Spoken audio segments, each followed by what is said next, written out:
through collaboration, awareness, and better quality of life for those living with hemophilia and thalassemia. I encourage all of you to actively participate in the sessions, engage in networking, and make the most of this opportunity to learn and grow.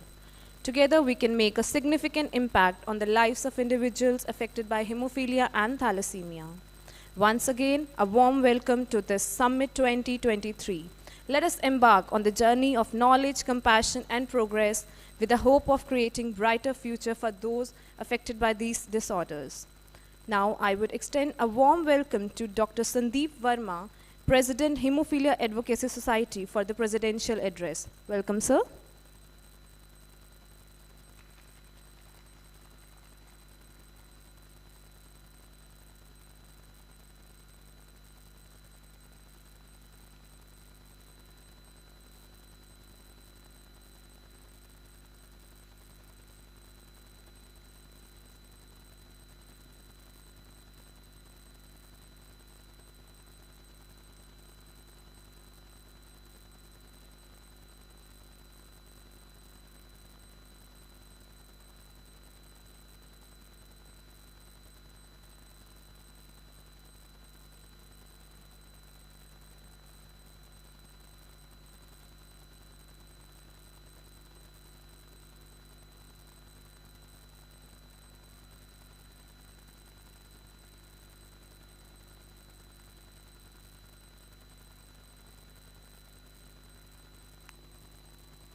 Good morning, all of you. I would like to say heartiest thanks to all of you to come over here, and it is my great privilege to introduce about the society and also pay my gratitude to the Almighty and to all of you. Actually, Hemophilia Advocacy Society is the pioneer society of the Punjab, and it is the society who works for the hemophilics by the hemophilics. To organize this event and behind the successful completion of this event, there are the joint effort of team in this.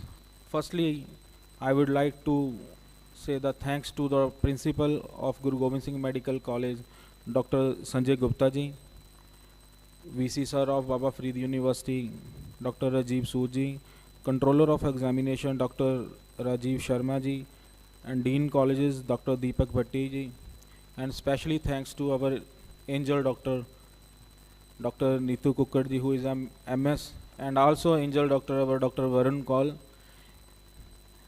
मैं अपना एक experience share करना चाहता हूँ कि हम यहाँ आते नहीं हैं, हमें परमात्मा लेके आता है.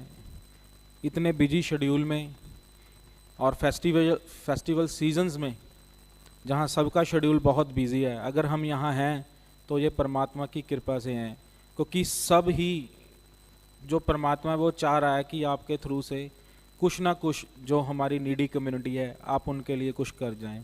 और ऑलरेडी आप बहुत कुछ कर रहे हैं, हम बता नहीं सकते क्योंकि थैंक्स आपका करना नहीं चाहते.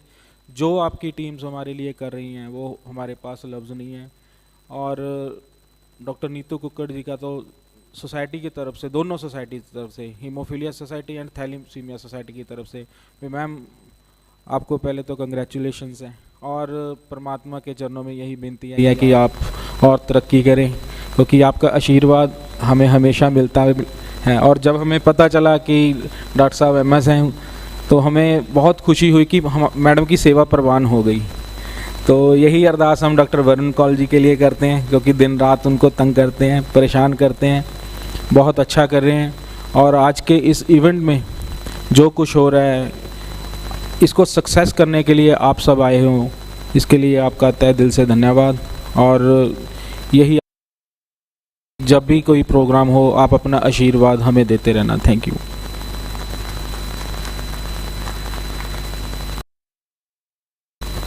Thank you, sir, for such a wonderful talk. Now I would like to invite Dr. Sashikant Dheel, Professor and Head, Department of Pediatrics, to welcome our audience and give a brief intro about the upcoming sessions. Welcome, sir.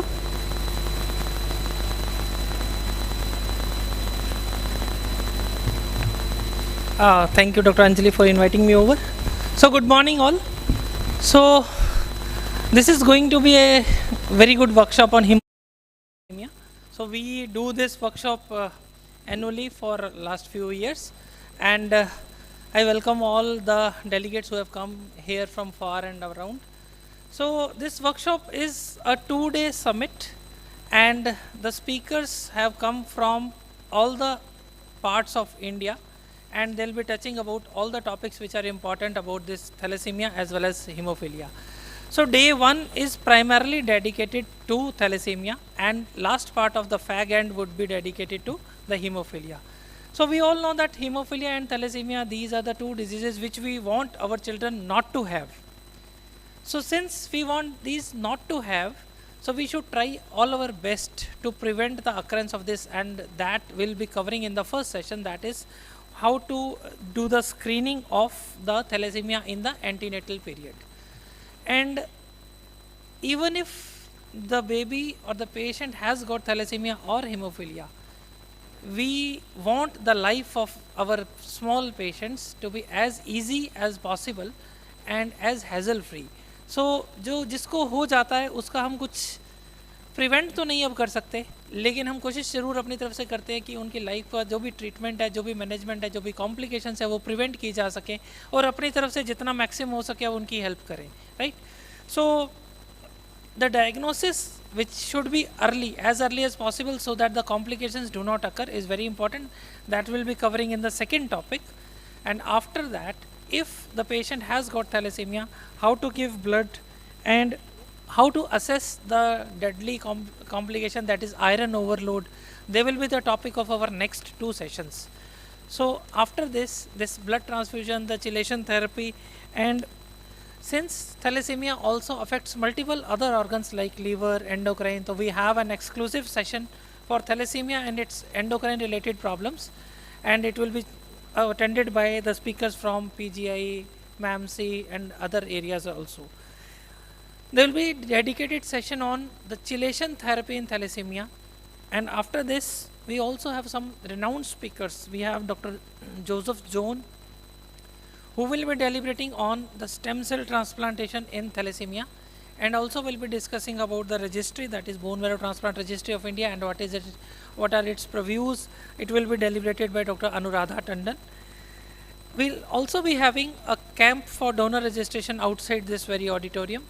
In addition to these lectures and panel discussions, we will also be having few workshops which are related to hemophilia, and we will be having 3 parallel workshops. The first will be for the physiotherapy, the second will be on diagnostics, and third will be on bleed management.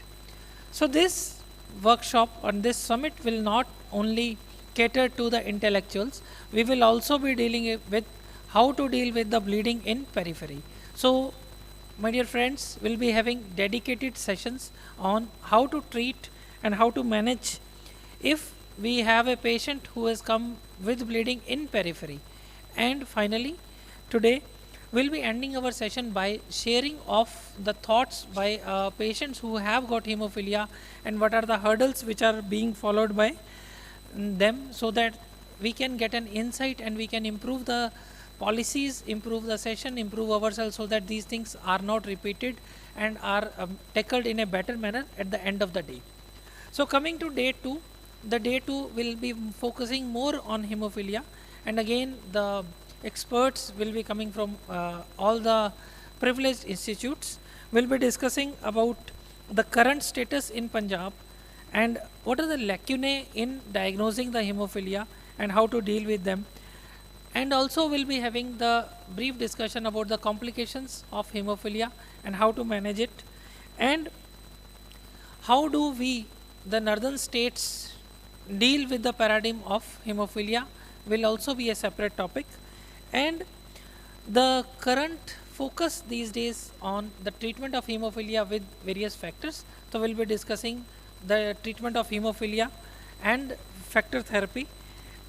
Not only that, we'll also be focusing on non-factor therapy in hemophilia. So all know that the management is important, but even more important is how to make it happen in the state of Punjab. For that, we have kept a separate session on the cost effectiveness and the cost analysis of setting up hemophilia units and how to do hemophilia therapy in and around Punjab. And last but not the least, we will all pledge together to try our best, to strive our best to eliminate hemophilia by best antenatal screening in the end. So last part of this will also include the launch of a very important software, that is iCare software, and this will be done by all the dignitaries. So I reiterate with the fact that since जो भी patient हमारे thalassaemia और haemophilia के हमारे दोस्त हमारे बच्चे आ जाते हैं, उनके फैमिलीज़ को काफ़ी इश्यूज आते हैं. So through this summit our aim is to empower and enlighten the general public that these conditions should be eliminated by only the antenatal screening, and we should all take a pledge that हमें सबको अपने अपने जो families में marriages होती हैं या antenatal screening है वो सबका करवाना ज़रूरी है. So with this, without taking much time, since we are already going late, I stop here. Thank you very much, and I wish you a very best and very happy learning for next 2 days. Thank you. Thank you, sir, for such an elaborative information. Now, continuing with the program, I would like to invite Dr. Harpreet Kaur, Senior Resident, Department of IHPT, Guru Gobind Singh Medical College, to proceed with the sessions. Thank you.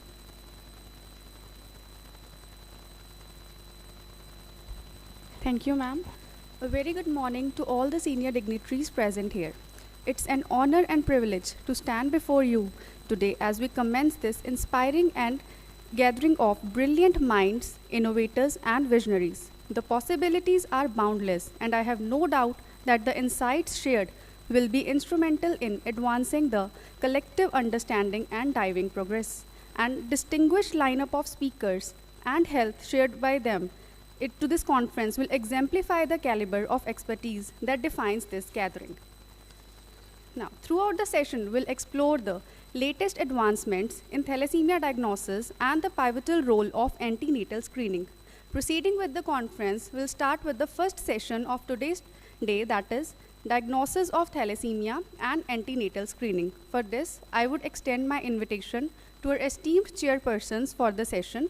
I would like to invite Dr. K.K. Kaul sir. Sir is ex-professor and head Department of Pathology, GMC Jammu, and Dr. B.S. Shah sir. Sir is retired medical superintendent and professor pathology, DMCH. I request our chairpersons to kindly commence the session.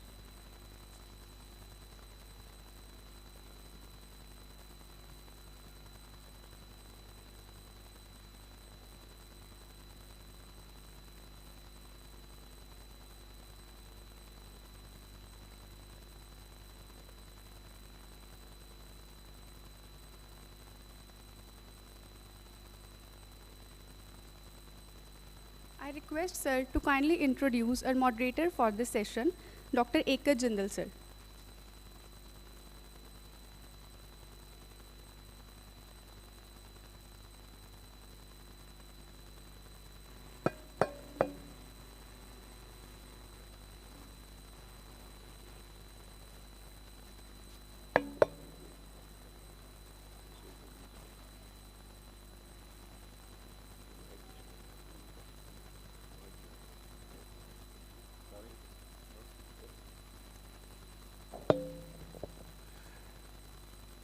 Good morning, esteemed faculty members, invited guests, and students. I will start with a very important session, and in fact, many times it's a challenging as well, how to interpret. Diagnosis and prenatal screening is very vital part of it. Although thalassemia, major, intermediate may be easy to diagnose, but less stress is given for the diagnosis or at least to have a suspicion of great degree for thalassemia minor case. Because if we catch thalassemia minors right at an appropriate stage, we can provide counseling and then we can go further. It is not only treating or managing or prolonging the life of these thalassemic patients, very, of course, very vital for this, but we have to prevent the birth of a future thalassemic major child. So I think we have an excellent speaker, Dr. A.K. Jindal, who is who is head in the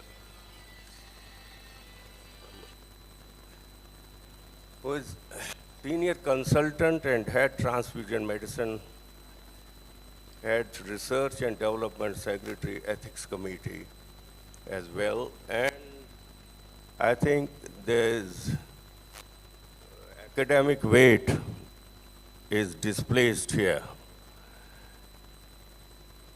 He is a recipient of President's Award, Association of Advancement of Blood and Biotherapies, International Society for Transfusion Medicine Fellowship,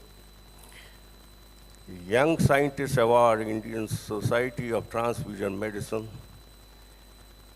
Indian Society of Blood Transfusion and Immunohematology, this H.D. Shaurya Award, very great.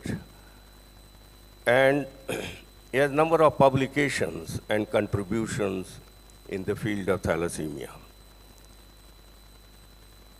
I invite respected Dr. Jindal to come here the stage and provide us an interesting lecture on this. We'll be wiser. Thank you. Thank you, sir, for such a kind introduction. At the outset, I would like to thank the organizers, especially Dr. Neetu Kokar ma'am, for giving me this opportunity to come and stand here amongst each of you. As a moderator of this panel discussion, before we start, I've been told that the audience that we have today comprise of not only the doctors, but also the nurses और thalassaemia से जुड़े हुए ऐसे बहुत लोग जो अपनी सेवाओं के द्वारा थैलेसीमिया के बच्चों की मदद कर रहे हैं. तो हम इस सेशन को इंग्लिश, हिंदी, पंजाबी मिक्स में रखेंगे सो दैट सबको हमारी कही हुई बात समझ में आए. I would like to invite it is my actually an honor and a privilege for me to invite our esteemed panelists for this panel discussion. Can we have the CVs of the panelists, please?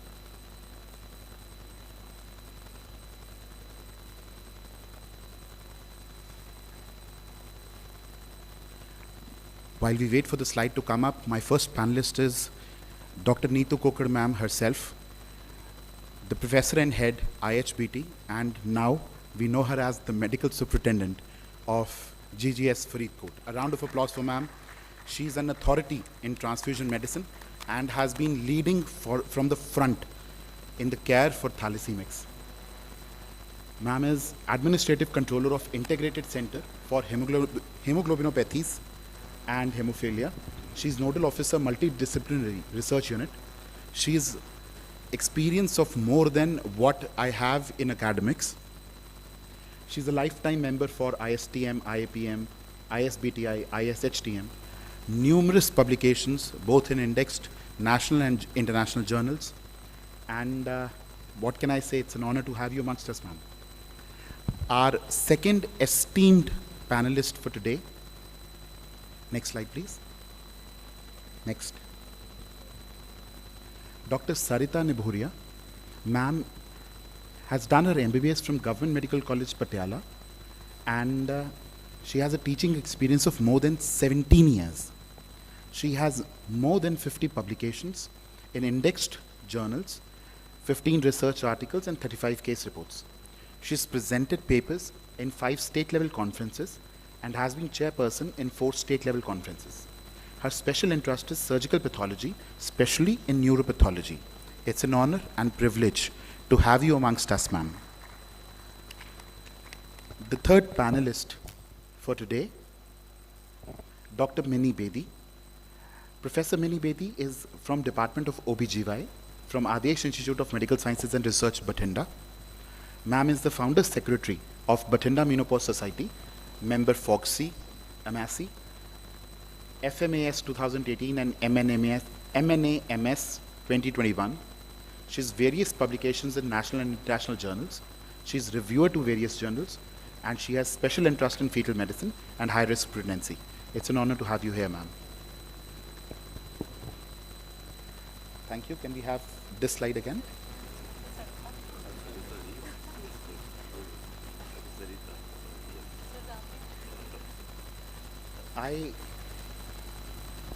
I was listening intently to our honorable chairperson when he said that prevention of thalassemia is the thing that we should aim for. Before we understand how to make the diagnosis, we also should spare a thought. हमें ये ज़रूर सोचना चाहिए वो diagnosis करना किस में है, वो कौन लोग हैं जिनको हमें जगाना है कि वो अपने डायग्नोसिस के लिए जाएं. इसके लिए मेरा पहला क्वेश्चन प्रोफेसर नीतू कोकड़ से है.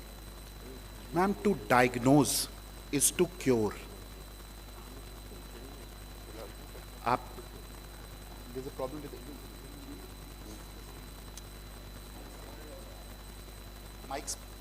mic check.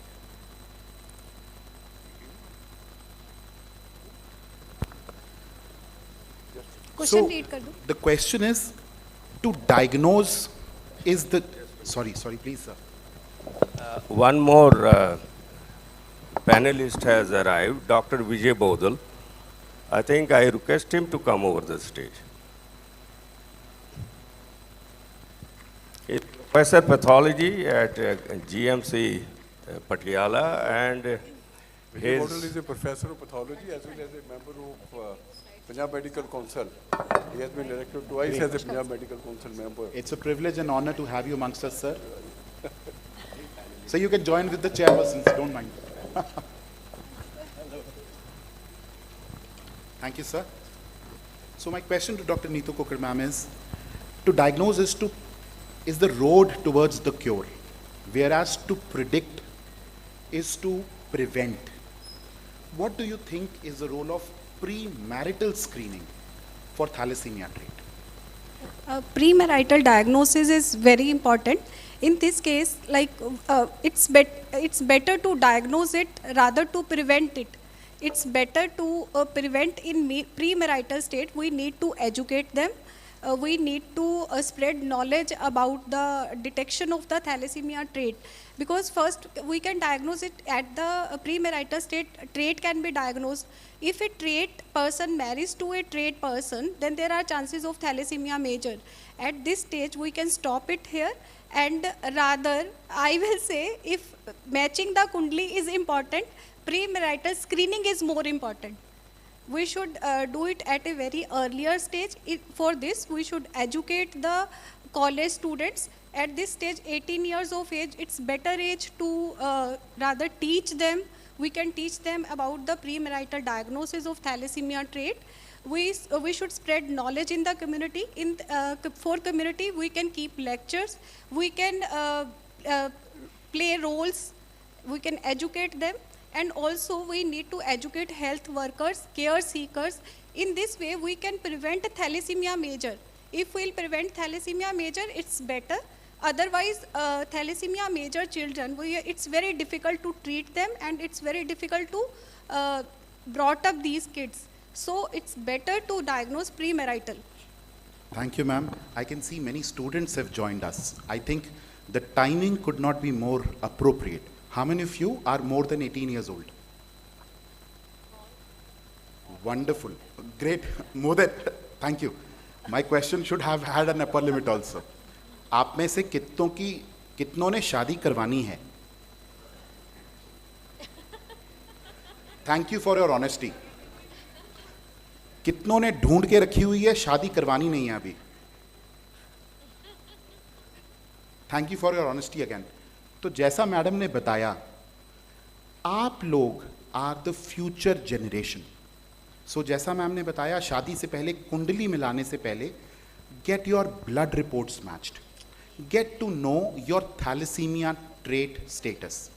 अगर आप भी कैरियर फॉर थैलेसीमिया ट्रेट हैं और आपका सिग्निफिकेंट अदर भी कैरियर फॉर थैलेसीमिया ट्रेट है, तो आपके होने वाले बच्चे को थैलेसीमिया मेजर होने का चांस हो सकता है.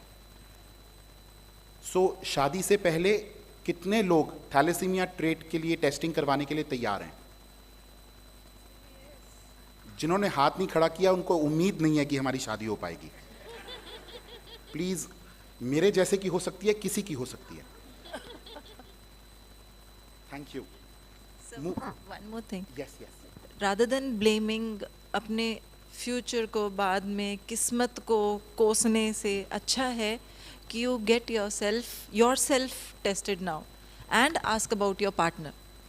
You know, you have the whole right to ask about your partner as well, but then you should have your honesty on your part as well. You need to talk about yourself first, then go for your partner. That's a wonderful comment, ma'am. Moving on to Professor Sarita Nibhuria, ma'am. Ma'am, आपकी daily routine में ऐसे कौन से primary haematological parameters आते हैं जिससे आपको लगता है इसकी फर्दर इन्वेस्टिगेशन होनी चाहिए फॉर थैलेसीमिया, और क्या आपके पास कोई एल्गोरिदम है जिसके थ्रू आप इसकी स्क्रीनिंग करते हैं? Please ma'am, please.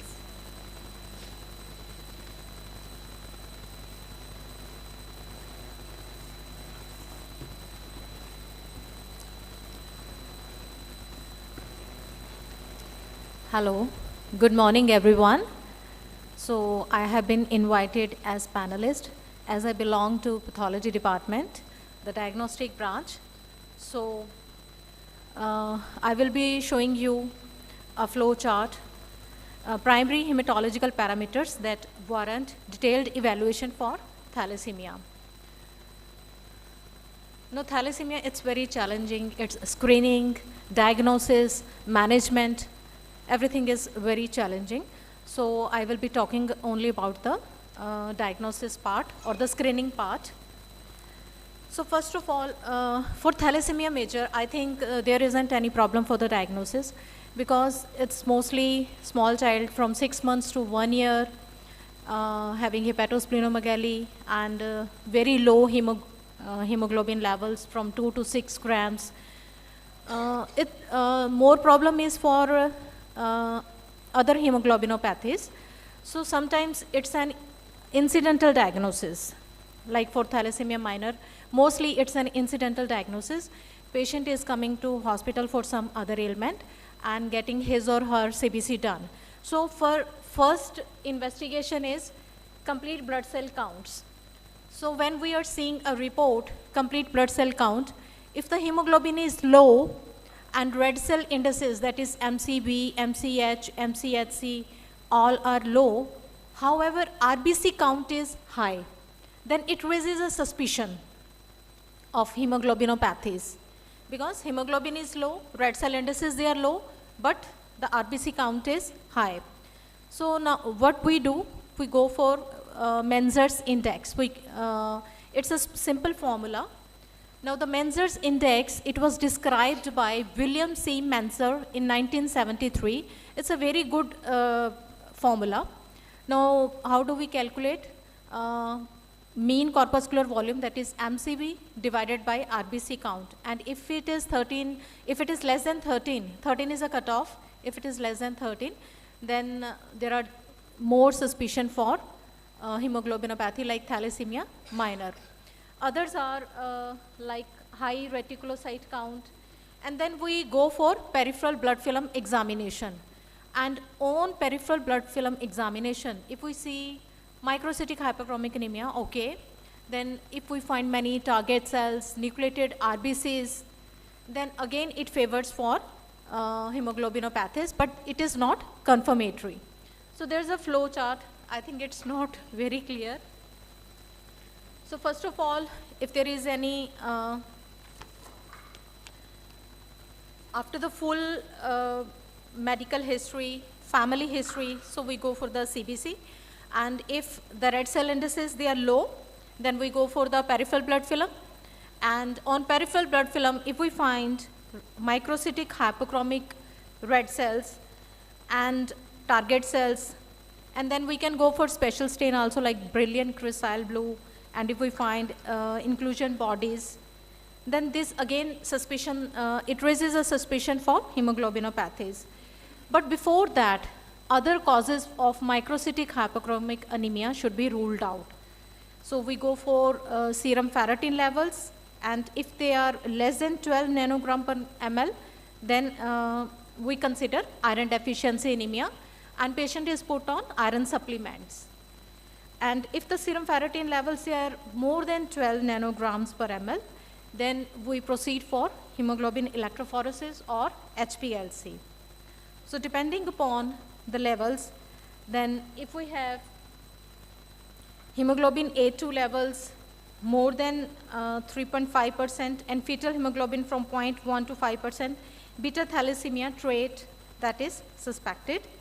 And if HbA2 it is less than 3.5%, fetal hemoglobin also less than 1%, then alpha thalassemia traits, then they are being considered. And if HbA2 it is more than 3.5% and fetal hemoglobin levels they are raised, that is 5 to 50%, then beta thalassemia intermedia. Likewise, if hemoglobin H levels they are between 5 to 25% and HbA2 that is less than 3.5%, then HbH disease that is being considered. And for other normal HB variants like HBE disorders, HBS disorders. And then next step is DNA analysis for alpha and beta globin mutations. So this is a normal flow chart, that is one is CBC. If suspicion is there, we go for peripheral blood film examination. And if again the findings are going in favor of hemoglobinopathies, then to go for hemoglobin electrophoresis or HPLC. And after that the gene studies, we go for gene studies.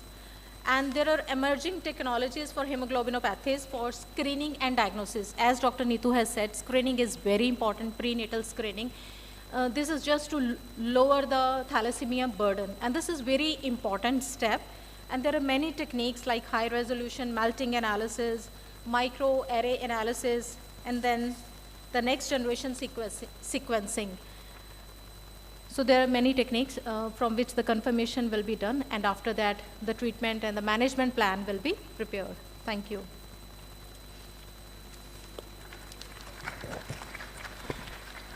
Thank you, ma'am, for such an informative answer. Can we have the slides back again, please?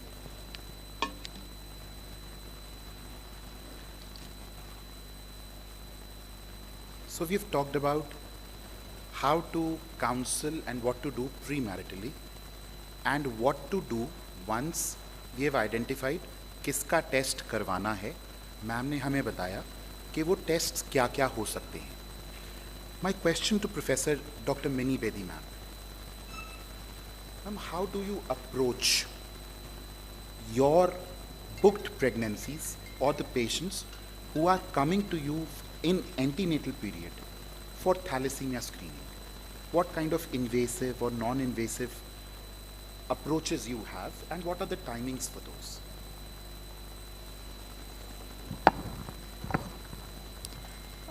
If an antenatal patient comes to us, there is a routine testing. There are a few panel of tests which are advised to all the patients antenatally, and one very good test is a complete blood count, a CBC, that is written to everybody. And it is important that it is just not written to everybody, it should be read also so very carefully, as ma'am has elaborated its importance. So once you find a little bit of microcytic hyperchromic anemia, being in a country like India, we take it for granted most of the cases would be iron deficiency anemia. But according to the government of India, we are already starting on iron and folic acid and calcium prophylaxis to everybody at large, everybody.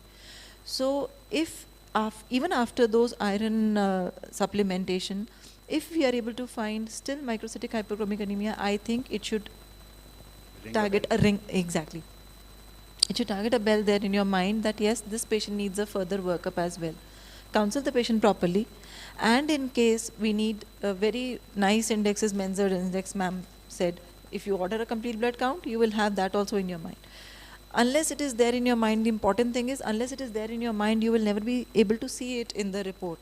So it is important to see the Menzer index. You can calculate then and there itself. You feel anything doubtful, kindly allow the patient, or at least counsel the patient to go for a further study, maybe an HPLC or a hemoglobin electrophoresis as well. And we are able to catch most of them in those tests itself. More important is not to leave the partner. You are supposed to check the father. I mean, we are talking of an antenatal patient. You are supposed to check the father for the same problems if in case you find the mother. If both of them are there, then we need to go for the fetal testing, which may be in the form of chorionic villus sampling or an amniocentesis according to the period of gestation. If it is early gestation, something around 11 to 12 weeks, we can definitely advise them about a chorionic villus sampling, which is an invasive testing to test the fetus, whether the fetus is also carrying the same problem as the parents. Or in case we have elapsed a little more time and we are something around 14, 15, 16, 17 weeks, we can go for an amniocentesis in which we take the amniotic fluid out of the fetus and then we can test it the same for the same problem which the parents are facing. But if we talk of that preconceptional counseling, we take it for granted that the parents already knew that we have this problem. And if that is the case, perhaps there is a chance of offering a pre-implantation diagnostic as well. But that is usually reserved for the IVF candidates. Unless the patient wants an IVF, we can actually go for a CVS and an amnio as the safer routes. Thank you, ma'am. I think the carry-home message from this is, अगर आपके आसपास में कोई भी pregnant female है, उसे ज़रूर कहिए कि अपनी डॉक्टर से जाकर इस बारे में बात करें. Have the testing done. It's a very simple test, the screening test of CBC, and it is very economical also. जहाँ से हमारी diagnosis की शुरुआत हो सकती है, and we can avoid such a major disease from happening. Thank you, ma'am. Now my question to, should I shift the question to sir now?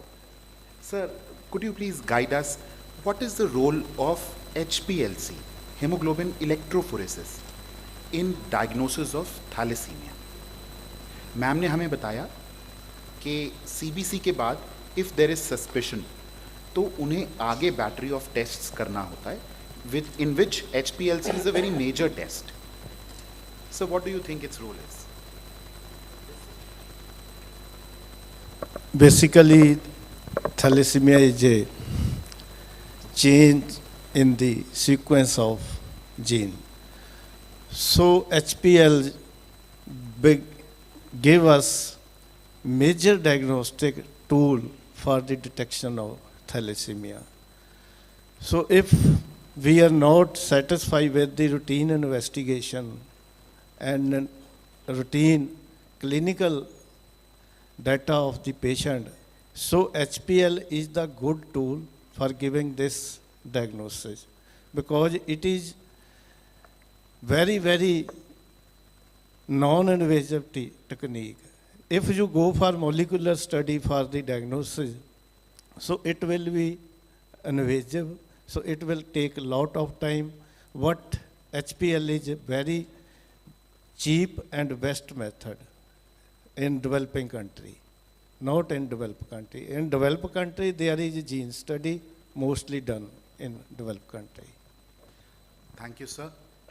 So as sir told us, HPLC can be a deciding factor whether thalassemia is there or not.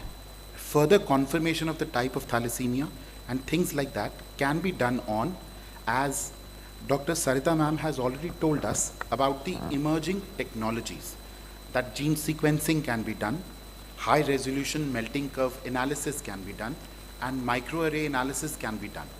So these are advanced tests which, as sir told us. Dr. Ekach, I'll add one point. Please, ma'am. Please. Yeah. First, we used to do electrophoresis mainly for the diagnosis of thalassemia major and thalassemia trait. These days we are doing HPLC or it's high variant, high performance liquid chromatography. Basically this chromatography is done. In case of electrophoresis, we miss few of the peaks. In electrophoresis C and D peak, it's very difficult to diagnose hemoglobin Punjab. In case of HPLC, there is a separate peak for hemoglobin D. So it's very easy to diagnose Punjab hemoglobinopathy because this is the commonest hemoglobinopathy which is there in this Malwa belt practically. So for diagnosis of all the hemoglobinopathies, advanced technique HPLC is used these days. I'll add one thing, that HPLC has the advantage of excellent resolution, reproducibility, and quantification of different hemoglobins, normal as well as abnormal hemoglobins, right? And we have to see how much is hemoglobin A, how much is hemoglobin F, and how much is hemoglobin A2. Basically, we are interested in these three in a clinically suspected case of a thalassemia. More so in a case of thalassemia trait, who are asymptomatic, may have normal hemoglobin, not necessary to have reduced MCV, and at the same time, we have to remember that thalassemic traits can also have iron deficiency. It is very difficult to standardize here. We say low hemoglobin, low MCV, and high RBC count, and then these indices. Well, then it is a straightforward case. We have MCV low and raised RBC count. Close eyes, no need to calculate whether it is 13 or less than 13. Just one glance over it. But the question remains that how to suspect. The role of a pathologist is here. Yes. Because the pathologist, I always say, we suspect, हमारी नजरें बिल्कुल NIA की तरफ है. Every cell has to be suspected. और pathologist वो जो क़यामत की नजर रखे. Peripheral smear. You see, CBC parameters may not be always 100% right. It depends how the technician has done, what is his knowledge, and whether the calibrations have been done. I think we go through lot of peripheral smear examinations. Thalassemia, it is here where you can suspect. If I see 100 peripheral smears today, I think I can easily pick up 2 or 3 slides and keep them separate and have. And then what are the parameters? These, I don't know how many postgraduates in the of pathology are sitting here. It is very important to screen what are the cells and which type of cells have to be seen. It is not only microcytosis or hypochromia. We have to see the population, the percentage of target cells. Only then we can differentiate a thalassemia trait from iron deficiency. We have to see other things. These nucleated RBCs are not seen in thalassemic trait, but there's polychromasia can be seen. But we have to remember, if we have microcytosis and hyperchromia along with a few target cells, but if you find one cell of polychromasia showing polychromasia, iron deficiency is ruled out. It is a thalassemia. But at the same time, we have to remember, polychromatic cells may be seen, but they are more common in a population around Mediterranean Sea. In the rest of the, and particularly in Asian population, polychromatic cells in a thalassemia trait are seldom seen. That's my point. Thank you. Sir, please, sir. We all have discussed about a little bit about the diagnostic modalities and perinatal diagnosis of thalassemia and peripheral blood film. We all know that when the count is high and the microcytic hypochromic anemia is there, then it could be. Then Dr. Vijay had said HPLC or electrophoresis. I'm a little different.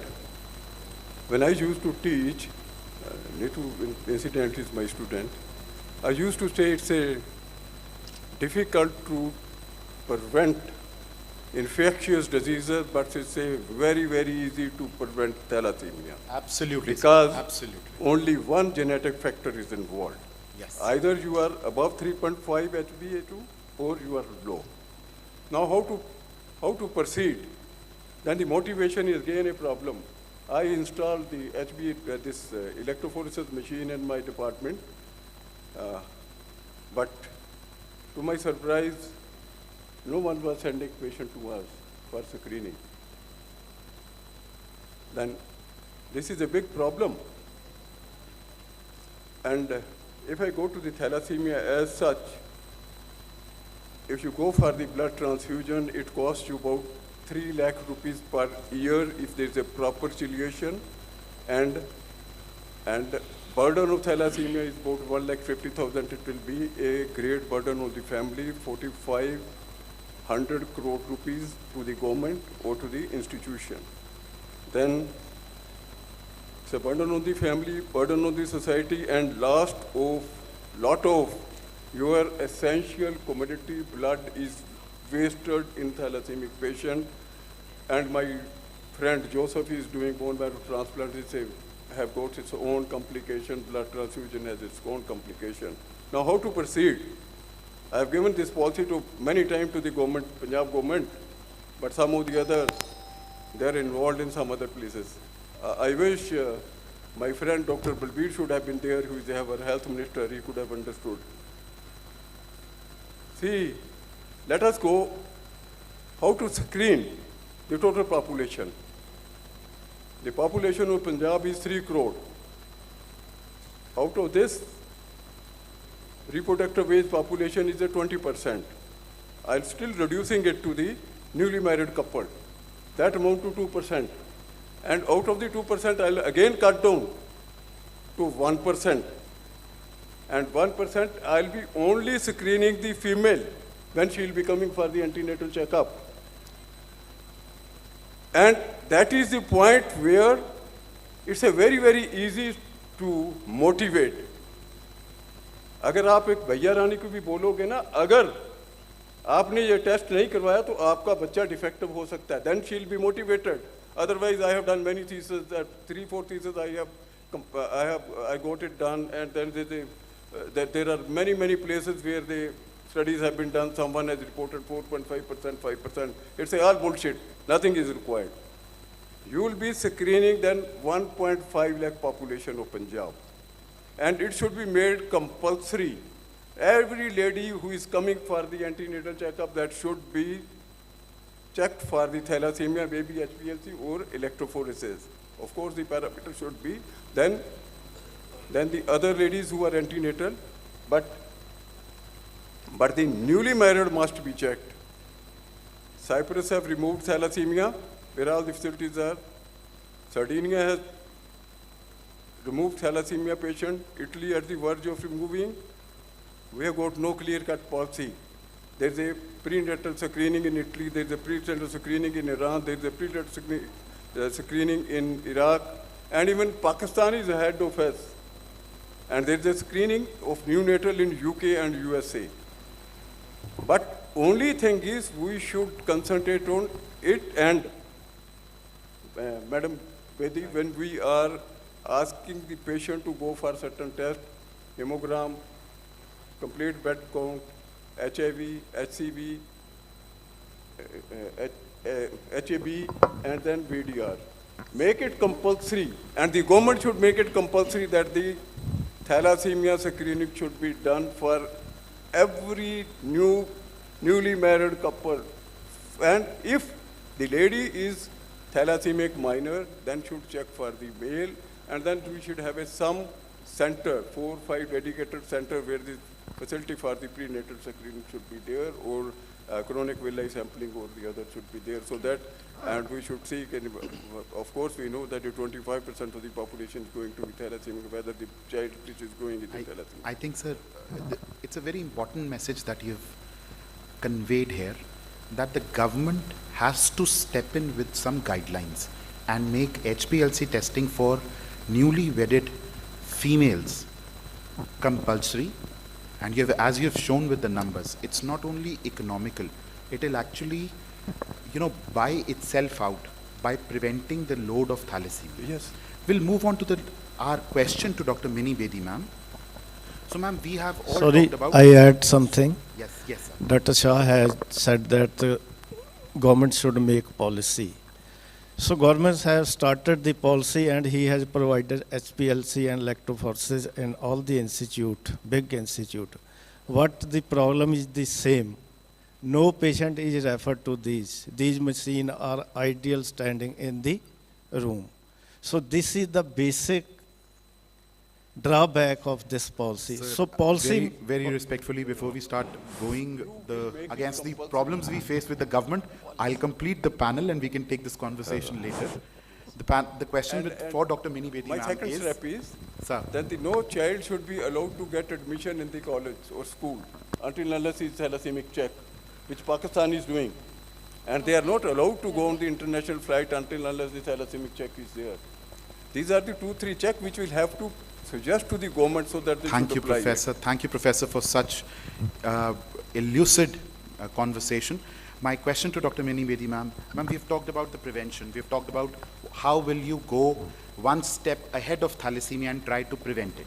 Now, my question to you is, what happens when an unbooked pregnancy comes to you? Basically, the tagline for this question is, what do you do when you know nothing can be done? That is really a very alas statement. Now you really know nothing can be done. Now you actually need a proper counseling of the patient. Perhaps this pregnancy, perhaps we are all left with nothing to be done. But then we can in fact save the next pregnancy. Maybe if they go for the next pregnancy, proper counseling for next pregnancy, they should definitely not conceive unless they have a proper testing of the next fetus. Like if I take it for granted this patient comes to us at 34 weeks, what can be done if we clearly are having a record that this baby is a thalassemia major? None of us can do anything. Yes, the baby has to be delivered. And perhaps the brunt has to be filled by the parents itself, as far as we are in India.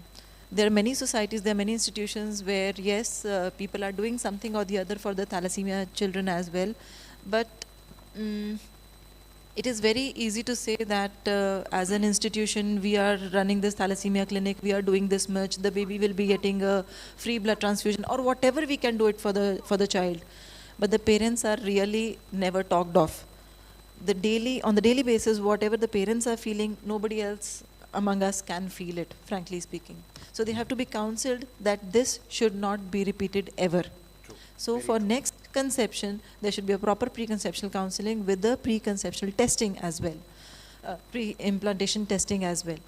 But as far as this general criteria for policy making, I would just like to raise a question, sir. Let me not name the government, but there are states who are following a routine practice of screening each and every patient. Not exactly HPLC, perhaps they don't have that many resources that they can go for an HPLC for all the patients, but they are doing a nest drop for all the patients.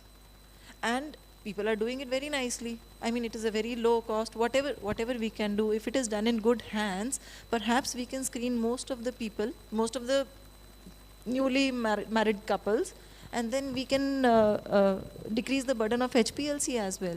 Can we not follow such a policy for such unbooked cases who come to us directly ki aaj tak koi test nahi hua hai? Like, now what are we supposed to do? So can we follow such a test, such a policy to the policy makers? Perhaps You see, if you 1.5 years back, we had a conference at Hyderabad. Now, these issues were discussed in threadbare. And finally, it was decided that every state has a one thalassemia society.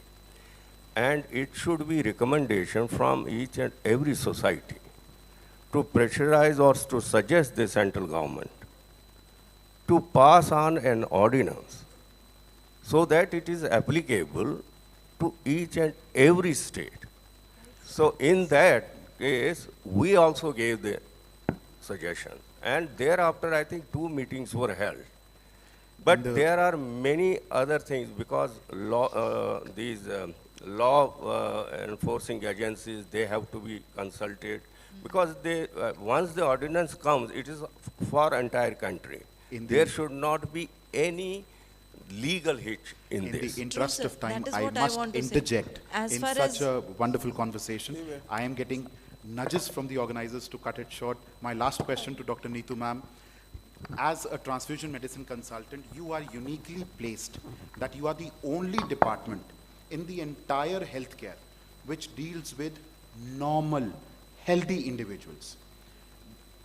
What do you think is your role as a transfusion medicine consultant in creating the awareness? You can tell the healthy populations about the schemes done by the government to get all the pregnancies booked. What do you think? Where do you stand? Awareness is very important part of thalassemia. We need to aware all the normal healthy donors as well as attendants who are coming with thalassemia for transfusion. We need to aware them to get them screened. Screening is one of the very important factor because if we aware them, then only they will come to know what is thalassemia. Otherwise, they don't know about thalassemia major or thalassemia trait. We need to go to the institutions, we need to educate them because we need to give them knowledge about thalassemia. Knowledge is a very, very important part of thalassemia awareness. Then we need to give lectures in the community. Community education is very, very important in this case. Then again, healthcare workers, we need to teach them about the trait. Most of the healthcare workers, even they don't know about the trait, we need to tell them about the trait, what is trait and what is thalassemia major.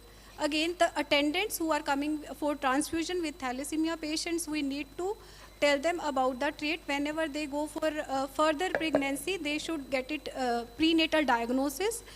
These points are very important. Even if the thalassemia patients are coming, we need to tell them about the safe transfusion also. Thank you. Thank you, ma'am. Before we end this amazing panel, and we thank individual chairpersons and panelists, the take-home message for all the audience members, अपना test ज़रूर करवाएं. अपने आसपास में जो लोग मिलें, उन तक ये मैसेज पहुंचाएं, please get tested for thalassemia, क्योंकि prevention of thalassemia is much better than the cure for thalassemia. And with this, I thank the chairpersons and the panelists. Thank you so much for joining us. So, Thank you. Can I just I have would request one, the chairpersons and panelists to kindly stay on the stage. Can I just add one thing, please? Is this working? Yeah. So, I am Professor Amita Trihan. I am from the Department of Pediatric Hematology Oncology at Chandigarh, PGI. So, I just want to add a couple of things which were said, but I think they need reiteration. Point number one, that the screening test for thalassemia is a CBC and an HPLC. Nestroft has no role. It is not a good test. It is not sensitive enough. It was tried about 15-20 years ago and is not in use any longer. So kindly, the one has to do a CBC with an HPLC. That is the only screening test, and it should be done for everyone. Okay, number one, if you're not able to do for all, high-risk populations should be done. Number two, screening in antenatal mothers has to be done in the first trimester as soon as they come. With the CBC and HPLC, there is no other method of detecting a patient of thalassemia trait, a carrier. That is the only way to do it, and it should be done in the first trimester for every pregnant lady who comes in, and you can even do it in the second trimester, but at that point of time, you have to make sure that the next steps you do have to be done at speed. Nowadays, the amniocentesis is oblique CVS. As per government rules, the MTB can be done even later in case of an affected pregnancy. So when a patient comes, we have to put in effort to do it immediately. And for testing, diagnosing a thalassemia carrier or a major, CBC, yes, was already pointed out that in the major you will have target cells, nucleated RBCs, which are hallmarks of thalassemia, but your diagnosis is only on an HPLC. And an HPLC for pediatrician sitting here, in case you're giving a transfusion to your child suspected to have thalassemia, the HPLC should be sent before giving the transfusion. So screening is mandatory for all populations, especially the antenatal, and the government policies were being discussed. The National Health Mission has written in their recommendations for screening for all, then they have recommended it should be done in all antenatal mothers. The problem at the moment is that FOXI has to put it into practice. So this is under the National Health Mission and they have recommended screening for all antenatal mothers. I just wanted to add that because it was in context with this discussion. Thank you, ma'am. Now I request our respected chairpersons to kindly felicitate our speakers and panelists. I would like to call Dr. Ekar Jindal, sir.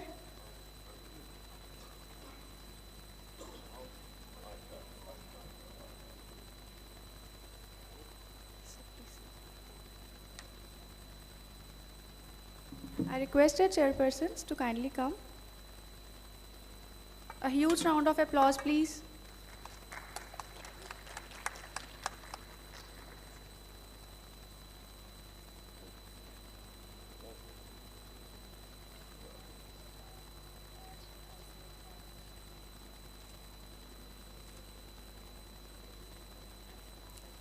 Thank you, sir.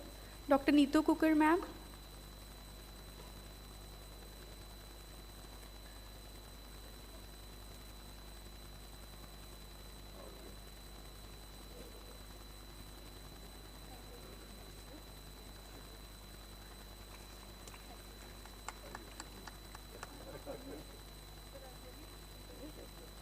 Dr. Sarita Nibhoria, ma'am.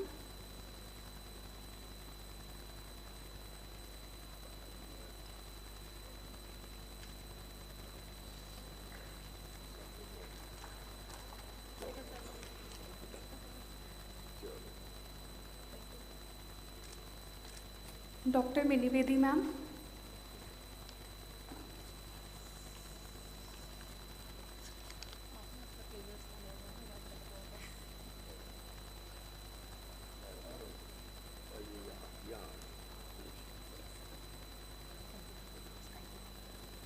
Dr. Vijay Bodal, sir.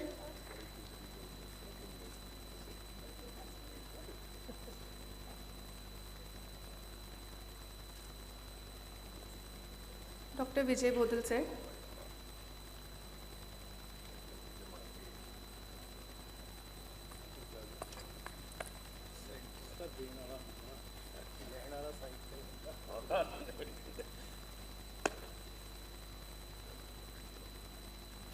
Now I request our respected Dr. Gurmeet Sethi ma'am to kindly come on stage and felicitate our chairpersons.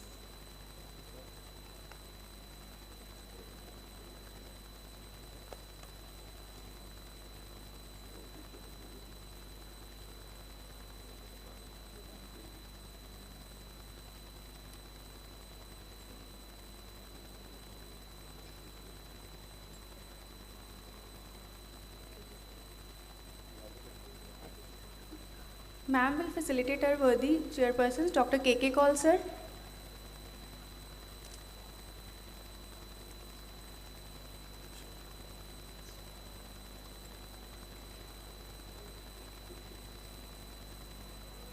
Dr. B.S. Shah, sir.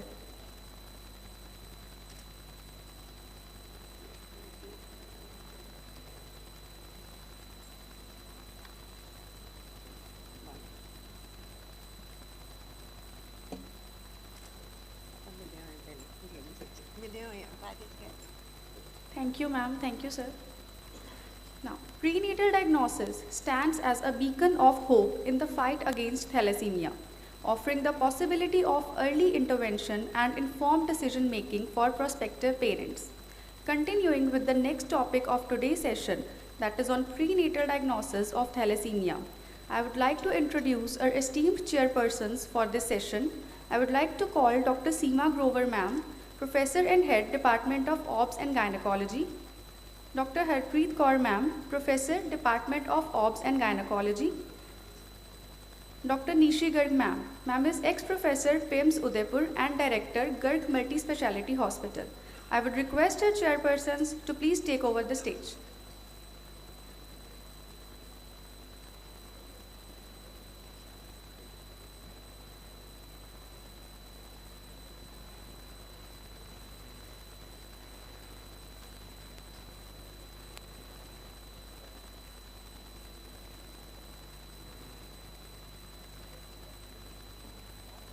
I request ma'am to kindly introduce our moderator for today's panel discussion, Dr. Sandesh Ganju ma'am.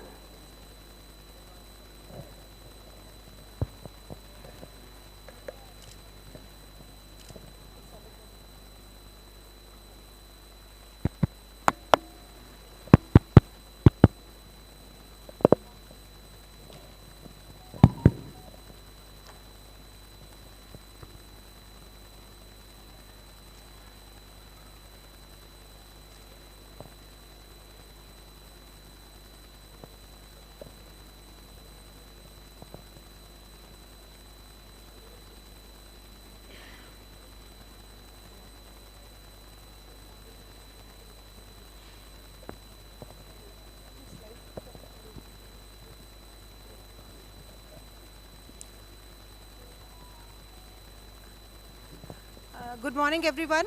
So, at the very outset, before we start our panel, as we start our panel on prenatal screening and diagnosis for thalassemia, I would like to introduce the moderator for this panel.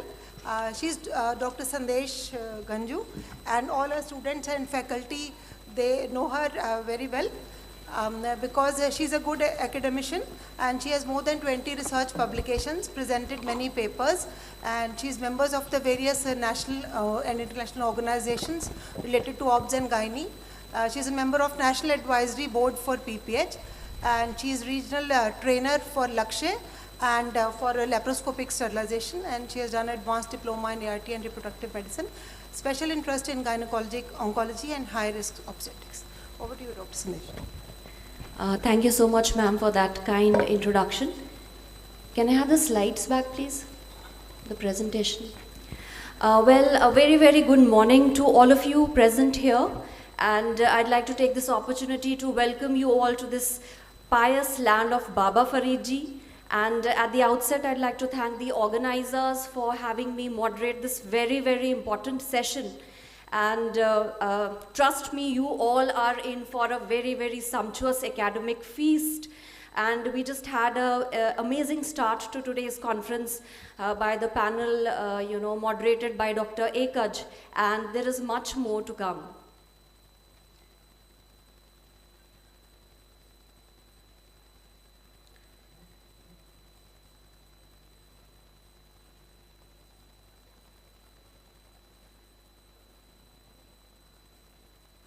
Right, so in the previous panel, we just talked about how to screen a couple for thalassemia during the antenatal period, right, during pregnancy. So now we are moving a step ahead, and we will now discuss how can we actually diagnose whether that fetus that female is carrying is affected or is not affected, because that is how it will, it will be majorly decisive whether to continue that pregnancy or not.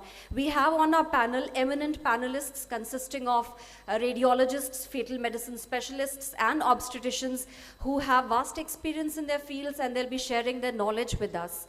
Can I have the CV of the panelists, please?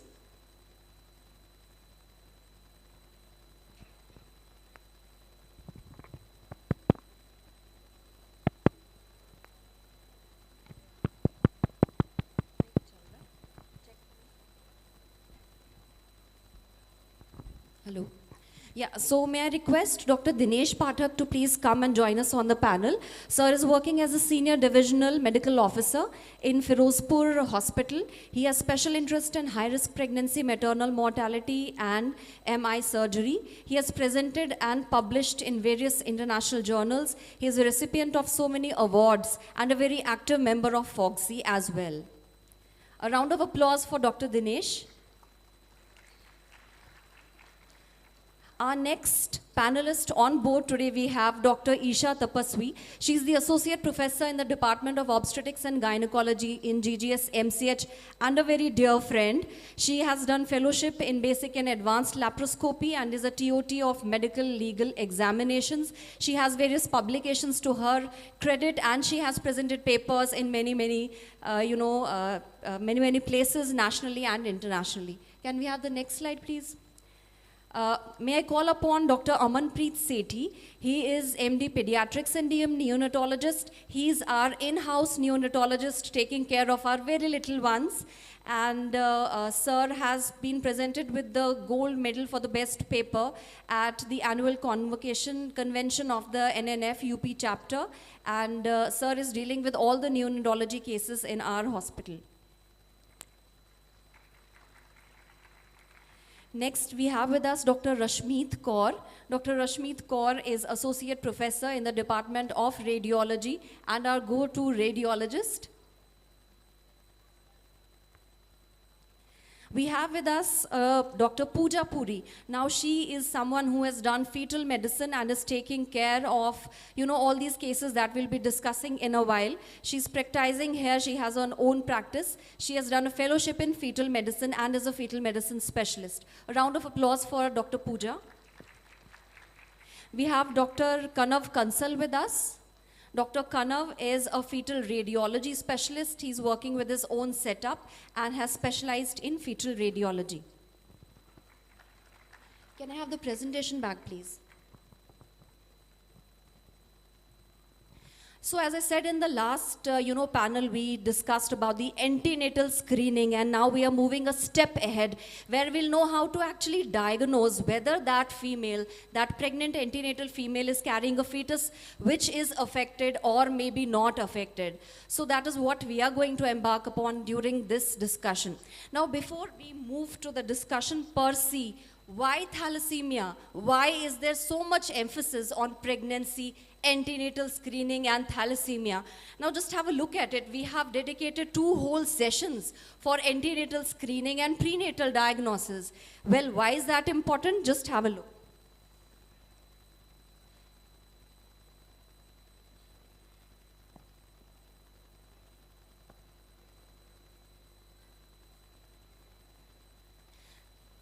Right. So India harbors close to, 1 to 1.5 lakh patients with thalassemia major. Now, can you imagine we have a staggering 42 million patients with beta thalassemia trait? Isn't that huge?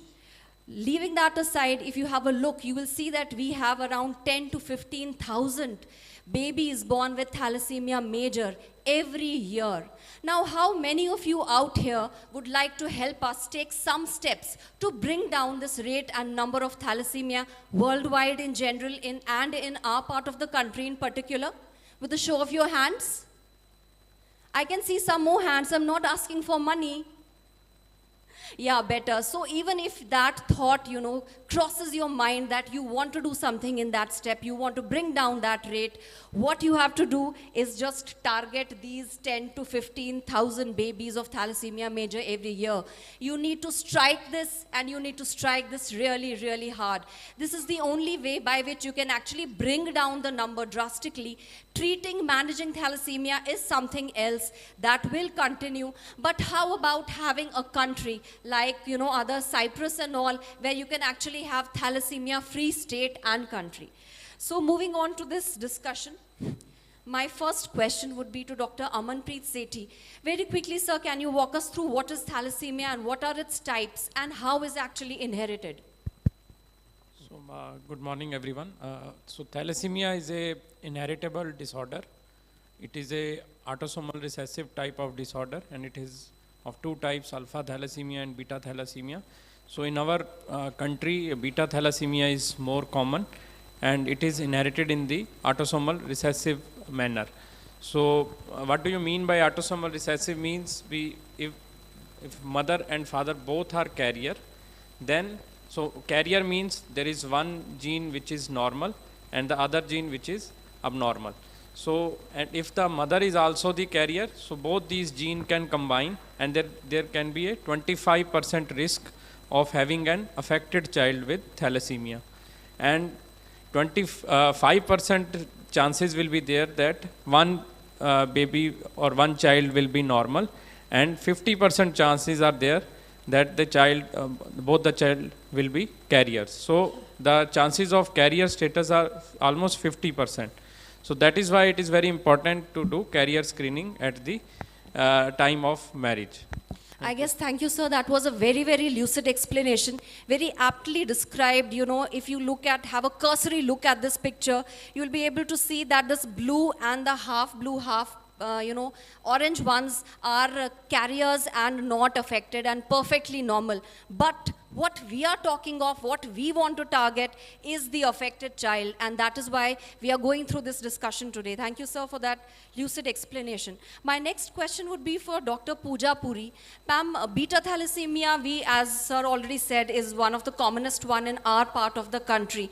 So does it present in a similar manner, or does it have a varied presentation, and why so? Good morning, everyone.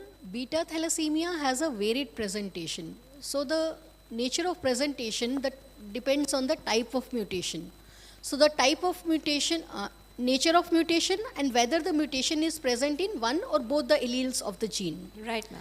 And secondly, the type of mutation, it can reduce to beta globin gene, whether the function is absent or whether the function is reduced. Right. And also there is co-inheritance. It is not just one single gene. This is beta globin gene or alpha globin gene. It is a multiple genes which can have a co-inherited effect on the which can lead to a complex state. Whether it can be a heterozygous state, it can be a homozygous, or it can be a complex state where the symptoms can vary from just mild to severe as far as thalassemia major. Absolutely rightly said. So that is what it is. It is beta thalassemia major, but the presentation can be varied depending upon whether the mutation of genes is on one allele or both alleles. So moving to our next question. Our next question would be for Dr. Isha Tapaswi. Now, in the previous session, we talked about antenatal screening using HPLC, and we all advocated that this HPLC should be done universally. A universal screening should be put in.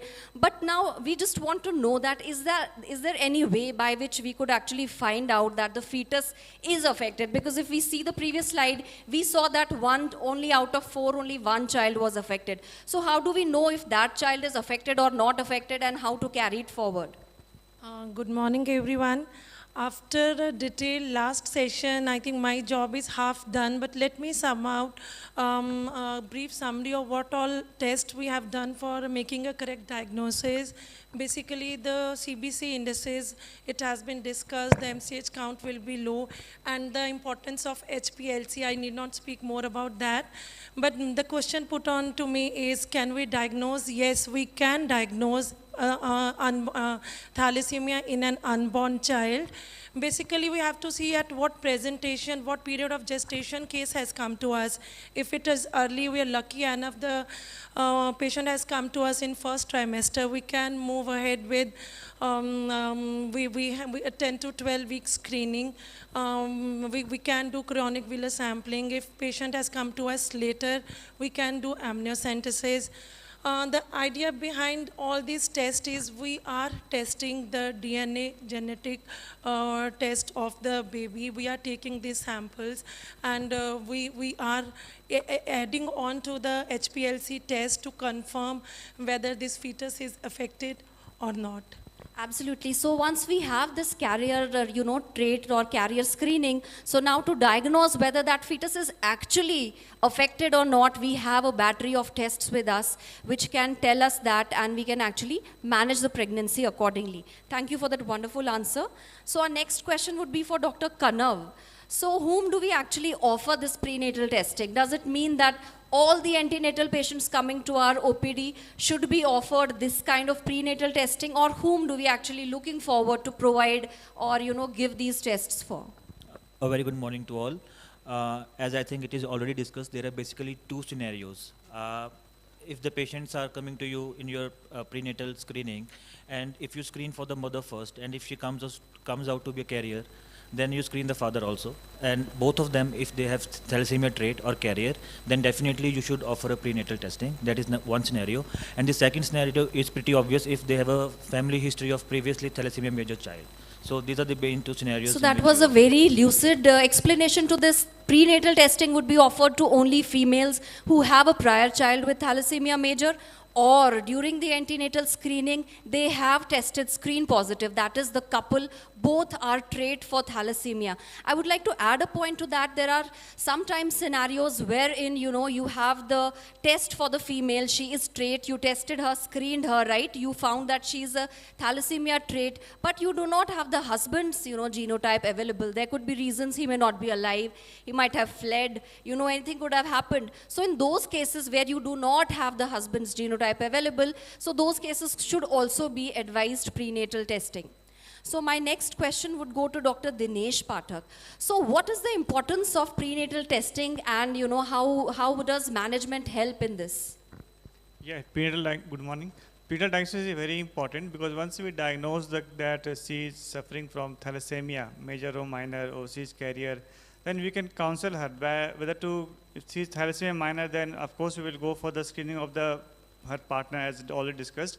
And accordingly, we can tell her that if both are carrier, then there is a possibility that one of the out of 4 child be thalassemia major. So you should avoid, or we can counsel them that plan accordingly.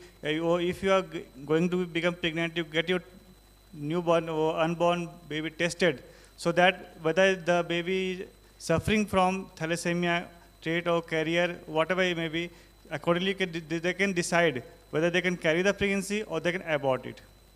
Right, so very well said. So our main aim of prenatal diagnosis is letting that mother decide about her fetus. We are telling her that your fetus is either affected or maybe not affected. So the obvious answer, if the fetus is not affected, she would carry with the pregnancy. But if she has an affected fetus, you have to counsel her accordingly. It is her choice whether she wants to continue with that pregnancy, but she will go in more prepared emotionally, physically, financially, to have a child with thalassemia major, or then she can opt termination and try again in next pregnancy, go through the same process of prenatal diagnosis and actually deliver a healthy child. Thank you so much, sir, for that answer. So my next question will go to Dr. Rashmeet. So what will the result of pregnancy in a case of thalassemia major, having a conception with another thalassemia major? I mean, we all know love is blind. So if 2 thalassemia major people, they actually fall in love, want to get married. So what do you think? What is the scenario going to look like?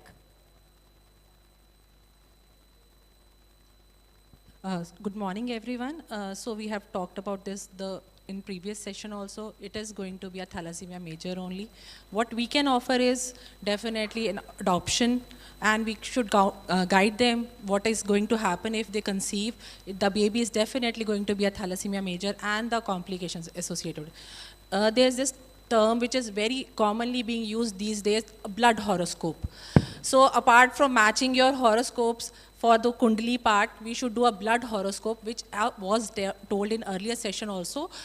Tests like HIV, thalassemia, genetic traits should be offered as a part of common schemes. This have been discussed, and we should do it. Thank you. That was a very valid point made there, the blood horoscope that came up. And obviously, if 2 thalassemic majors marry, they are going to have a child with thalassemia major. All you can do is, okay, continue loving each other, get married, use contraception, maybe go for permanent methods of sterilization, and at the same time, they can consider adoption, which is a good option, and live a beautiful life. So my next question would go to add here something. Yeah. Sure. more than adoption, we can go for, like we have IVF, we can go for donor sperms, we can go for egg donations, and we can give this option to a couple if they got married. This is a very beautiful idea. It did not occur to me actually. Yeah, they can go for, donor sperm and donor eggs and have a child of their own. Thank you so much for chipping in with that point. So my next question now goes again to Dr. Isha. So what are the various prenatal tests, if you can just run us through the various, tests that a carrier couple can have? If you've tested, antenatally screened them, now they have tested positive for thalassemia trait. So just line up the tests that they are, we have available for them. Okay, it depends basically on what period of gestation patient has put up to us. At the first trimester, we would like to, after the antenatal screening, what we have done, a basic blood test, electrophoresis, we have done HPLC, we have done. Now the next step will be moving on, but if we have a suspicion, it will be chorionic villus sampling done at 10 to 12 weeks. Then we have amniocentesis. We have options, like we have very advancements right now with the fetal genetic experts. They can go ahead for cordocentesis.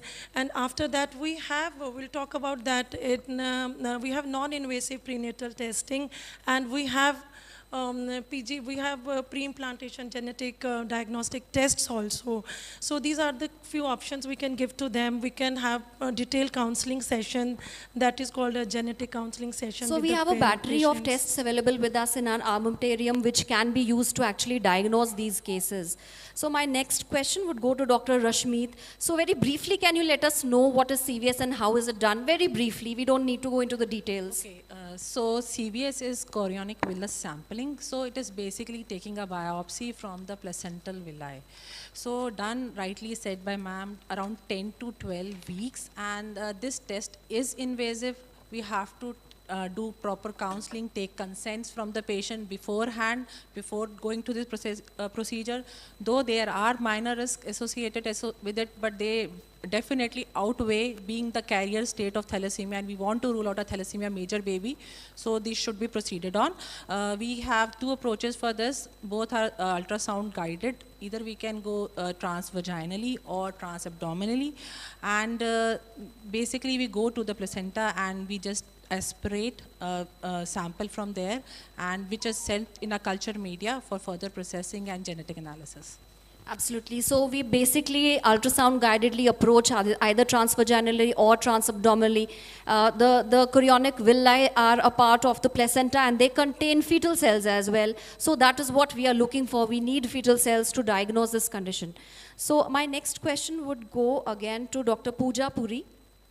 Ma'am, what are the complications and risks associated with CVS? Since you are doing it day in and day out of your practice, you could just share some of them with us. What is the gestational age also when it is offered? CVS, generally we do around 11 to 14 weeks when sufficiently we can see the placenta. Right. Right now we are not doing transcervically because that is associated with more risk of abortion and complications.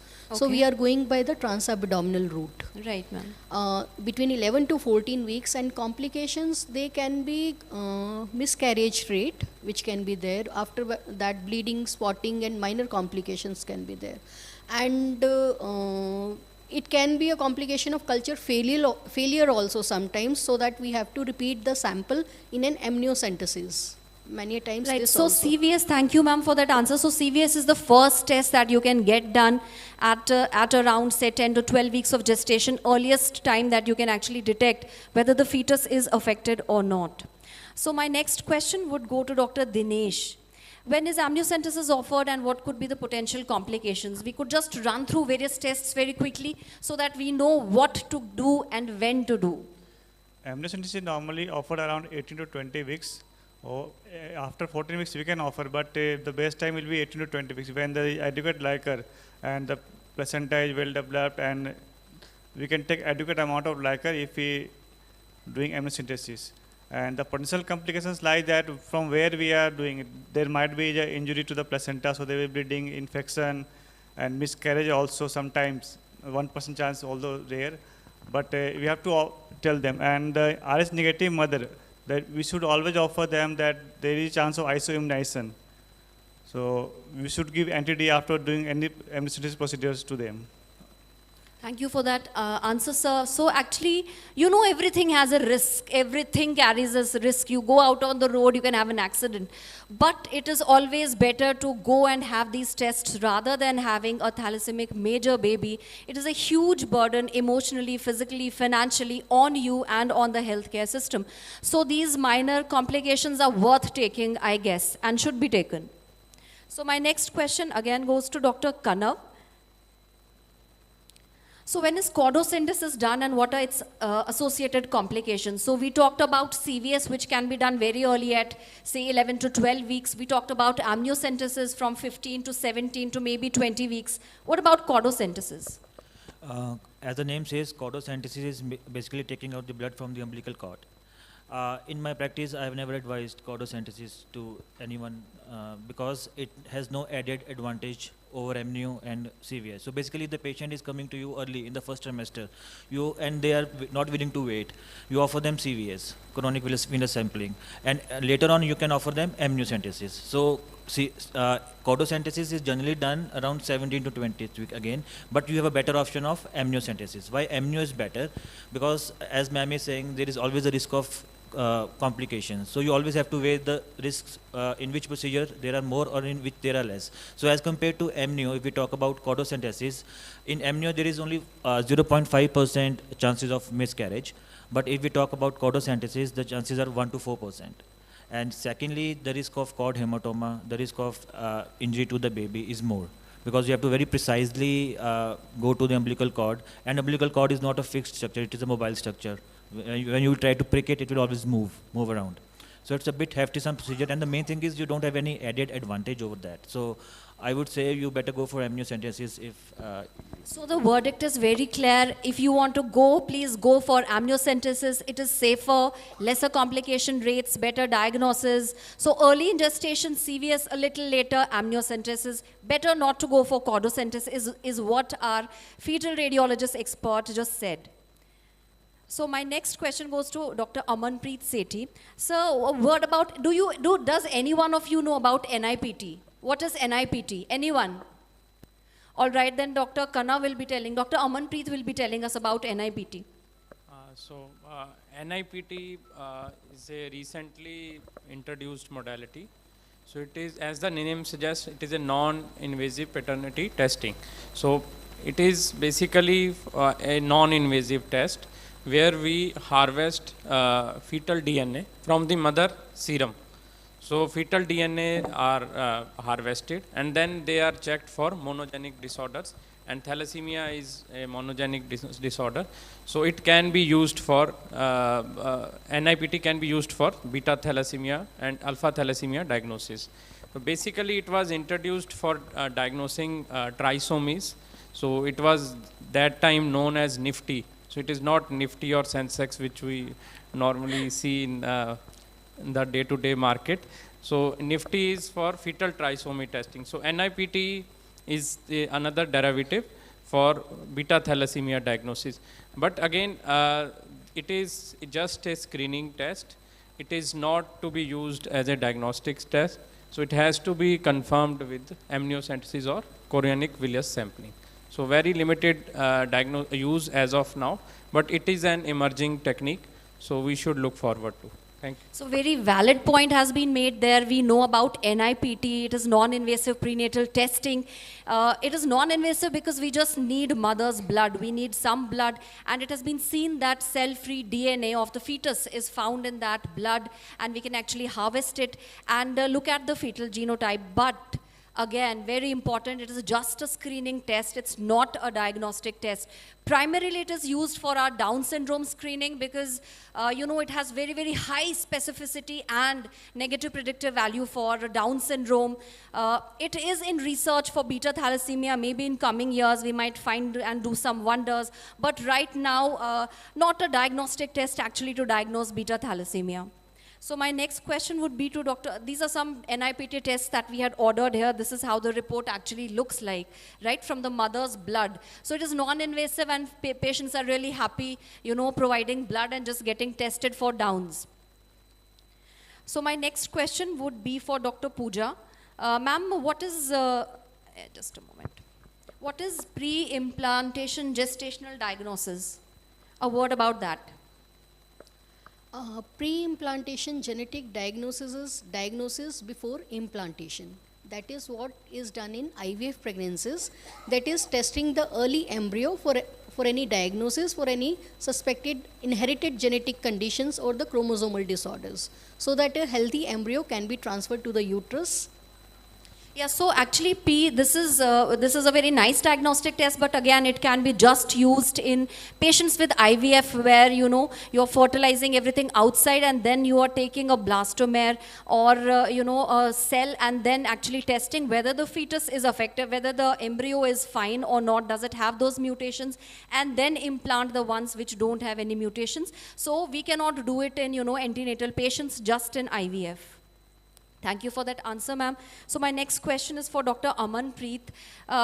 If there would be one test, now we talked about CVS, we talked about amnio, we talked about chordosynthesis, we talked about NIPT, about pre-implantation gestational, diagnosis. If one test, somebody says, what should I get done? What would be your verdict? So it is not the one test, it depends upon the stage of the pregnancy and the risk of getting thalassemia major. So it all depends what is the risk and what is the stage of pregnancy. So if you have a very high risk of it, like both mother and father are carriers, so and you are doing a IVF conception, then peri-implantation genetic diagnosis can be offered. Absolutely. And if you want early diagnosis like pregnancy is at 10 to 14 weeks, then CVS is the best modality. And if their parents are coming late, and then 14 to 18 weeks, then amniocentesis is the best diagnosis. So as sir has also said that chordosynthesis is very risky, so I will not advise. So I think it should be very clear to all of you sitting here, whenever you have an antenatal couple who is screen positive, that means both of them are thal trait, you get a CVS done at the earliest at 12 to 14 weeks. If they are coming to you late, again, you get an amniocentesis done, you can get it done up to 20 weeks. So those are the two tests we are actually depending upon enormously. So my next question would be for Dr. Dinesh. What if you get a thalassemia major? Because we all know that once we have a thalassemia major, we will counsel that patient and advise her medical termination of pregnancy. It is a choice if she wants to terminate it or carry on. But according to the MTP Act, we can do it. We are bound, we are bound to doing it within 24 weeks of gestation. So this is a very valid point. If you get to diagnose this and the patient is already after 24 weeks of gestation, what do we do? First of all, we should always try to prevent any delivery of thalassemia major patient because they suffer a lot in their life. Absolutely. So we should take other options also. Although there are certain laws that we can go to district medical committee, we can go to court and ask them to get the MTP permission. And if it's permitted, get MTP done. If not, which in most of the cases it will not be permitted, I think. So in those cases, we have to counsel the couple, the parents, that you have to, the born child will have to undergo therapy for a long time, the whole lifetime. Like if he or she is getting blood transfusion, she will need the chelation therapy at the same time. And if possible, if there is any certain couple or the other bone marrow transplantation is there, so that can be done. The gene therapy can be done. So we have to explore all the possible options. So the therapies, we have to explain them, that these are the possible therapy modalities which are available nowadays, which can be offered to the child once he or she is born. So we should explain everything, the risk, and let them decide whether they are able to, because all the modalities is lifelong and they are expensive. Because even that small peak in the child, getting regular blood transfusion, getting blood, is very painful for the parents and for the child also. So if they have cord blood samples with the other child, which is normal, so we can have that HLA tested and we can get cord cell transplantation nowadays, very common. So we explore all the options, explain them to the parents, and accordingly let them decide what to do. Absolutely. Dr. Nishi ma'am, would you like to put in a word? I mean, you are on the MTP panel for FOGC. So would you like to put in a word regarding that? Hello.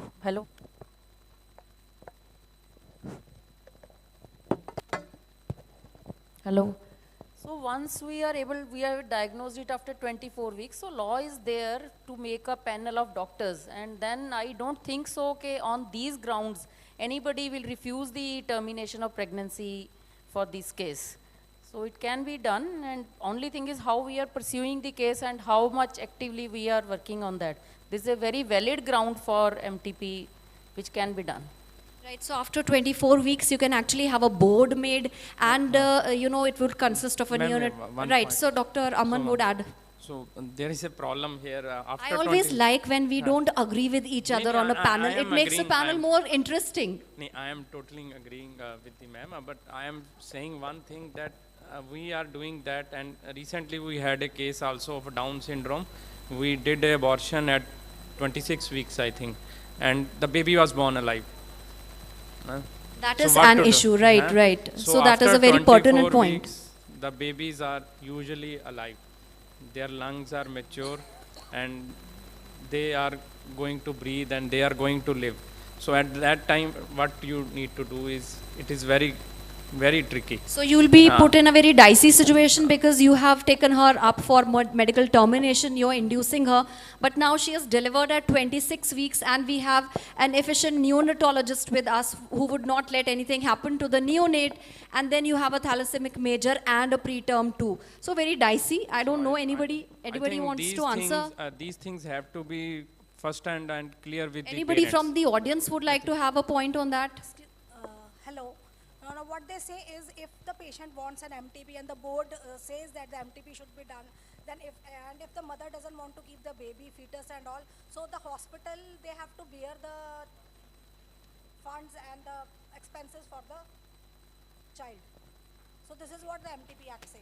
Okay, the hospital will bear the expenses then if the child is alive and thalassemic and preterm. So that will be on the parents because they had actually taken the decision to terminate this.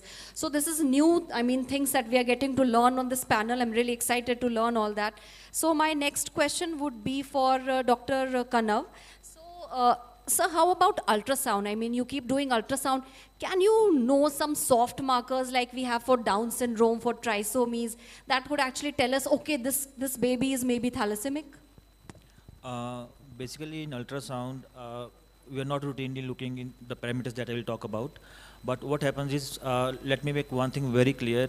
If you're not doing any screening or you're not, we don't have any history, you won't know the baby is thalassemia if you're doing level 2 scans or things like that. So basically my point is, the role of ultrasound comes, let's say when you have done a screening and the baby has come out to be thalassemia positive and the couple wants to continue the pregnancy somehow, they don't want to terminate the pregnancy. So role of ultrasound comes in, then we can monitor the pregnancy. So there are various parameters in ultrasound that we look upon. I think all of you must be knowing about MCA Doppler, the fetal Doppler studies. Absolutely. So what we do is the risk of developing fetal hypoxia is more in thalassemia patients because of hemolytic anemia, cardiac overload and all those things. So every 4 weekly we do a MCA Doppler and we look for the MCA PSV values, and it should be less than 1.5 MOMs for that to say that risk of hypoxia is not there.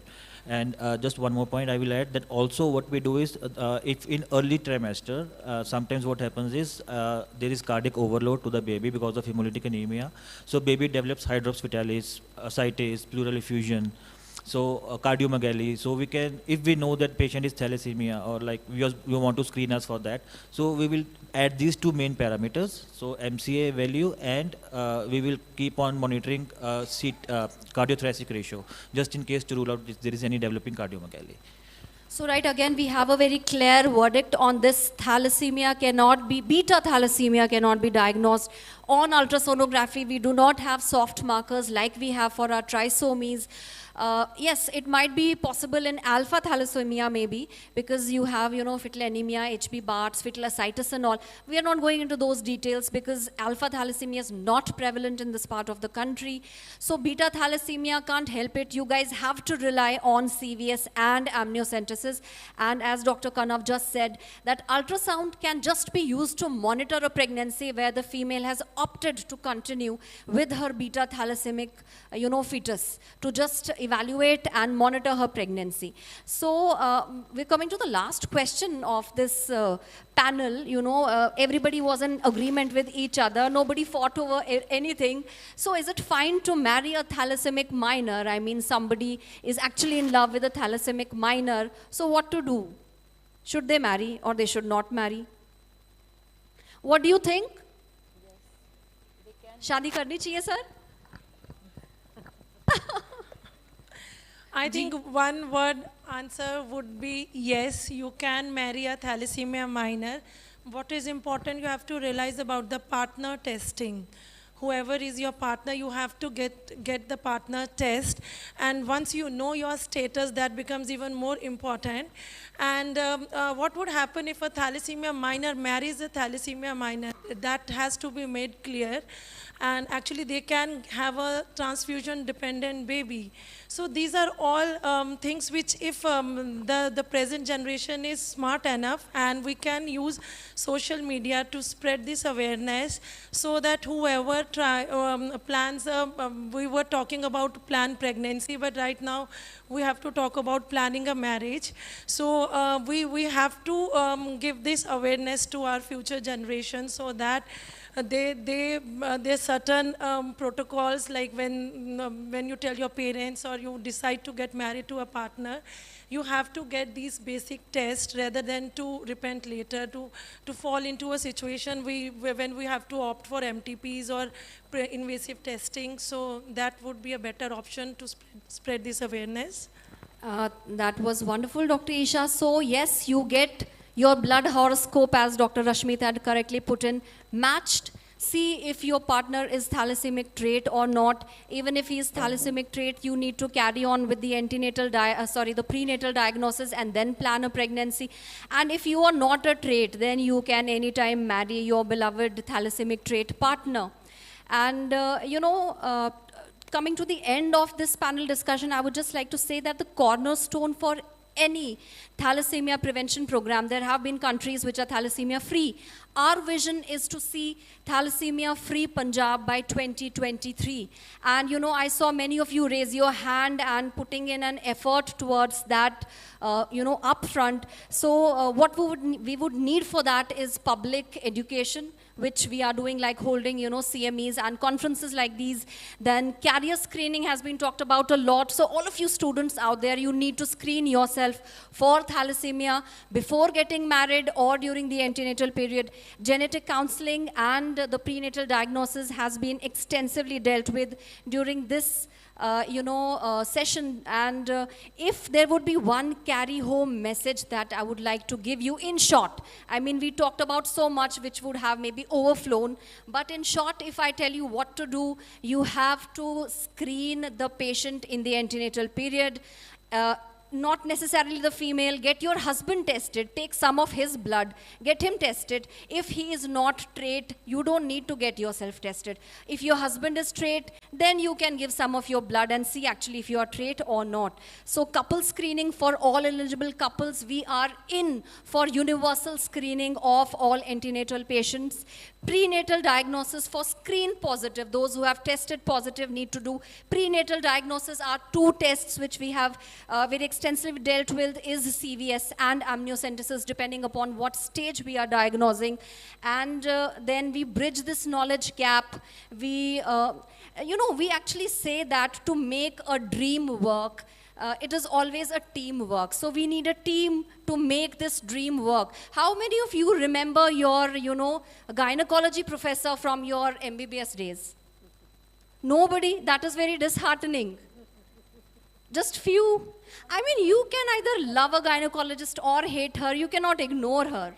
They are a little atypical. You cannot afford to forget her. And after this panel discussion, please have an obstetrician buddy on board if you're even planning to move a step closer to thalassemia-free Punjab by 2023. So please, there is a petition board which is right outside. Put your sign there. pledge, get screened, screen thalassemics, and let us move a step closer towards thalassemia-free Punjab by 2033. Thank you so much for your patient listening. I would appreciate comments from the chairpersons. Basically, the take-home message is to screen all the antenatal women. So that is the most important thing. So I had my experience about 8 years back when this thalassemia screening was not available free here. So an antenatal patient came to me for the routine checkup. I advised her thalassemia screening. She did not get it done because it was paid over here. So I also did not force upon her to get it done. And what happened, she gave birth to a thalassemic major child. So I have learned my lesson to screen all the antenatal patients who come to my clinic and to educate my UGs and my PGs to get the this thalassemia screening done during the antenatal period. Fully agree with what Dr. Harpreet has said. I just want to tell one or two practical points about antenatal women and thalassemia. Ideally, we should be screening all women in first trimester with CBC and HPLC, but it is not possible because of several reasons. I don't want to go into them. But if we have a high index of suspicion in patients who have anemia, at least that can help.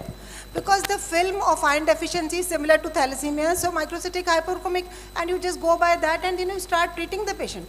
When people give injectable iron preparation, that is the problem.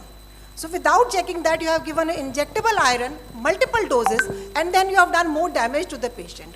So that is, and even patients come from outside. कि जी हमें बहुत सारे टीके लग चुके हैं, फिर भी हमारा HB नहीं बढ़ रहा, तब हम कर रहे हैं, already the damage is done. And another situation is patient presents with severe anemia. And the resident has already transfused blood and 1 or 2, and you come next morning and then you give them this thing, why you have not sent the HPLC first? At least send the basic HPLC, because once you have transfused 2 units of blood, now you cannot get the actual report. So this is from an obstetrician's point of view, and I wanted to just convey this. Thank you. Hello. And one point beside this antenatal diagnosis, like we are getting many patients just after marriage, they are coming to us with either problem of UTI or any other problem. Why not to screen the couple at that time? Why we want to go up to antenatal period? So whenever the patients are coming to us for their first visit, I think with CBC, if we go in for HPLC, that will be good enough, and we can counsel them at that time regarding pregnancy and their antenatal period. Thank you. And another congratulations for a very wonderful panel, Dr. Sandesh. Thank you so much. Thank you, respected chairpersons, for your valuable inputs. I mean, after so much of theoretical knowledge, just chipping in with those practical tips, experience always counts. Very grateful for those tips. Thank you so much, and thank you for your patient listening. Thank you so much, everyone. So can I just add one thing which I think the audience needs to be reiterated about? So everyone has heard that, the antenatal part. So one thing please remember is that when the mother has been diagnosed as a carrier and the father and you're planning to go in for antenatal screening, please send the mutational analysis immediately. There are 5 major mutations which result in thalassemia in this part of the country. So you cannot do an antenatal diagnosis if you do not know the mutation. So at the time you have detected the mother to be a carrier and she's already pregnant, you have to be very, very fast. Send the mother's sample, send the father's sample for the mutational analysis.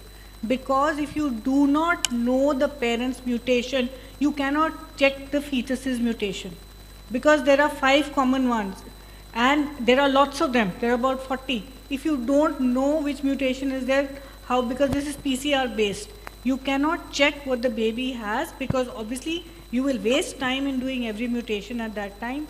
So when a patient is detected to have pregnancy and is a carrier, so when you're sending the husband sample, has to go immediately and the mutations have to be done as fast as possible.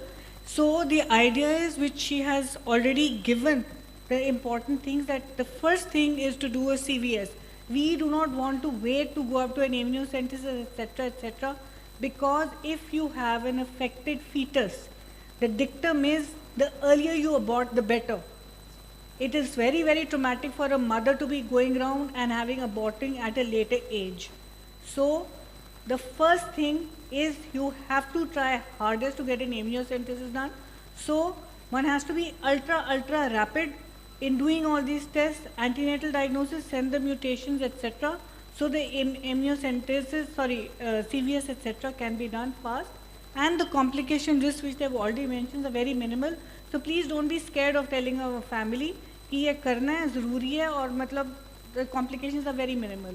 Okay, so I just wanted to add upon the mutation. Absolutely, ma'am. Thank you so much for that valuable input of yours. Thank you so much. Very true. If we don't know the mutation, like the parental sample, which mutation, because there are so many mutations. So we do a trio sample in the CVS. Both the parental samples, blood samples are sent to look for the mutation, and the CVS sample is also sent. So the simultaneously they can check for the parental mutation, and those mutations can be checked in the fetus. That was indeed a wonderful discussion. That was indeed a wonderful discussion. Now I request our chairpersons to please felicitate our speakers. First, I would like to call Dr. Sandesh Ganju ma'am. I request our chairpersons Dr. Seema ma'am, Dr. Harpreet ma'am, and Dr. Nishi ma'am. A huge round of applause, please.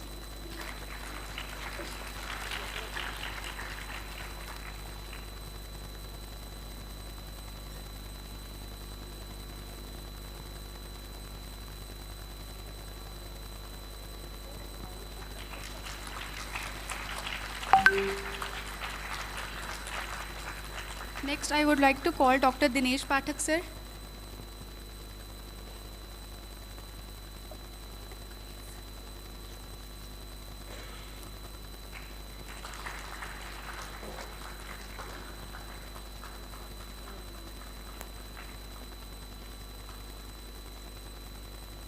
Dr. Isha Tapaswi ma'am.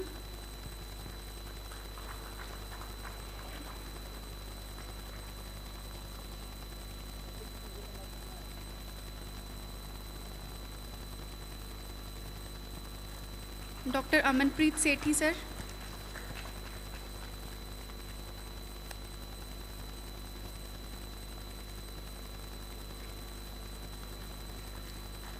Dr. Rashmeet Kaur ma'am.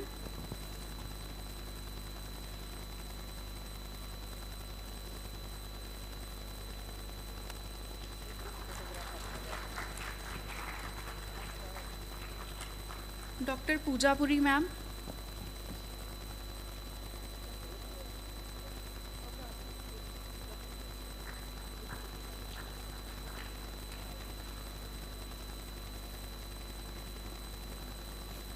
Dr. Kanav Kansal sir.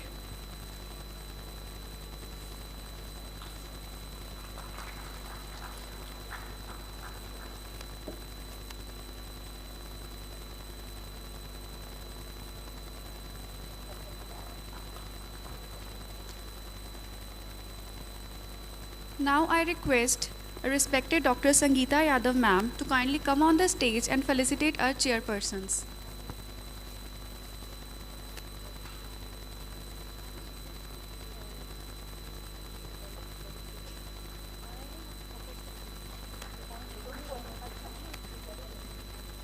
Dr. Sangeeta Yadav ma'am, she'll facilitate. Dr. Seema Grover ma'am.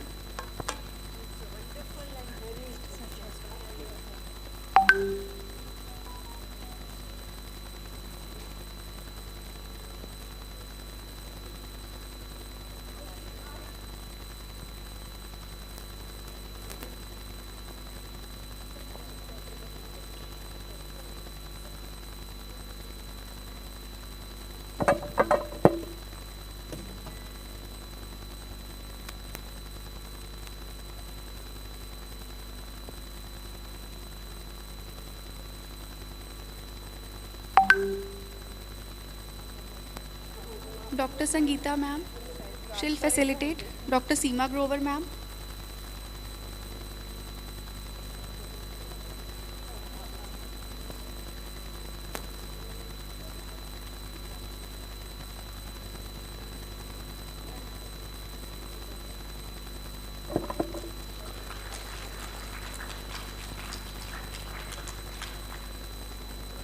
Dr. Harpreet ma'am.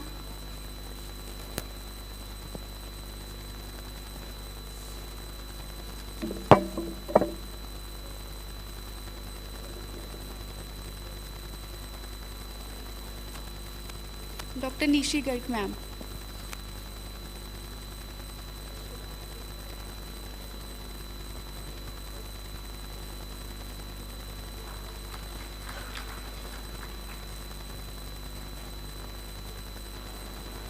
Thank you, ma'am. As we embark on the next session, I encourage you all to actively engage, ask questions, and share your thoughts. We'll begin with the next important session of panel discussion on blood transfusion in thalassemia. As we move forwards into our session, I am excited to introduce the distinguished experts as chairpersons for this session. I would like to call Dr. Rajesh Kumar sir. Sir is Professor and Head Department of IHPT, DMC Ludhiana, and Dr. Rajni Vasi ma'am, Associate Professor, GMC Patiala from Department of IHPT. I request our chairpersons to kindly take over the session.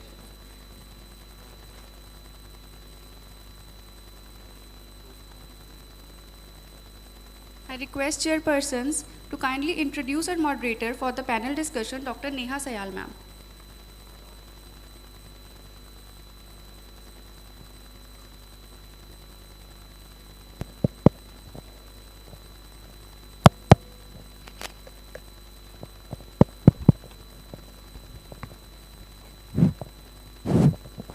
Good morning, आवाज़ आ रही है? Good morning, doctor Neha Sayal, assistant professor in charge department of transfusion medicine, Gyan Sagar medical college Rajpura. She is member of MUO at GSC at Gyan Sagar medical college Rajpura, co-author of book Essential of Transfusion Medicine, received ISTM Fellowship Award in 2016, lifetime member of ISTM and IMA, more than 6 years of teaching experience, more than 10 publications in national and international journal, and special interest in immunohematology.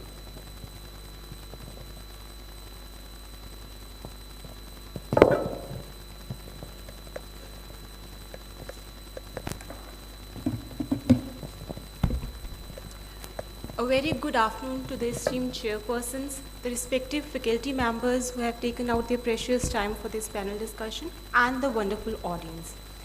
First of all, I would like to thank the chairpersons for the generous introduction, but I would like to add one more point to my introduction.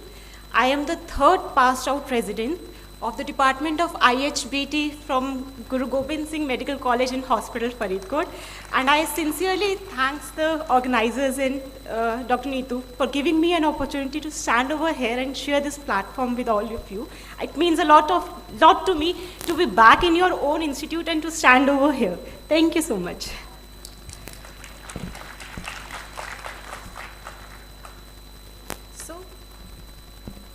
Since morning we have been discussing the prenatal screening, we have gone through the diagnosis, and now let's go towards the treatment part of thalassemia.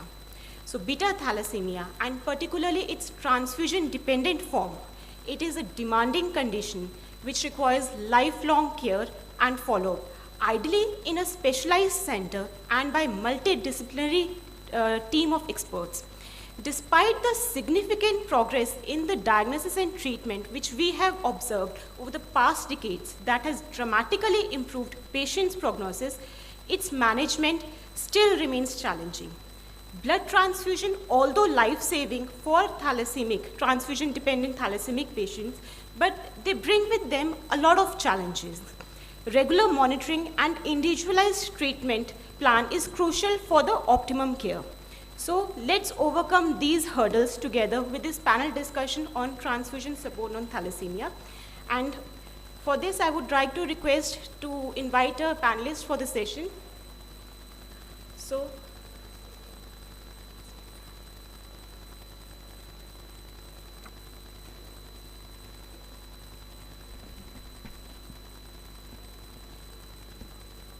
can we please have the CV for the first panelist? So, with great pleasure, I would like to invite Dr. Neetu Kukar on the stage. Ma'am is Professor and Head of Department of IHBT. She is MS Guru Gobind Singh Medical College and Hospital, member of National Academy of Medical Sciences, Fellowship International Medical Science Academy. And her career highlights are she is Administrative Controller of Integrated Center for Hemoglobinopathism, Hemophilia, Nodal Officer, Multidisciplinary Research Unit. She has 18 plus years of experience and lifetime membership of lot of associations, has more than 25 publications in national and international journals and working in ICMR funded and non-funded projects. Ma'am, please be on the stage.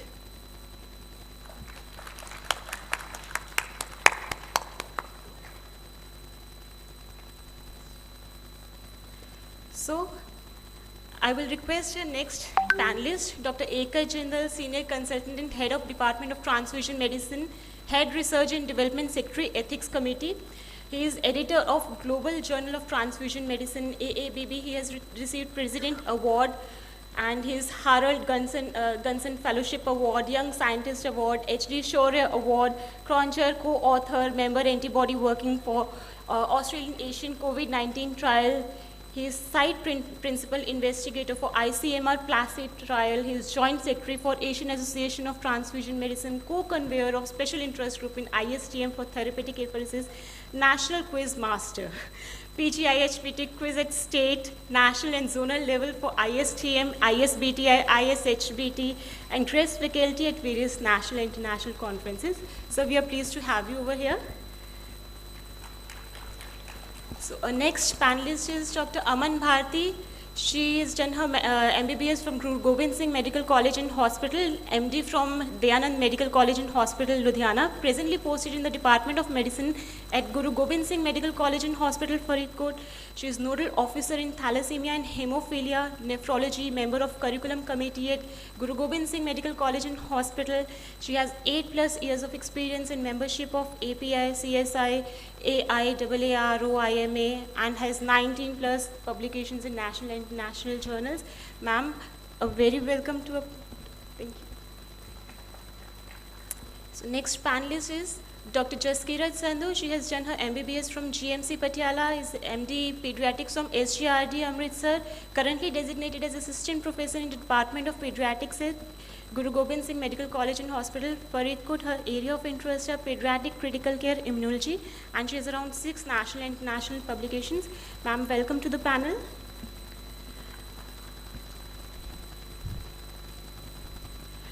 And the last panelist is Dr. Anjali Handa. She is MD IHBT, currently working as Assistant Professor in the Department of IHBT. Her career highlights are she has more than 8 years of experience, lifetime membership of ISTM, ISBTI, AABB, more than 10 national and international publications, and her special interest is in immunohematology and quality management system. Welcome, Dr. Anjali. So, without wasting any time, I would like to, embark this journey of transfusion support in thalassemia. So let's move to the first question. My first question goes to Dr. Jaskirat.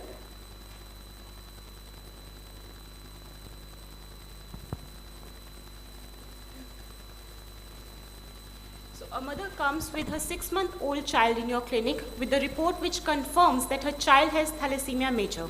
What will be your stance regarding initiation of transfusion therapy in the case?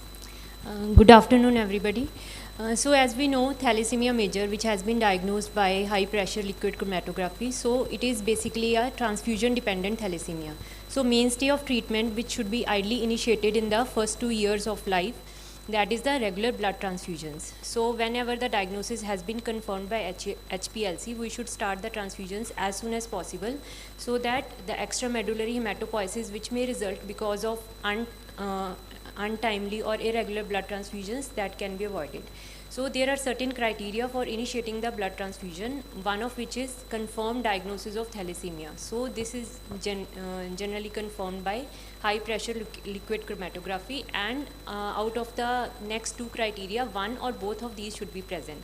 So the first is the hemoglobin, which is documented to be less than 7 on 2 occasions, at least more than 2 weeks apart, and or if there is, irrespective of the hemoglobin level, if the patient is having significant signs of anemia, or if the patient is failing to gain weight or failing to thrive, or there are certain features which are suggesting excessive extramedullary hematopoiesis. For example, the patient is having pathological fractures or thalassemic phases is there. So in those cases, we should start the blood transfusion therapy at the earliest.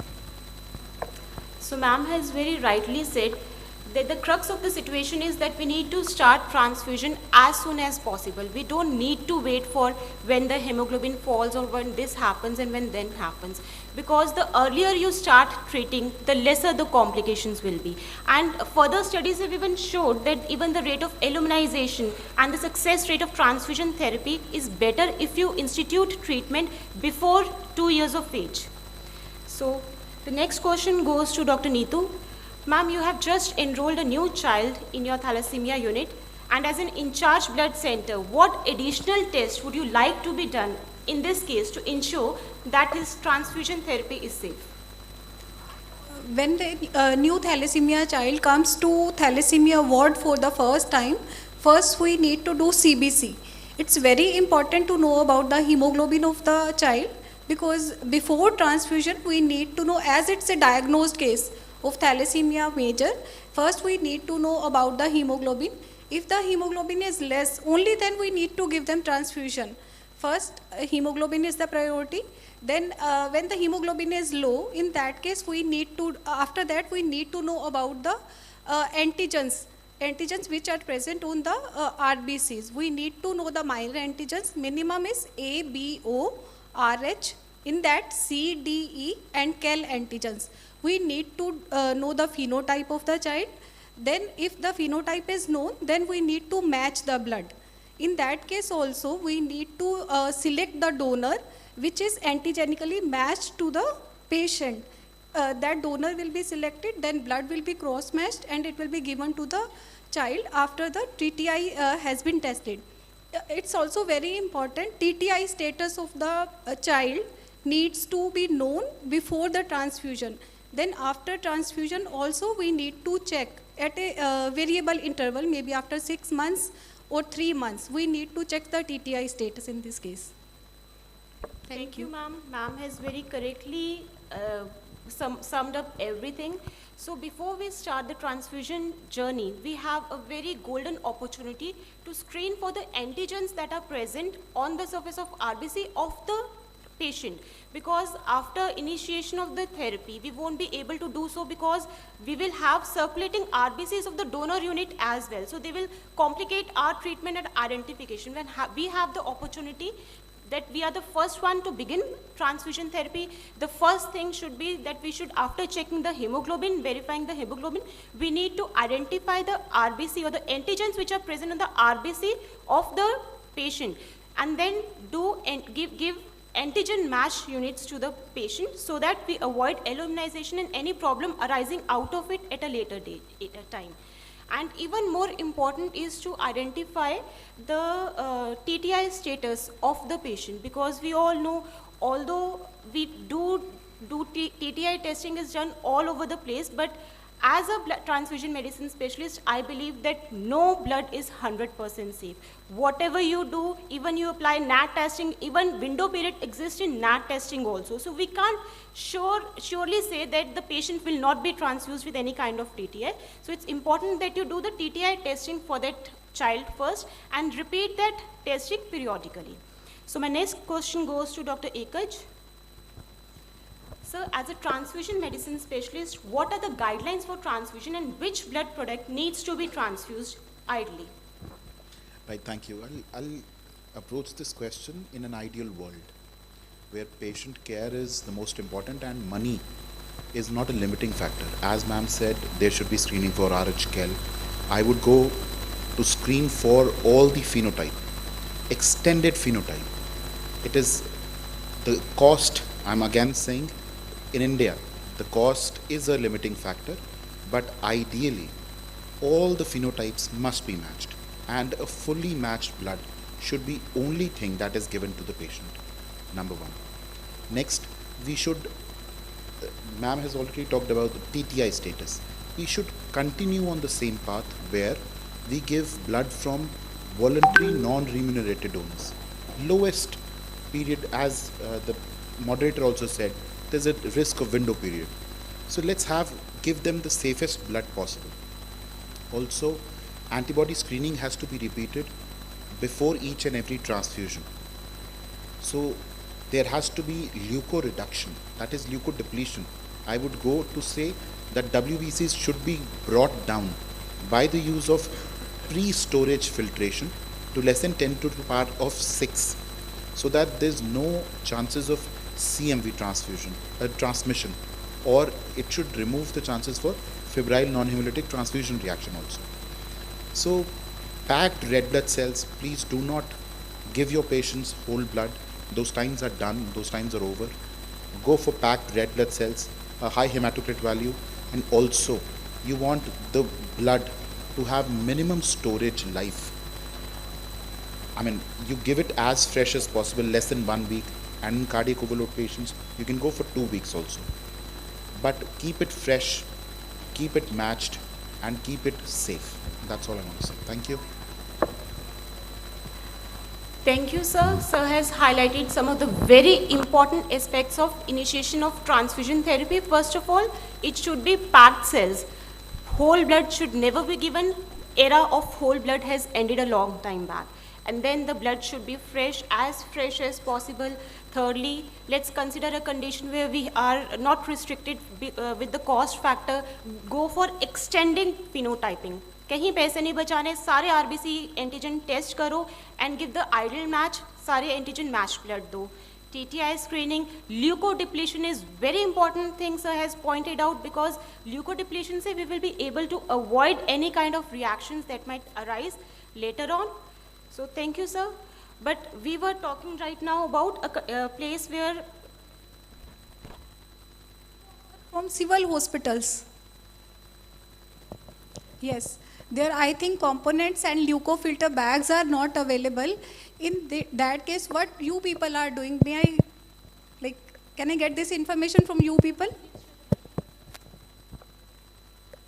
Please, can someone please tell us what are you doing at your Sanders Dr. lab? Rinku, can you tell us? Please share a mic.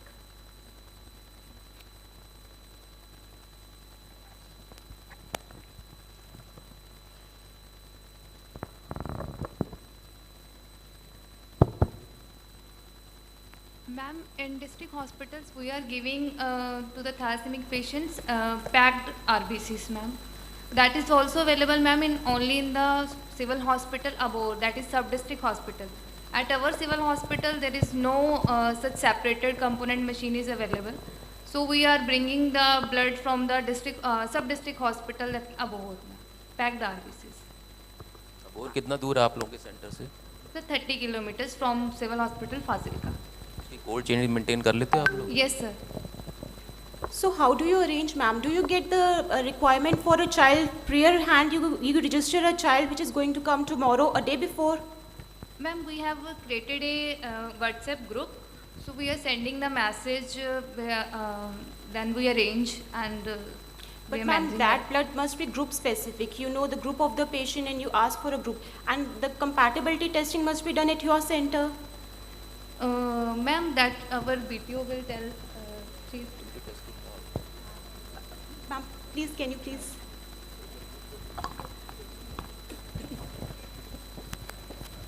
We already have the line listing of the patients that are transfused regularly, and accordingly with ma'am and we sit and we decide that these many PRBCs we are required for this particular blood group, and cross match is done at our center only.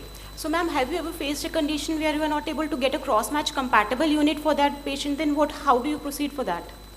Ma'am, till now we have arranged for like 2-3. इतना ज़्यादा हुआ नहीं है अभी. So you have not come across any patient? I think they are referring those patients to GGS only. Yes, ma'am. The patients who are not getting compatible blood Yes, in the yes, periphery only. district, we are getting those patients, those thalassemic children, I think. Yes, ma'am. Well, then that is a very good practice, because any patient who develops LO immunization should be referred to a tertiary center so that that patient can be handled very well. Thank you, ma'am.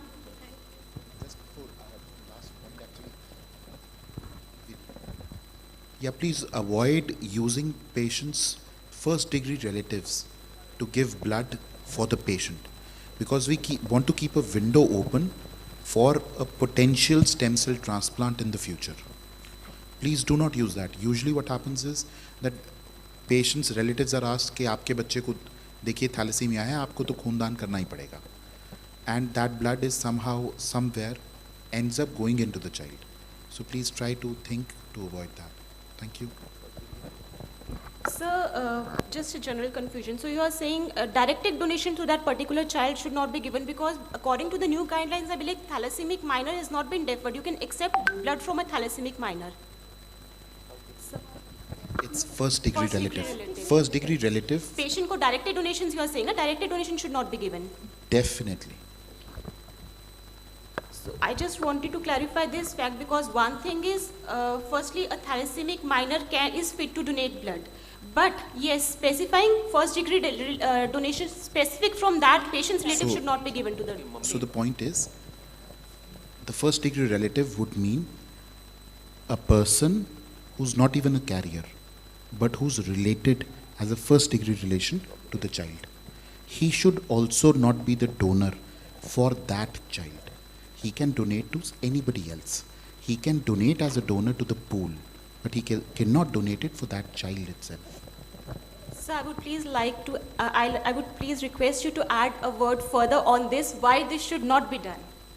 Okay. So as we all know, that there's a thing called HLA, human leukocyte antigens.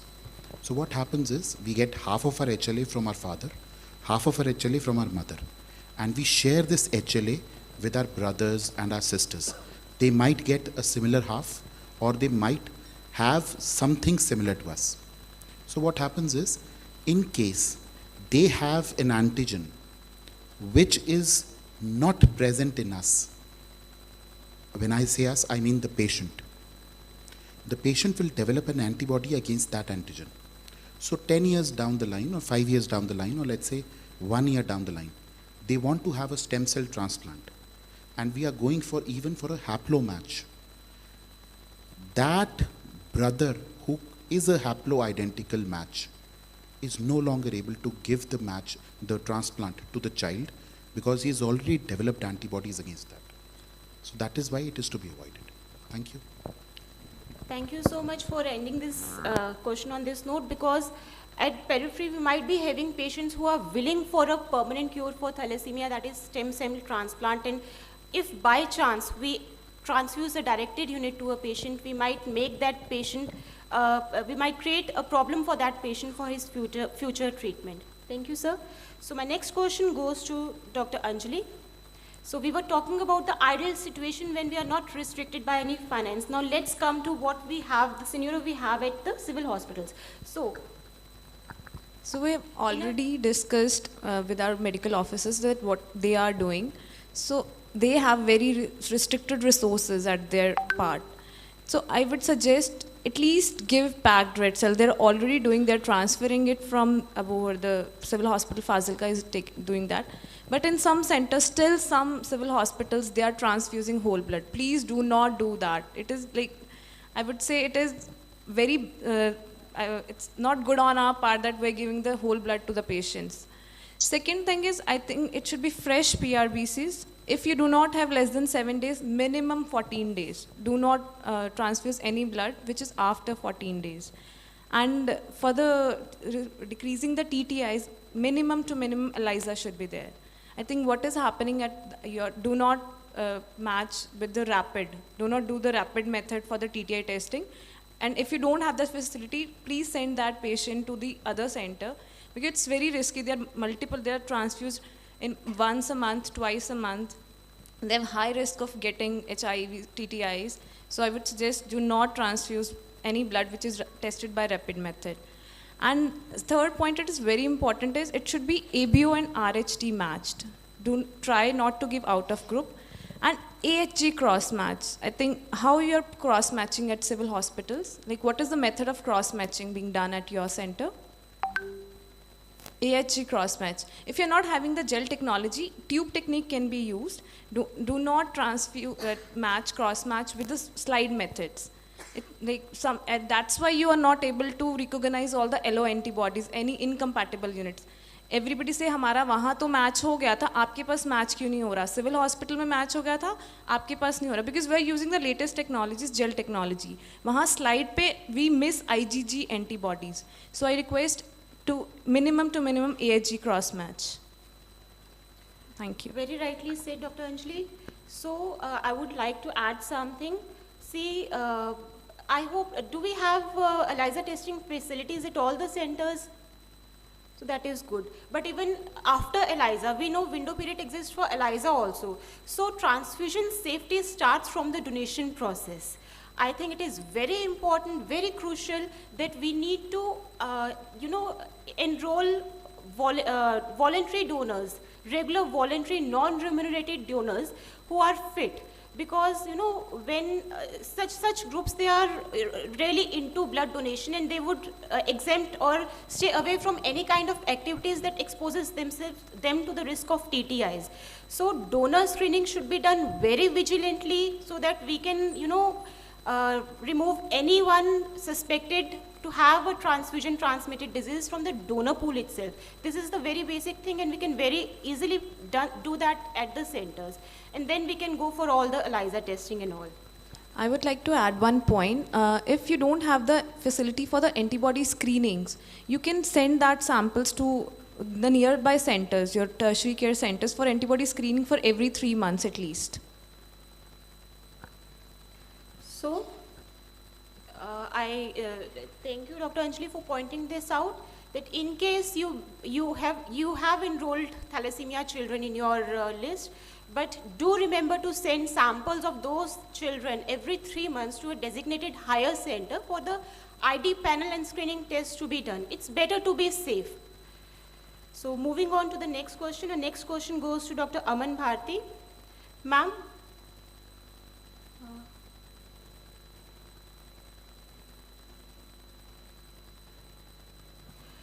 How will you decide the target for a transfusion therapy? Let's assume a 4-year-old patient weighing 10 kg and hemoglobin of 6 level comes to you. How much blood should be transfused? Okay, so thank you for the question. So we are discussing for the target therapy for this transfusion, right? So this is important because it allows the adequate growth and development to summarize. Sorry to interrupt you, ma'am. Would you like to please come on dice to explain that? Yeah. Thank you, ma'am.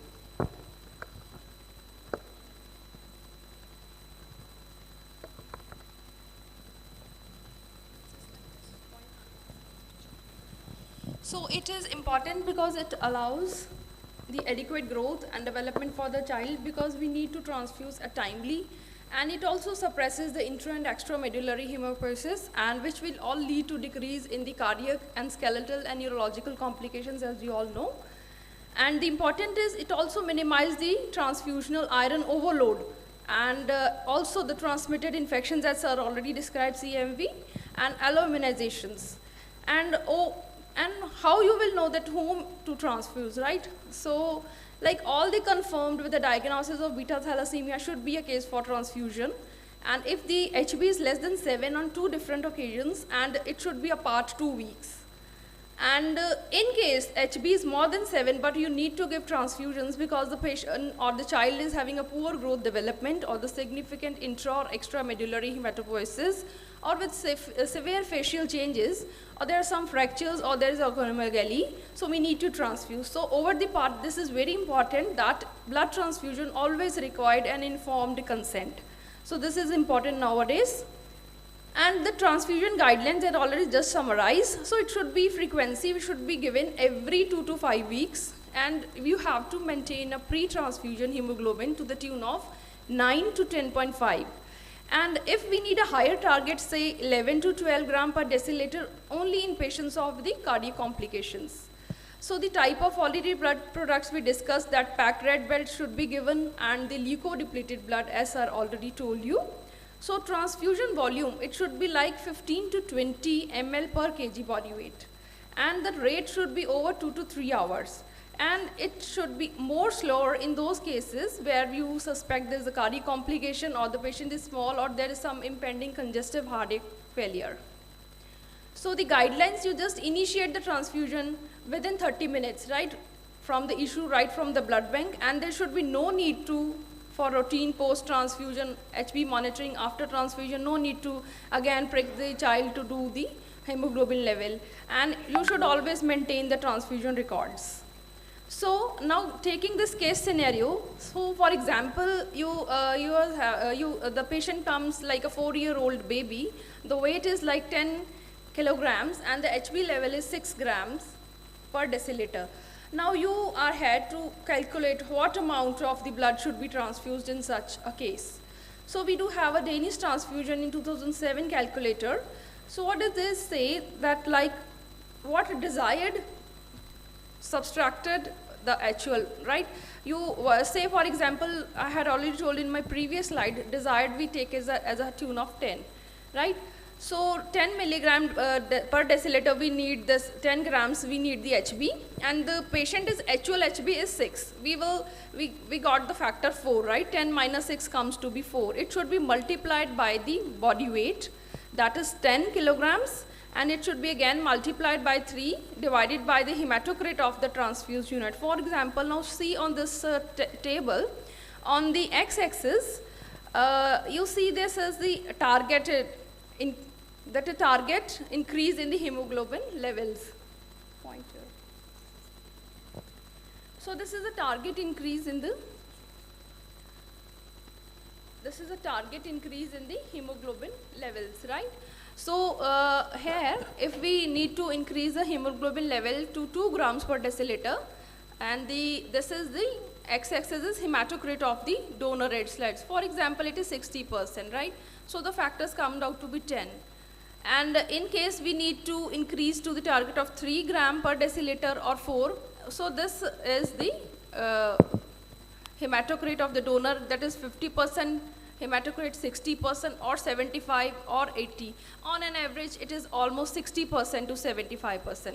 So in this case, this desired, we need 10, right? So the actual HB, that is 6, it should be subtracted and it should be multiplied by body weight, that is 10 kilograms, and it comes out to be 200 ml. So we need to transfuse 200 ml blood in this case. I hope you got this.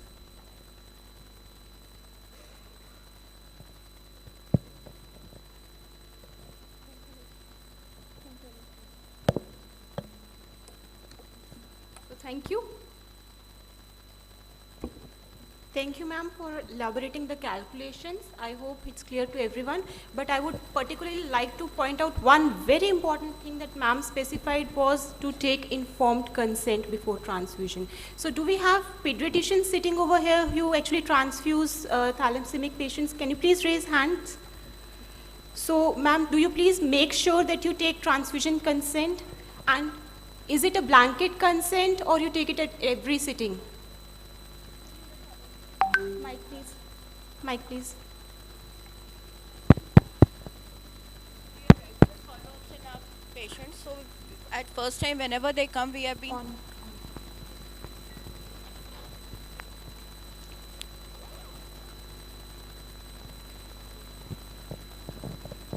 Yeah, we do take the consent of the patients, but most of the times it is every sitting we take it, but usually it is at the first time we take the most important consent which is there who are on regular follow-ups.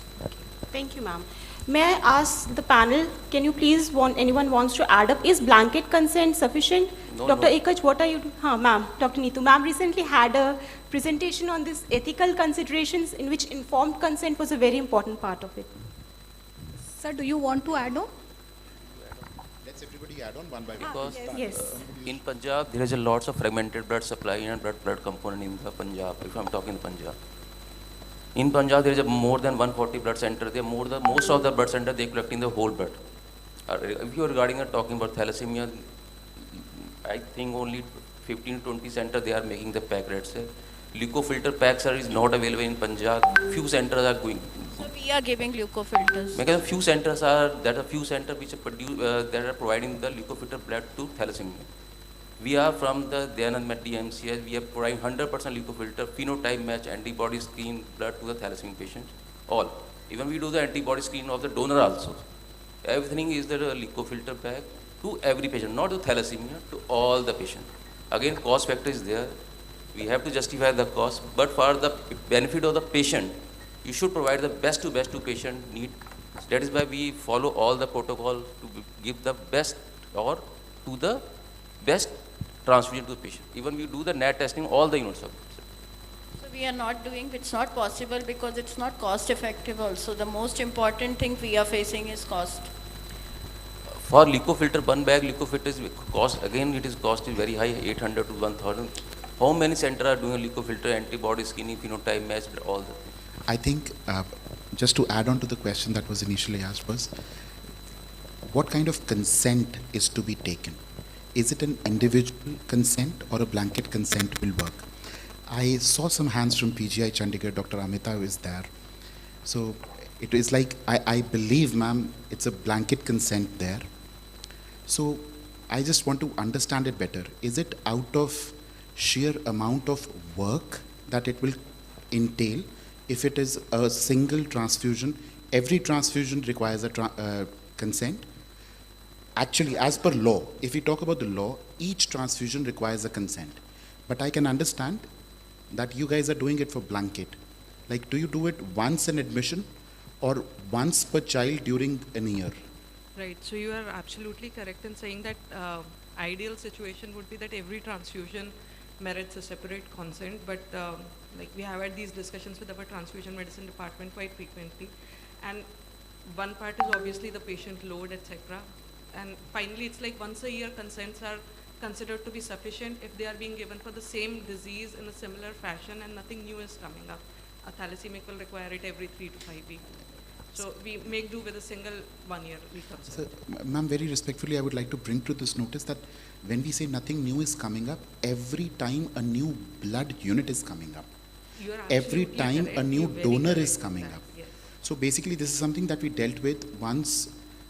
There has been case reports when there has been a transfusion of suspected and alleged transfusion transmitted hepatitis or HIV for few children in some states. You might have heard the news.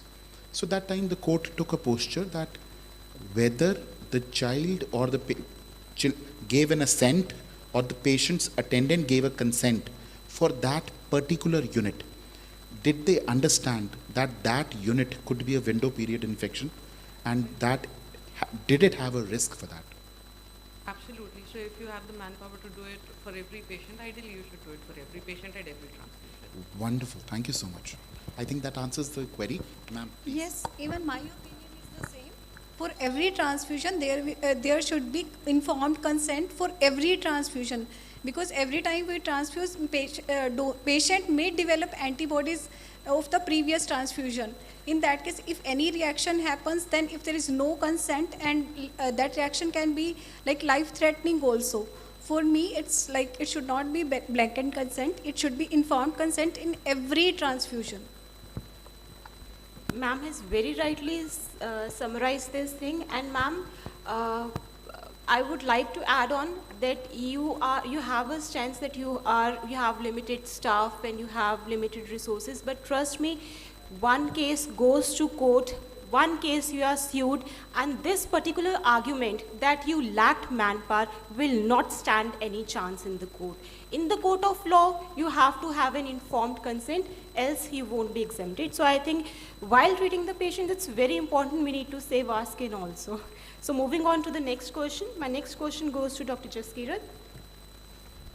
Ma'am, what investigations would you do when a patient of thalassemia comes to you for a follow-up visit?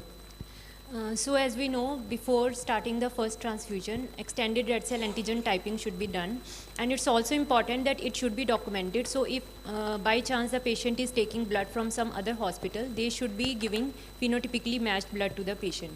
So otherwise, according to the Thalassemia International Federation guidelines, we have to do certain investigations at regular intervals. Monthly we have to do the complete blood count. That is not only to look for the pre-transfusion hemoglobin levels, but also to look for certain iron chelating drug toxicities, for example D-ferriprone that causes cytopenias, agranulocytosis. So for that also we have to get the complete blood counts. Then new red cell antibodies, they should be tested at least monthly. 3 monthly we should go for the serum ferritin levels to check whether the chelation which we are providing is effective or not. Then liver function, renal function test, serum electrolytes and fasting blood sugar, these are all to determine the toxicities for the iron chelating drugs.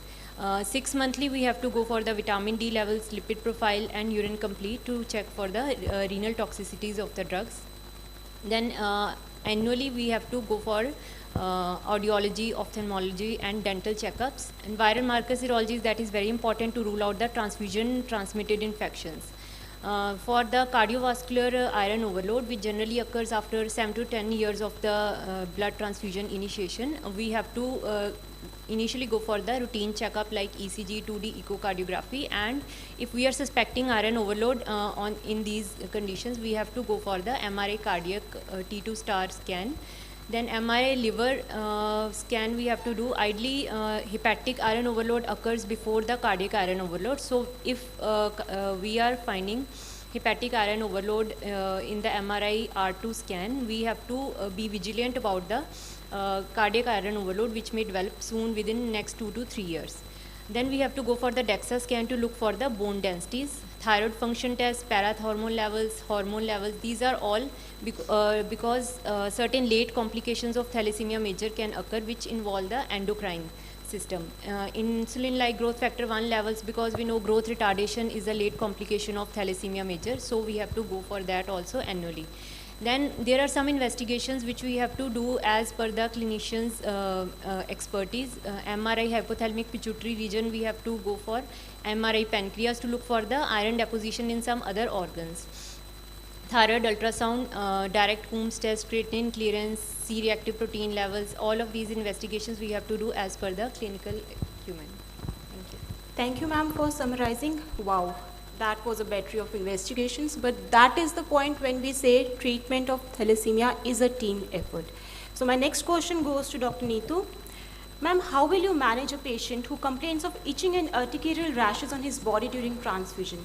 What precautions will you take for future transfusions of such a patient? This is allergic kind of reaction after the transfusion. In this case, these reactions occur because of plasma proteins basically present in the whole blood. But presently we are giving packed RBC. These reactions are very rare. If the patient still develops allergic reaction after the packed red cell transfusion, we need to give them washed RBCs. Then there is a lot of confusion about the washed RBCs and leuko-reduced RBCs. When we wash the RBC, we are reducing plasma proteins. And leuko-reduction is only very little. So we cannot prevent those reactions. We are preventing just the allergic reactions. In this case, we are giving washed RBCs just to prevent the allergic reactions. To prevent all other reactions, we need to give leukofiltration bag. In particular, for the, if we say washing, in washing there is a loss of RBCs also. In other cases, we need to give leukofilter bags only. Thank you, ma'am. To this question, I would like to ask one more thing. Ma'am, there's a common perception that washing of RBCs has a protective role in preventing alloimmunization and in even preventing TTIs. Ma'am, is it true or is it a myth that needs to be busted? No. When washing the RBC does not mean we are reducing the antigens. Antigens are already present on RBCs. We are transfusing those washed RBCs. We are not reducing the antigens. Antigens are there on the RBC. We cannot prevent alloimmunization by just washing the RBCs. The second point is TTI. We are not reducing TTI also. TTI are transfusion transmitted infections. By washing, we cannot prevent them or we cannot reduce them even. We need to take proper precautions. We need to take proper tests before transfusing these units. Thank you, ma'am. So it's a common myth. If we are transfusing washed RBCs, we are safe from all kind of reactions. It's a myth as clearly stated by ma'am. Now moving on to the next question. My next question is to Dr. Ekaj. Sir, how will you manage a patient who complains of fever and chills during transfusions, and what precautions must be taken for future transfusions? So basically, first thing is a patient who's chronically transfused. Usually what happens is it is taken as any fever or chills that he reports, they are taken lightly because chronic transfusion hai, ye to hoga hi.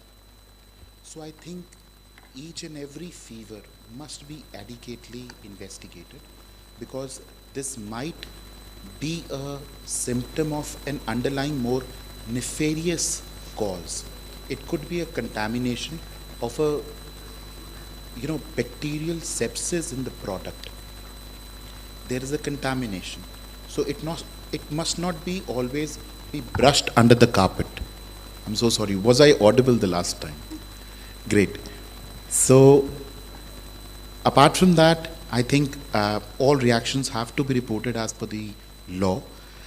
I am still divided upon when I thought about this. I was thinking, should I recommend pre-medication, or this is something that I should leave it to the concerned pediatrician to make a call on? I think these kind of pre-medications, on one hand, yes, they would end up being helpful in making a transfusion as a routine transfusion, but it will also mask if something more dangerous was going on underneath. So I think the pediatrician on the panel can Yes. take a call Sir on this. has left an open discussion on a very crucial topic, pre-medication. Should it be given in every case or it should not be? Do we have any discussions open for the board? Any of the physicians who've been transfusing units? May I have the clinicians who've been transfusing using? Ma'am, do you pre-medicate children or go for every case? Mike, please, please.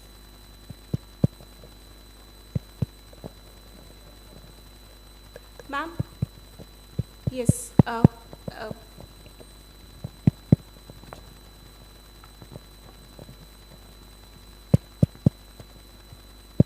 So pre-medication is not usually given in all the patients who need transfusion.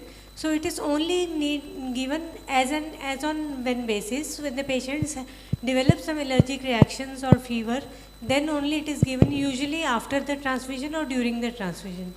So usually we do not give as the usual protocol to our patients. I just want to understand it better, ma'am.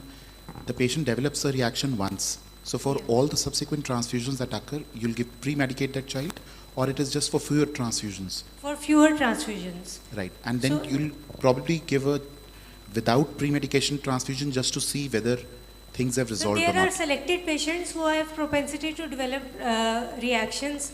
So some selected patients may be given pre-medication, but not all patients are given pre-medication. Thank you, ma'am. Whenever the patient develops allergic reaction, in that case we usually give antihistaminic. If the reaction resolves, we can start the transfusion after 30 minutes. Next time, if the patient do not develop allergic reaction, we can check it for 2 to 3 times. If the patient is developing reactions every time, then we need to give antihistaminic. Otherwise, in next transfusion, if the patient is not developing any kind of allergic reaction, we can avoid that. Thank you, ma'am. Ma'am has very rightly said, and here I would like to, highlight one more point, that allergic reactions are the only reactions in which you can restart the given treatment if the reactions are mild and they subside within 30 minutes of pre-medication. In all other kind of transfusion reactions, the slightest symptom of transfusion reaction arises, please do not reattempt to start the transfusion because we don't know what is the underlying pathology. Is it a bacterial contamination? Is it a febrile non-hemolytic transfusion reaction? Is it a hemolytic reaction? So never ever take a chance to restart that. Be free to label it as a transfusion reaction and send the bag and the samples back to the blood bank. Now moving on to the next question. My next question is to Dr. Anjali. Dr. Anjali, a patient receiving transfusions from outside your institute comes to you and the blood center informs you that they are not able to find a compatible unit for the patient. How would you manage the case? So we have been discussing about the word alloimmunization. Many times, I think many panelists have also used this word. And what do you mean by alloimmunization? It is the antibody formation in the patient's body against the transfused RBC's antigens, specifically the minor antigens. We have discussed that you should give a best match that should be antigenic type matched blood, but it is not possible for the many centers. It's not possible. So what if the patient has incompatible units are coming? It means there are 2 chances. Either the patient, first we have to rule out the technical and clerical error, and if it is not there, you have to perform the ICT that is indirect Coombs test and indirect antiglobulin test, direct globulin test, and autocontrol of that patient.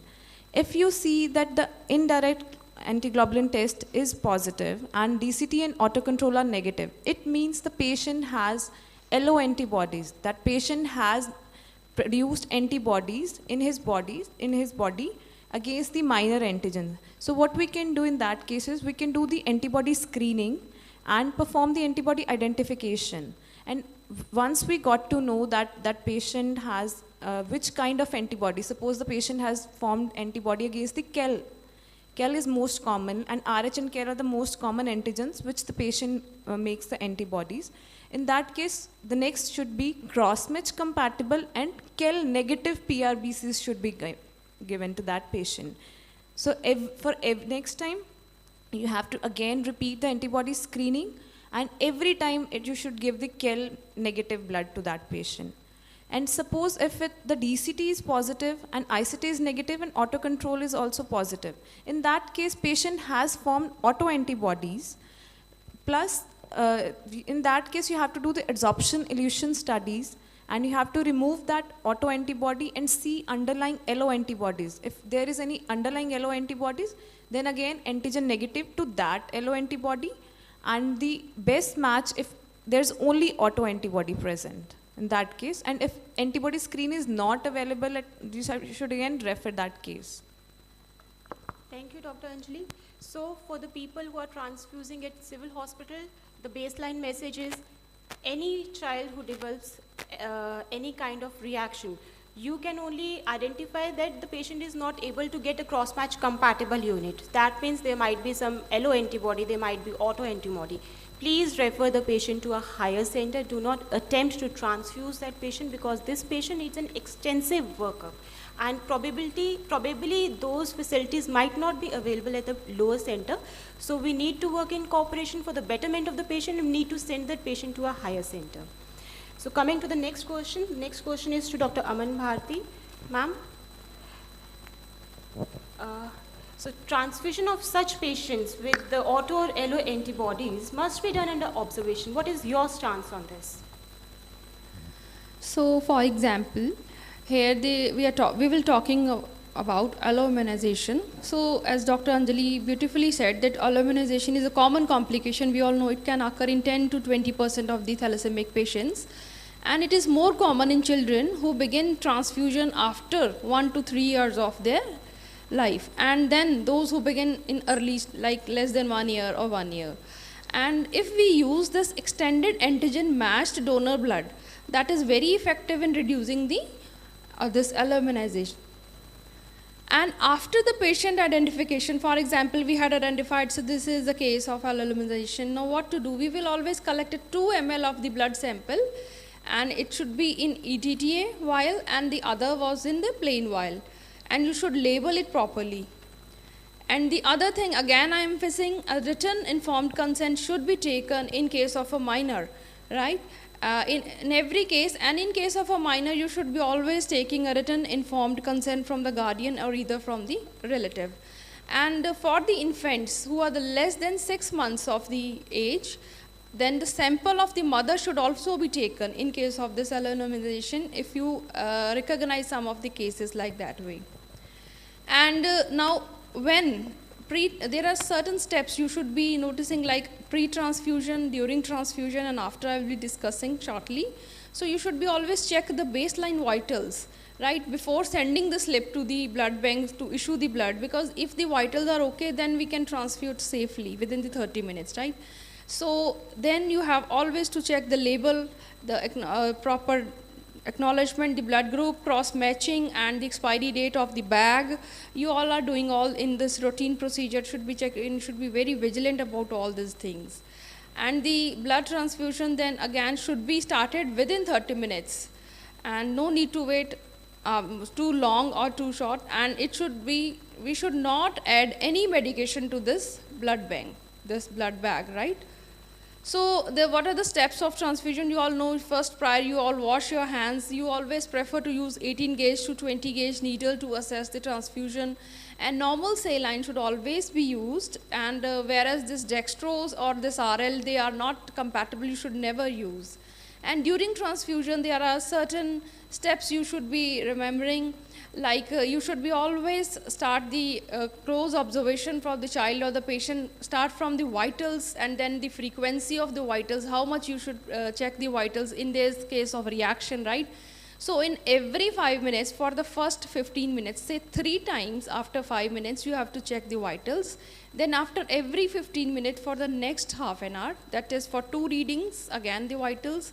And then after every half an hour in next 1 hour. So 3, then again 2, and then for again 2 times. So like this, 7, 8 readings for the continuously, and if initially 5 minutes, then again after 15 minutes, then after 30 minutes. So then after every hour till the transfusion is completed, and the 30 minutes post transfusion and the 6 hours post transfusion, for this any reaction you should be checking all this. And in case of any reaction you notice, immediately you have to stop the transfusion, and you have to inform the nearby staff or the doctor or the pediatrician who is in charge. And you should be, but do not stop, if you stop the blood transfer, you should be this IV line should be, it should be start running with the normal saline. You should not be stop all the access. This normal saline should flow into the access of that. And the rate of transfusion we will be discussing, like the desired rate of transfusion, it vary, because in some cases you have to rush the blood. If there is a lot of blood losses, there is urgency of volume depletion or replacement. But in the case of cardiac status or congestive cardiac failure, you should be very vigilant. Slowly you have to transfuse, or other hemodynamic condition of the patient, depending on other such conditions, the rate should be monitored very meticulously. And then the I will be discussing the start the infusion rate with approximately 2 ml per minute in adults, and at the rate of 1 ml in case of a pediatric patient. And later you can increase to 4 ml and after every 15 minutes under very vigilant observation in case of adults, and as per instructed by the pediatric patients. And this transfusion should be completed within 4 hours for the whole blood or the packed red blood cells, and the 30 minutes for the platelets and this FFP products. So transfusion set should be changed every 4 hours or within each unit of the blood. So this was during transfusion. After transfusion, you again have to monitor the patient for any transfusion reactions or delayed reactions, right? So all observations should be recorded in the patient's file, and it is very important. You have to document this trans reactions and report it in the blood bank. You have to deposit the blood bag with the BT set attached to it, right? And you have to fetch blood samples, that is one in the EDT vial and other in the plain vial. And even the first void urine sample of the patient and the duly filled, all these receipt form or the reaction form should be submitted, and it should be recorded very meticulously. And in case of the uneventful transfusion, as you all know, you all send empty bags and duly filled sign and reaction form to the blood bank for the autoclaving and all the other processes. Thank you so much, ma'am. Ma'am has wonderfully compiled all the steps of, transfusion of a unit, the steps that need to be done before start of a transfusion, during transfusion, and after transfusion.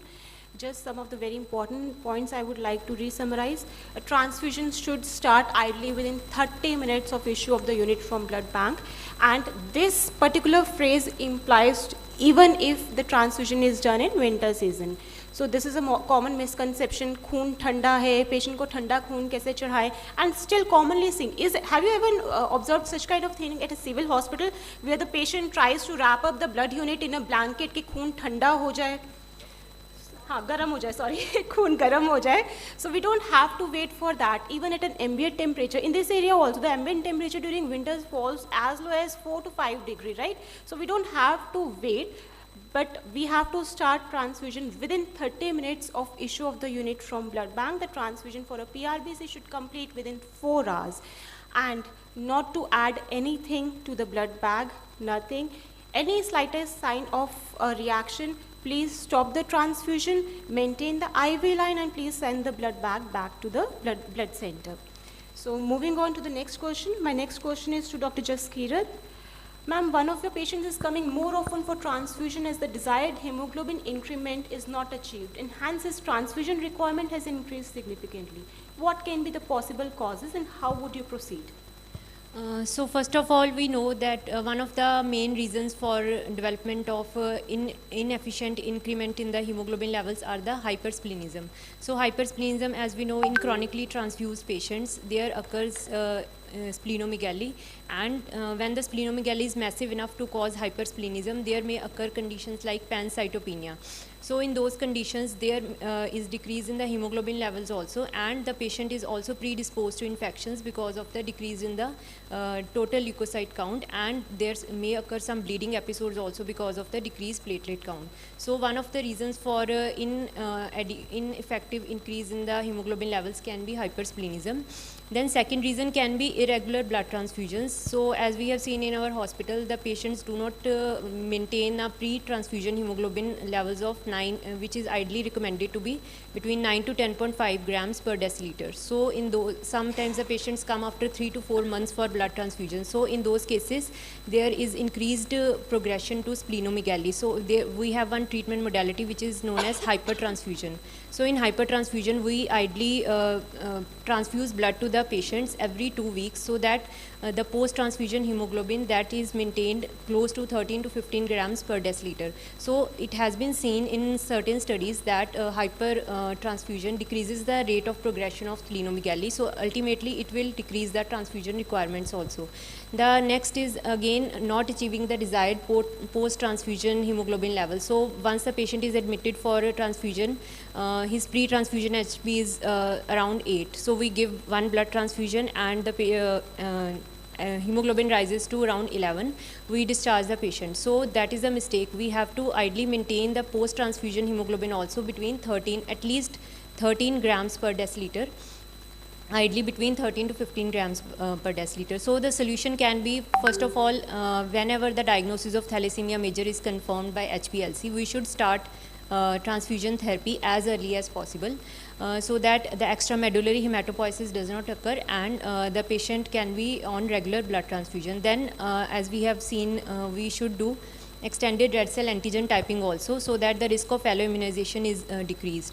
Regular blood transfusion again maintaining the pre and the post transfusion hemoglobin levels, and one more important point is there to screen for the new red cell antibodies which may develop with each blood transfusion since the donors are different for each blood transfusion. So ideally we should screen for the new red cell antibodies before each transfusion.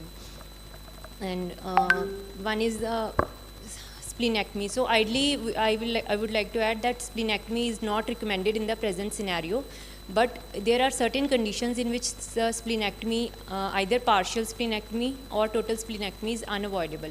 So one of the criteria is hypersplenism, which is contributing to pancytopenia, and in those cases sometimes we have to opt for the partial splenectomy. The second is when the patient is not having increased hemoglobin, increased PRBC requirement, and that is not ideally controlled by the iron chelator therapy. And the third is the development of symptomatic splenomegaly. So the splenomegaly is massive enough to cause symptoms like epigastric pain or left upper quadrant fullness. So in those cases, sometimes the patients, they are not comfortable enough to wait for regression of the splenomegaly. So we have to go for the partial splenectomy in such cases. Thank you. So Mike.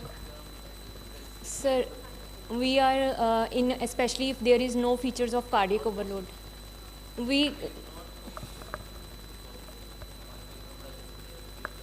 Patient registered 10 ग्राम और 11 ग्राम, इसके ऊपर raise ही नहीं होता thalassaemia बच्चों का. We actually keep the patients admitted for some days, and every alternate day we are transfusing so that at least it reaches close to 12. Possible ही नहीं है. How many blood you transfer to raise a 13 to 15 gram? It is not possible. It is. बाकी आप लोग करते होगे अच्छी बात है, लेकिन think about the कितना आयरन जाता होगा. It's not possible only. We transfuse approximately 10,000 units in a year. to thalassemia patients, but our HB maintenance is only 9 to 10 gram.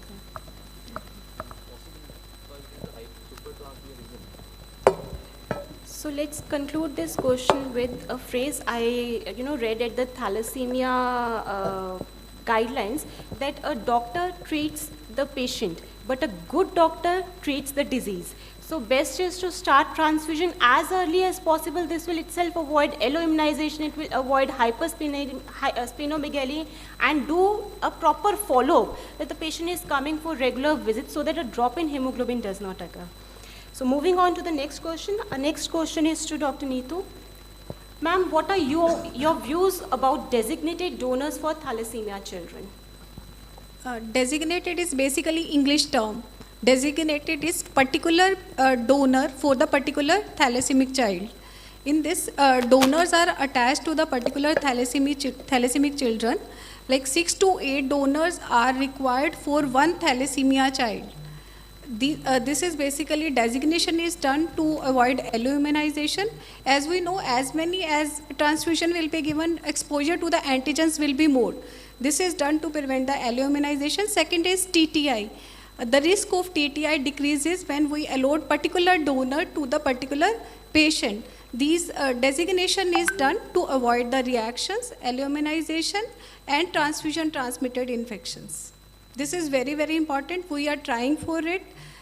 We are requesting particular NGO to provide us designated donors so that we can attach to them to thalassemia children.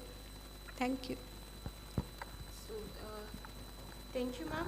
So next question goes to Dr. Ekaj. So what is a thalassemia diary? Do you think it will help us, or we are just increasing to our already overwhelming paperwork? Thalassemia diary is basically a very vital medical record of whatever is happening to the thalassemic child. Each child gets a diary which says how much blood has been transfused, height, weight, how much blood was needed, what is the frequency of transfusion, what is the incidence of any alloimmunization, what was the need for increasing the blood bags, things like that. Even if it means increasing our workload by double, I don't care. This is the most important piece of document that every child must have. Usually what happens is this document is kept in the thalassemia ward, where the nurses also ensure that they document each and every transfusion reaction that the child may have had, any incidents of alloimmunization, the blood need as such. So I think it's very important and a pertinent document, and every center who is involved even remotely with thalassemic children, please encourage everybody to maintain this document. Thank you. Thank you, sir. So do we have thalassemia diaries at our civil hospitals? So ma'am, do we make, while maintaining the thalassemia diary, we feel we are overburdened? So it is important. Whatever some things are to be done, and they must be done, right? So my next question goes to Dr. Aman Bharti. Ma'am, government is educating separate thalassemia wards. What is your stance on this? The government is advocating the separate thalassemic wards. This has many advantages, like because there is a lot of patients, thalassemia of all ages are coming, and because of the separate ward, they will be having a separate counseling sessions for the patient apart from the normal patients, right? Then they could be provided some of the books in their local vernacular languages where they can read in the separate thalasssemic wards, because it is required, because all the patients, they come together and they all increase their knowledge about the disease, right? And they all discuss their problems, and also the caregivers are also benefited by sharing the ideas if they have the separate thalasssemic wards in hospitals. So it gives a more comfort zone to the patients. So all the age groups I discussed, like in the children, even in the middle, even the adults now are coming, and other for the transfusion and other chelation therapies. So if we have a separate thalassemic ward, it gives a good, comfortable environment where they can discuss all the social and the other problems. Even the older patients, they could set an example for the younger patients, so they could share their knowledge. And even healthy, comfortable environment for the patients can be provided for the separate thalassemic wards, and the emotional support for both the patients and the caregiver. Even we could get the financial aids from the social workers and the NGOs for the separate thalassemic ward. And the last most important is it bridges the gap between the rich and the poor, right? Both of the social economic status patients we do encounter in the thalassemic ward. So both rich and the poor patients come for blood transfusions, and it is bridging the gap of the rich and the poor, the low and the high socioeconomic status. Thank you, ma'am. So, Dr. Neetu, I've heard we have built a very beautiful thalassemia ward in GGS now. Would you please like to share your views and your journey moving towards that ward? Yes, in GGS Medical College, we have a very beautiful thalassemia hemophilia ward basically. This ward was it was a journey of 10 years. It took me 10 years. When I came to this institution in 2011, there were only 10 thalassemic child who were actually registered. I went to pediatrics department and I took list from ma'am. Gurmeet Kaur Sethi ma'am gave me a list. I started building from the 10 children. Then it increased to, I think, 110 children are registered now.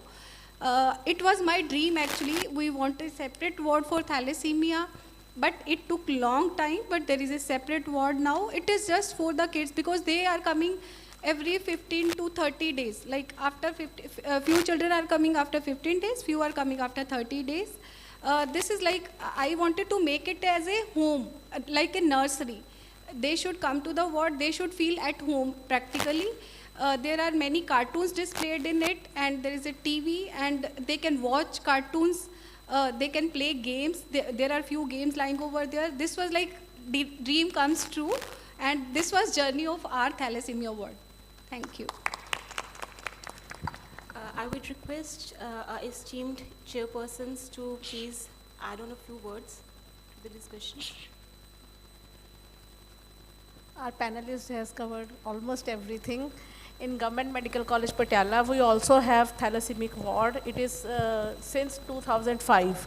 We have approximately 260 children, and we provide approximately 10,000 units to these children, but still HB is around 9 to 10. And in previous sessions, we have discussed about antenatal and perinatal, antenatal counseling. Rather than antenatal counseling, we should counsel youngsters above 18 years of age in each and every college, so that workload on us and patient load decrease. Very true, ma'am. जितने भी लोग हैं ना, सभी को HPLC कराना चाहिए, जिसकी उम्र 18 साल से ऊपर है। एंटीनेटल तो बहुत देर की बात है, शादी बहुत देर की बात है, लेकिन जितने भी स्टूडेंट्स आते हैं सबका HPLC होना चाहिए। पिक्चर देखने के लिए उनके पास पैसे होते हैं, स्विगी जोमेटो, बेटर है कि 150-200 रुपये का HPLC टेस्ट कराएं, जिसमें सबके लिए बेनिफिट है। और सबसे अच्छी बात है जो अभी बात की डेडिकेटेड ब्लड डोनर्स की फॉर थैलेसीमिया पेशेंट है, मेरे लिए एडवाइस है, सपोज को यहाँ पे इस मेडिकल कॉलेज में मेरे 100 स्टूडेंट्स आते हैं MBBS बच्चे को, you can make dedicated blood donor. We are organizing every year blood donation camp for these patients, and it is incentive based. हम उनको 2 छुट्टियाँ देते हैं, तो when it is incentive donor, students अपने आप भाग के आते हैं जब हम एक blood donate करने चले, and they become a regular blood donors for these patients. It is always incentive based for the thalassemia patients. Thank you, sir. And one university should be attached to one medical college, so that they should go to the colleges of that university, and they should give educational lectures and we usually call triple H testing before marriage: hepatitis, HIV and HbA2 testing at the age of 18.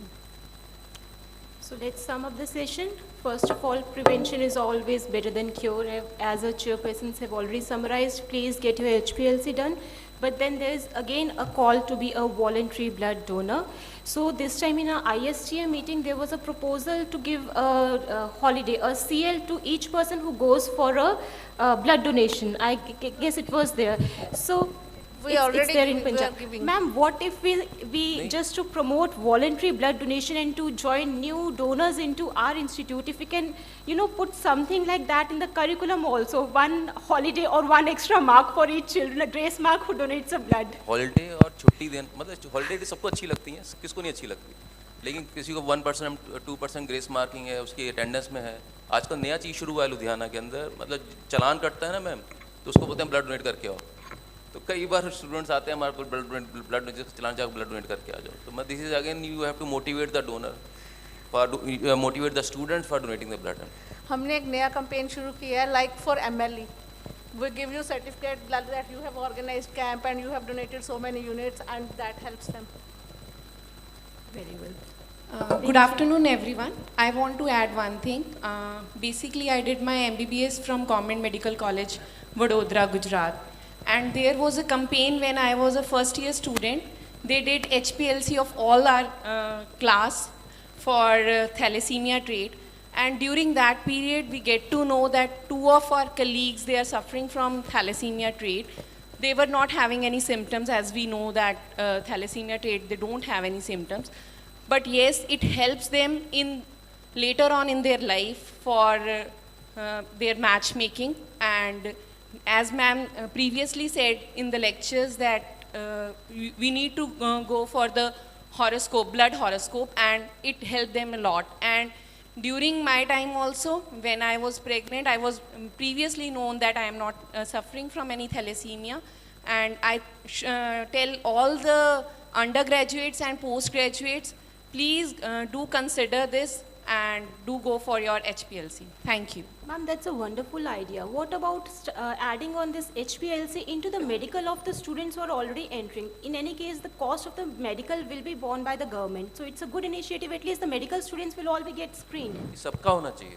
सबका होना जो भी चाहिए. बच्चा किसी college में गया है, मेडिकल होता है तो सबका होना चाहिए। Excuse me, ma'am. We I am from Guru Ramdas Medical College, University, Amritsar.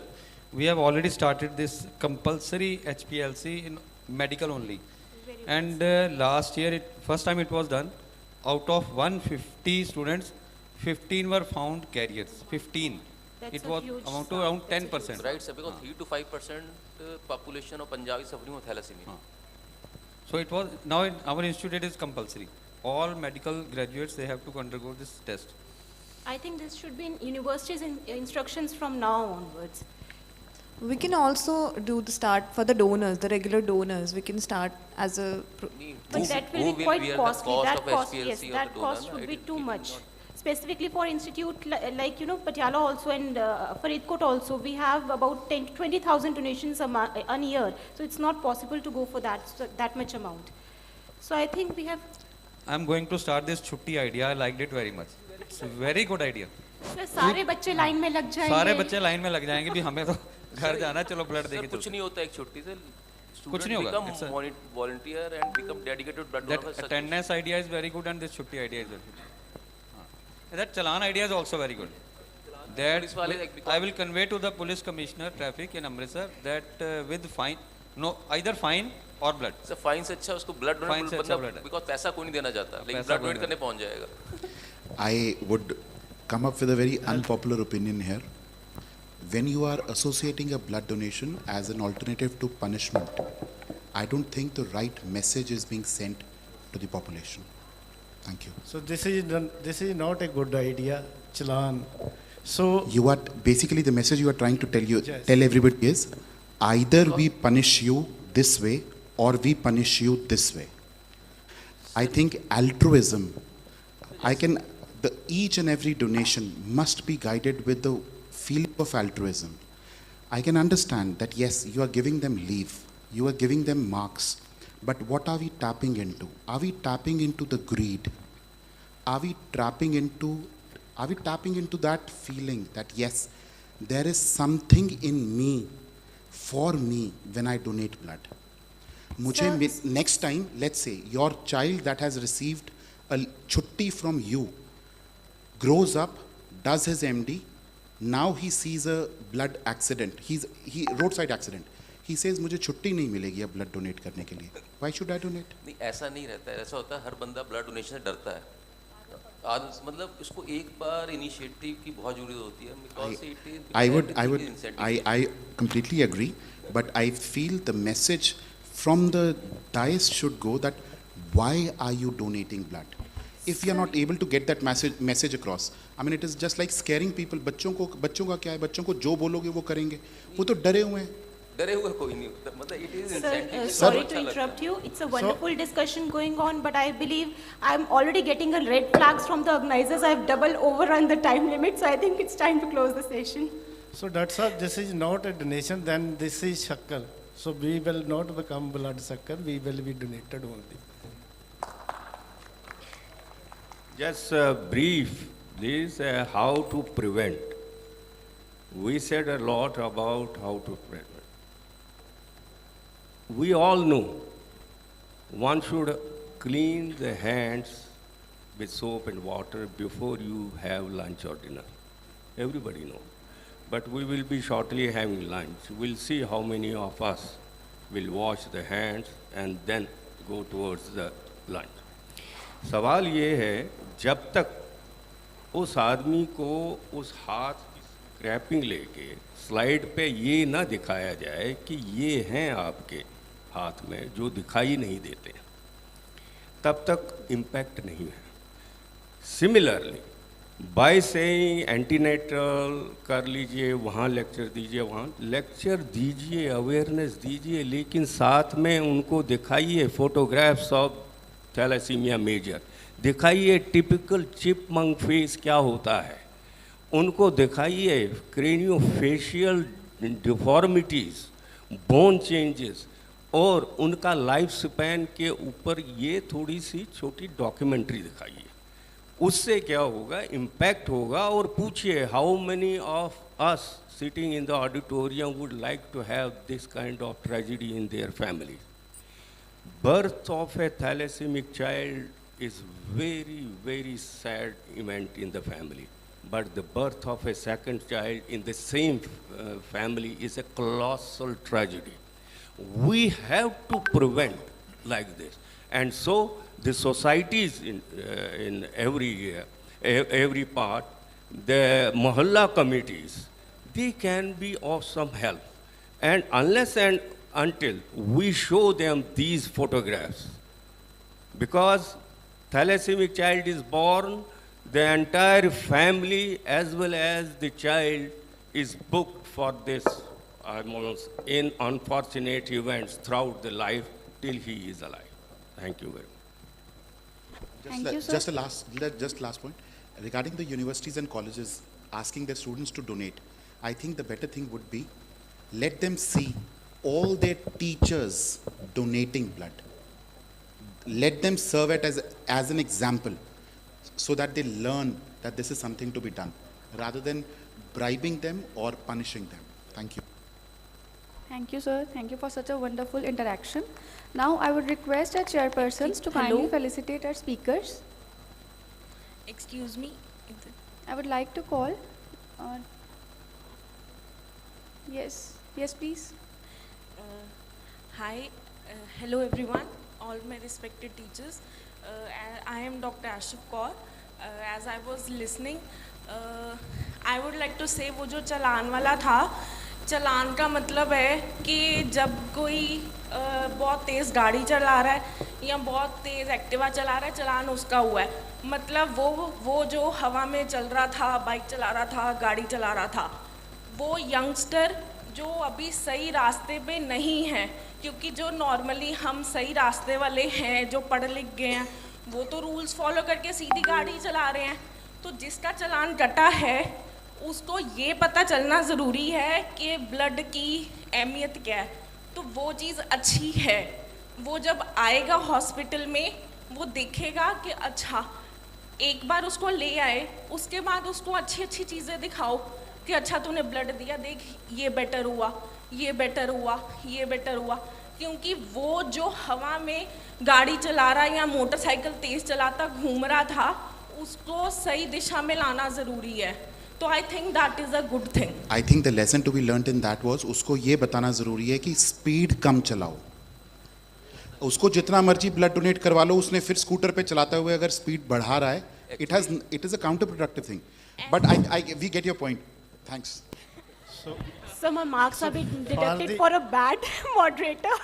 Let's just close the session now. So for the audience, when when any ऐसा भी हो सकता है कि वो गाड़ी भी सही चलाने लग जाए फिर वो आके क्योंकि ऐसे लोगों को रास्ता नहीं मिला होता वो क्या पता कल को वो जो पिंड में या शहर में कैंपेन चला रहा हो वो बन जाए. And now I completely agree. Thank you so much. Thank you everyone. I request our chairpersons to kindly felicitate our speakers. First, I would like to call Dr. Neetu Kukar ma'am. A huge round of applause, please.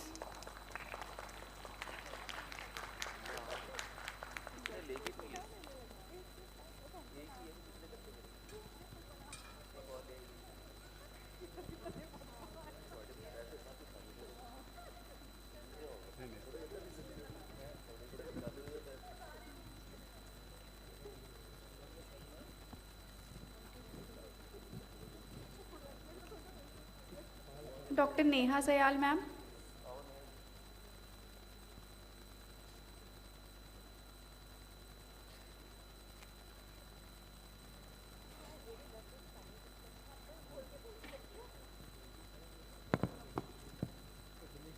Dr. Aman Bharti ma'am.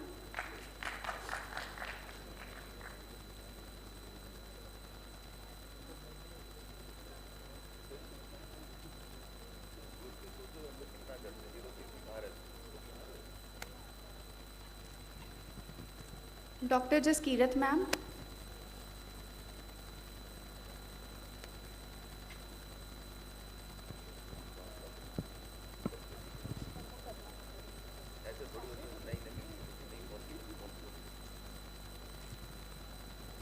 Dr. Ekad Jindal sir.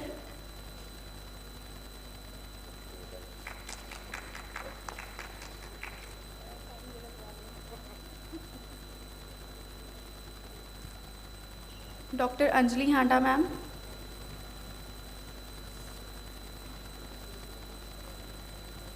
Now I request Dr. Jaspal Singh sir to kindly come and felicitate our worthy chairpersons.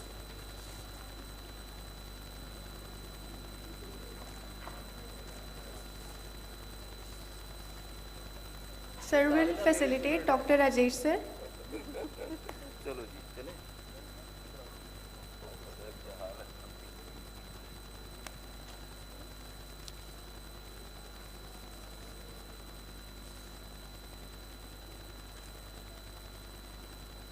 Dr. Rajni Basi ma'am.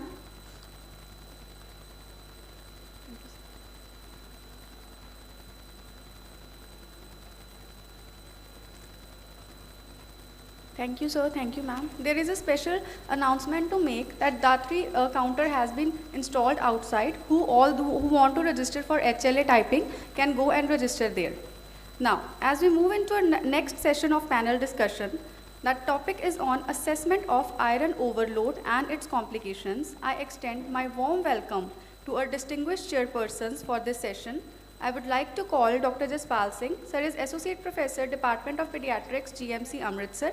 Dr. Harjot Sir, Professor and Head, Adesh Institute, Bathinda.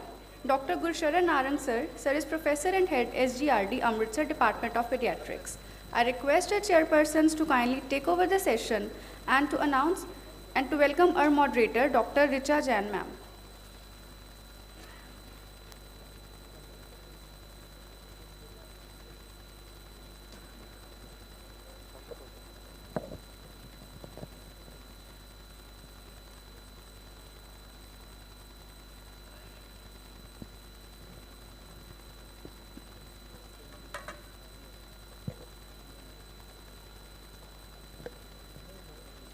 I request the chairpersons to introduce our moderator for the session, Dr. Richa Jain ma'am.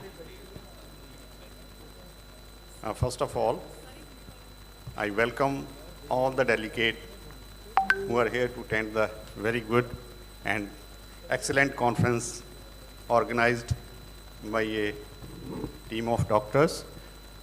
Dr. Richa Jain, she is MD Pediatrics, DM Pediatric Hematology and Oncology, Associate Professor, Pediatrics Hematology Oncology Unit, Department of Pediatrics, PGI, Chandigarh, and area of interest, especially neuroblastoma, brain tumor, germ cell tumor, childhood leukemia, lymphoma, and various researches she had done various paper publication, international and national. And now I hand over the mic to Dr. Richard. Thank you very much, sir. And thank you to the organizers for having me here. It's a pleasure to be here. And I guess we are running pretty late, so I'll just ask the panelists, invite the panelists to the dais. And very glad to have Dr. Preeti Malhotra, Professor of Pediatrics at SGRD Amritsar on the dais, Dr. Amarpreet Kaur, Associate Professor of Pediatrics at AIIMS Mohali, Dr. Deeptiman Paul. Welcome, ma'am. Welcome, Dr. Amarpreet, please.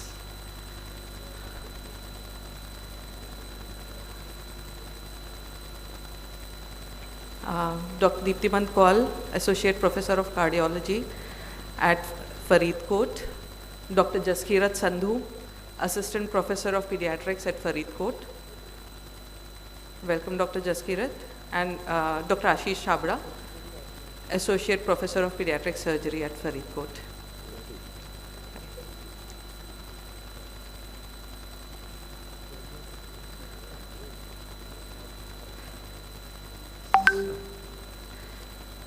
Because our time has shrunk a little bit from 45 minutes to 30 minutes, we'll try to be brief and to the point here. And I'll start. This is going to be a case-based discussion. And I'll start with the case 1 and give the case scenario here. So can I have my slides projected?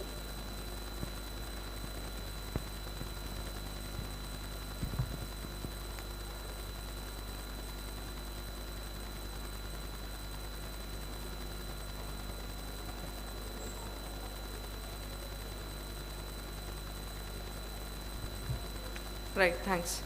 So we have a very typical case situation which has been discussed about since morning here. So not sure if the pointer is working. So, sorry. So we have this 5-year-old boy who is a known case of thalassemia, transfusion-dependent thalassemia, weighing 18 kg, normal weight. His pre-BD transfusion hemoglobins are hovering between 7 to 8 gram per deciliter over the last 1 year. And at 18 kg, he is getting 200 to 220 ml of packed blood cell every month. On the 30th of every month, he has an appointment at the hospital and he goes there. Has moderate hemolytic phases and significant splenomegaly, as is expected with this kind of a situation.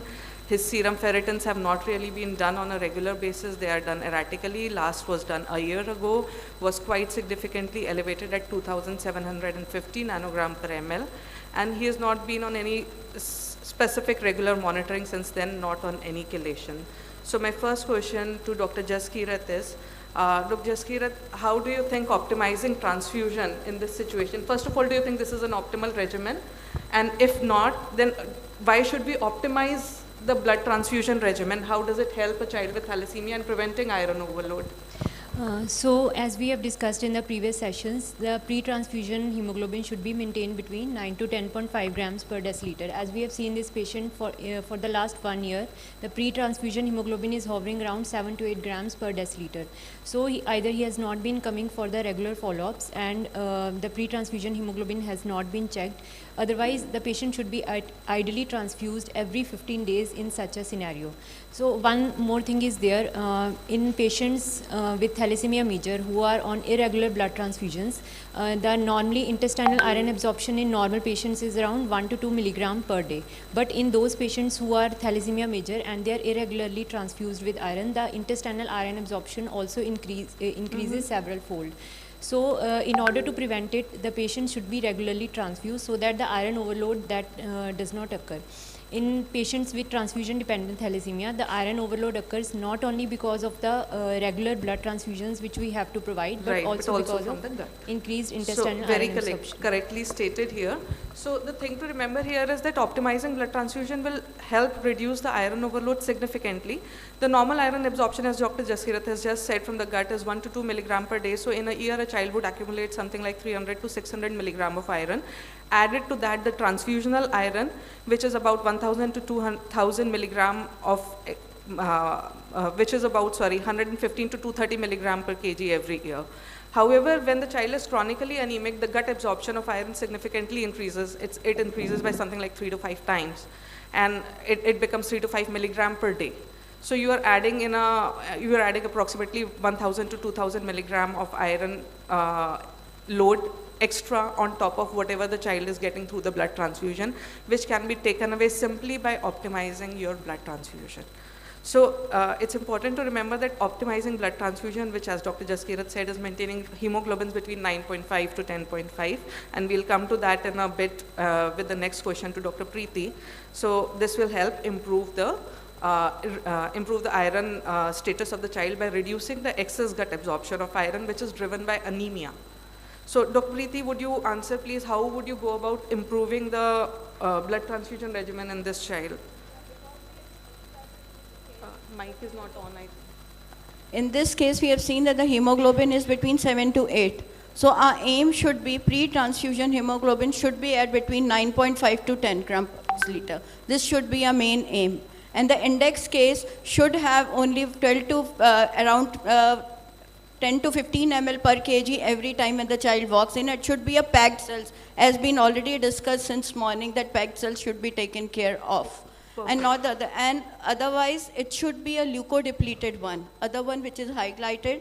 And other thing is that phenotypically matched blood should be given. But in most of the centers, it is not been done. But still, we should follow it, and leukodepletion should be taken care of. Right, perfect. An important thing is this child had a high ferritin level, so chelation should have been started with the ferritin level when risen up to 1,000. Right, absolutely correctly stated. So pre-transfusion hemoglobin levels have been discussed. In the index child, he is only getting 12 to 14 ml per kg every time, and he is waiting for a full approximately 5 weeks to get another blood transfusion. So the amount as stated should be 15 to 20 ml per kg in an 18 kg child. It should be something like 350 ml every time rather than 200 to 250 ml of packed RBC. And maybe we can optimize it to more frequent, like 3 weekly rather than 4 to 5 weekly. So I think this table has been shown. Basically what it says is that leukoreduced blood, which are usually suspended in SAGM, have a 55% PCV, and if you have a 55% PCV, and you need to increase the HB by at least 4 gram per deciliter to make it last for 4 weeks after giving the blood. So you need to give something like 20 to 22 ml per kg at a PCV of 55 if you're giving leukoreduced blood. And if you have the normal RBC bag, which is suspended in CPDA, then the PCV is typically 60 to 70%. And in that case, we can give about 18 to 20 ml per kg to make the HB rise by about 4 gram.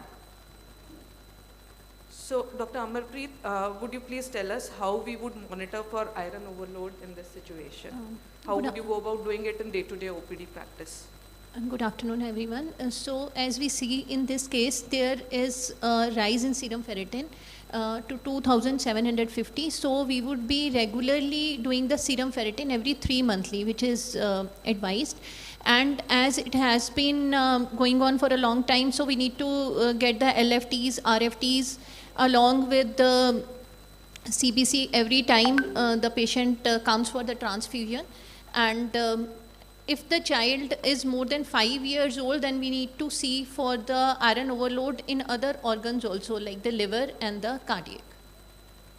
Right. So thank you. So in day-to-day clinical practice, ferritin is the most important tool for monitoring of iron status in the body. It has to be done, like we need to look at a trend rather than a single value, as Dr. Amarpreet has stated. So we usually in OPD practice, we check for serial ferritin assessment every 3 monthly. One important thing to remember here is that a lot of labs report a semi-quantitative value of ferritin by just giving a value of more than 1650 rather than giving an absolute value.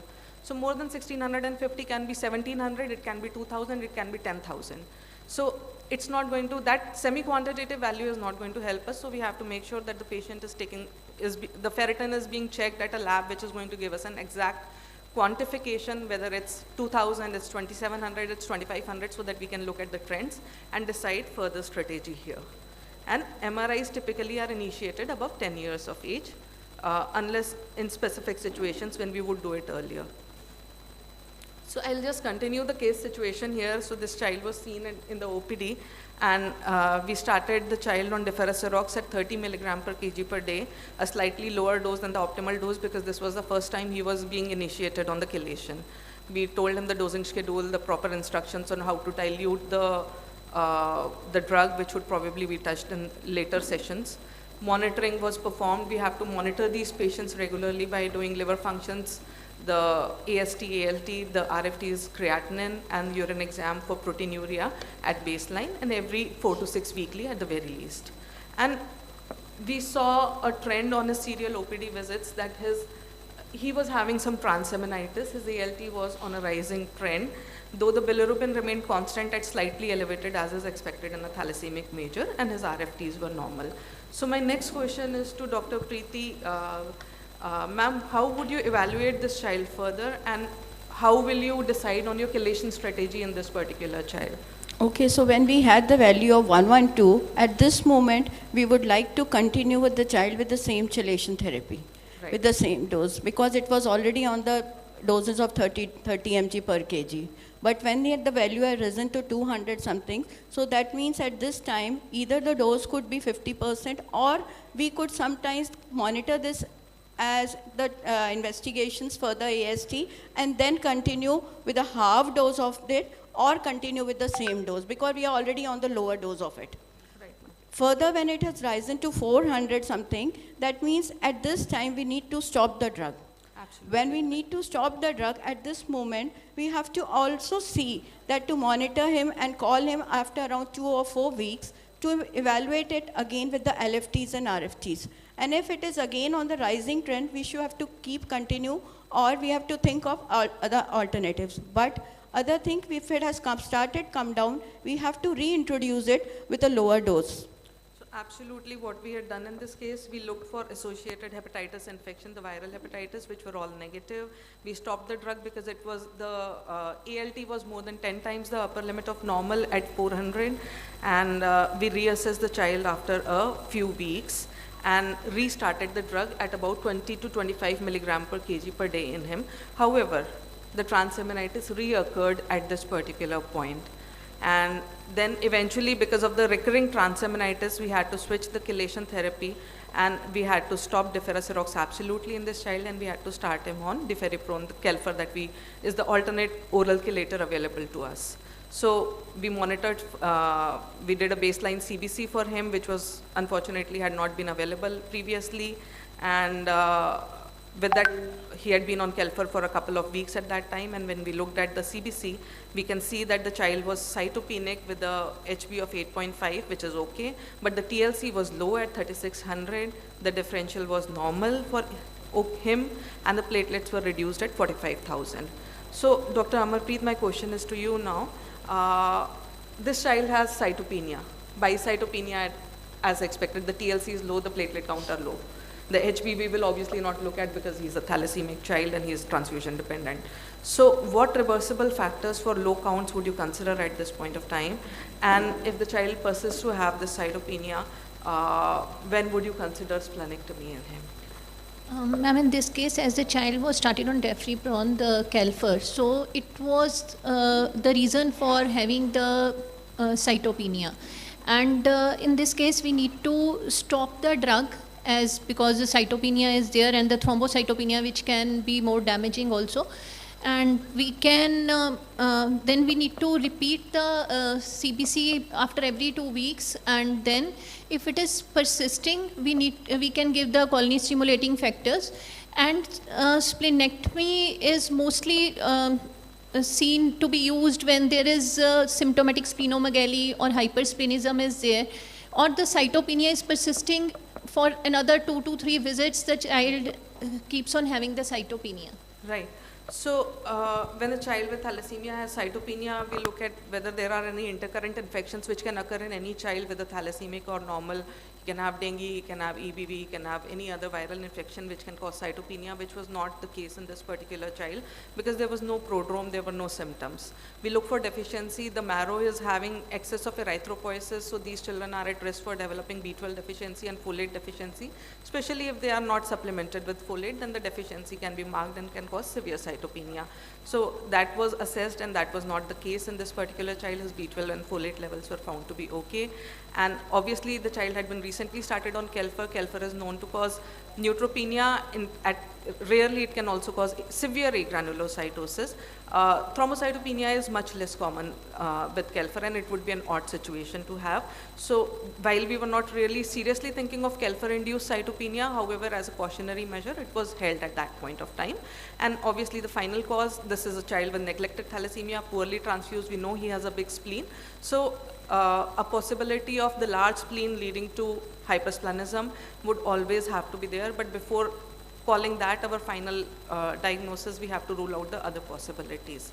So as Dr. Amarpreet mentioned, the reasons for splenectomy that we medically think of are increased blood transfusion. I'm not sure if that slide is very well visible towards the back, but excess of blood transfusion requirement, hypersplenism with symptomatic cytopenia, or symptomatic splenomegaly causing severe pain, which at times we see severe fullness, difficulty in carrying out daily activities, are indications for carrying out splenectomy from the medical point of view. So from the medical point of view, we refer to the pediatric surgeon. So my next question is to Dr. Ashish here. So Dr. Ashish, I have a few questions which I would like to ask you at that point of time. So when the child is referred to you from the medical side and we ask for a splenectomy, what all do you see as a surgeon before saying yes, he also merits a splenectomy in your point of view? What perioperative complications would you happen to see, and how do you decide on the type of procedure here? Good afternoon. Very valid questions. My first question, or the first answer for the first question, is the factors. So the first factor which I would like to see is the pancytopenia, if there is hypersplenism. And if at all the baby needs splenectomy, I would like to correct it first. The second thing is whether the immunoprophylaxis has been given or not. So that is very important. It should be given either 2 weeks prior to the surgery or maybe after if it is an emergency surgery, we can give it 2 weeks after the surgery. Okay. And the third thing is associated cholelithiasis. So most of the time it is missed. So we need to check if the patient is having associated cholelithiasis, because anyways we are going to open the baby and we can simultaneously do cholecystectomy along with the splenectomy.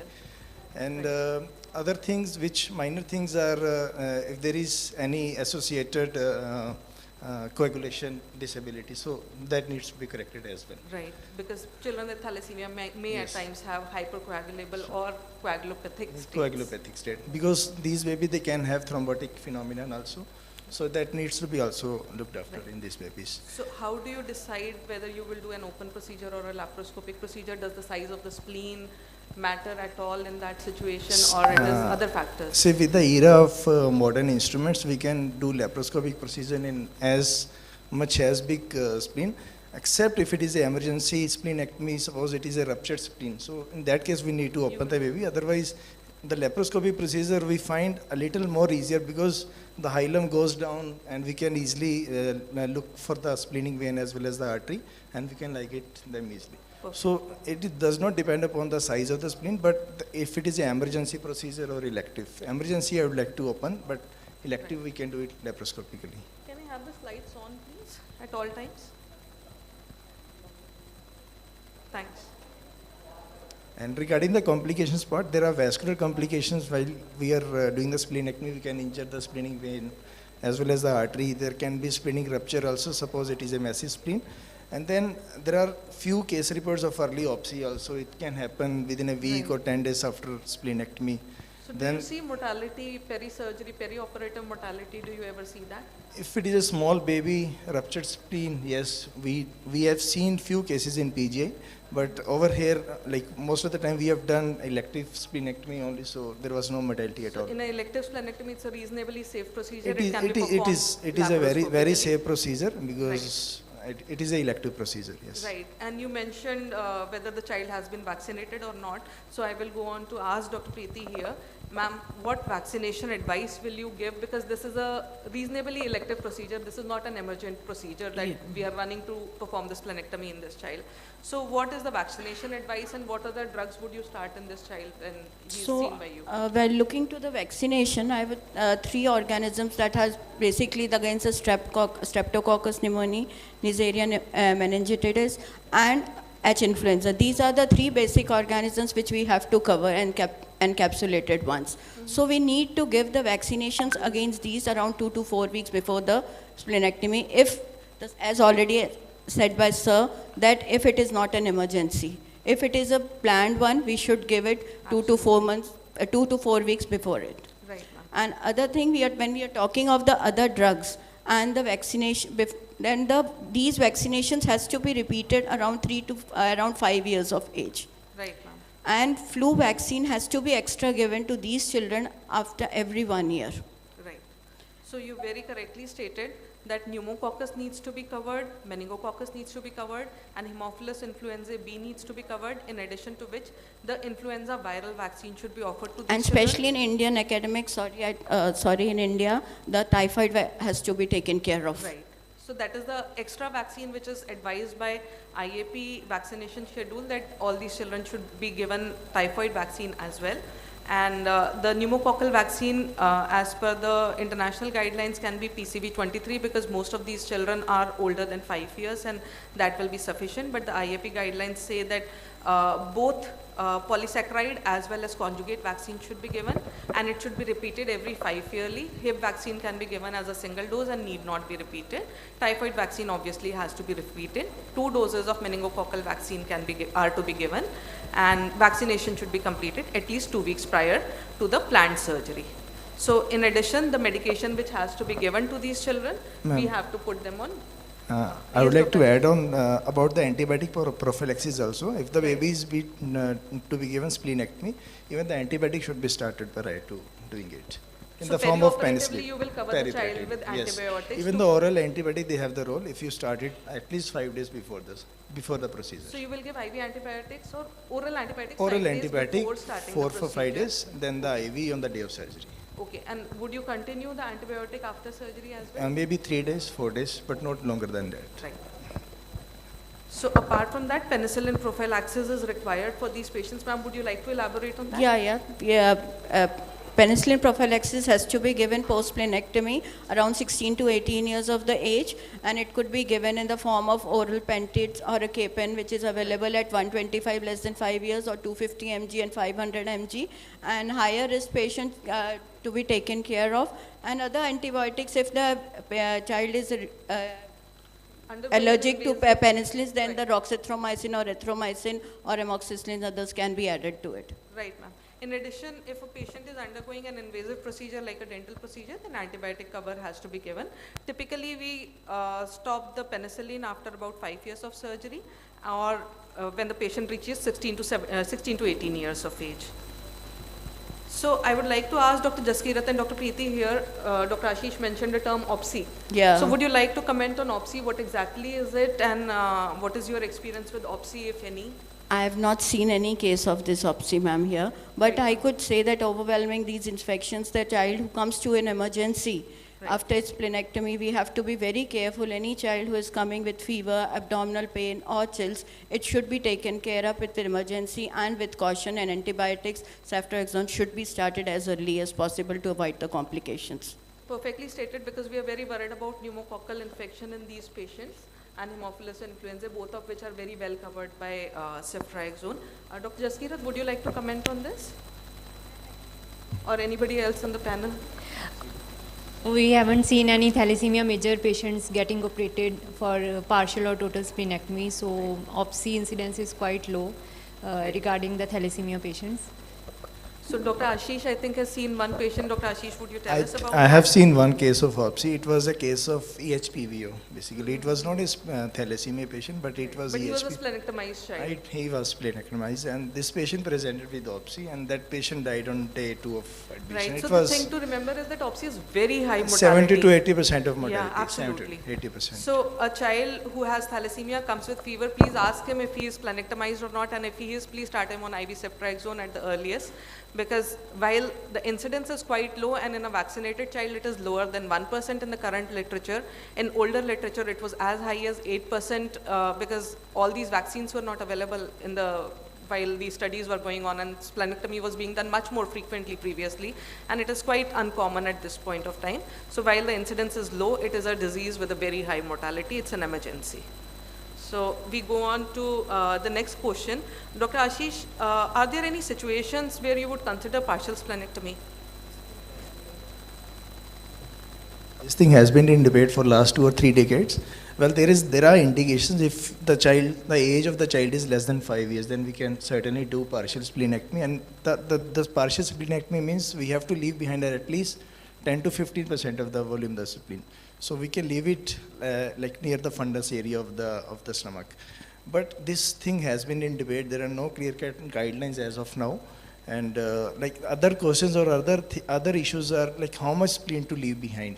And the other thing, there are regrowth issues also. It can regrow in no time. Then we need to do completion splenectomy also, maybe after 2 or 3 years. And then we need to take care of the accessory spleen also. If there are accessory spleens available, then you don't need to do partial splenectomy because it will not properly cure the hematological disorder. Absolutely correctly stated that in a younger patient, we would like to do a partial splenectomy. Another thing to remember is that when we are doing splenectomy for a child like this, in which case it was hypersplenism which was leading to problem, even if we leave behind a little bit of spleen, we hope that because the spleen size is reduced, we would be able to take care of the cytopenia. And if we optimize the chelation, hopefully the spleen will not regrow rapidly. And it's been seen to regrow in a few percentage of patients, but not in 100%. So in a child who is younger, he is a bit borderline-ish. He was 5 years old when he came to us. He has hypersplenism. And in a child who has symptomatic splenomegaly, again, a partial splenectomy may take care of the issue. So these are situations in which I would like to ask the pediatric surgeon to perform a partial splenectomy and then follow up the child and see how he does on a long-term situation. So I come to the next case scenario here. We have a very well-managed child with thalassemia, an 11-year-old girl with transfusion-dependent thalassemia. She gets her regular blood transfusions. Her blood transfusion, pre-transfusion hemoglobins are within range, totally 10 to 10.8 gram per deciliter over the last 5 to 6 months. She looks like a very normal child, good growth, no organomegaly whatsoever, no hemolytic facies. It's a delight to see these children with thalassemia when they are well-managed. Her ferritin has been absolutely within range. It's below 1,000 in the last 1 year. And the last OPD visit she came to us, her ferritin was only 565. She had previously been on 30 milligram per kg per day of deferricerox, and we decreased the dose to 20 milligram per kg per day. We do not stop chelation in its totality. However, the father has come in a panic after 6 weeks to the OPD with a report of ferritin which says 2100. He is like, doctor, you reduce the dose of deferricerox, and my daughter's ferritin has shot up to 2100. So Dr. Amarpreet, what do you advise? What do you do? Do we jump on this report? What are the causes of rise of ferritin apart from iron overload? How will you manage? Ma'am, as in this case, only from 30 to, it was decreased to 20. Though, as per the guidelines, they say that when the ferritin approaches 500, we can even decrease the dose to 3.5 to 7 milligram per kg. So the decrease may not be the reason for causing the high ferritin. So other causes need to be looked at, like any fever, any infection, hepatitis. So a detailed history and examination needs to be done, and this report needs to be repeated also, and so that we can check for any lab error. Absolutely. And this can be repeated after 2 weeks to see further if there is the serial rises there, then we can think, and investigations like CBC for other infections according to. Right. So whenever we have a sudden rise of ferritin, as Dr. Amarpreet has very correctly stated, we have to look for other causes. This is very unlikely to be caused by chelation dose reduction, because her previous all values were well within range, and her deferricerox dose was still quite good for her ferritin. So ferritin rise, we need to look at acute viral hepatitis, hepatitis C infection, any acute fever, any lab error. So we assessed, the child was fortunately not having any hepatitis, but she was recovering from a viral infection. So we told the parents to just stay calm, and we reassured them, and we repeated the ferritin after 4 weeks or so. And the ferritin had normalized to her baseline. It was back to around 600-700. And we continued on the same dose of chelation, and we reduced it further in her next OPD visit. She could come down on the dose further. So the important thing to remember here is that in a ferritin, we need to follow a trend and not react on a single value. So Dr. Jaskirat, I would like to ask here in this index case, very well managed 11-year-old girl with thalassemia, how frequently would you want to assess by MRI based iron overload? So as we know, the liver iron overload that occurs before the cardiac iron overload. So first, if a patient is presenting with features of raised SGOT, SGPT, transaminitis, or even highly increased serum bilirubin levels, then we should go for the MRI T2 star scan to look for the hepatic iron overload. And if hepatic iron overload is present, then we have to be cautious about the cardiac iron overload, which may occur in the next 2 to 3 years. So regarding the cardiac iron overload, typically the first MRI T2 star scan is performed after 7 to 10 years of initiation of transfusion therapy, and thereafter it is to be repeated every 2 years if it is normal. But as in this case, the patient is on regular blood transfusion, and she is found to be compliant with the chelation therapy. So first of all, we should go for the basic workup, that is the cardiovascular system examination, the 2 ECG, chest X-ray, and 2D echocardiography to look for the features of cardiac iron overload. And if we are suspecting iron overload on the basis of this routine workup, then we should go for the MRI T2 star scan. And it is to be done, and it is to be repeated at least 2 yearly if it is normal. And if we are finding that the T2 star time is less than 20 milliseconds, then we should repeat it less than annually. Ideally, if less than 6 monthly also, if the heart disease has developed. Regarding the hepatic iron overload, the MRI R2 or R2 star scan is used, and here we monitor the liver iron content. So liver iron content, if it is around 3 to 4 milligram per gram dry weight of the liver, it is considered to be almost normal. But if it is exceeding 10 to 15 milligrams per gram dry weight of liver, then we have to be cautious about the hepatic iron overload.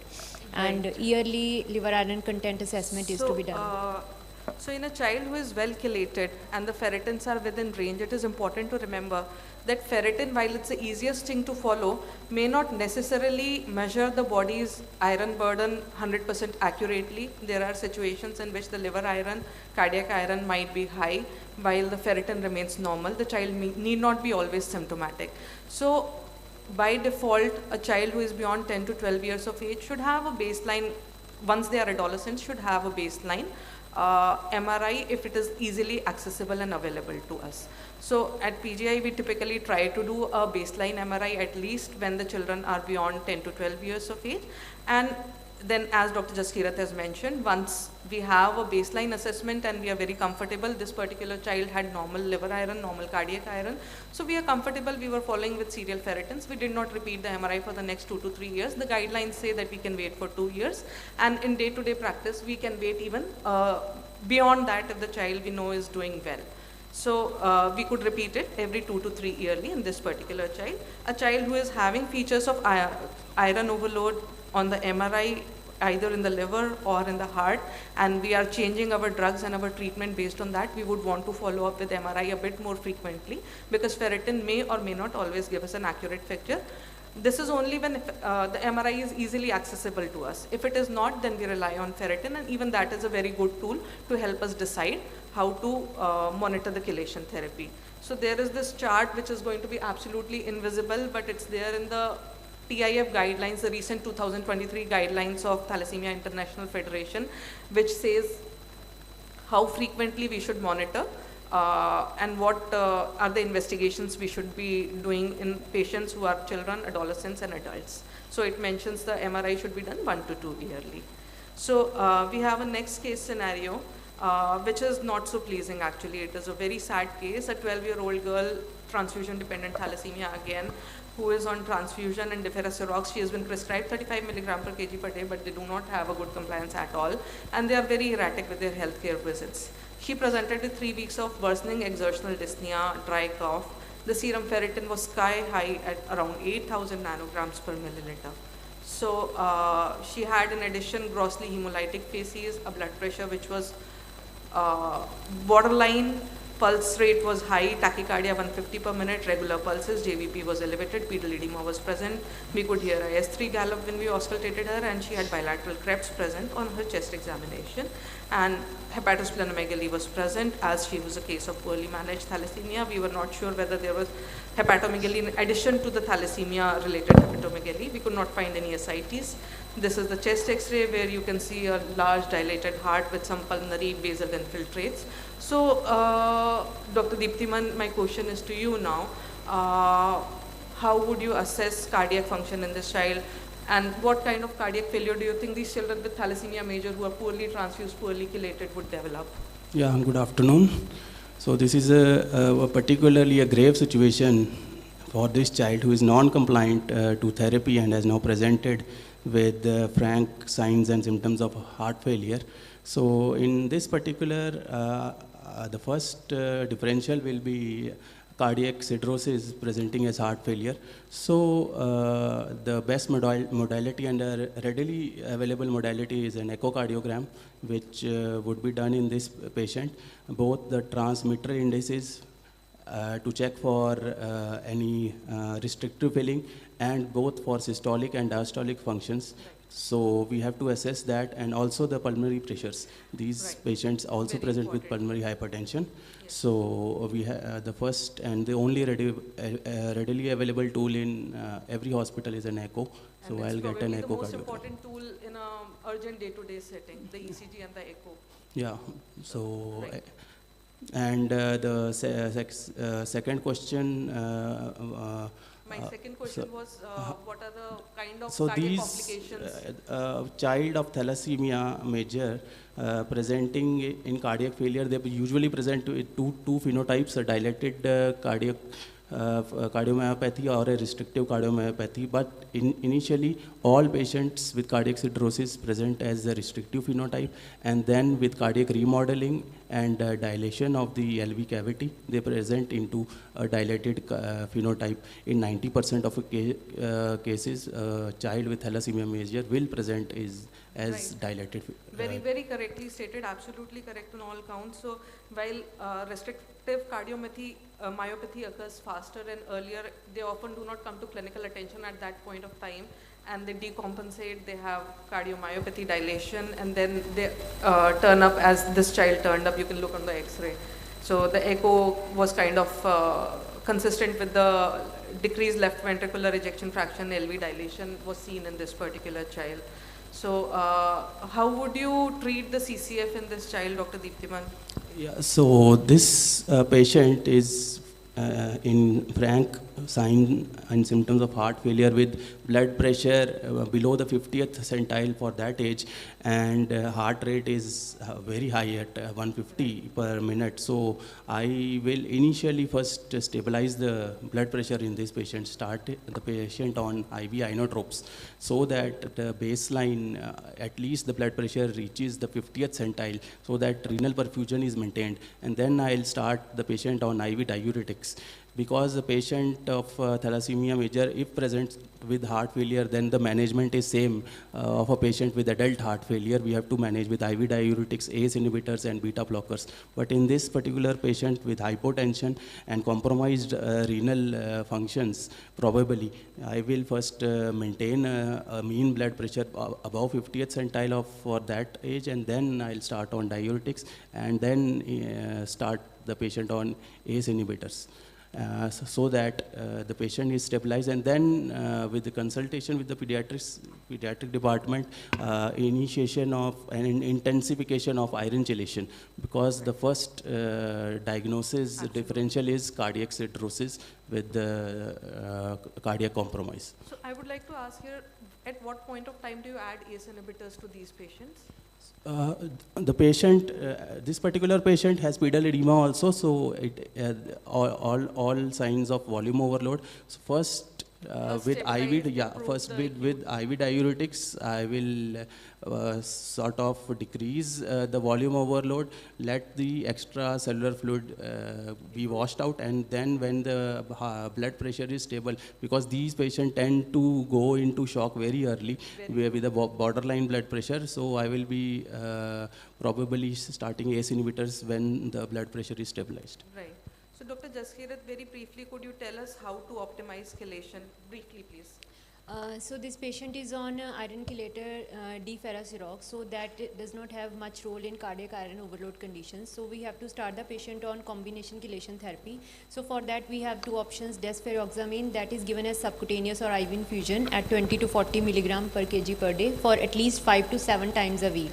And in adolescent adult patients, we can go even up to 60 mg per kg per day. And along with that, we have to start D-ferriprone at 75 to 100 milligram per kg per day in 3 divided doses.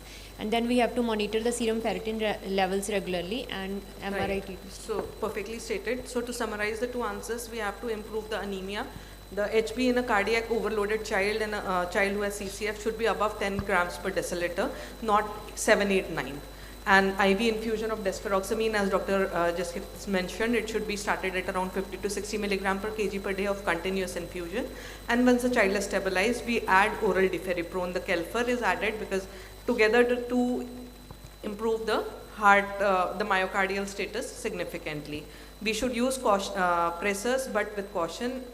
But as Dr. Deeptiman mentioned, we have to ensure a normal renal perfusion in these children, and a gentle and cautious diuresis should be started with furosemide. And we have to remember from the pediatric side that thyroid functions and serum calcium, which may be deranged in this particular child due to endocrinopathy, they have to be looked at and corrected because they can have an added adverse effect on the myocardial status. So again, very briefly, Dr. Deeptiman, whether we should, how we should follow these children up after resolution of acute complications, and how would you use Muga in these children, or would you use it? See, first we have to get a baseline cardiac MRI T2 star, because that is very important to see how much the heart is affected. So some study says less than 20, some study says less than 25. So if they are having in this child, we presume that the child has very bad myocardial iron. Yeah, if it is less than 10, then the chances of recurrent heart failure is in the next 1 year is more than 50%. So we started this child on IV desferoxamine, we started on diferiprone, he is improving, his ferritin is falling down, and he is stabilized and discharged from the ward. So what follow-up would you do on your cardiology clinic? See, I'll go for echo again after six month follow-up, though it is not a perfect tool to diagnose. But if the patient is doing well, his pulmonary pressures are normal, I'll continue to do echo after every 6 monthly visits, and monitor the cardiac MRI after a year or maybe 2 yearly. So if it is more than 25, then I'll be happy that the patient is not going to develop recurrent episodes of heart failure. Also, these patients are in a high risk category for developing cardiac arrhythmias also, because of deposition of the free iron in the conduction system. So beta blockers are the mainstay of treatment for that. So on long term, you will put them on beta blockers? Yeah, definitely. Okay. So good to And for the Muga scan is definitely better than echo to assess cardiac functions for EF. Yeah, but it is not done as frequently because we have better tools, cardiac MRI and echo, which is readily available. Right. Thank you very much. I'll take a break and ask Dr. Varun here. Dr. Varun, I think the bell has rung a couple of times for me. Should I finish? I'm okay stopping here. I think everybody would be hungry. I'm sorry? Passing comments, ma'am, if there are any from the chair. So from the chair,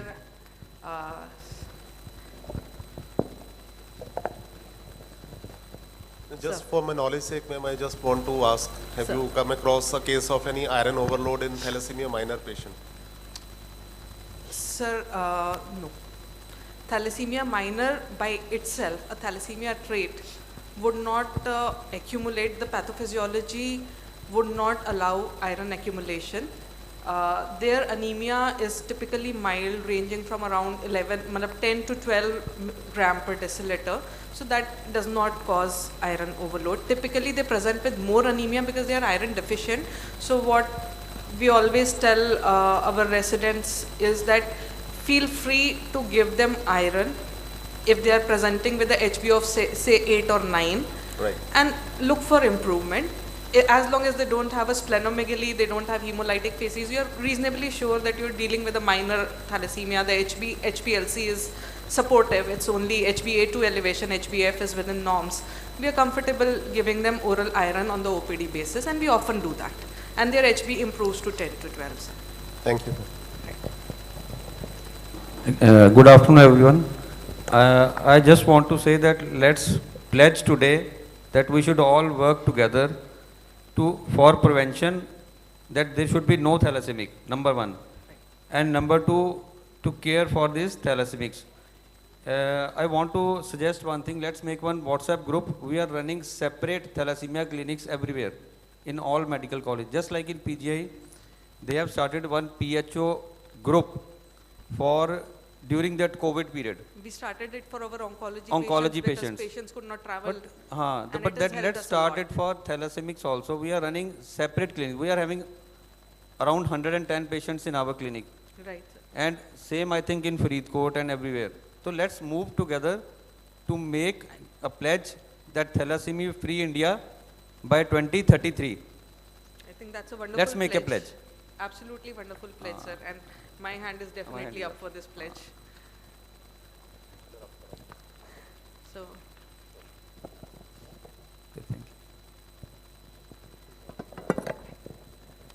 sir. Thank you, Dr. Rita. All the panelists have covered topic very nicely and touched the everything in a very right way. And thank you, audience, for the listening and patience, because everyone is hungry. Everybody would be very hungry. So thank you very much. Thank you. Sir.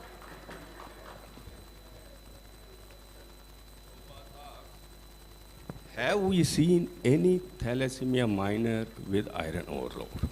No, I am not.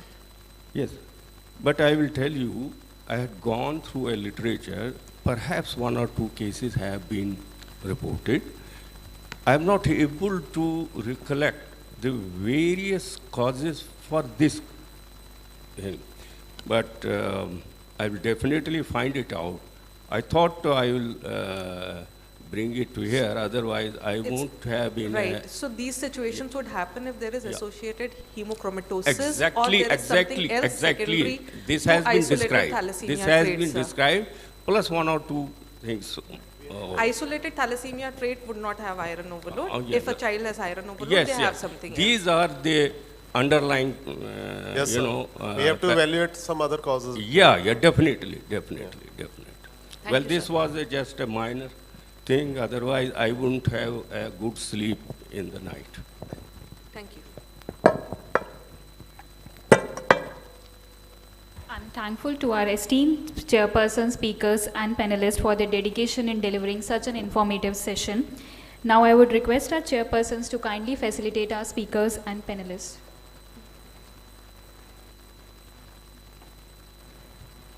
Dr. Richa Jain.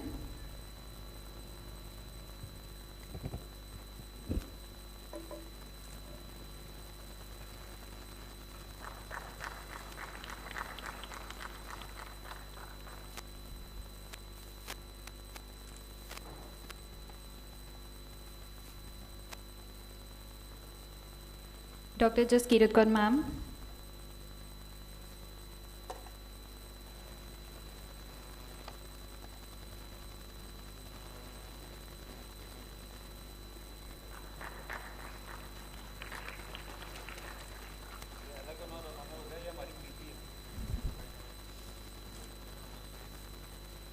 Dr. Ashish Chabra sir.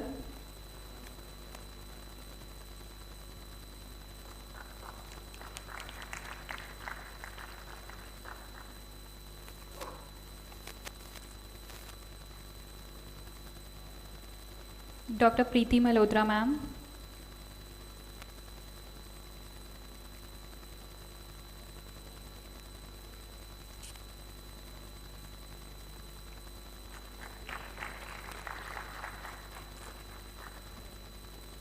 Dr. Amarpreet Kaur ma'am.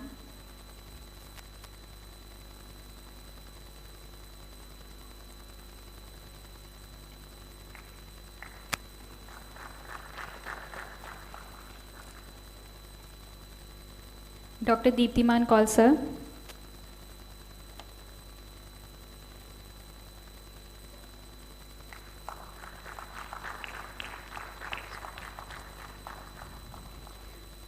Now I would like to request Dr. KK Kaul sir to kindly facilitate our chairpersons.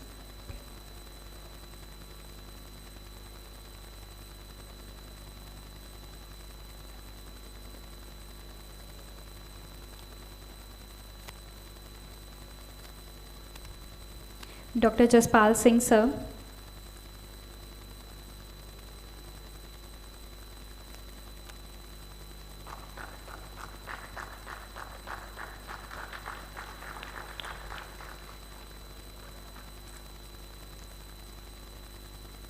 Dr. Harijot Bhattal sir.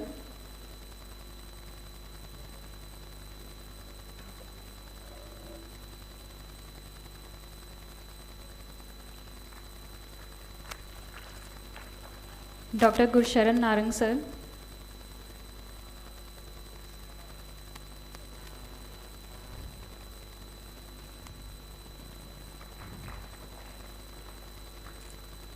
Thank you so much, sir. Thank you so much, our esteemed faculty.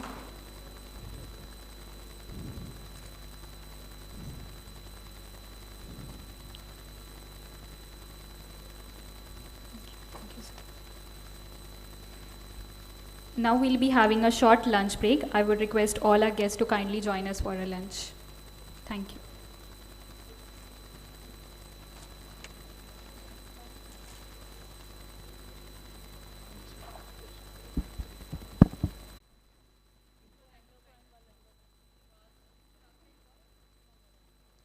Good afternoon, everyone. Welcome back, everyone, after a refreshing lunch break. It is well said that efficient knowledge sharing plays a vital role in fostering continuous innovation and promoting sustainable development in scientific research. So with this, we move forward to our next session on thalassemia and endocrine-related problems. So with great pleasure, I extend my invitation to our esteemed chairpersons for this session, which will dwell into the comprehensive comprehension of quality.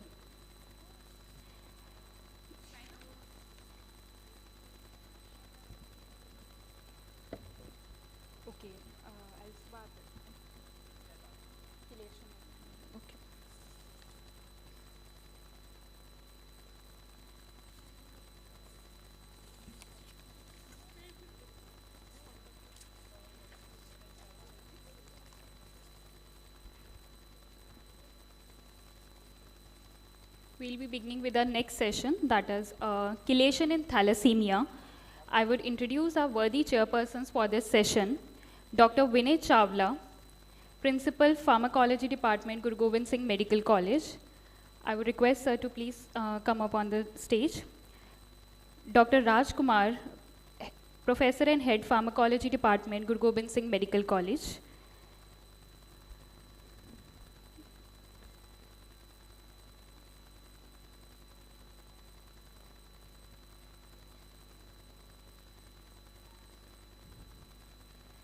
I would request our worthy chairpersons to kindly commence the session and invite our moderator.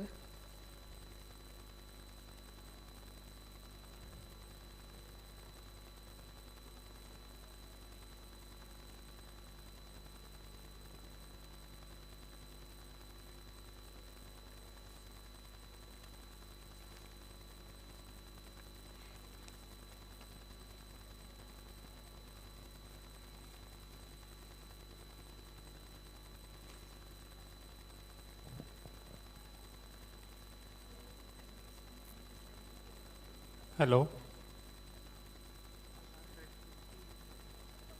Good afternoon. Welcome you all after this refreshing lunch. Now, taking the session further, I'd like to invite our moderator for this afternoon's event, and we have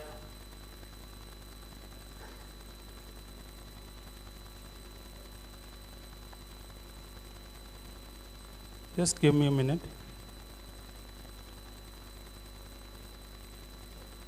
Dr. Amita Trehan. She is the moderator, and panelists are Dr. Varun Kaul, Dr. Sanjeev Digra. She will introduce you to the panelists. Please, ma'am. Thank you. And the panelist slides will come automatically. Okay. So can I request my panelists to come forward? Dr. Varun Kaul, I think, needs no introduction. Everybody knows, and otherwise, if you don't know, you should not be in Faridkot today. And he's the organizer of this whole session, and he's in the pediatric department at Faridkot Medical College. Dr. Gitanjali Jindal, sorry, this is the wrong order. Dr. Gitanjali Jindal is in the Department of Pediatrics at Government Medical College in Chandigarh. And then we have Dr. Who's next in your sequence, please? Yeah, Dr. Amarpreet Kaur, who used to be in Faridkot a few years ago. Currently, she's in the Department of Pediatrics at the Ambedkar State Institute of Medical Sciences at Mohali. And Dr. Aman Bharti is next. Yeah. She's not coming? Okay, someone else will have to take her questions. And Dr. Sanjeev Dhingra from Government College Jammu is joining online, I think. He's been unable to come. Is Dr. Sanjeev Dhingra there? Any clue? He's joining? Ma'am. He's joining? Yeah, thank you, ma'am. Okay, perfect. So you all had lunch, and I think one of my jobs is to ensure everybody stays awake. And if the students at the back, it would not be a bad idea if you come forward so that you stay awake. If you want to sleep, it's okay, you can stay at the back. So chelation in thalassemia, or people who are looking after patients with thalassemia will appreciate that this is not as easy as it sounds, and there are a lot of ifs and buts when you are chelating a patient. So pre-lunch you all heard about iron loading from blood transfusions, and just to recapitulate just a tiny bit on it, that 1 unit of blood contains about 200 milligram of iron.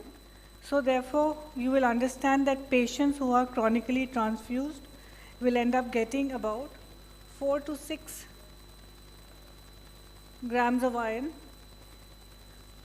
Good afternoon, Dr. Sanjeev. Recording in progress.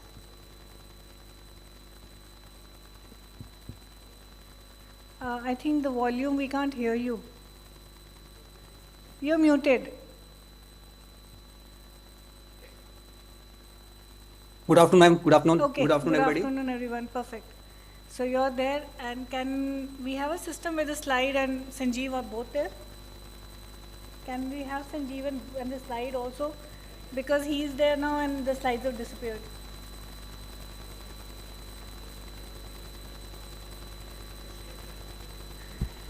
No, these slides have disappeared. Or I can just stop my... Yeah. Okay, okay, okay. So or you shrink yourself. Yeah, yeah, I will do that. I will do that. So now it's very simple that every time you give iron blood to a patient, automatically blood contains iron and iron accumulates in the body. Our body does not have the mechanism to excrete the extra iron we get.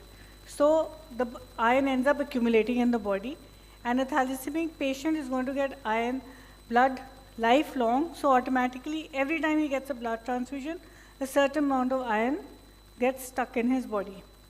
So you have to give what is called chelation therapy. Chelator, we all know, is something which attaches to something and gets rid of it. So when we say we need chelation, please remember that all drugs we know are not without side effects. So an ideal chelator is one which controls your body iron, prevents any organ toxicity, is simple and easy to administer. You can give, my slides are still not coming, the questions won't come. It won't be possible to do it if our slides don't come.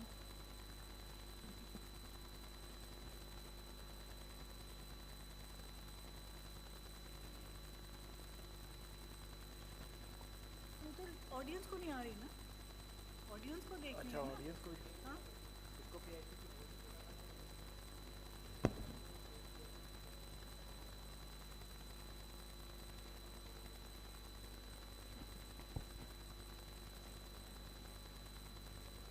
Right, while we're getting all this, the technicalities done, just for everyone to remember that when you give any drug, all drugs have to be ideal, but all drugs are not ideal. So when you give chelation therapy, the drug is called, what do you mean when you say it's ideal? It means that it controls your body iron, has minimal side effects, is easy to administer, and you do not have too much toxicity, which makes it difficult in the long run for a patient, because you cannot give a drug for a long period of time which is toxic. In addition, it should have simple and easy monitoring. So administration, toxicity and monitoring, there are three things which you need to remember, so that it has to be a simple thing. Okay. So now when we come on to our goal of iron chelation. So Dr. Gitanjali, would you like to just say what is our goal of iron chelation? Ma'am, goals of iron chelation is to decrease the iron stores in the body, so that the labile iron pool which is there, the iron which is not bound in the to the transferrin, that is the labile iron pool which is toxic to our body, is removed from the body, and it is basically the iron which is causing the damage to the body organs, including the liver, heart and the various other endocrinal body organs. That is to be removed. So that is the basic goal of iron chelation, and this is to be done with an iron chelator which is have minimal side effects, and it is is given in an acceptable way to the patient, so that the patient is able to take it also, and it removes the iron which is available, and from the stores also ideally it should be removed, and it should be available throughout the day. 24 hours, 24-hour availability of the iron chelator should be there, ideally. And it should reverse the damage which has already been done. If the iron chelator is started late, or the iron has already been deposited in various organs in the body. Right. So exactly as Mashi has said, that it decreases your iron, gets rid of your non-transferrin bound iron, and it has to be constant. Remove the previously the iron which is stuck and the one which you're already adding on, everything it removes, and it has to be, as Dr. Gitanjali said, a constant daily affair. You cannot stop or something, right? Okay, so we'll go on. That when do we start iron chelation? Dr. Sanjeev, hello, good afternoon. Can you please tell us when should we start iron chelation? Yeah. So iron chelation should be started either when more than 10 blood transfusions have been received. He becomes a candidate for iron chelation, and if serum ferritin is more than liter, then definitely this is also an indication for starting iron chelation. Liver iron concentration, if it is more than 3 milligram per gram, it is again an indication. And suppose if nothing is available with us and child is already is basically receiving blood transfusion, so that also becomes an indication. Right. Thank you. So just, I think his voice is cracks a little bit because of this online connection. Please remember, the most important things are that your serum ferritin should be more than 1000. Sorry, this doesn't work. And you should have got about 10 to 20 transfusions, and the child should be approximately at least 2 years of age, because most drugs are avoided before 2. And the simple rule of the thumb is that you do a ferritin after a child has got about 10 transfusions, and check if the ferritin is 1000 or so, just start the chelator which is recommended. Right. Dr. Sanjeev, at the same time, would you like to tell us the target of iron chelation, that when you're doing chelation, what are you aiming at? Yeah, we are aiming to basically we want to prevent iron overload, and for that purpose we want to bring down or to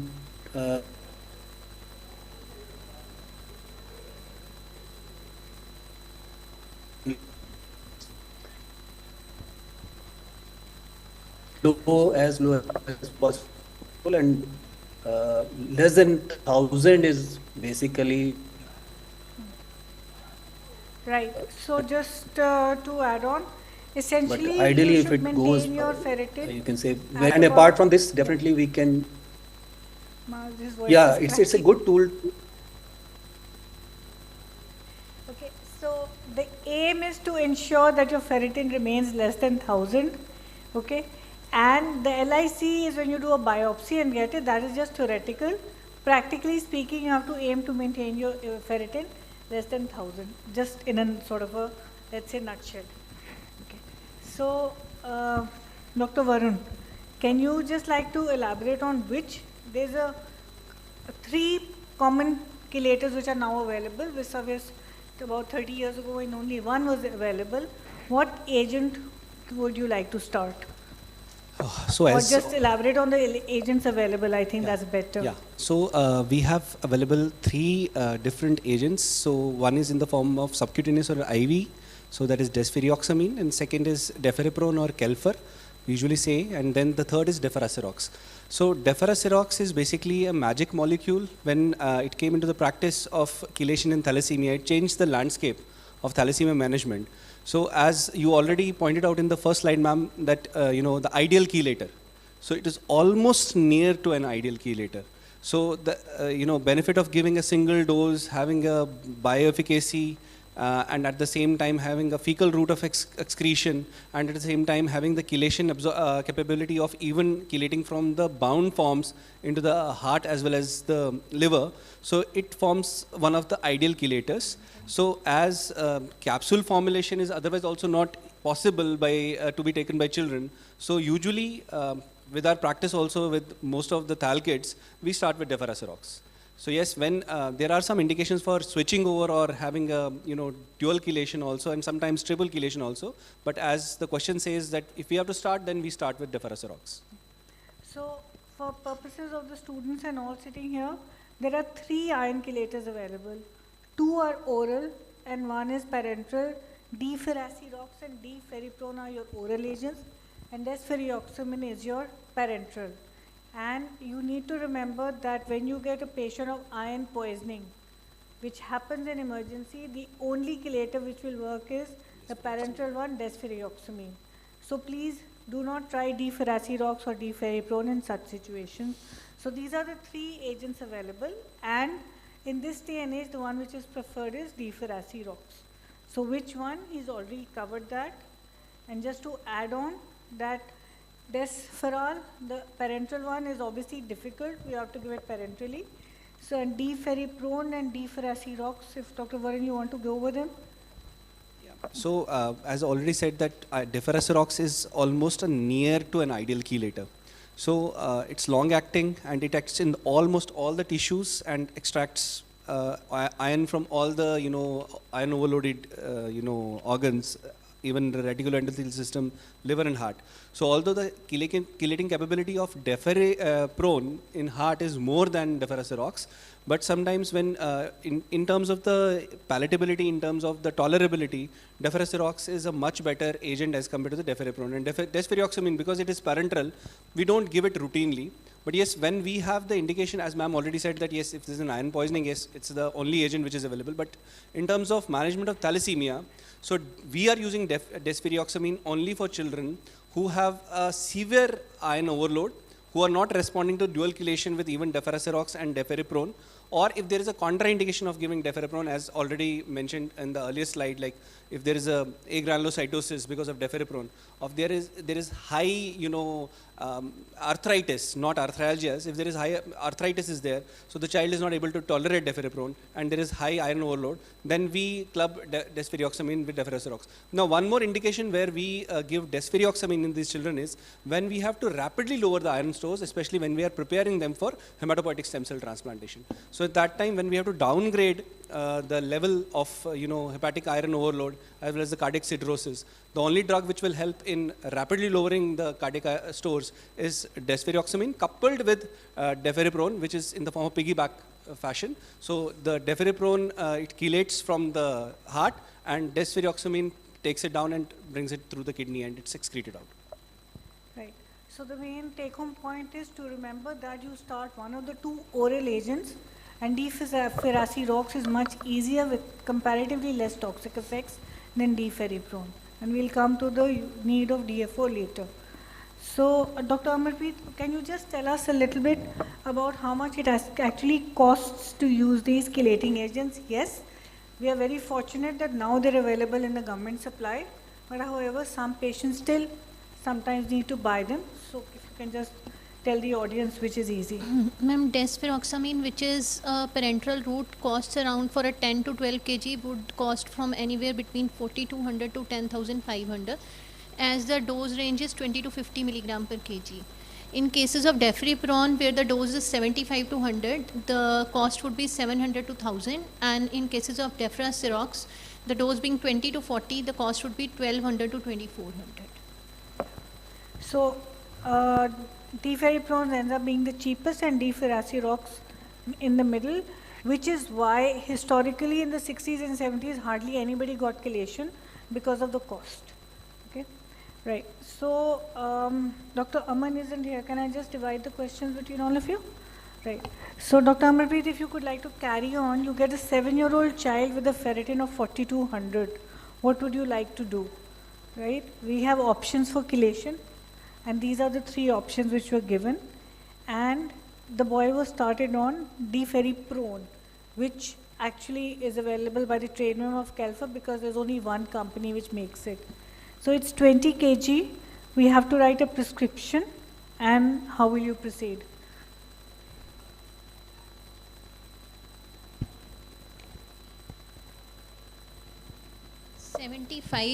Milligram per kg, so it would be 1500 total, 500 TDS every 8 hourly can be prescribed to this child. So deferiprone is actually given 8 hourly, 6 to 8 hourly because of the half-life. We all know that, whether you give a drug BD, TDS and all is dependent on the half-life. Here you have to give it 3 to 4 times a day. Now what happened was, after he was started on the medication, he came with limping and joint pains in both knees for 1 week. And there was mild fullness of his joints and mild restriction of movements. So what would you like to do now? As arthralgias and arthritis is a known complication of Kelfer, so we would need to stop the drug and put the child on NSAIDs for 1 to 2 weeks and then reassess. Yeah. Right? So that's the first thing you do, you stop the drug. Any offending agents has to be stopped immediately. Started on NSAIDs and assess the response as said, right? So, okay. So at the same time, since you're saying this, would you just like to go over the side effects of deferiprone? Effects of deferiprone are the cytopenias, the arthralgias, the joint pains, the gastrointestinal symptoms like nausea, vomiting, and even the red colored urine can be there. So, red colored urine is simple because it's excreted in the urine.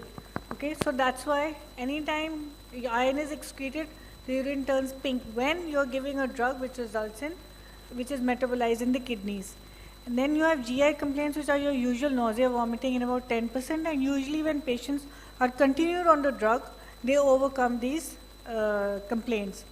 Now the most important is your arthralgia and arthritis, which Dr. Amarpreet mentioned, which is seen in 20 to 25% patients. And in this, nearly 20% require discontinuation of the drug because their joint pains, etc., are severe enough that they are unable to do their daily work and you have to stop the drug. You cannot continue a drug which is causing problems to a patient. And your neutropenia is the other thing, which is why you end up needing monitoring of this drug and resulting in discontinuation of drug in about 15 to 20% patients. So just, Dr. Amarpreet, if you could carry on to say when we should actually stop deferiprone, so everybody is absolutely clear about it. Ma'am, when the neutrophil counts are below 1500 or there is a severe agranulocytosis when the counts go below 500, and with joint problems like arthralgias and arthritis, we need to stop the drug. So therefore, whenever you're monitoring a patient, whenever a patient is started on deferiprone, the patient has to be told to do a complete blood count every month.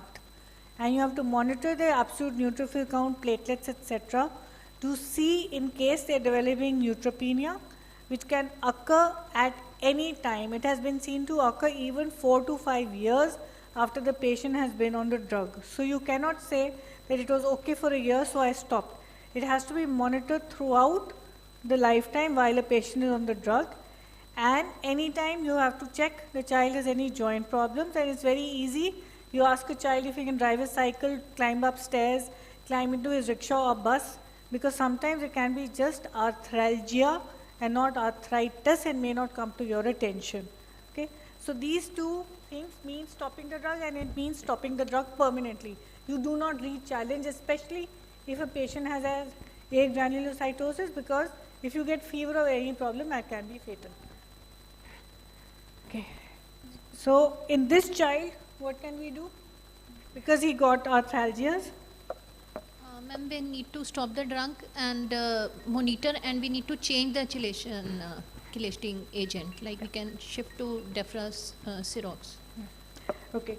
So Dr. Gitanjali, would you like to tell us that how we give a prescription for Sirox, and what all do we counsel the family when we start them on Sirox?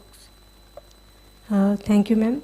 For deferoxerox, like this child's weight was 20 kg, so we can start him at 20 milligram, and depending upon the serum ferritin level, we can titrate the dose in the follow-up visits.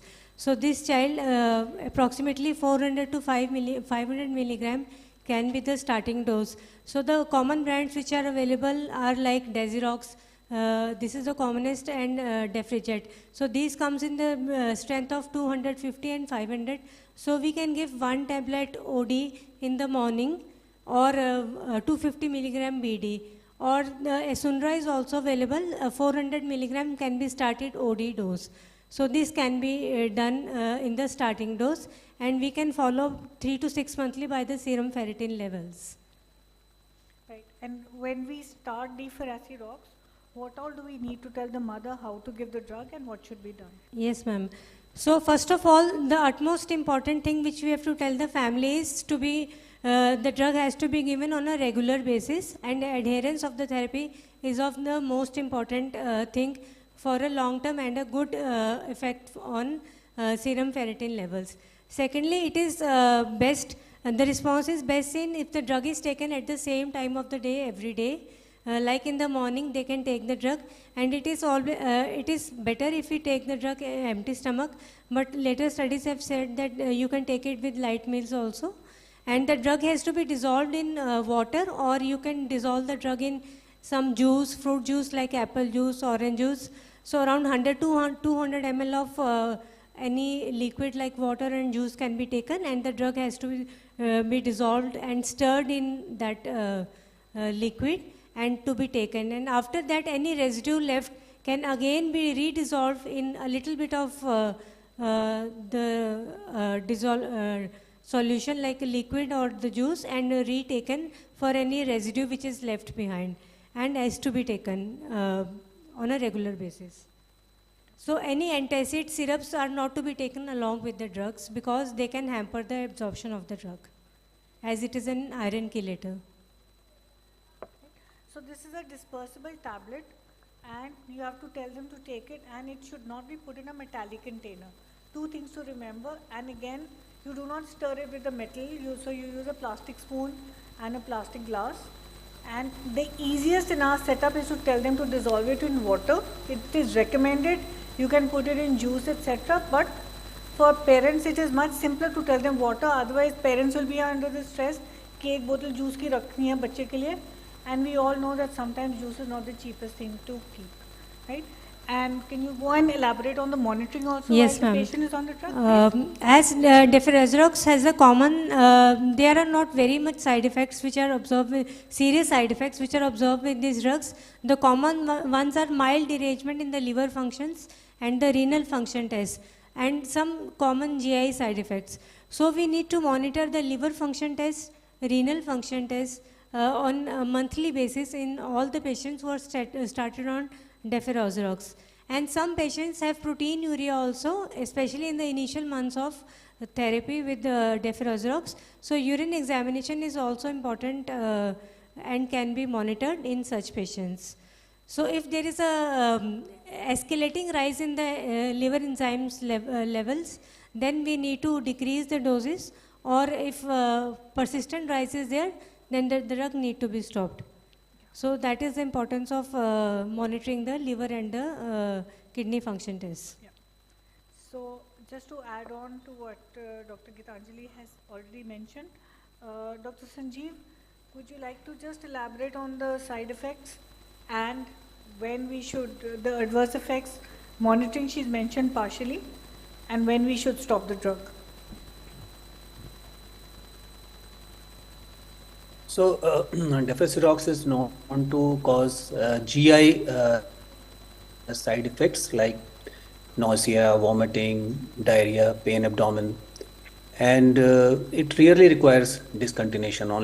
Only in about 15 to 20% patients we need to discontinue this drug, and just because of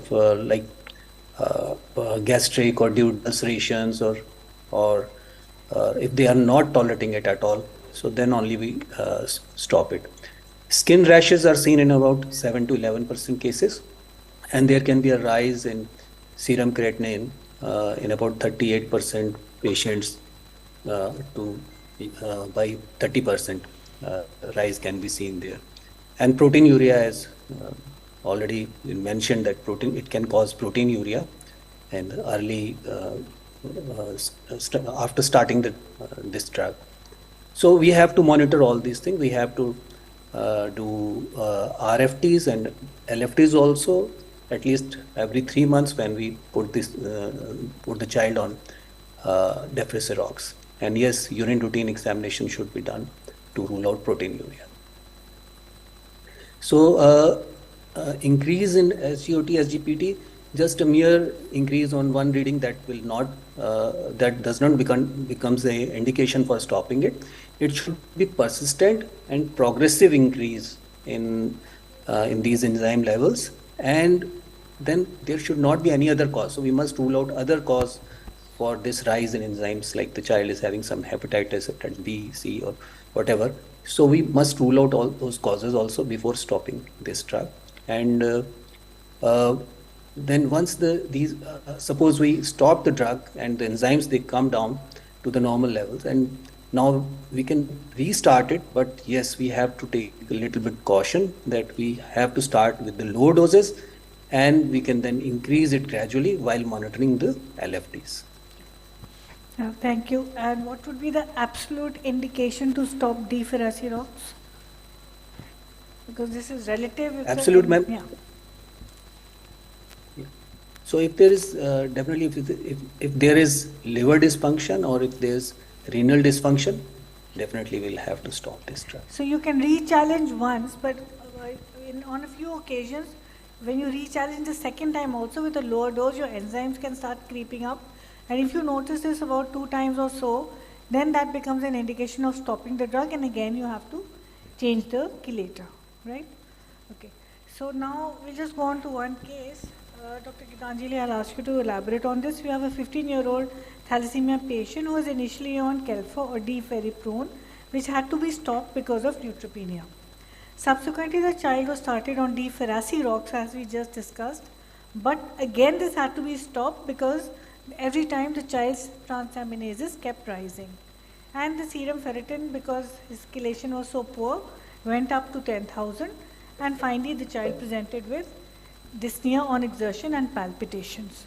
So what is our choice left then, which Dr. Varun had started initially, and then we are coming to it now?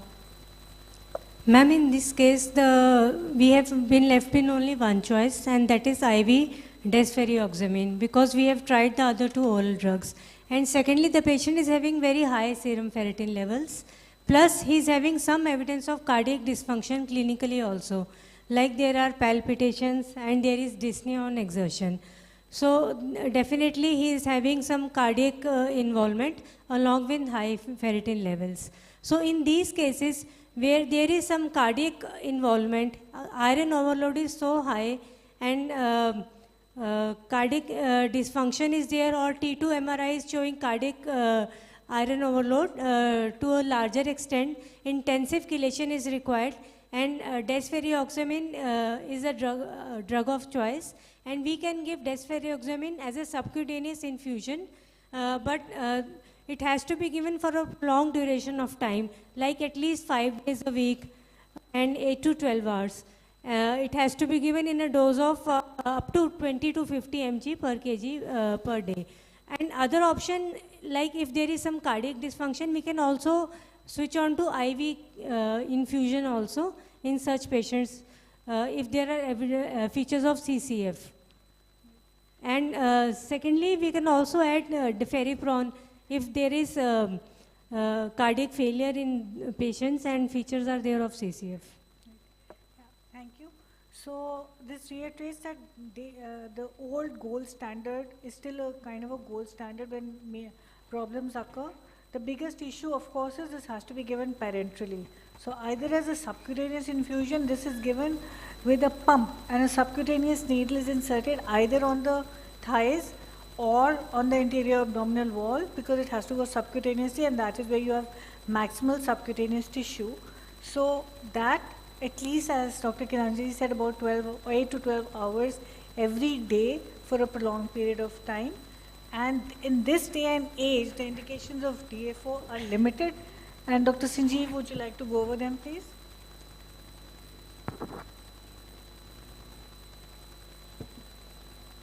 So, as far as desferrioxamine is concerned, so when there is a very high iron overload, definitely that becomes an indication for the other iron chelators. The two iron chelators we have got, like deferiprone and deferoxamine. If the patient is not tolerating those drugs and we have to stop them, then definitely this is the only choice which we are left with, and we have to use it for these patients.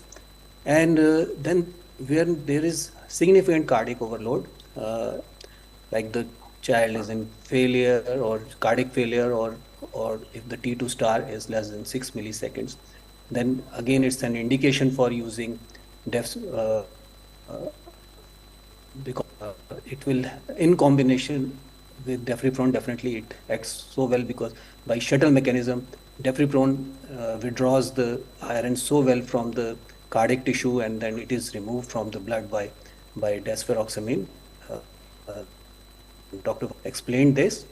So then when we need a rapid reversal, we want to iron from the body so rapidly, again that will this drug is the choice, drug of choice for that situation also.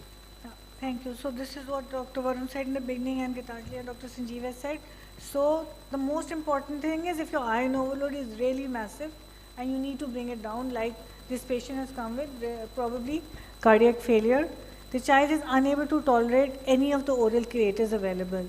Cardiac disease is the most important, because you can reverse your cardiac symptoms if you chelate appropriately.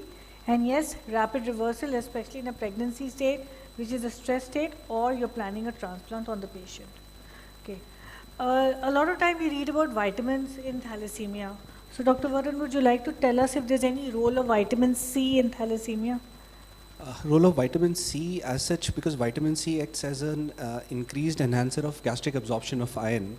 So we don't routinely recommend vitamin C as a part of the supplementation, or even in any of the multivitamin supplements which we are giving in these children. Although we don't restrict them on the diets. Yeah. So dietary restriction is not advised, but in the form of a supplement, in the form of a high dose vitamin C, we never advise. But yes, when we are targeting a chelation with the help of desferrioxamine, then it acts in rapidly mobilizing the source, iron from the tissues and making it available for the desferrioxamine to chelate. But the most important indication is that the heart should be functioning well, it should not be in failure, and you should have undergone a chelation for a few weeks before you introduce the vitamin C, that to just 80 milligram, not more, like in the form of Lim-C, which is available in the 500 milligram. You don't need to give 500 milligram, maybe 80 milligram, which helps in reduction of the iron overload faster with desferal infusion because it makes the labile iron pool available more so for the desferrioxamine to act in the blood. So you don't need it unless you're giving it. The only indication is if you're giving along with desferrioxamine, as Dr. Varun has explained, it helps your labile pool to increase, making more iron available for chelation. So then brings us to the next vitamin which is sometimes mentioned. Dr. Amarpreet, would you like to tell us about zinc supplementation, especially in D-ferriprone, which is considered to result in zinc deficiency? Ma'am, along with defriprone, the zinc can be used, and it should be supplemented along with the defriprone. So there are some indications that D-ferriprone may cause zinc deficiency. So some people believe in giving it, and it's felt that more so if a patient is an underlying diabetic, you definitely need it. So it's actually, there are no strict recommendations for adding zinc. Some people believe in using it. The only thing one has to remember, they should not be given at the same time. That's all. Okay. Then we go on to the next part. That sometimes you get, this was alluded to in the earlier talk, but we'll just go on, that your ferritin is coming down. A patient will come and say, ki, ab it's come down to 400, so can we not stop chelation for some time? Because it's like normal. So Dr. Varun, what would you tell your patient when he comes with this question? The problem is like the iron overload which is going to happen with the subsequent transfusions, that is going to increase. But yes, we can reduce the dose. Like we are already giving like 40 milligram per kg of deferricerox. We can scale it down to 20, 17, 15 so that it remains like less than 500, but it should not go below that.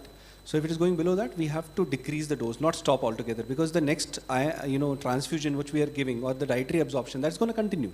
That's going to increase the iron load. And it's very, very important that we should always, have some kind of chelation available so that this iron balance is maintained, so that the tissue damage, which is going to happen with the excessive iron, is prevented at any cost. So this is more than an ideal situation. Like we have not seen any child with less than 500, and it's a magical moment for us if a child comes to us with a ferritin less than 1500. So never stop, because you are still continuing blood transfusion. It's not that the blood has stopped. So there is, the insult is ongoing, right? So you decrease the dose, and once in a while we have seen patients with a ferritin of 300, 400, and the only indication we've used for stopping is when the child says कि अच्छा मेरे को 2 हफ्ते की तो break दे दो. So we say okay, just to keep him happy, but as a dictum you don't never stop, always continue, maybe at a lower dose. And on the other hand, one is decreasing the dose. The next is, when do you want to intensify therapy? When are you not happy with what is happening and you want to do something more? So yes, intensification of therapy based on, because we usually start chelation at 2 years of age. By the time the child receives 10 transfusions, as Sanjeev sir already talked in his deliberations. So by the time the child has received 10 transfusions, he has a ferritin more than 1000. So we have started chelation at around 2 years of age. So after 10 years, as Richa ma'am already told in her deliberations regarding the complications of iron overload. So at that time, there are high chances that there will be LIC will be increased, which will be documented obviously with the help of a T2 star, or if you are doing a liver biopsy, which is by far we are not doing any liver biopsies. T2 star gives us a fairly good value. So if LICs are rising, it's more than 15. If serum ferritin is persistently beyond 2500, and at the same time, we have to see for if there is any kind of a chronic inflammation or an acute inflammatory process which has developed. So let us talk of the present season. So if there is the child has had fever, a viral fever or some bacterial fever, and dengue for that matter, so the ferritins will be elevated. So don't go on a single value of ferritin. So if it is a persistently elevated ferritin levels and your T2 star is showing higher levels of LIC, and your MIC is also increasing, and your relaxation times are decreasing, so less than 15. So less than 5 is an absolute indication of starting with IV. But if it is less than 15, going less than 15, you have to intensify. And if we have an echo, because most of the centers will not have the T2 star capabilities. So if the echo is showing that ventricular ejection fraction is decreasing, or there is some kind of a diastolic dysfunction which shows that there is some kind of a cardiac iron overload, so intensify chelation and do it fast. Right. So as was mentioned previously and now, that anytime your ferritin is not decreasing as well as it should, or your MRI, etc., especially your heart shows an issue, you have to intensify. So one method of intensifying, which was alluded to earlier, is what is called dual therapy, which means obviously you're giving 2 drugs. So essential is that number one, as was just mentioned, you have a very high iron burden, you need to bring your ferritin down. The second is your side effects. It's like the one patient which we showed who was unable to tolerate deferriprone and unable to tolerate deferasirox. So you give lower doses of 2 drugs in an effort to balance it. Or if there are, and there's organ injuries, we remember, which we started in the beginning, that some chelators are better for the liver and some are better for the heart. Like deferriprone is better for the heart, whereas deferasirox is a little better in getting rid of iron from the liver. So because the kinetics of the removal of iron from these organs is different, like I said, DFP is better. And then once you have managed to bring down your iron, you can then revert to monotherapy. So Dr. Gitanjali, can you just tell us about the combination of, the oldest combination of deferrioxamine and deferriprone? Yes, ma'am. Ma'am, this is the combination. Mostly we will be using it when the patient is on deferriprone, because oral drugs are the commonest one which we are using commonly for the patients for chelation. And we'll be using this combination when we are not able to control the serum ferritin levels or the liver iron concentration or the iron overload with one drug or monotherapy with the chelator which we are using, that is deferriprone. So if we are using maximum dose of deferriprone, that is we are going up to 100 mg per kg per day of deferriprone, and still we are not able to control the iron overload, we can add desferrioxamine. Or if the adverse events due to deferriprone does not allow us to increase the dose, then also we can add desferrioxamine, and this can be combined in a combined manner, or it can be combined in an alternative fashion. Like we can give all the days of deferriprone plus 2 days of desferrioxamine, or we can add 5 and 2 days. There are different regimes where we can give combination therapies. So it will help in reducing the iron overload. Or there are situations where the patient, if is on desferrioxamine, then there can be issues of compliance. So if the patient is on a regular desferrioxamine, then we can give him weekdays or weekends off or things like that to improve the compliance. Then we can add the dual therapy with deferriprone in these patients to improve the compliance and decrease the serum iron levels. So that is the second situation where we can use this dual therapy. And the third scenario where we can use this dual therapy is like in cases where we require intensive chelation, where the serum ferritin levels are very high, there is iron overload in the heart as indicated by decreased left ventricular ejection fraction or echo or any other echo evidence, or there are any other signs of cardiac involvement, then also we can use desferrioxamine along with deferriprone. In all these patients, there is a case for using dual therapy, and different regimes can be used where both can be combined together or can be used one by one on alternate days. Thank you. There are other combinations. So basically there are 3 chelators. So you kind of mix them up whichever way you want, depending, and the commonest is what they're telling you. The other one can be deferrioxamine and deferasirox. Dr. Amarpreet, would you like to tell us the use of that? Ma'am, regarding the second combination of desferrioxamine with deferasirox, it can be used in cases of cardiac overload. So if single agent, that is monotherapy with deferasirox, is not able to control the cardiac iron load is there and the liver iron load is also there, so we can add the subcutaneous desferrioxamine.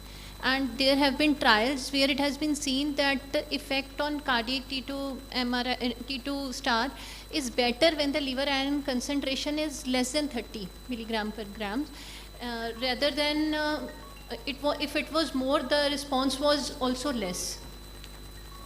So essentially the idea is that the most important was what we discussed earlier when a child comes in failure, when you want to get rid of everything at top speed, and the most robust evidence is for using deferrioxamine with deferriprone, and deferriprone is better for the heart, which is why this combination is preferred.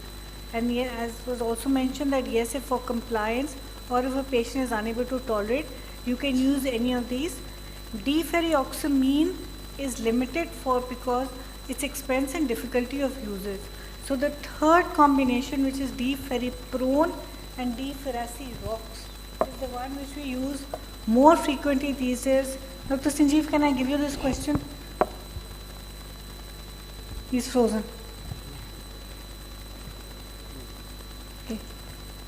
So while he defreezes, so the commonest in this day and age, because you have 2 oral chelators available, we normally, when a patient is not getting the ferritin as one would expect your ferritin level or your other status to come down as you want it, then you can use this combination. And the second was if you're having side effects, you're unable to tolerate good doses of either deferrasirox or deferriprone, so you use lower doses of both these drugs to be able to achieve chelation. So that is how 2L therapy works. Number 1 for intensification of therapy, and number 2 when you're not able to tolerate any drug at the absolutely high dose. So the second is just 2 last slides. Number 1 is in a stress situation of pregnancy. Should we give chelation? Should you stop it? That's a big question. So Dr. Varun, would you like to take this up? Chelation cannot be stopped at any cost, but yes, for the first few weeks when there is an active organogenesis going on, you can withhold, but ideally you should avoid conceiving at least 3 months prior. So all the drugs, Kelfer and Deferrasirox, they have been found to be teratogenic in animals, so we should not use them. Desferal is the only option, but it should be stopped during the first trimester when their active organogenesis is going on, because the mutation chances are always there. But after the first trimester, you have to again start, so that the increase, because this patient will nevertheless require blood transfusions even during pregnancy, and for the fetal growth, obviously, we have patients who are Thal major and are also pregnant. So we are having an absolutely wonderful session of endocrinology after this. So we'll have, when the endocrine organs are intact, so is the fertility. So in the coming times, we are going to see even Thal major children having, children being born. So yes, we have to give chelation later on, but in the first trimester, we have to stop the chelation. Yes, so the most important is you have to give, but first trimester when all is, when your genesis is going on, at that time please remember all this can be teratogenic, so no drug is given. So we come to the last bit. Dr. Sanjeev, hello. Can you just tell us, a lot of us know thalassemia, or the better terminology now is non-transfusion dependent thalassemia, and chelation therapy, the need of chelation therapy in a non-transfusion dependent thalassemia, or commonly called thalassemia intermedia. So can I have Dr. Sanjeev take the last question? Only his name is there. He's there. Yeah. Thank you. Please. Yes, ma'am. So in NTDT, definitely these patients, they are also prone to iron overload, and we start the cutoff to start iron chelation in these patients is kept lower than those for transfusion dependent thalassemia. Here we start at 800 only. And serum ferritin should be done every 3 months. In TDT also we are doing every 3 months. Here also we must monitor them. And definitely we have to do T2 star MRI also in these patients to monitor iron overload in liver and in heart, and it should be done after every 2 years if it is normal, and if it is showing some abnormality, then preferably after annually it should be done after the age of 10 years. And the drug of choice for these patients, even for TDT also, these days the drug of choice is Deferrasirox, because it's long acting, it's pan acting, it's basically oral drug, dispersible drug, and easily palatable and fewer side effects. So, and the target, as I have already mentioned, that it is once the serum ferritin is more than 800, we have to start iron chelation in these patients. And our goal for iron chelation in these patients is to keep serum ferritin below 300 micrograms per liter and LIC to 3 milligram iron per gram dry weight of liver. Thank you. So that is just a little theoretical. You have to go by serum ferritin because that's what we do. So non-transfusion dependent, it's because of excessive absorption from the gut, which is why you end up getting a high ferritin. And it's not the best modality because your ferritin is disproportionate in NTDTs, but it is there. So after about 8-9 years, you do have to monitor them, not when they're babies, like in thalassemia major. When they're 8 or 9, you have to start monitoring, checking their ferritin at regular intervals and intervening so they do not get the excess ferritin and land up in complications as thal major can. Right? And with this, I thank everyone for a patient listening and to the panelists. Thank you. Thank you. And Dr. Sanjeev, who has kindly joined us all the way from Jammu. Thank you so much for being there with us. Thank you, ma'am. Thank you, Amita ma'am, and thank you, Richa ma'am, and thank you every faculty who has come from a long way over here, and Sanjeev sir to join on Zoom. So before we conclude, I just want to take down two things because there are residents and there are people who are from the periphery because we are now getting the Deferasirox being supplied from the state government in the form of an FCT tablet most probably. So the dosing has to be a little bit titrated. So whatever dose you are giving to the patients priorly, you have to reduce it to 70% of the dose. So 2/3 of the dose. So अगर आप पहले 500 दे रहे थे तो आपने 360 देना है. So don't be aware, मतलब ऐसे yeah, we are getting FCT. So हमारे पास अब 360 और 180 वाली tablets आएंगी. So 360 milligram is equal to 500 milligram of old Deferasirox and 180 is equal to 250.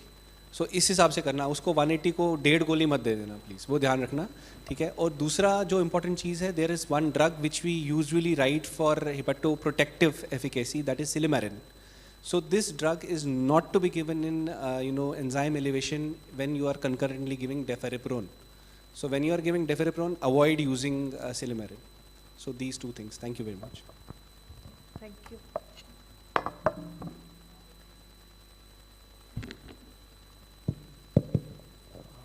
It is an excellent panel discussion on the chelation therapy in thalassemia. I have seen the session is quite good because most of the time the doctors, they are avoiding to talk about the side effect of the drug. I have seen that you want a blood therapy for the management of thalassemia. In the blood therapy, RBC packed cells, they have a side effect in the form of excess storage of iron in the liver and other body parts. It means the blood packed blood cells have a side effect in the form of excessive storage of iron. And for the management of excess storage of iron, we require again therapy. That is the chelation therapy. And we have 3 drugs, isn't it? And these drugs, they are selected on the basis of, I am a pharmacologist, we have selected on the basis of step criteria: safety, efficacy, tolerability, and price, isn't it?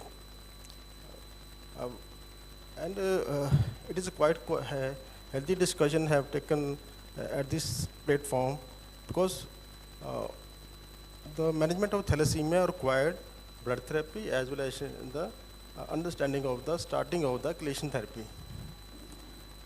And I am requesting all the doctors for recording and reporting of the side effects you have seen during the management of thalassemia patients, either with this giving the blood, and we have the hemovigilance program, and for the management of drug and their side effect, we have the pharmacovigilance program. Then both programs, they are running by the government of India. And it is my request to all the doctors to record and report all the side effects occur with the chelation therapy. Thank you all. Now I am passing my mic to Dr. Vinay Chawla. As Sir has rightly said, it was a wonderfully conducted session. All the aspects of chelation were discussed in detail, and we are benefited by the discussion among all the panelists. Thank you for joining us. Thank you so much.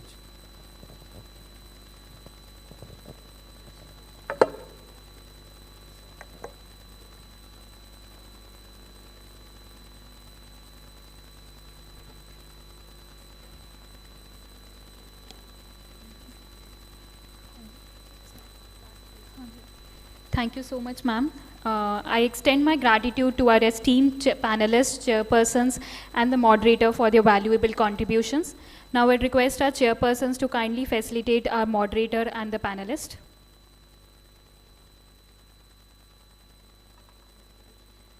Dr. Amita Trehan.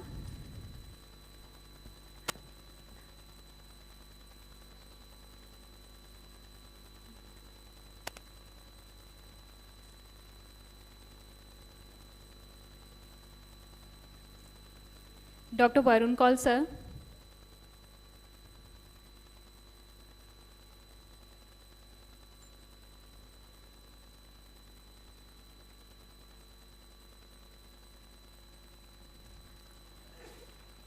Dr. Gitanjali Jindal, ma'am.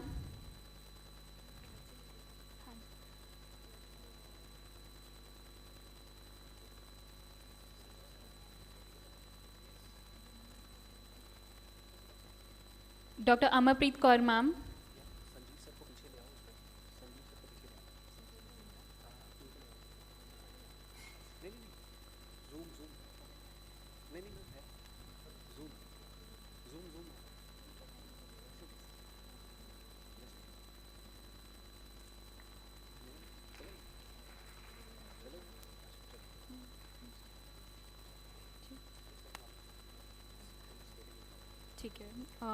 We would also like to thank Dr. Sanjeev Digra sir for their valuable contributions, though he was there virtually with us.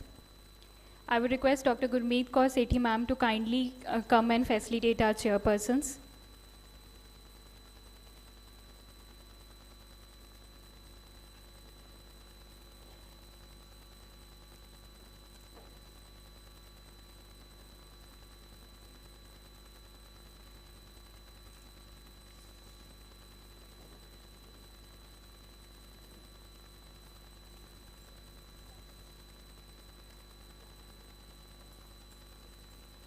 Dr. Vinay Chawla, sir.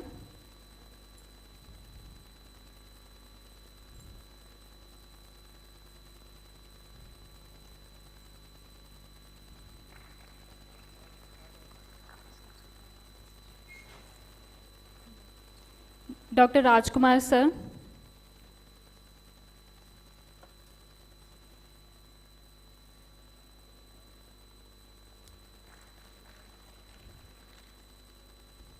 Thank you so much. Ma'am, you can stay back.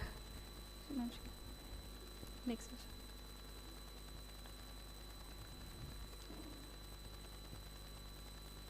Thank you so much, sir.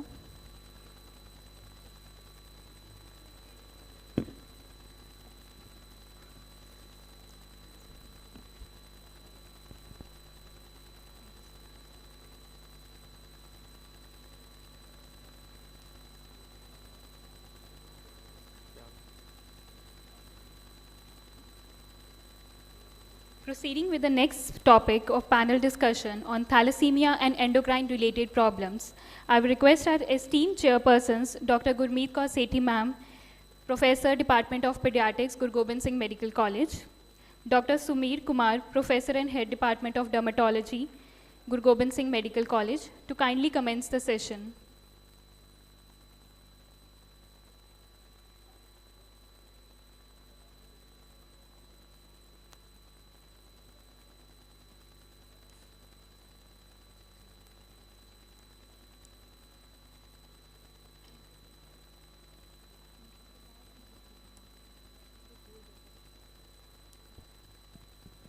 Just a small request to our physiotherapy people. Workshop is going to start in lecture number 3, so all the physiotherapy, please proceed towards the workshop.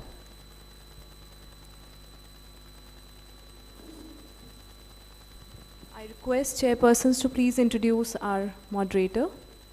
Professor Sangeeta Yadav, ma'am. Ma'am, please introduce our moderator for the session. Hello.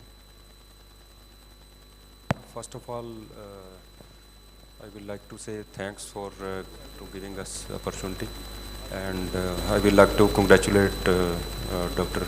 Neetu Cooper and Dr. Varun and all organizing team for conduction of this wonderful summit.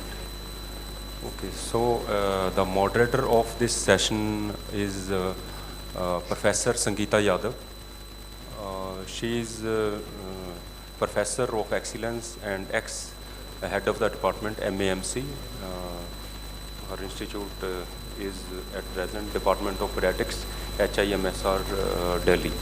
And she has various areas of interest and held various positions, and she is bagged many awards. So she will moderate this session. Thank you, ma'am. Thank you. Thank you very much for the kind introduction, madam and sir. Very good afternoon, and we have moved into the evening. And I will now invite my esteemed panel, Dr. Seema Rai,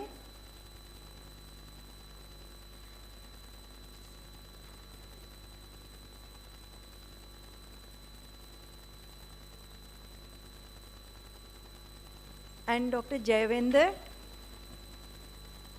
And we have two on our virtual platform, Dr. Ashima Dabas and Dr. Preeti Singh.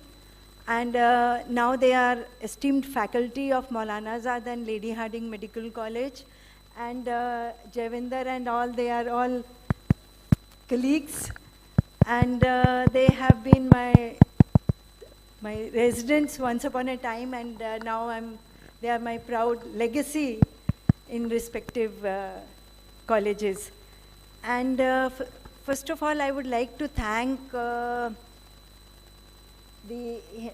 Hemophilia Society and the Guru Gobind Singh Medical College for extending this invite to conduct this program on endocrine complications in thalassemia.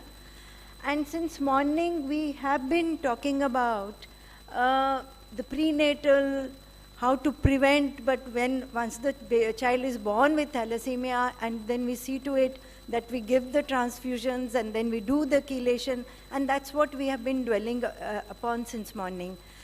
Now, once we have taken care of the transfusions as well as the chelation, these children are moving into adolescent period. So we are concerned about their general health, and we all know that these endocrine complications, basically, they're all related to everybody's concern, every parent's concern, every kid's concern is whether they will have optimum growth, whether they will enter into puberty or not. And once you have facilitated it, there is a big smile and a good self-esteem of that particular child as well as their parents, because it's a kind of achievement when they have gone through their normal growth and pubertal phase. And we all know that iron actually sticks around into the pituitary and in the liver, so it can actually insult the whole endocrine system. So therefore, we have all these complications, especially on the lower half of this graph which I have shown. Related to last one is the infertility, and we'll be talking very minuscule about it because we are basically pediatrics and in endocrinology. Then the other thing which is important about this endocrine complications in thalassemia is because we have all heard about cardiac complications and how it affects the bone also, and the bone metabolism also. So we will be touching upon that also, besides all our endocrine issues.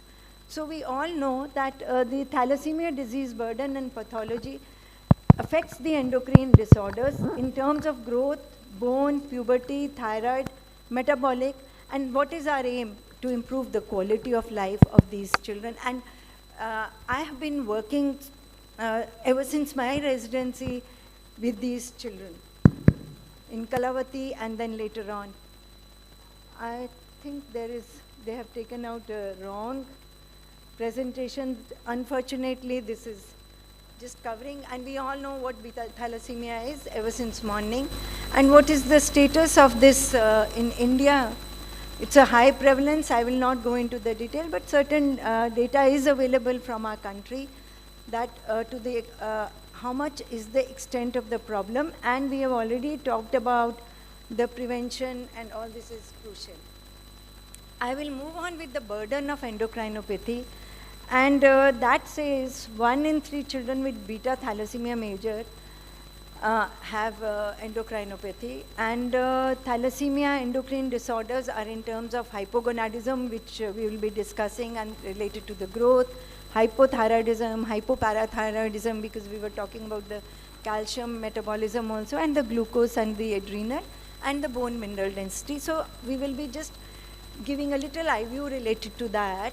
And endocrine complications amongst that, the major concern is the hypogonadism.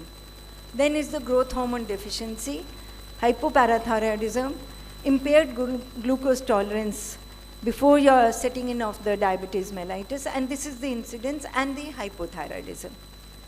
So I move on to the next part. Dr. Seema, what are the factors which determine the beta thalassemia? Growth in the beta thalassemia. Yeah. Good afternoon. At the outset, I'd extend my gratitude to organizing team for giving me this wonderful opportunity and giving me this wonderful experience of sharing this dais and stage among the legends. Yeah. In pediatrics, the main key point is on the growth and development. So we are discussing growth here. Growth is increase in the cell number and size. So what all various factors which determine the growth in beta thalassemia will not be very different from the main pediatric.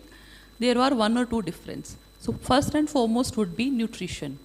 Both macro and micronutrients will be a key factor in determining the growth. This will be as per the recommended daily allowances, and these charts are available. So we should always take care of the nutrition part, whether the patient is not going, and how we'll see the nutrition, we'll always plot the various anthropometry. Our growth charts are available. We have now our own Indian population IAP growth charts coined by Dr. Vaman in 2015. We should always take care of nutrition by proper plotting the growth on the appropriate charts. Second point I would highlight is disease control. So in India, there is like at the screening at the time of birth is now, even this decade is also lacking. So if we will not pick up the thalassemia patient at time, obviously the chelation will not be start at appropriate time. So for disease control, appropriate chelation therapy should be started, or better than chelation is bone marrow. So bone marrow is the ultimate cure, but proper chelation, timely appropriate diagnosis is the key which will define the growth of thalassemic patient. Then because thalassemia is iron deficiency, the iron deficient always be there. So iron deficient means patient will always having low oxygen carrying capacity, chronic tissue hypoxia will be there, which will affect the growth.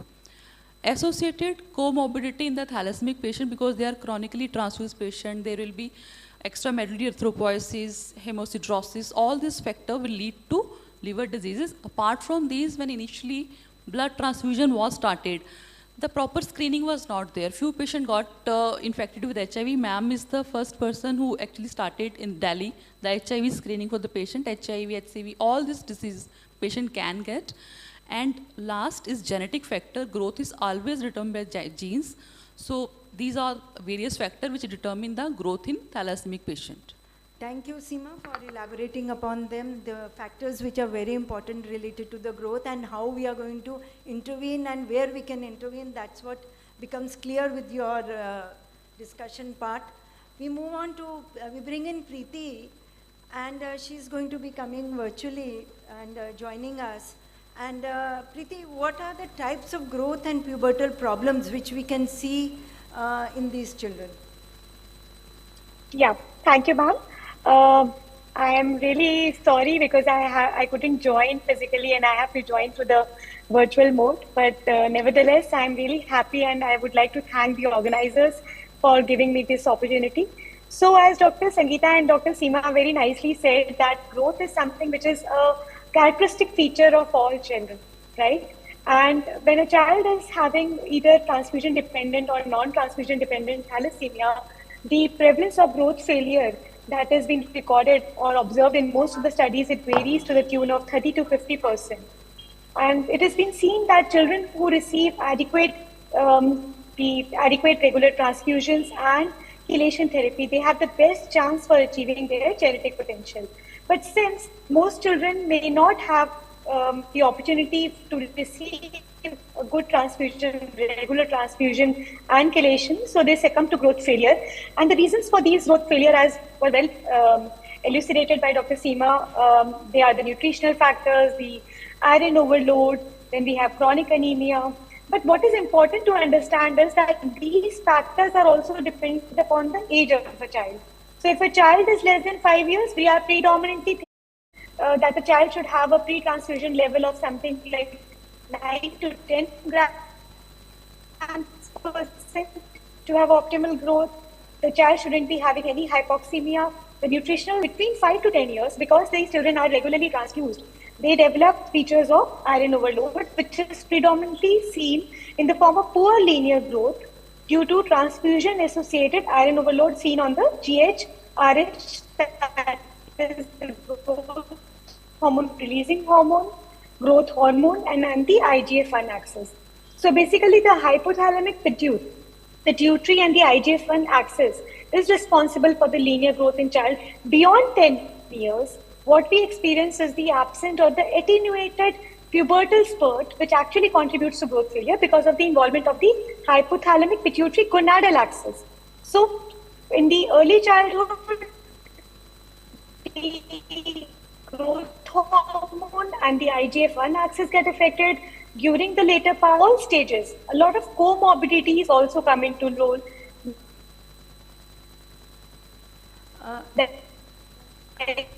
Yeah, we are the transfusion dependent problem. Now, what is important to understand is that apologies for that. Yeah, continue, Preeti. If yes. So I would like to just highlight that children who are affected because of thalassemia, they usually have a short stature which is disproportionate, wherein the upper segment is to lower segment ratio would be low, and this is primarily because of the growth impairment that is happening at the level of the spine.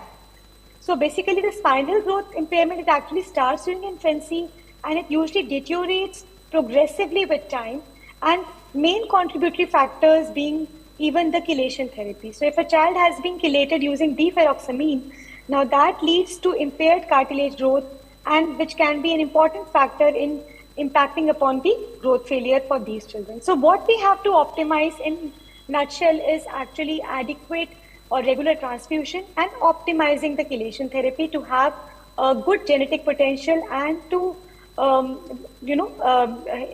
to have a, I would say, a spontaneous onset of puberty and progression of puberty. Pubertal problems, they usually crop up during the I would say after 10 years, 11 years, we should start monitoring the SMRs and look for whether the child has entered into spontaneous puberty or not. Thank you, Preeti, for having elaborated on this and highlighting these issues related to growth and puberty and related to the mechanisms behind it. Now, we move on to Dr. Ashima, who will be telling us how we need to screen for growth and for pubertal delay. Definitely, Preeti has thrown some light on it. Now, Ashima, I would like you to elaborate on how do we screen, and that's what we have been doing, because we have got these thalassemia clinics in Kalavati and in Maulana Azad for n number of years, because ever since I was a resident, there. So we have been following up these children, and so Ashima, just elaborate on that. Yes, ma'am. Thank you. So just in continuation of what Dr. Seema and Dr. Preeti have just mentioned, I will just want to reiterate that it is very important to maintain an annual record of growth monitoring in terms of not just weight, but also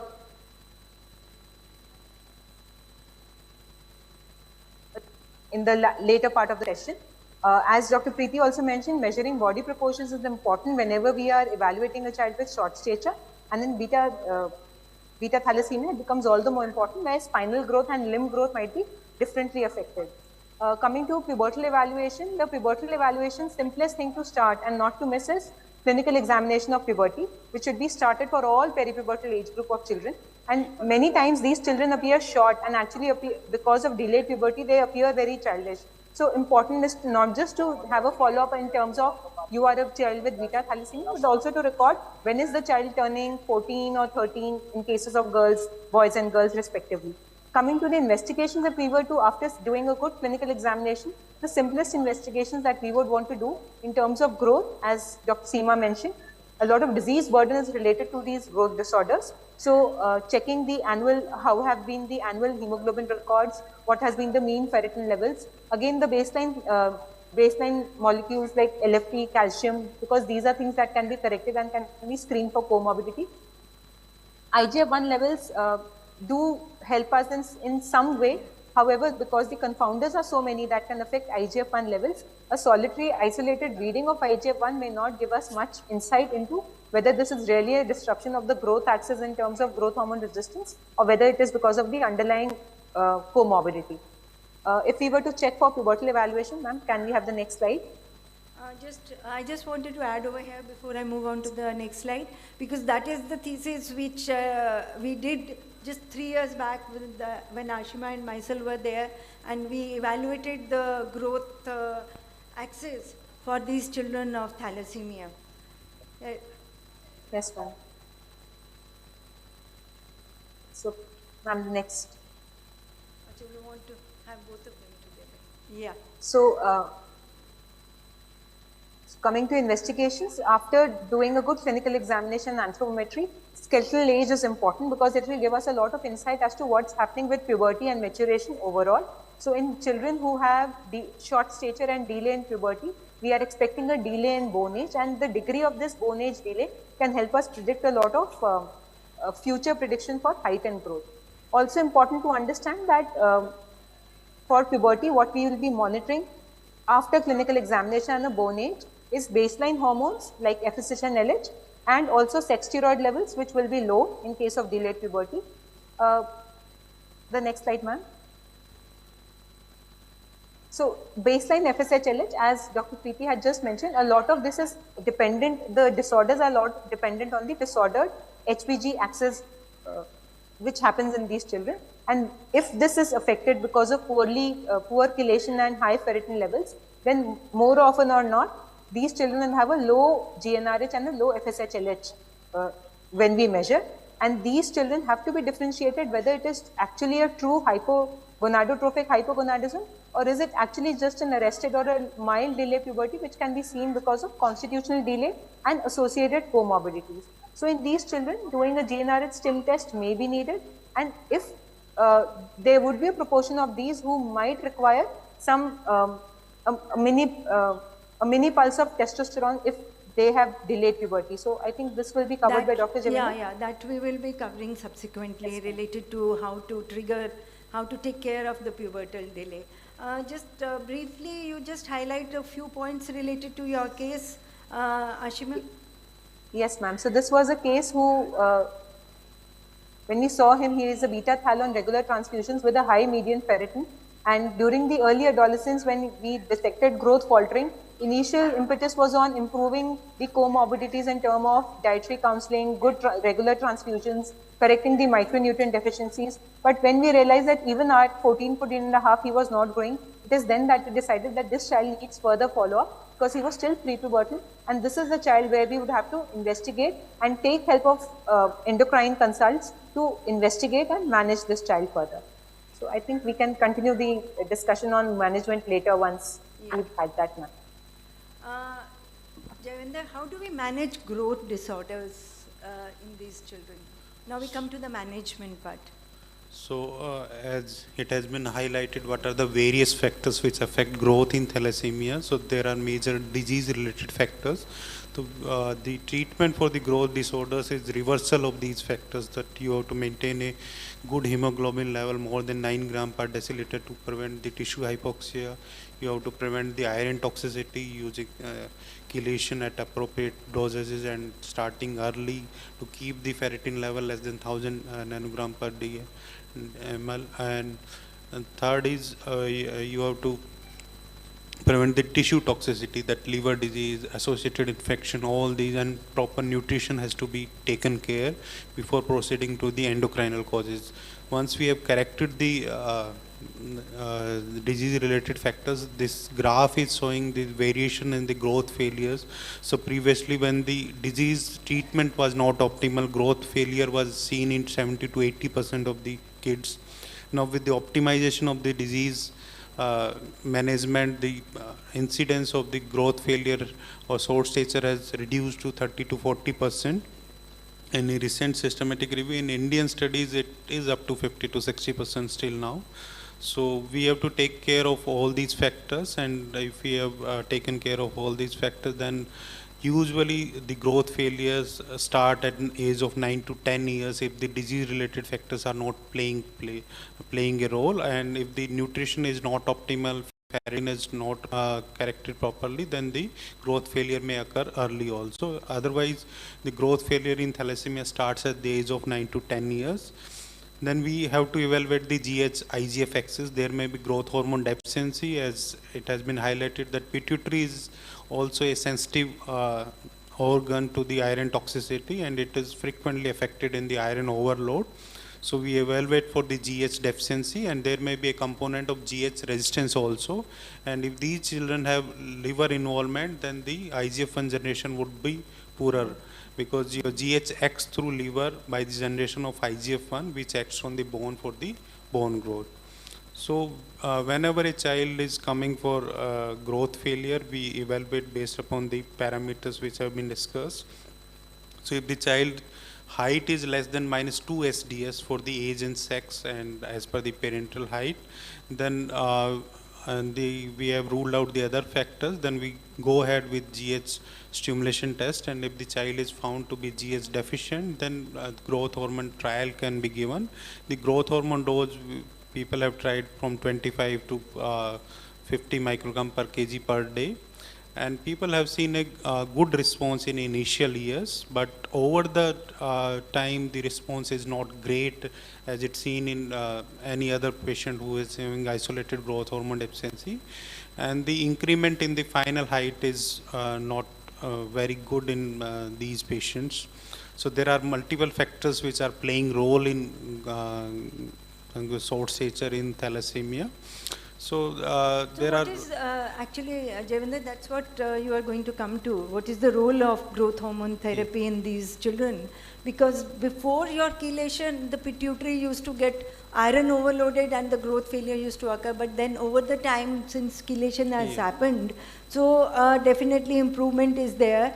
And then parents are definitely concerned about the growth about which we have been discussing. So they also ask the question, Dr. Sahab, growth hormone available hai, uska koi effect aata hai ki nahi aata hai? And what is the role of growth hormone therapy?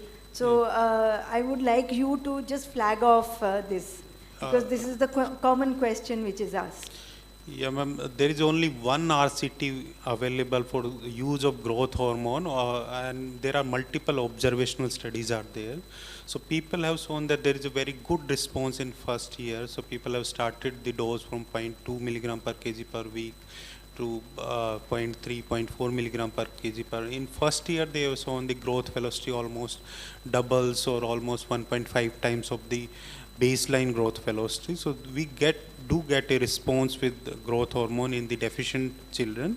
So the society recommendation, the thalassemia society recommendation are that whoever is deficient in growth hormone, then they can be started on growth hormone replacement therapy, and if we are getting a good response, then we can continue the growth hormone. And if there is no change in the growth velocity in 1 year, then you can discontinue growth hormone. Very nicely elaborated upon it, because growth hormone is expensive, and how long one has to give, whether it is going to show some effect or not. Parents sometimes come and tell you कि doctor साहब growth hormone तो शुरू कर दिया, मगर हमको तो कुछ observation ही नहीं लग रही, और इतने सारे we have spent a lot of money on this. So we have to really see which kind of patient is responding, when they are responding. So I'll move on to further, which you were elaborating on some of these studies. And you would like to highlight any study over here, or should we move on to the next slide? Yeah, I have summarized it. Most of has shown the good response in first year, but the response usually declines after second year onward, and the final height gain is not much in thalassemia. But more studies and RCTs are needed to clearly see what's the effect of GH in thalassemia. So we were talking about growth and puberty always go hand in hand, and they are intertwined. And once growth starts accelerating, puberty is going to walk in. But in these children, puberty does not walk in so easily. So how do we manage these pubertal disorders, Dr. Jayavinder? Yeah, ma'am. So for the growth is also part of puberty. Growth and puberty go together. So in first few years, your nutrition plays much role in the growth of a child. Then your thyroid and the nutrition plays a role, and growth hormone plays a role. And when the child is adolescent, then the sex steroids come into play. So frequently when the pituitary is affected in these patients, the LHFSs are also affected, and these patients have frequently hypogonadism in the tune of 50 to 60%. So they often have either delayed puberty, they may have constitutional delay in growth and puberty, they may have arrested puberty. So all these disorders may be there in thalassemia patients. So whenever there are no secondary sexual characters in a girl who is more than 13 years or in a boy who is 14 years, then it should be a concern for a pediatrician, and the child should be evaluated for delayed puberty. And we screen the HPG axis, and if the axis is not active, then we can give a trial of small dose of testosterone in boys. We can start with a 50 milligram to 100 milligram dose of testosterone monthly for 3 to 6 months, and they usually have a good height spurt if the child is a case of CDGP. But if it is a true hypogonadism, then the child will require the continuous supplementation of sex steroids. These children, no, generally they start having this kind of pressure by the time 12 and 13, when the normal puberty of their class fellows come in. But definitely they have low self-esteem, and then they have all these psychological issues because of their social environment. So they do come to us ringing the bell related to delayed puberty. So you've nicely elaborated on that. And how do we induce this puberty? One thing is very important that you have just now mentioned, that we should start with low dose testosterone and then we evaluate again after 3 months or 6 months. And one message is very clear from the Pediatric Endocrine Forum, that we should not be playing with the hormones. We have to fine tune them. We have to look after their growth velocity, bone age, acceleration. So everything needs to be monitored. Otherwise, we can miss out on the optimum height, the final adult height which we need to achieve. So better is that these children are under the care of the pediatric endocrinologist who is looking after them, and only then the parents and the child are satisfied, and only then these children later on develop a good self-esteem, and that is what we have been doing over the years. Now some of our kids have gone in for IVF after marriage, and some of these kids go to college and then they come back to us for follow-up. So that's what it is. So we will move on to the next part. How do we induce puberty in girls? So in girls, we will start with estradiol. So typically in Western setup, they start with the estradiol patches, but these patches are very costly and not readily available in India. So we usually start with the oral drugs. We start with estradiol valerate. We start with 1/4 of 1 milligram tablet, and gradually we increase. So as ma'am has highlighted that you should go slow with the hormones. So we typically puberty progress from one stage to another stage in 6 months. So we have to induce the full-blown puberty in 2 to 2.5 years. So we have to go slow with the hormones. So we generally use Linoral for the first few years, and we monitor the bone age, and then once we know that the bone age or epiphysis closure or whatever is taking place, then we shift them to the pills so that if required, you know, So that is whenever how the we move. breakthrough bleeding occurs, then you can shift them on the combined field, combined pills, or add progesterone separately. Now, fertility is also an issue. How would you address that, Jayavinder, in your clinical practice? So usually fertility problems are not encountered in our age groups which we usually care. So the fertility is possible in thalassemia. So gonads are little resistant to the iron toxicity. So in majority of thalassemia, the hypogonadism is secondary to the pituitary involvement. So gonads are preserved. So fertility can be induced in thalassemics.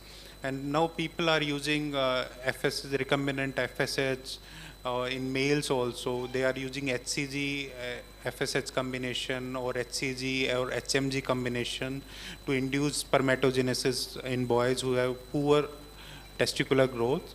In females also people are using HMG for inducing ovulation. So fertility is possible, but it's a high risk pregnancy, and it should be multidisciplinary care of a cardiologist, a gynecologist, endocrinologist, and hematologist. So everybody should chip in for the optimal outcomes. So people have reported good outcomes in good centers where multidisciplinary care is available. Yeah, so fertility issue is quite a challenging issue in these patients, and we have some of these kids who have grown up and they have been visiting our IVF centers related to that, and with their spouse, and they all have, most of them have hypogonadotropic hypogonadism. That's why we have to treat them as Dr. Jayavinder had mentioned.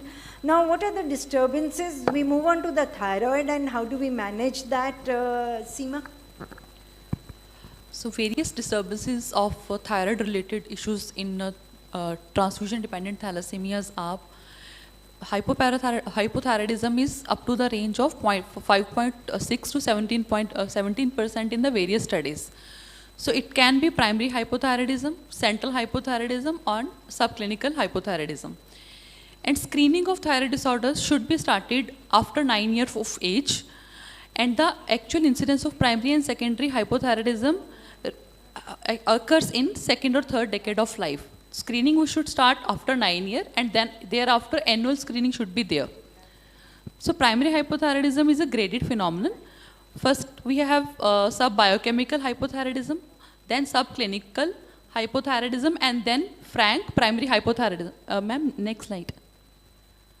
Next slide, yeah. And then we'll have primary hypothyroidism. So key difference between the subclinical and frank primary hypothyroidism is, in subclinical hypothyroidism, TSH is between 4 to 5 milliunits per liter, not more than 10, and FT4 or T4 is normal. In primary hypothyroidism, your TSH will be high and T4 will be low. So these two things should be distinguished clinically. Then comes the central hypothyroidism or secondary hypothyroidism. Picking up central next slide. Central hypothyroidism is little tricky in transfusion-dependent thalassemic patient because thyroid gland is already destructed because of the chronic iron overload. Lipid peroxidation is there, and pituitary is a little bit resistant as compared to thyroid gland. So central means thyroid gland is not working and pituitary axis is not working. So both TSH and T4 will be low. Ma'am, next slide, ma'am. So a graph which is showing approach to various thyroid disorder. In first limb, we have FT4 is normal and TSH is high.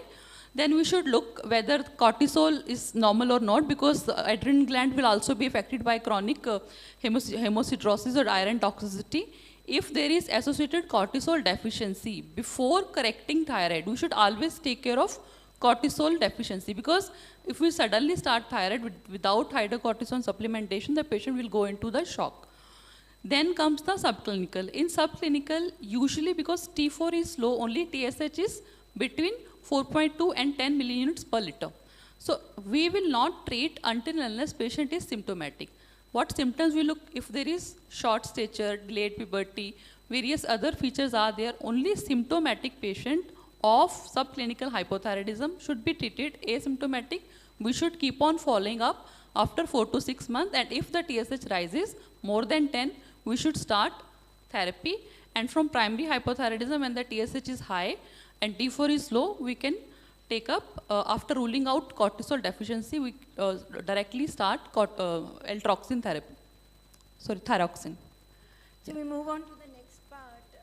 You will just summarize again, or you are done with it? We can Yeah, move we are done with it. Actually running short of time, and we have yet to cover the diabetes and the bone mineral. Okay, ma'am. Yeah. So this was the case which you wanted to share, and we all know that the serum ferritin is high, and in this child, your free T4 is also low, and as well as your TSH, so it is central It is central hypothyroidism. Because of that pituitary hypothyroid axis is disturbed. So you will definitely monitor and you will manage these. I want to highlight one point. In primary hypothyroidism, the monitoring is by TSH, but in the central hypothyroidism, we will monitor by T4 level, because TSH pituitary is not will not going to respond, so we should monitor central hypothyroidism with T4 level, and management is by thyroxine.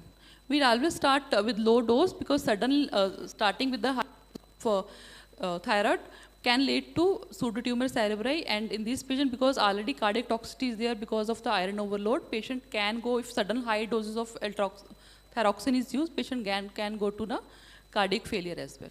Thank you for elaborating on that. We move on, we bring in Preeti once again, and she will talk about the metabolic complications and how to manage that. And that we all know that there is impaired glucose tolerance in these children, and they move on with the to the diabetes. We are going to have Yes, some ma'am. switch, So- so therefore, in the meantime, So- while Preeti comes in. Yes, this ma'am, is- I'm already there. Yeah. No, we wanted to switch the slides over. Yeah. Okay. So we are all aware that we already covered the growth failure, the pubertal problems, hypothyroidism. Now we come on to the impaired carbohydrate metabolism, and Yeah, go ahead. Preeti, go ahead. I think she's having some connectivity issue. Preeti, can you hear us, or I think we are having a little issue because of this virtual online. the prevalence of And Preeti, you just highlight briefly, because then we are otherwise impinging on Yes. the time also.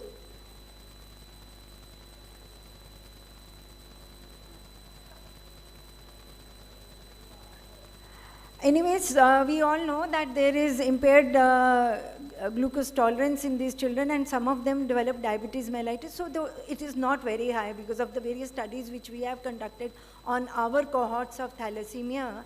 And definitely once there is diabetes, there is increased risk of the comorbidities which they are more prone to, and they are less common in the first decade. And we all know that the causes is the same old iron deposition in pancreatic islet cells with insulin resistance, along with the co-infections, and all this is leading, and also of course genetic basis is there. So this can be preventive by, we all have been talking about the intensive iron chelation therapy, which has been elaborated upon, along with the dietary modifications, and if required, we put them on metformins, and if there is insulin resistance, we can put them on oral glibenclamide and acarbose. glibenclamide and acarbose. Yeah. Yes.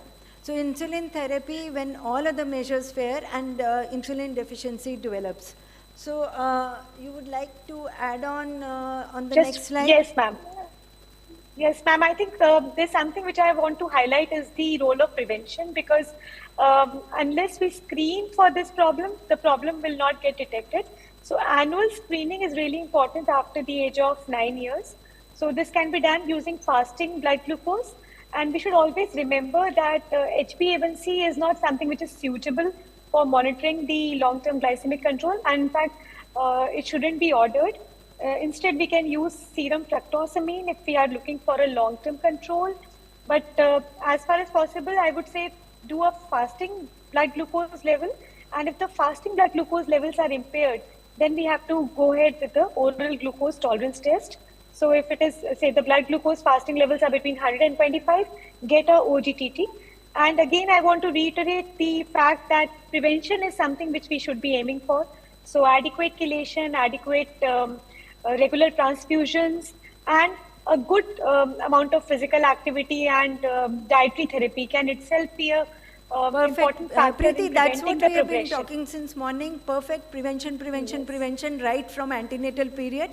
Very rightly said, and so that we can prevent the complications also, and that's what we have been talking about. Now, Ashima, what are the derangements in bone and how do we manage those in beta thalassemia, and what all it leads to, and what are the risk factors? Yes, ma'am. So, in continuation of what has already been discussed, bone becomes an equally important organ and a system to be screened and prevented for maintaining good bone health. So, very often what data has reported, whoever has evaluated children on long-term follow-ups have shown that most of these children end up having low bone mass, a lot of osteoporosis, and an increased risk of fragility fractures.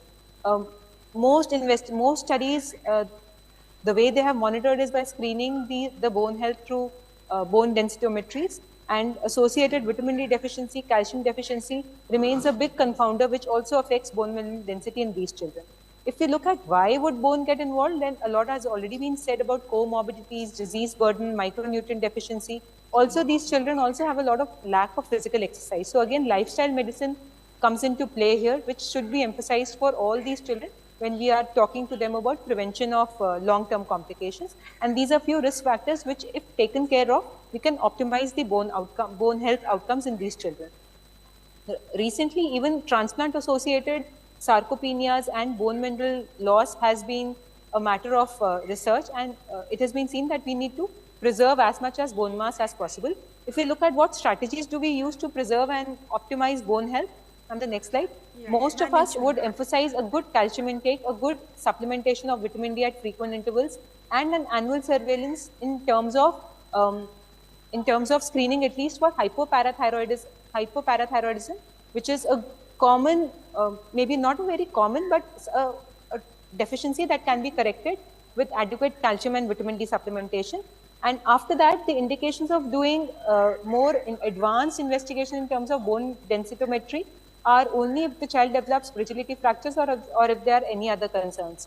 By far and large, the treatment remains good calcium supplementation, optimizing chelation, correcting micronutrient deficiencies, correcting hypoparathyroidism, and role of bisphosphonates has now emerged. So most of the adult patients would be comfortable on oral bisphosphonates, but data for efficacy is more valid with use of injectable bisphosphonates. Both pamidronate and zoledronate have been used.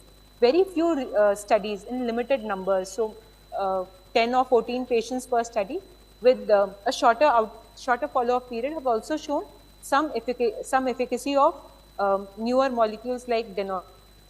So the dictum is the same, that is we must have a good bone health. Yes, that is what it goes as, that we must give adequate calcium, vitamin D, physical exercise. So that's what is important. That's the message which is repeated again and again. Yes, ma'am. Anything else you want to add, Ashima, or should no, we move to Javinder?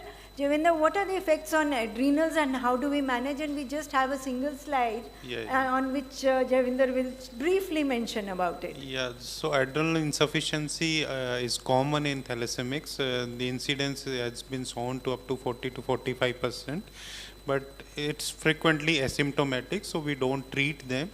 But if adrenal insufficient, if the child is having growth hormone deficiency or the child is having primary hypothyroidism, then you should screen for adrenal insufficiency.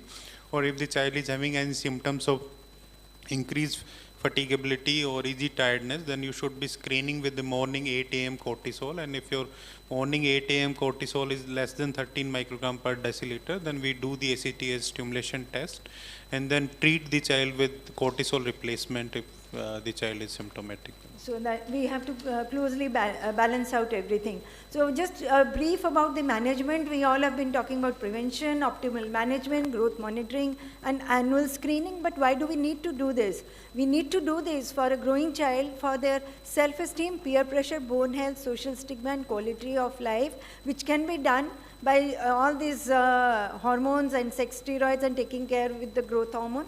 Though the role is a little question mark for that, and adequate minerals, vitamins, and counseling. And we must follow the height spurt and the pubertal growth. We must look after the chelation, and we have to give treatment, hormone replacement therapy for hypogonadism. So to conclude, the screening is required at every transfusion, the clinical evaluation, and every 3 months for ferritin and the glucose, for diabetes or impaired glucose tolerance, and yearly for your thyroid and your other functions and your pubertal hormones and all, and bone age and bone density. And so the take-home message is that the iron overload is associated with endocrinopathy, most frequently reported complication of chronic transfusion therapy. And we all have to be aware of the endocrine abnormalities that may develop. Periodic evaluation needs to be done after the age of 11 years as per the International Federation. And iron overload and liver damage is the most important factors which are responsible for the endocrine complications, and adequate compliance to chelation therapy, which has been dwelled upon extensively in the previous presentation. Wonderfully, it was excellently conducted and presented. And we must look after the liver functions, liver infections, and all these are imperative. I thank my esteemed panel, Dr. Seema, Dr. Jayavinder, Dr. Ashima, and Dr. Preeti. Thank you very much for elaborating and highlighting and flagging these issues. And we all know our IAP growth charts. I have been part of that committee, and we all worked for it. In few months, we could make these charts with all the data collected from across the world. And TJ Cole himself actually translated this data because Vaman knew him. So the data was sent, he cleaned it, he converted them into graphs, and that's why we could have those, our IAP growth charts about which we are so proud of. Anyways, now I hand over to the mic to the chairpersons for their comments. Thank you. Thank you very much, Dr. Sangeeta and her team with Dr. Seema, Dr. Javinder, and the online Dr. Preeti and Dr. Achima. It was a very good discussion on endocrine problems, excellent knowledge provided for us, and the most important thing was that the take-home message is prevention by regular blood transfusions, by chelation, and by assessment of the patient, particularly growth. As we say in children, we must see the growth of the child regularly to see whether he is growing and plot it on the road to health chart. So similarly here also all thalassemia patients must be monitored every 6 months to 1 year, and whenever they falter in growth, they should be managed according to this. I mean all investigations and treatment should be discussed. Periphery, you are treating the patients by giving blood transfusion and chelation. Even you are providing chelation. You know their side effects also. But the monitoring of growth is sometimes not done. And it is very important to do the growth monitoring in these patients to prevent the endocrinological morbidities, which cannot be, after all, they have to be managed. They will never be reversed. So that is why it is very important. And I thank you very much, ma'am, and all panelists for this very good discussion. Thank you, madam. Madam's words of wisdom over the years. Thank you.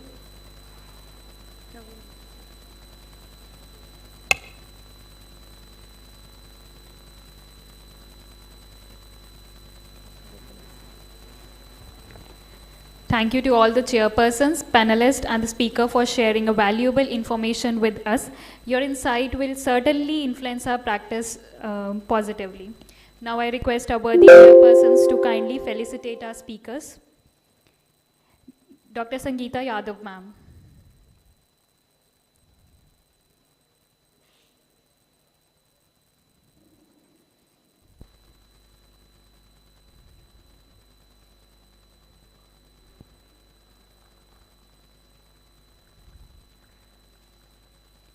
Our esteemed panelist, Dr. Jaivinder Yadav, sir.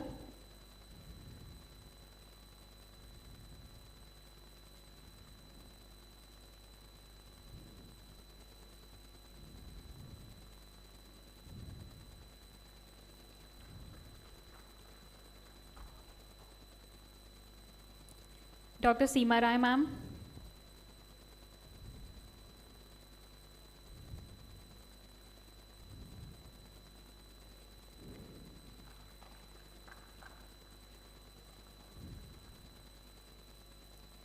Dr. Ashima Dabas, ma'am, and Dr. Preeti Singh, ma'am, who were there with us virtually. Thank you, ma'am.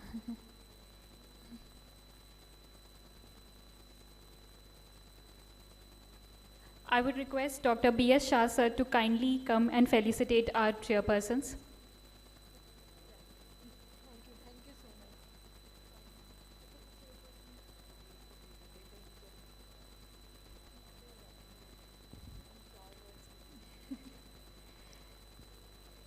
Dr. Gurmeet Kaur, ma'am.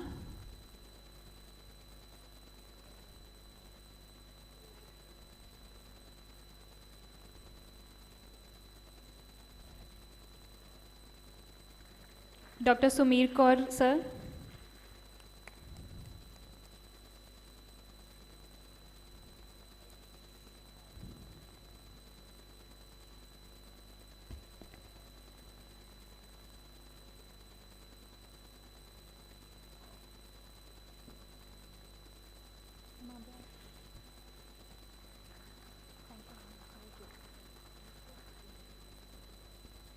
Thank you, sir.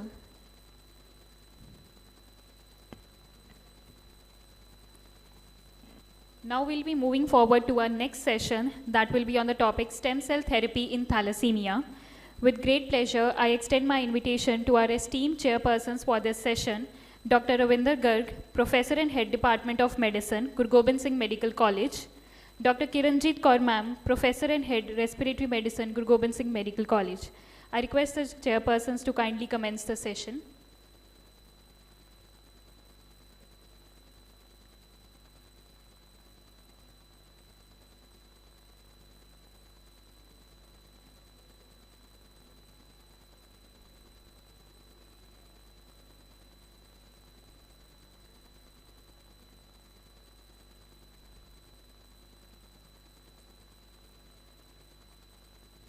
I would request our chairpersons to kindly introduce our speaker for this session.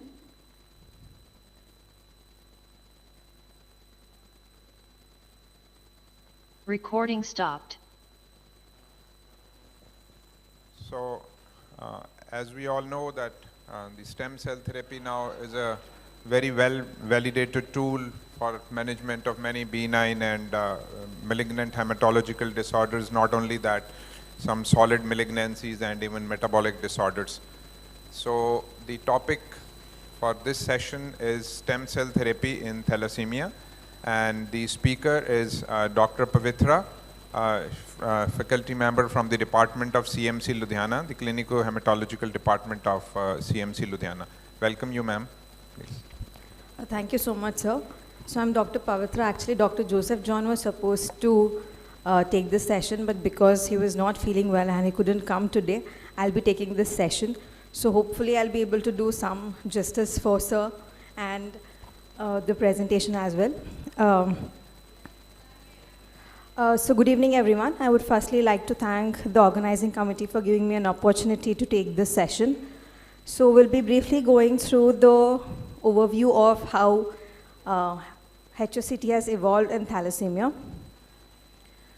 So coming on to the rationale of hematopoietic stem cell transplantation and thalassemia, basically what we are trying to do is we are trying to replace the abnormal hematopoiesis or with respect to the malignant cells, we are trying to replace the abnormal marrow with the normal marrow of the donor.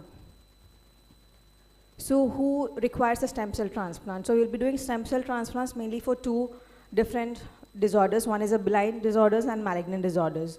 In benign disorders, mainly it's the thalassemia, which we're doing mostly. We have aplastic anemia, Fanconi's, immunodeficiency disorders, adrenoleukodystrophy, and PNH. And malignant, we do AML, ALL, and CML, and myelomas and lymphomas, we do autologous transplant. Very rarely we do allogenic transplant. Allogenic is from a different donor, and autologous is from the same donor. So how does bone marrow transplant work? So it basically stem cells. So stem cells have that potency to proliferate into any type of cells. So basically they are immortal, so they can either proliferate into a RBC, platelet, or a neutrophil. So in thalassemia, like we know that there's abnormal hematopoiesis. So here we are trying to replace the abnormal hematopoietic stem cells. So where can we get the stem cells from? I think all of us know there are three main sources. One is the bone marrow that is taken from usually the posterior superior iliac spine. That's one source. Next we have the peripheral blood stem cells, and next we have the cord stem cells. Cord stem cells usually we have to use, because the volume is very less, we usually end up giving in conjugation with the bone marrow or a peripheral blood stem cells. So what are the types of transplant? We know there's allogenic and autologous. Autologous also constitutes syngeneic. It's a basically genetically matched twin. So how does allogenic stem cell bone marrow transplant work? So how do we do it? So as we see in this picture, we have a donor here and the recipient. So the patient has abnormals, but his marrow already has some cells. So before giving the donor cells, we have to empty this marrow. So how do we empty this marrow? We have to myeloablate. So there are various methods by which we can myeloablate a marrow. One is a conditioning therapy or a TBI. That's called a total body irradiation. That's how we can myelate a bone marrow.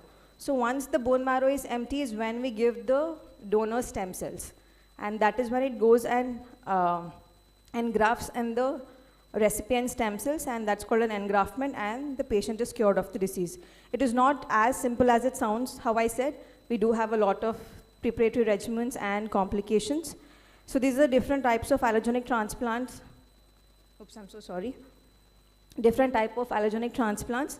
One, we have a match-related donor transplant. It is usually with a sibling or a parent, or a match-related stem cell donor transplant who's not a sibling or a parent. That can be a first cousin who has had, maybe they have a consanguineous marriage with the aunt or something where we have matched. Matched unrelated donor transplants, MMRD or MMUD, that's a mismatched related donor transplant or a mismatched unrelated donor transplant when it's usually a 9/10 match, and a haplo transplant and a cord transplant. So when we are saying matched here, matching here is the HLA. That's basically the genetic matching. So in thalassemia, we are mainly doing MRD and MUD transplants, but few centers across India started doing haplo transplants for thalassemia, but is not in as vogue as much because we don't have any data which is published so far. So who can be a donor? So they can be a HLA matched sibling. So if the patient has siblings, the chances of them having a match is around 25%. That's either a brother or a sister. Then we have a HLA matched relative, which is again less than 5% chance. HLA, that's a MUD transplant. Again, that's 20 to 30% chance. That's across the world. We have a lot of registries which are doing, having HLA donors. They have been registered in those registries. So the chance of us getting a match in that is around 20 to 30%.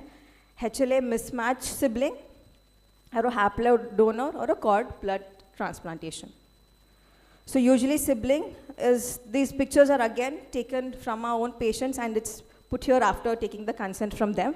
Usually it's a sibling, or occasionally it will be a parent. The slides, yeah. So rarely a father or a mother can be a donor. That's the chances around less than 5%, but we do have few transplants who have done in father or a mother being a donor. So this is mother being a donor again. So how do we mobilize stem cells now? So now we have identified the donor who is a match-related donor, whether it's a sibling or a matched unrelated donor who is taken from outside. So how do we mobilize the stem cells? So basically the donor gets GCSF, that's granulocyte colony stimulating factor, for 5 days. So that's basically to mobilize the stem cells and increase the stem cells in the bone marrow or the peripheral blood. So once, and it is also monitored by doing whether we have reached the adequate stem cells or not using something called as a CD34 count. So once we do that, the stem cell is harvested. If it's a bone marrow harvest, it has to be done in the OT because it's an invasive procedure and we have to pull out a lot of bone marrow, so it's painful. So it is done in the OT under general anesthesia. If it's a peripheral blood stem transplant harvest, it's more easier because we just have to put 2 cannulas in the cubital vein, one for the inlet, one for the output, and then we collect the stem cells.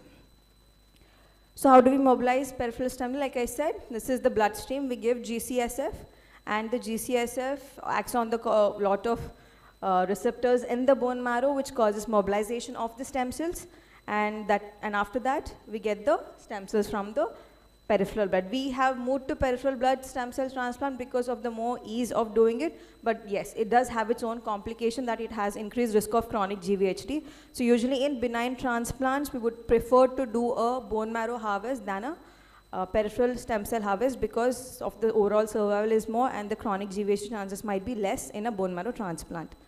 So is there any risk for the donor?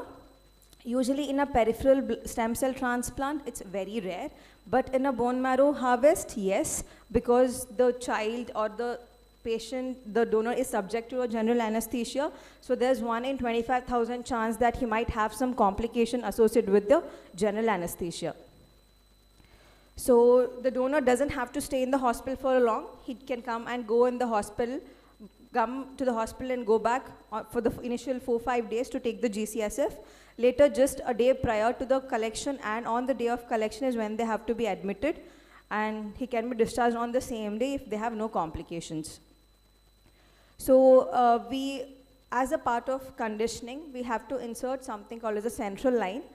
That is either a Hickman like you saw in this one, which goes directly into the right atrium, and there's a peripherally inserted PICC line. We have moved to this again because of the ease of doing it. So these things can be done. So how do we prepare the patient now? So we have identified the donor, we know we have started the mobilization for the donor, and now we have to prepare the recipient. So for preparing the recipient, there's something called as a conditioning therapy. So we are conditioning the marrow so that it can receive the donor cells. So this is what the conditioning therapy we are using. This is called a FTT therapy.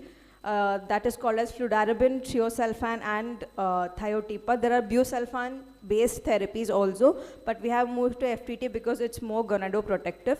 Like in the previous session we discussed about the sterility and all. I'll be discussing about that in the future slides. So I don't think we have to, I think the session is out of scope in discussing about how this conditioning therapy works, but yeah, overall this is how the conditioning therapy is there. So initially for 4-5 days we give the chemotherapy so that we empty the recipient's marrow, then we give the stem cells here. There's something called as immunosuppressive therapy we give, which we start from day -3, so that to decrease the incidence of GVHD. So the purpose of conditioning is to eradicate the abnormal cells or the cancer cells in case of a malignant transplant, and immunosuppression helps in permitting good engraftment. So this is how, I think initially when we were also in UG and PG, we thought bone marrow transplant is like a big surgery, they'll be taken to OT, and so it's not like that, it's just like a normal blood transfusion. So if you guys can see here, this is a normal stem cell which looks like a normal blood, a little less darker than the blood, but yeah, that's how it's given. It's just given as a blood over around 20 to 30 minutes. So this is, we usually say, we call it as a second birthday for them because they'll be getting a stem cell that day, and hopefully we are hoping that they'll be cured of the disease. So we usually on day 0, that is the day we give stem cells, is when we cut the cake and we call it as a second birthday for them. So BMT can't be done in a normal routine wards. So it needs a HEPA filtered room, it needs a proper unit, very good sterilization, everything, the air, everything has to be checked for fungal cultures. So this is how a BMT unit looks. This is our own BMT unit. So we have a reception area. So before we enter the patient's room, we have to wash properly. So we have to wash, we have to wear our gowns, wear follow all the steps of hand hygiene, then wear a cap, mask, and that is when we enter the bone marrow unit. We can't enter just like that because the conditioning therapy we are giving, it's very, very intense. So the patient's counts become 0. So imagine a normal viral infection can kill a patient. Imagine if the counts are 0, how severe it can be. So it has to be in a very sterile area. So these are again special lamina hoods. So this is where a medicine is prepared also. So that again there is less bacterial contamination. So all relatives are supposed to use strict aseptic precautions. This is the BMT unit where we have a patient's bed, monitor, waste disposal, everything has to be neat and clean. We can't afford to not follow the normal steps. So what happens in the peri-transplant period? The initial 5 days when we give the conditioning therapy, they usually don't have any side effects of the medicine because the counts are still yet to drop. So at that time, the usually kids, they play, they can do now they have work from home, they can work from hospital also. So you can see this person working from the hospital. So they can do that. And yeah. And the blood products we give, like we discussed in the normal thalassemia patients also, we have to use leuco filters, the red cell filters. We should also here use an irradiated blood. I mean, if a patient has a transplant donor, it's better if the patient gets an irradiated blood before as well. So to prevent mainly is the infections, that's the CMV infection, also prevent transplant, transfusion associated GVHD. So it's a holistic approach again. All the nurses, everything will be taken care in the treatment. We have physiotherapists, we have child psychology who will be coming and talking to the parents and the children because they have to be in the hospital for almost a month because till the counts come up and engraftment so staying in the hospital to 2 to 3 days is quite toxic. Imagine staying in the hospital for a month in a closed room. It can be very taxing. So the central lines has to be taken care of very well because there are increased chances of infection. And now coming on to, now that we have done all of it, the most common question we get is, what are the outcomes of a transplant? So how do we say what are the outcomes of a transplant? Again, it's variable when it comes to match-related donor, that's MRD, MUD, and haplotransplants. So we use something called as a Pesaro classification. Pesaro is a country in Italy, is a city in Italy. So based on the liver size, the chelation, and liver fibrosis, the outcomes have been defined. So if the liver size is more, if they have more fibrosis, or if there's elevated ferritin, or if their chelation is not very adequate, the chances of them having peri-transplant and post-transplant complications are very high. So on an average, we can say the chance of cure is around 60 to 90%. The risk to life is 10 to 25%. Again, it's variable based on which class they are in, and the chance of rejection is around 5 to 15%. What are the complications we usually anticipate in a stem cell transplant? One is called as a regimen-related toxicity. So we have VOD and sterility, that is a veno-occlusive disease and sterility. Usually, like I said, the busulfan-based conditioning is where it usually fries the gonads. So we have now moved to an FTT-based therapy, that's fludarabine, thiotepa, and triosulfan, where sterility is found to be preserved a little compared to busulfan, but because of the previous chelation itself, and like in the previous session we saw, because of lot of endocrinal abnormalities, the sterility can still be there. VOD is another deadly complication. The mortality associated with the VOD is almost 60 to 70%. So it's a nightmare for all hematologists if we get a VOD, because again the medicines which are available for the VOD treatment is extremely expensive. We have to import it from outside, and it's a very bad complication to treat. It's called veno-occlusive disease. We can get a lot of biochemical abnormalities, infection, bacterial, viral, fungal, because of the neutropenia, again, prolonged neutropenia, graft versus host disease, rejection. So rejection chances in an MRD and a MUD transplant is less, especially in MRD, but in a MUD transplant we do have seen few, and relapse. So this is the complication we see usually in the peri-transplant period till they engraft. This is mucositis and fungal infection. Severe mucositis, delayed engraftment. Again, infection is known to cause delayed engraftment because of the lot of cytokine release and all. It's known to cause delayed engraftment. So this child looks very beautiful now, but this is how she was when she had VOD. So there are very few kids, lucky kids, who try to get out of this VOD. So she was lucky enough. So this is how she's doing now. Infection. He had submandibular abscess. He got intubated because of airway obstruction eventually and sepsis, but he recovered. So he's doing very well now. So that till the engraft is when it becomes very difficult because the neutrophils are not enough to fight the infection, but once the engraftment occurs, they beautifully come out. It's a very nice thing to see. So this is again, he got intubated because he had, but yeah, he's doing fine now. Again, bleeding. Another complication which is not very easy to treat is graft versus host disease, more so seen in mud and haplotransplant, very less in MRD transplants. Especially if it's a female donor and a multiparous donor is again when we see more GVHD. So this is because there's donor cells damaging the recipient, affects skin, liver, intestine, leading to rash, jaundice and diarrhea. Acute GVHD is when we call it is less than 100 days, and chronic GVHD is when we call more than 100 days. But this less than 100 days, more than 100 days is again variable. There's something called as an overlap now, where even at 100 days or beyond 100 days, if we see symptoms of acute GVHD, it's called as an overlap syndrome. So we do see that. It can be life-threatening sometimes, can go on for months, years. So it becomes very difficult because the recipient cells and the donor cells have not had a good friendship yet. So once they reach where they are in very compatible and a very good friendship, that is when everyone is happy. This is cutaneous acute GVHD. So if you can see here, this is called as a grade 4, stage 3, stage 4 skin GVHD. Extensive skin blistering, very, very painful to treat. And this is APUVA therapy, which is given for skin GVHD. This child is again had very bad skin GVHD, but is doing fine now. This picture again, her younger brother also has GVHD. Had thalassemia. He underwent transplant recently. Luckily, but he got matched with his elder sibling. She got a mud donor, but the younger one got a MRD donor. So engraftment is when the stem cells start engrafting in the recipient cells. So basically, how do they know? How the stem cells we give know that they have to go and engraft and sit in the donor stem cells or the recipient bone marrow itself. So basically, there's something called, it is called as a stem cell homing because of the receptors in the bone marrow. So the stem cells know that they have to go and home in the recipient stem cells.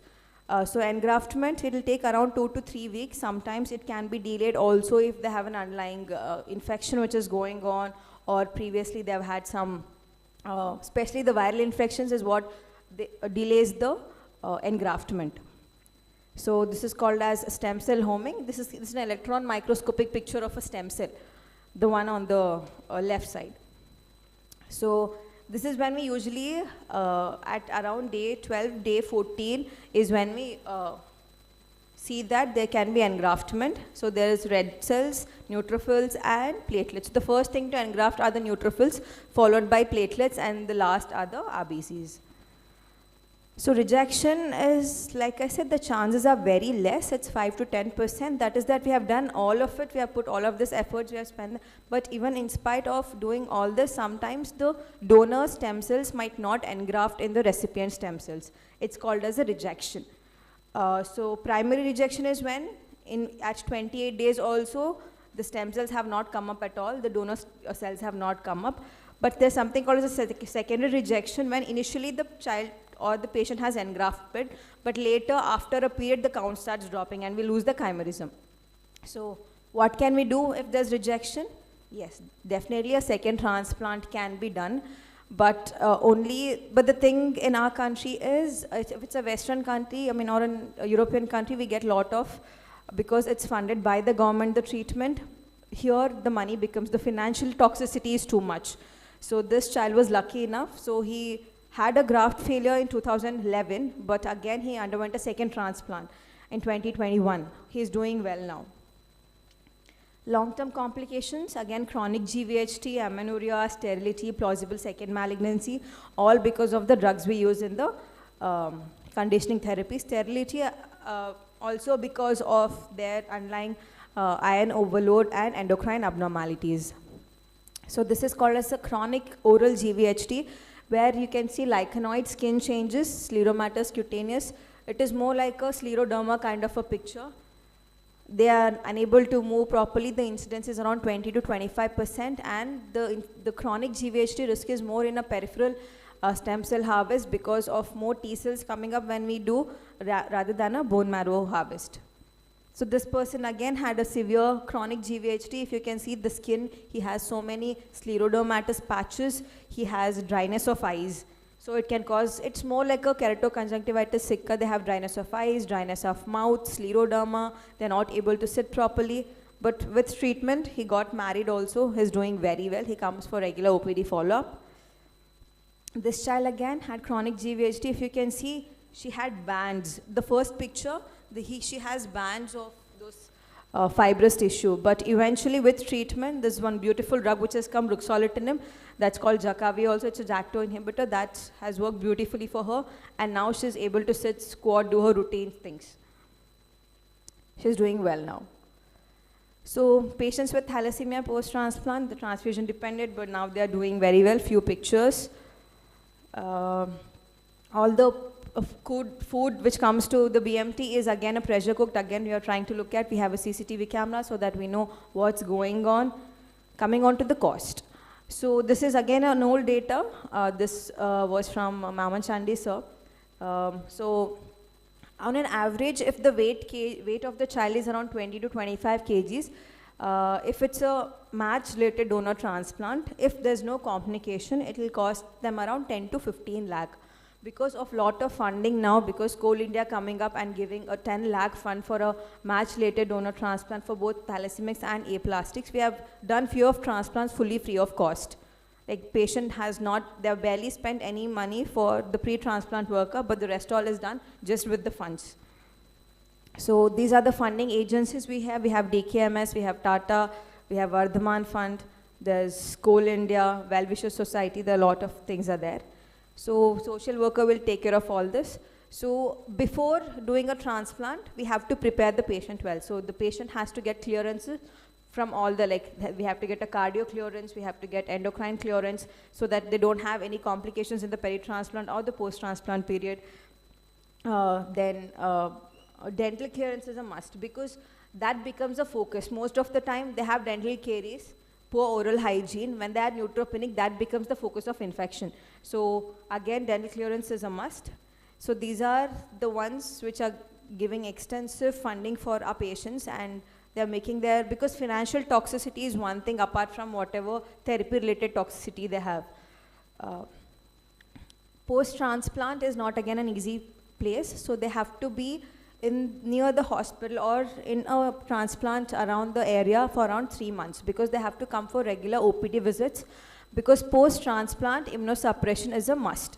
So we have to titrate the immunosuppression by doing the whatever medicines we are giving. It's called cyclosporin or tacrolimus. We have to titrate that by looking at the levels. So they have to be in the or around the hospital vicinity for around 3 months. We have to check for something called as a CMV infection, because the chances of viral reactivation post-transplant is also high. So we have to monitor for all those. So that also has to be monitored. So they have to stay. So that's a place where they usually stay near at CMC Ludhiana. So post-transplant vaccination again, because we have myeloablated and it's a new immunity they have got. We are not sure how much memory it has. So post-transplant vaccination is done usually after stopping the immunosuppression. Usually around 6 or 1 month post stopping the immunosuppression is when we restart the vaccination. Based on allogenic autologous, it varies, but live vaccines are usually given 2 years post stopping the immunosuppression. And it's not one physician's job. So it's a holistic approach, multidisciplinary team which works, because I chart the chemotherapy but or the conditioning therapy, but the staff gave something else. So all the thing I've done goes into vain. So it's a holistic approach, it's a team approach, it's not a one-man army, it's a multidisciplinary team. So we have our staff, we have our physician assistants, we are taking care of all the pre-transplant workup, the funding, the social worker. It's a holistic approach. Few of the stories I would like to share. Again, so this sir always, I take pride in saying that I'm sir student. So this is the name sir has given to the donors and the recipients. So for the patient, he calls the champions because they are fighting. And the stem cell donor, he calls the superheroes because they are giving all their energy to the patient. So this is again mucositis, she improved. So this is the donor who's a 2-year-old donor who donated for a 10-year-old patient. They're absolutely doing fine now. This is again, if you see them grow, you know, that's the beauty of an OPD thing also. When they recover very well, it's a joy to see. I think that's the biggest reward any doctor can get. So this person again, he also had a lot of complications, but he's doing well now. He got married recently. This is sir, and he's the donor here on the left. Oops. Yeah. So usually kids, we do a OT harvest because they won't be able to stay for a very long time and they won't cooperate. So we do a OT harvest. So all these kids, again, these people teach us so much not to give up, to fight. So it's a very nice thing to see. So what happens for the stem cell donors long term? Will they have any complications? No, they usually don't. So he's the donor. You can see he's doing very well now. He's 18 years. And he's again a stem cell donor. Even we see the stem cell donors growing eventually with the patients. They're doing well now. So this is again most of the questions we get if the hair comes back. Yes, it does come back. These are the parents as donors. So he was the father who donated stem cells. These are the cousins where, so this is, I think they have recreated the picture. This thing is there, Vogue is there on Instagram and all, no, recreating pictures. So I think even they decided to recreate the picture. This is when they donated. He was the patient, he was the first cousin. He donated it. Now they recreated the picture again, standing in the same position. All of them are doing very well and doing fine now. Yeah. So what do we do when we don't have a sibling transplant? So next we do is a matched unrelated donor transplant. So we have extensive support from DATRI, DKMS and other registries across the world where we get, so basically I think there's a DATRI station also outside. I think all of us have to go and definitely register because we can save someone's lives. We have registered ourselves in the DATRI so that if our HLA matches with someone and we can just giving normal blood, we can save someone's life. So more than 50 registries are there across the world in India. We have affiliation with NMDP, we have with DKMS Germany and US, we have DATRI, which is an India's registry. I think after my session, the Anuradha ma'am will be speaking about how to go about with the registration and how a mud transplant works. So this was when we did our first mud transplant. And so how does a mud transplant work? So basically whenever a patient is registered and we know that we put our patient's HLA in those registries and we ask them if there's a match. So if there is a match, we choose the donors based on the age, sex, blood group, whichever is the suitable donor, we choose that mud donor based on the availability. And we tell the concerned registries that, okay, this is the suitable donor. And that person, based after the consenting, their pre-evaluation workup, everything, the stem cells are collected in the respective countries or the respective places in India with all the precautions taken, and it will be transported. If it's an across, then it will be through the flight. So usually a person from whichever country it is, they get the stem cell from that country and they'll give it to us. So through the process, the temperature will be managed. Online tracking of the temperature will be done, the cold storage will be taken care of, everything will be done properly. And once the blood stem cells come here, we also look at the stem cell viability, whether the stem cells we have received is working. So we check the stem cell viability. After that is when the stem cell is cryopreserved till we give the cryopreservation, as in we are thawing and keeping the stem cells in a deep freezer so that once we give the conditioning therapy, we rethaw them, or we thaw them, sorry, and that is infused in the bedside. Couple of more slides, I think 1 or 2 slides, I'm running out of time. So coming on to the outcomes we have had, this was a paper published from our own center. So our MRD outcomes are around 87% and mud transplant outcomes are around 85% because sometimes in a mud transplant, the TRM might be high because of the match thing. So usually in a mud transplant, the beauty of it is after 2 years, they'll get to talk to the donor. So, and I think this person got the donor's name tattooed on his arm. So, and also they're sharing the same birthday. So, yeah, this is our team. Thank you so much. Recently, I mean, this was when in 2021 I had just joined DM. So I joined in end of December 2020, and 2021 was when we celebrated 200 transplants. Now we're at 260. So yeah, more to go. Thank you so much.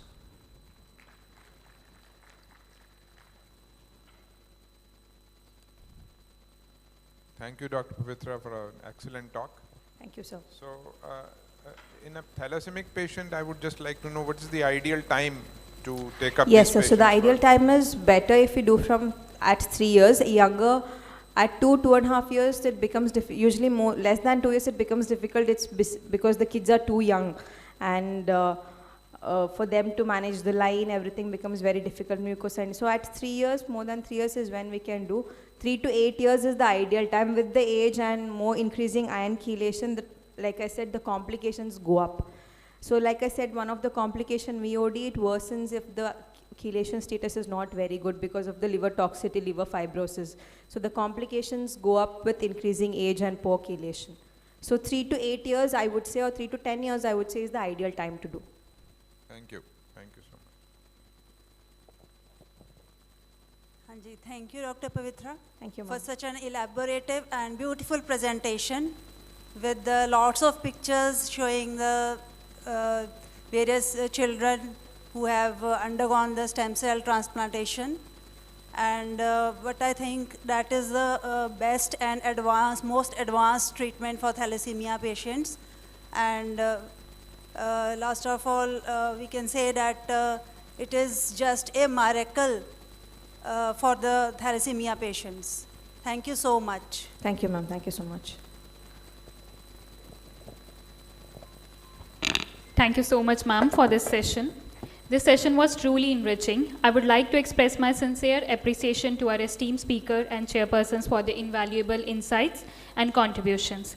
I will request our worthy chairpersons to kindly felicitate our speaker, Dr. Pavitra.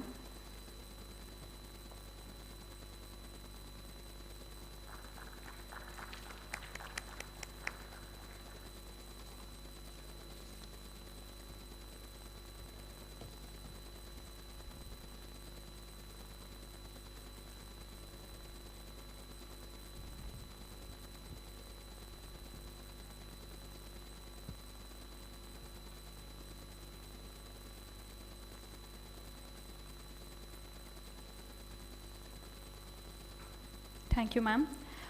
Various workshops were also being held simultaneously. I would request our chairpersons, sir, ma'am, please stay, to kindly facilitate the speakers for the workshop. Dr. Sandeep Khair, Consultant Department of Physiotherapy, for the speaker in workshop on physiotherapy.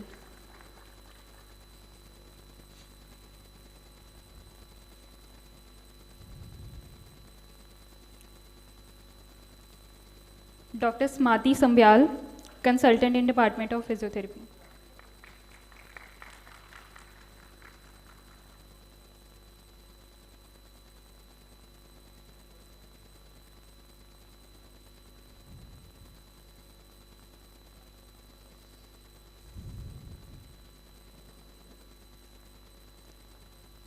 Dr. Parul Garg, Associate Professor, Department of IHPT, for the workshop on diagnostics.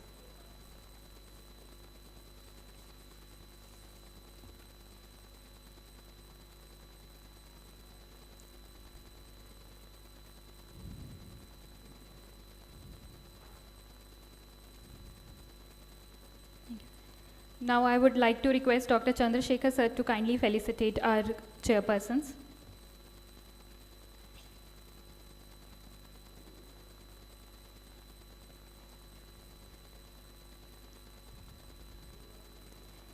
Dr. Ravinder Garg sir.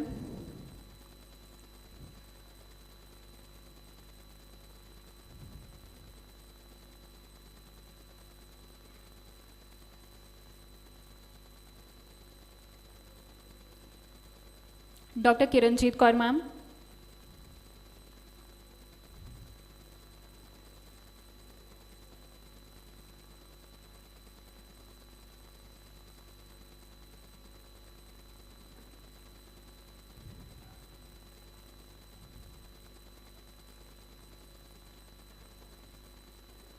Thank you so much, sir. Thank you, ma'am. Now moving forward to our next session on bone marrow transplant registry.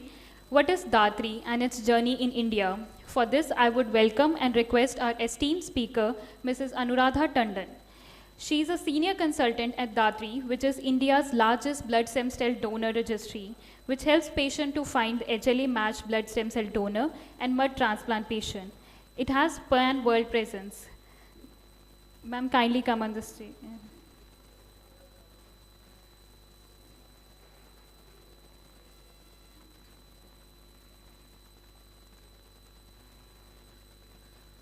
Warm greetings on behalf of Datri. I'm especially thankful to Dr. Varun for giving me an opportunity to interact with you. So,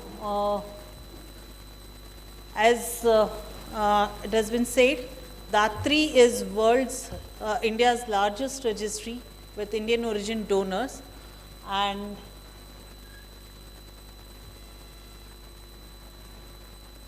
so without waiting for presentation, okay.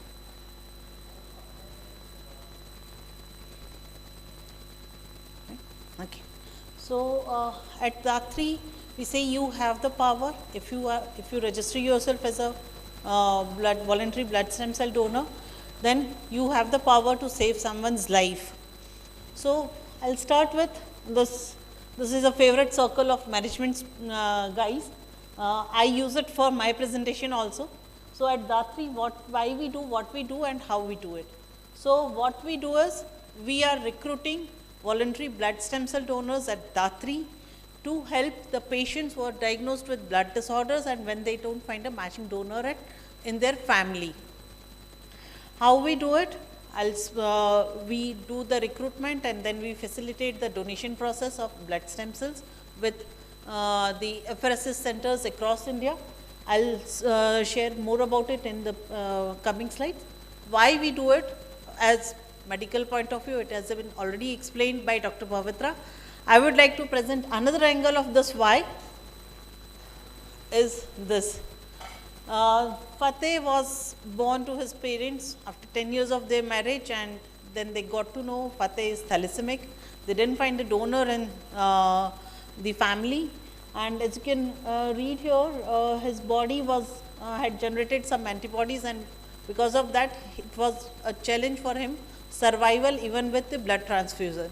So Naval registered in one of the corporate drives which Datri did, and Naval had donated his bone marrow for Fateh in 2016, and now Fateh is absolutely doing well. He's leading absolutely normal life. So when you register yourself, or why you should register, is when you register, you can be a ray of hope for not only for that patient, but the whole family. So if you are eligible, I would request all of you must register. So Datri was founded in 2009. It was started by an Indian entrepreneur who lost his friend's fiance while they were in USA because there were very few Asian origin donors there and they could not find a donor for him. So realizing the need of having such donor registry in India, it was started. He came back to India and it started in January 2009. But like we have the world's largest, youngest population and we have the least donors registered in Datri. We are working for the last 15 years and we have registered donor database of approximately 5,35,000. So it's less than 2%. So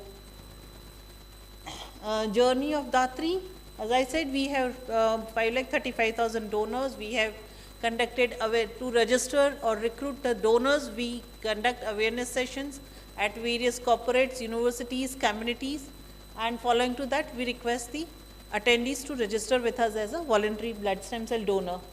So, finding a matching donor within same ethnicity is the ratio is 1 in 10,000 to 1 in a million. So with so many donors, we have been able to facilitate only 1,240 donations only. And we have total 21 FRSS centers across India, and we have given our products to 115 hospitals in India and across the world.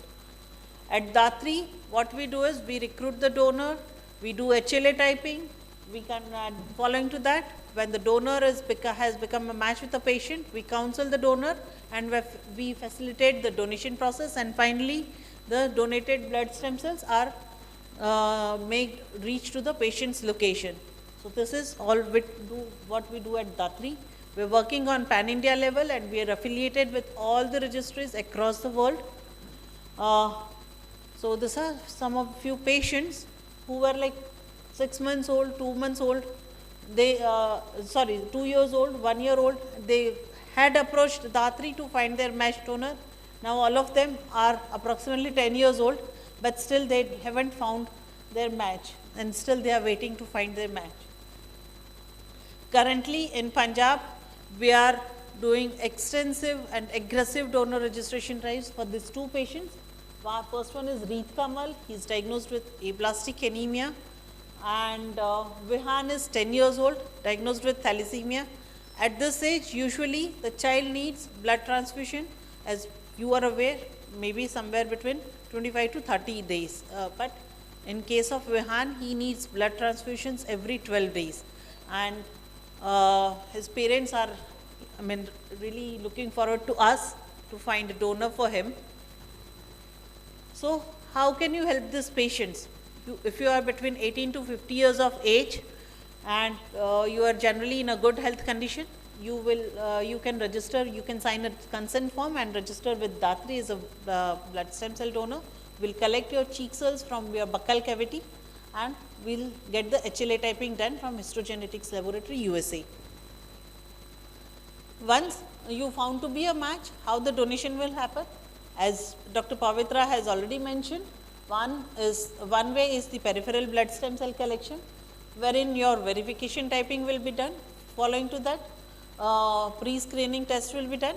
After that, if you are physically fine and fit, so mobilization will be done for 5 days, and following to that, the donation will happen through the FRSS process. So this is peripheral blood stem cell collection. And other way to donate is the bone marrow donation, wherein except for GCSF, verification typing and pre-screening will be done. Then the donor will be admitted 1 night prior to the donation day in the hospital.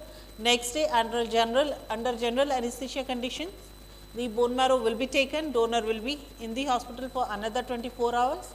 Collected bone marrow or the stem cells will be stored in a temperature controlled box, and a human courier will carry the stem cells and make it reach to the patient's location. So these are some real life heroes. At Datri, we call our donors as heroes because they have saved someone's life. So normally we call all Superman or Superwoman as superheroes because they, or superhumans, because they save so many people's life. Our donors are also saving the life, so we call them as heroes or superheroes. So these are some of the donors and recipients when they met for the first time. Normally, as per the guidelines, we are not disclosing the donor and patient identity to each other for 1 year. Donor gets to know the patient's age, diagnosis and gender, and the patient family gets to know donor's age and gender. After 1 year, if they want to meet each other, we either do a press conference or we do online call and allow them to meet each other. For Punjab, we are doing collections at CMC Ludhiana. So here are few of our donors who have donated their stem cells at CMC Ludhiana. First picture might be familiar to you. She is Dr. Shruti Kakkar from DMC Hospital Ludhiana. She had donated her stem cells in September 2017 for a little girl called Vanshika from Pune, Maharashtra. Vanshika was diagnosed with thalassemia, and Dr. Shruti had donated her blood stem cell. And then there are few more donors who have donated their stem cells. These are again few more donors. In the first picture, the donor in the orange t-shirt is carrying his recipient in his lap. Dr. Shruti with her recipient, Vanshika. And these are some of the corporates. We are an NGO, so we get monetary support to do HLA typing. Not only from the corporates, we are getting the support from some of the individuals also. And they are also supporting us in terms of donor registration. So, to help us in finding the donors for, like the pictures, these are some of the pictures of the patients that I had shared with you, but we have more than 2,500 patients who are waiting to find their donors. So we need to have, according to Dr. Sunil Bhatt at Narayan Rugnalaya, Bangalore, he said that we need to have donor database of 1 crore to help all the patients in India. And we have only like less than 5%. So it's my humble request to register with us if you're eligible and motivate others also. These are some of the awards and recognitions that Datri had received. We are affiliated with all the registries across the world. And thank you.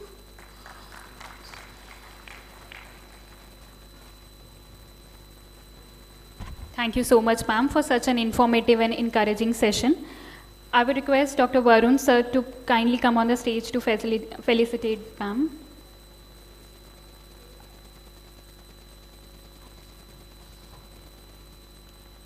Dr. Anuradha Tandon. Mrs. Anuradha Tandon.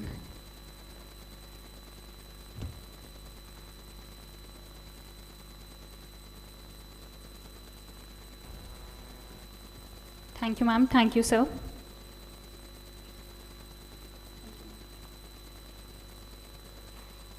Now, moving forward to our next session, we'll be having on the topic, field management of hemophilia, what to do in case of a bleed. I welcome our chairpersons for this session, Dr. Chandrasekhar Kakkar, SMO Civil Hospital, Faridkot. Dr. Paramjeet Brad, SMO CHC Sadak. Dr. Anjali Bansal, Senior Pediatrician at Civil Hospital, Bathinda.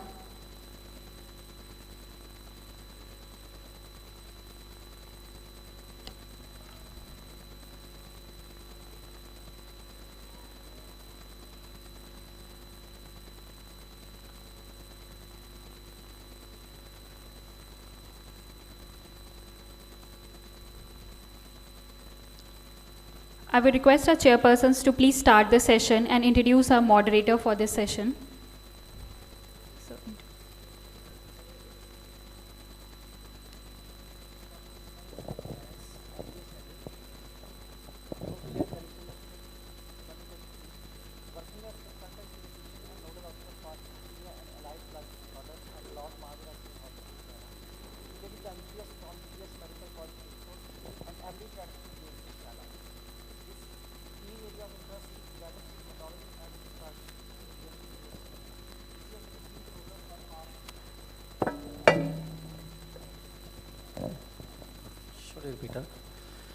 Dr. Jaskan Singh Bans is MBBS MD. He is Hemophilia and Thalassemia Summit 2023. He is working as consultant pediatrician and nodal officers for hemophilia and allied blood disorders at Lord Mahavira Civil Hospital, Ludhiana. He did his MBBS from GGS Medical College, Faridkot, alumni of our college, and MD Pediatrics from GMC Patiala. His keen area of interest is pediatric hematology and is participating in DNB DSCH teaching program for past 2 years. I welcome him for the session. First of all, thanks to the chairpersons for introducing me. So now I would be calling my panelists. First of all, Dr. Inku Chawla ma'am, Dr. Kajal Garg, Dr. Sanjana Sohli, Dr. Ashwini, and Dr. Ajvinder. Yeah.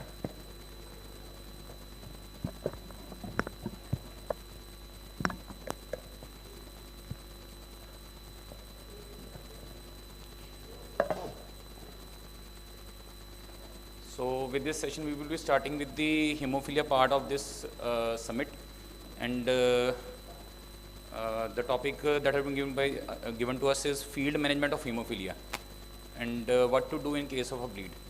So basically, all the panelists are pediatricians working in various district hospitals of Punjab state. So we will be starting the session. So with a case scenario, 6-year-old afebrile clinically stable male with swelling, pain and restriction of the right knee joint with past history, multiple episodes of ecchymosis, hematoma on trivial trauma, with the positive family history of maternal aunt son having the similar complaints. So my first question to the panelist, Dr. Ashwini, is how will you clinically decide the etiology of the bleed? Yeah, good evening everyone. Basically deciding what bleed clinically, how it will present. For that to go ahead, we need to understand how the hematemesis occurs. So basically, the first thing after an endothelial breach is that the platelets will come and patch that site with a platelet plug, which is not very stable one. And at that time, what will happen is the coagulation cascade will also come into picture, and that will convert prothrombin to thrombin, and the fibrin monomers will be converted into a polymer, and they will form a mesh, and that will be a stable platelet plug, which is called secondary hemostasis. So basically, clinically, how to differentiate is whether it is a platelet disorder, vascular disorder, or coagulation disorder. So what happens in platelet disorders is that more of petechiae will be common, whereas in the coagulation disorders, it will be ecchymosis which will be common. Superficial bleeds will bleed profusely in the platelet disorder or vascular disorder, whereas in coagulation disorder, the deep bleeds will be more common. There will be a history usually that the patient is chronic, has had bleeds in the past. That will be seen more in coagulation disorder, and more of these, whereas in the platelet disorders, it will be the acute that will be usually present. And hemarthrosis will be more common in coagulation disorders, and whereas the hemarthrosis is not so common in platelet disorders. To understand this, we can say that let's say a child falls down and has a scratch on his knee. So what will happen is, if it is a basically platelet disorder, you will see that the site of bleeding is the scratch, where from it is bleeding profusely. But whereas in the coagulation disorder, the bleed will not be there that much in the scratch site, but later it will develop slowly. So bleeding is delayed in case of the coagulation disorders, whereas it is immediate in case of platelet disorders. This is how we differentiate. Yeah, sir, very rightly said. So basically, bleeding disorders are classified into platelet disorders or coagulation disorders. So platelet disorders are basically present with superficial bleeding, and the coagulation disorder usually present with deep bleedings, mostly into into bleeding into muscles or joints, and mostly it is a delayed bleeding that we see in a coagulation disorder. So right now we are just experiencing a platelet disorder that is a dengue fever, most of us during our OPDs. So next question is to Ma'am Kajal Ma'am. What are the various types of coagulation disorder that we usually encounter? There are two types of coagulation disorders that we usually inquire. One is inherited and other one is the acquired one. The inherited one is the hemophilia A and B, and the acquired ones are like due to sepsis or leukemia. There are mainly clinical characteristics by which we can differentiate these two. Lab diagnosis and the other things will be discussed later on. The clinical characteristics is the age of the onset. In the inherited one, they usually present early, during early infancy. There will be the umbilical stump, it will bleed, and cephalhematoma, the child can present with cephalhematoma, and during the circumcision there will be the prolonged bleeding, and when the tooth will erupt or fall, then there will be the prolonged bleeding. Then we can suspect he is suffering from some inherited defects. And in acquired defects, the age of onset is usually variable. It depends upon at any time the patient can present with sepsis and he can went into coagulation cascade and there will be the bleeding. In family history, it is usually present in case of inherited defects, but certain mutations, they can come up in approximately 30% of the cases. There will be the no family history in case of inherited defects also, but it is totally absent in case of acquired defects. And the clinical status, if we look at the status, the child is otherwise well looking and they don't remember if the child went in any trauma, still the child is having swollen knees or elbows joint, the hinged joints which are more commonly involved in hemophilias. The child present with like this, and the child is totally otherwise well looking. He doesn't look septic, he doesn't have any fever or tachycardia, something like that. But in case of acquired defects, he'll be sick looking, except ITP.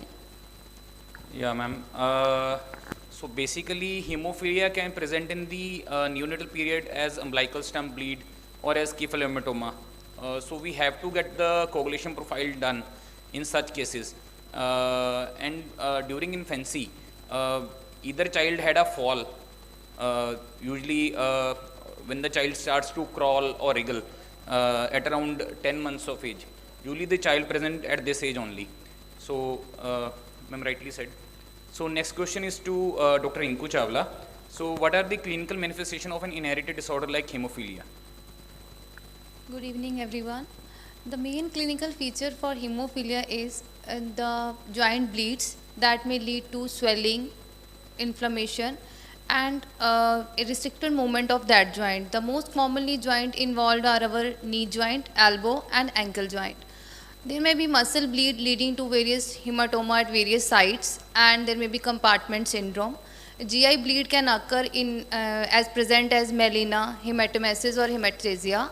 There may be serious sinus bleed, intracranial or intracerebral bleed may be there.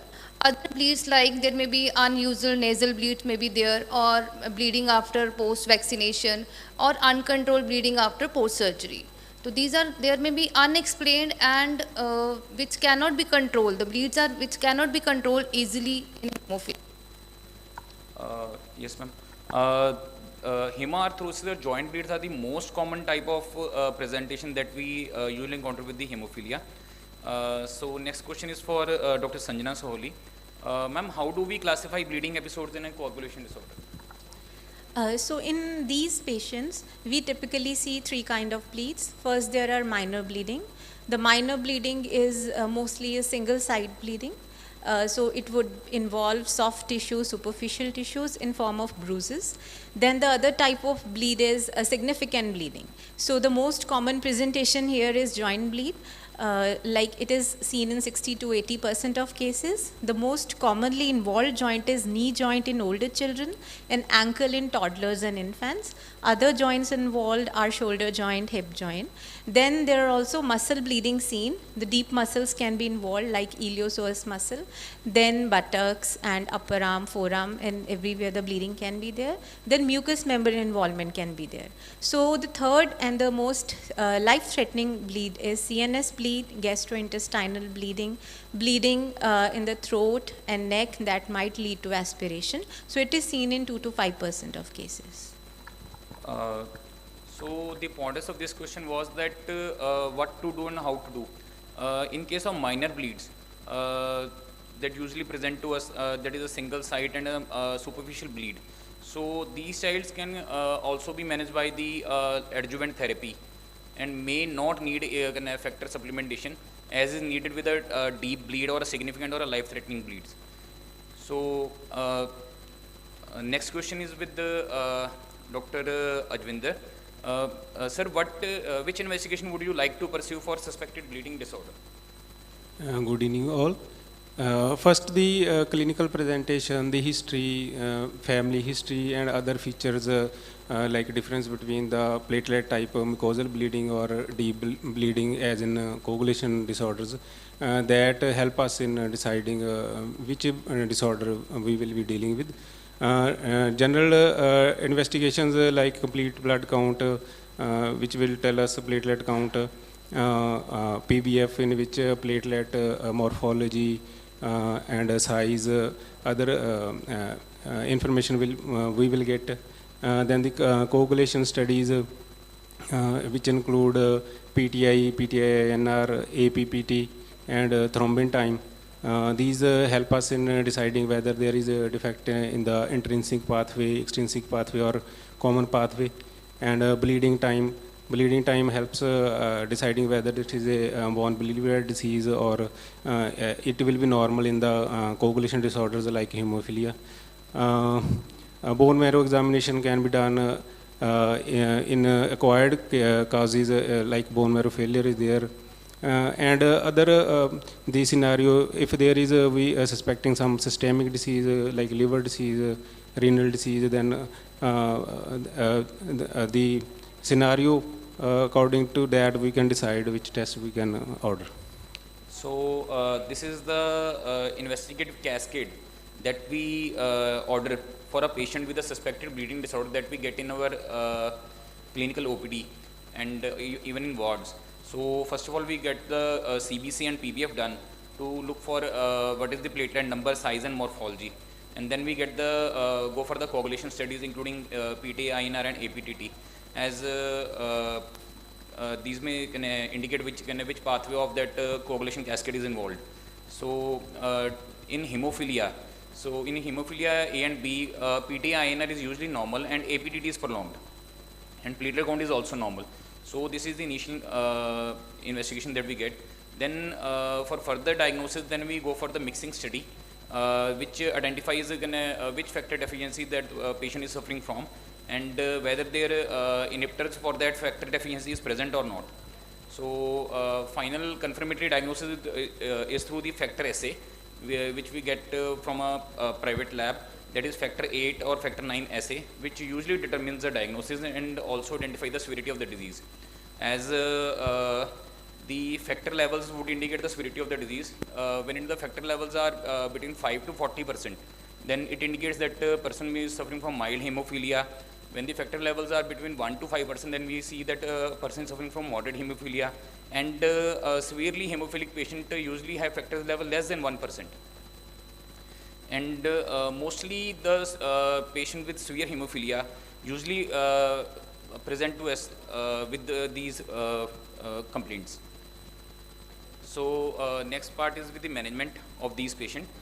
So the question number 6 goes to Dr. Ashwini. How do we manage a case of hemophilia with acute hemoarthrosis at district hospital? Yes, sir. Basically, the dictum is to replace what is deficient. So you will replace the factor, and the factor can be replaced by clotting factor concentrates, basically factor concentrates, which can be plasma derived or can be recombinant. Then you can get the factors in fresh frozen plasma, cryoprecipitate. And the other non-pharmacological measures that you can take is desmopressin, tranexamic acid, and E-aminocaproic acid. And also, what is more important is adjuvant and supportive measures, which are the most important after giving the factor. The therapy had first been said as RICE, then the acronym came as PRICE, and now it has become POLICE, where the rest has been replaced by optimal loading. Yeah. Basically, to manage the acute hemarthrosis, so first of all, these clotting factor concentrates are required to stop the bleeding that is continuing. So when we stop the bleeding, then we have to the swelling that has occurred, how it will be relieved. That will be relieved by the adjunctive or supportive measures like price therapy. So next question will elaborate about this. Dr. Kajal, ma'am, can you elaborate price therapy for hemophilic patients? Basically, price therapy is an adjuvant therapy, which we tell the patient in the case of a bleed in a knee or any hemarthrosis, basically. And the hemophilia management, it is not only a single person managing a patient, it's always a comprehensive approach that we are going to discuss tomorrow. And during that session also, and now we will be telling about what is the price therapy. Basically, P stands for the protection of the limb in which there is a bleed. We need to protect it so that the further rebleed doesn't occur. We need to give the rest of the limb by immobilizing the joint which is involved, and we have to keep that joint in a semi-flexed or flexed position and do not extend it because it will increase the pain. Then we need to apply the ice application. It reduces the swelling and further bleed into the joint, and compression of the joint with crepe bandage and elevating the limb. It helps in reducing the swelling and subcutaneous edema around the joint. Now this terminology been replaced by pullus, where the rest has been replaced, as rightly said, by optimal loading. It means that you don't have to rest it for a prolonged period. After the pain and swelling starts decreasing, you have to, in combination with your physiotherapist, the child needs to improve the mobility of the limb so that the early mobilization and of the patient can be done. Thank you. Ma'am rightly said. Ma'am, need to know one thing, ma'am, adequate pain control is needed or not? Yes, adequate pain control is must. We can give it by, in periphery we usually give paracetamol infusion or tablet, or we can give COX-2 inhibitors, or if the pain is really severe then we can go with the morphine. Next question is for Dr. Inku Chawla, ma'am. Ma'am, how do price therapy or police, the newer classification, helps hemophilia patient in resource poor setting? Because we are from district hospital. At the district hospital, we are facing so many problems. Sometimes factors are not available. So price therapy is the gold standard therapy for the periphery people. First of all, in price already explained by Dr. Kajal, terminology. We recommend ice fermentation, which act as a natural hemostatic agent for reducing the bleeding into the joint. Because ice application can be done 15 to 20 minutes for every 2 to 3 hourly. It helps in reducing the bleeding into the joint. Then next is rest of the limb. Rest of the limb can be done by immobilizing the joint which is involved, that the joint cannot become the target joint, so that. Next is compression. Compression involves the bandaging the involved joint by reducing the swelling of the joint. Then as you say, that pain control is also needed, because in peripheral setting we are using the paracetamol infusion or simple paracetamol, and in some time tramadol may be used for pain relief. Ma'am rightly said. Excuse me, I need to add one thing. Since ice fermentation, one might think that ice will also decrease the blood supply, so the remaining factors which are present in the body, they will also decrease. But the World Federation of Hemophilia, it has said that you have to apply it for 20 minutes for every 2 to 3 hours, then you don't have to apply it. Thank you. So basically, ma'am, in the resource poor setting, when there are scarcity of the factor concentrates that we are usually deal with, so ma'am, do you think that price therapy should be told to every patient that they should practice?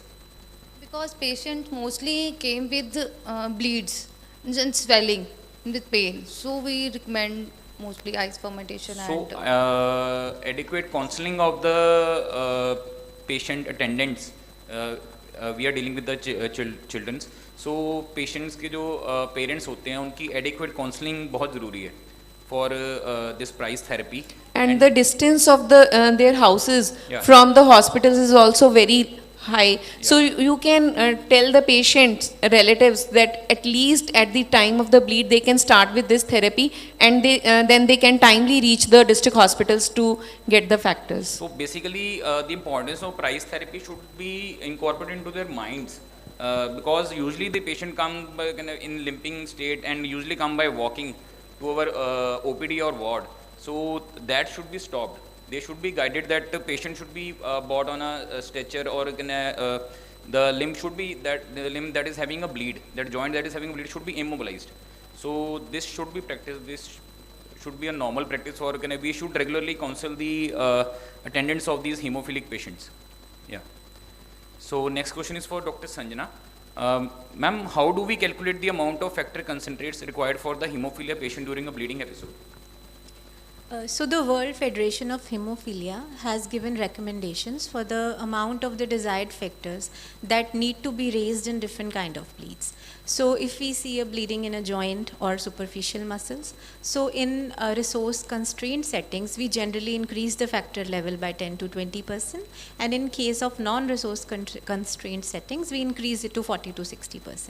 And likewise, in more deep muscles involved bleeding, and in case of life-threatening bleeds, we need to increase the factor even from 80 to 100%.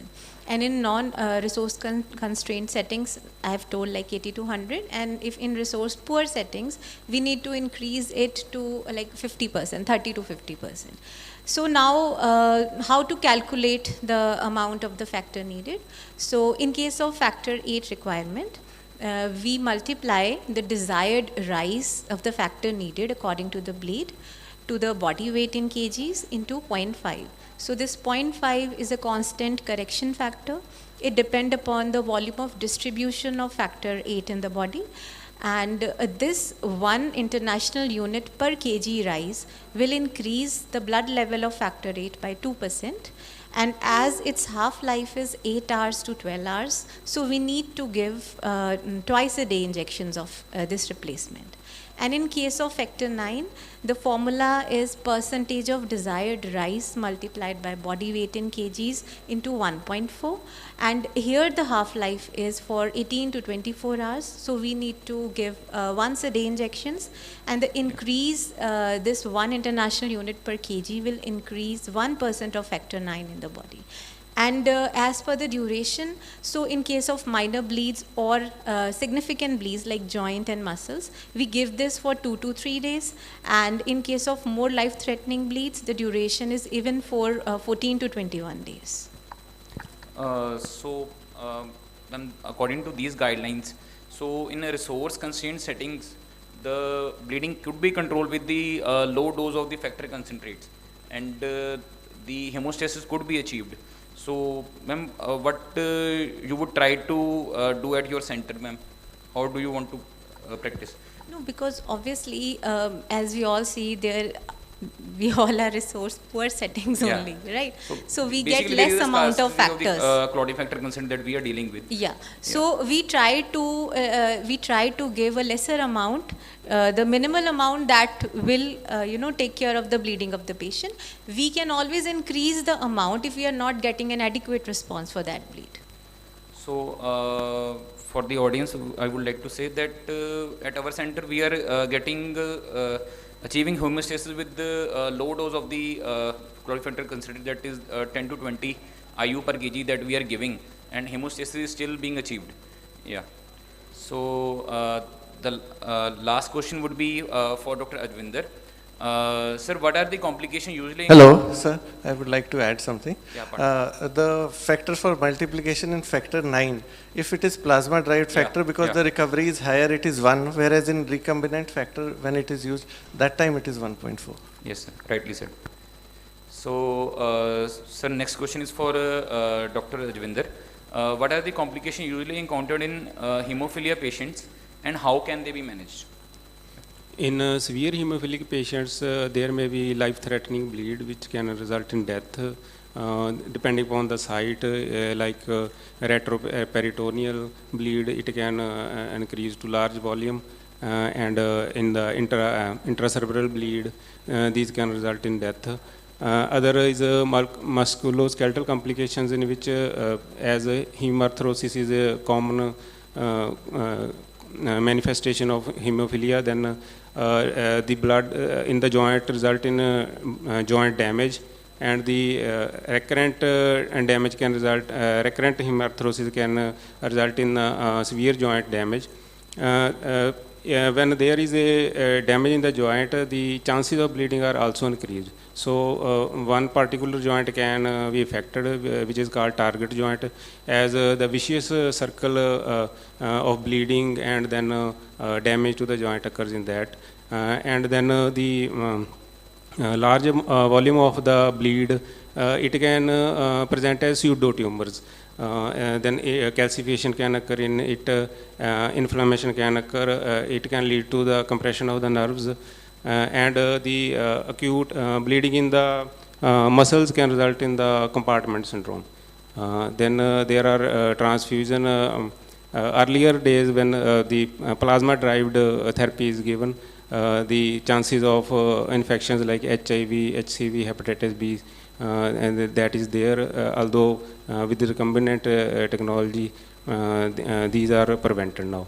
And complication of therapy, one is that inhibitor formation, that are the alloantibodies against the factor, which can result in failure of the therapy. This is the complication of the therapy. Sir, very rightly said. Sir, how will you manage these complications? Adequate factor replacement can result in decrease in the episodes of the bleeding. So timely management, we earlier discussed price that can result in the decrease in the damage. And then once there is some damage, the physiotherapy can help reduce the musculoskeletal complications. Infections which we can occur, like hepatitis B, can be prevented with vaccination. And because of the joint damages, the bones around that joint become weak, osteoporosis occurs. So proper diet and supplementation with the calcium and vitamin D can help in that case.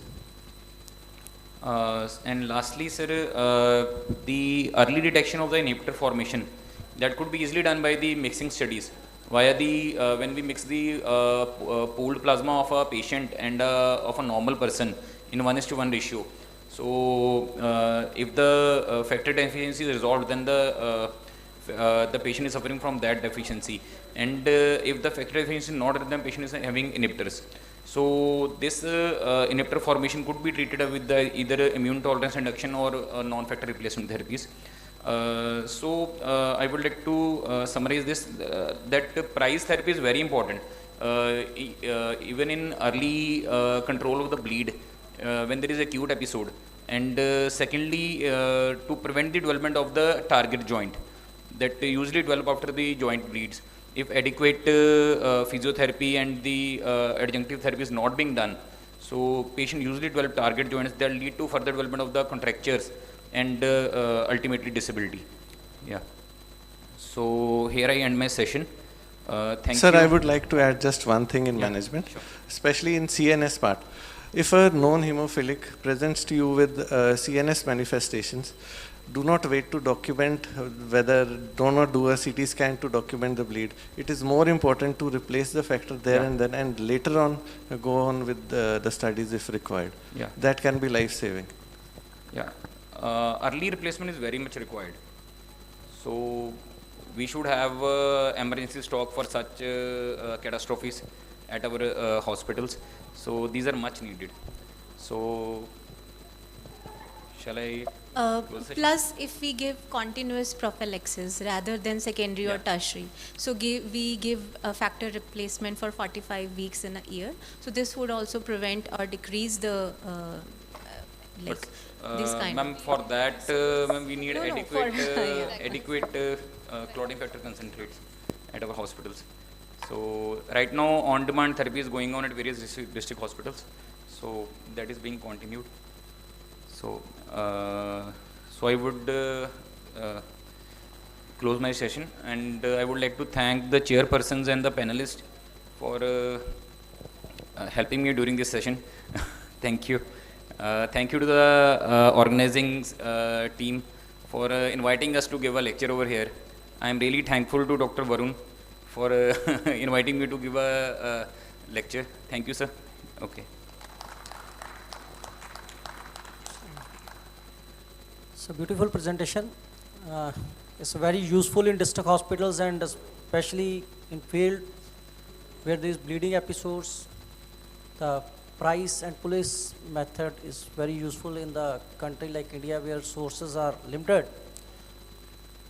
And for medicines, demopressin, we must be aware of the side effects like hyponatremia and CNS irritability is very important. We must tell the parents about these side effects. And in home remedies, where there is a patient is in the serious category, where is the level is very low, we must keep the reserve of the cryoprecipitates in the fridge so that it can be used in the emergency. We should not wait the shifting of the patient. So patient and his family and nearby physician should be aware that this patient need immediate intervention to replace the factor. That is very useful and it's life-saving too. So where level is serious category below 1%, this part is very important and this education needs to be strengthened. So in our setup, there are limited number of patients with at the level where the level is very less. So we must strengthen that part also, and factors are limited in various hospitals. So we need to strengthen our factor availability, plus we must educate our EMOs in the district hospitals for this price and pulse policy.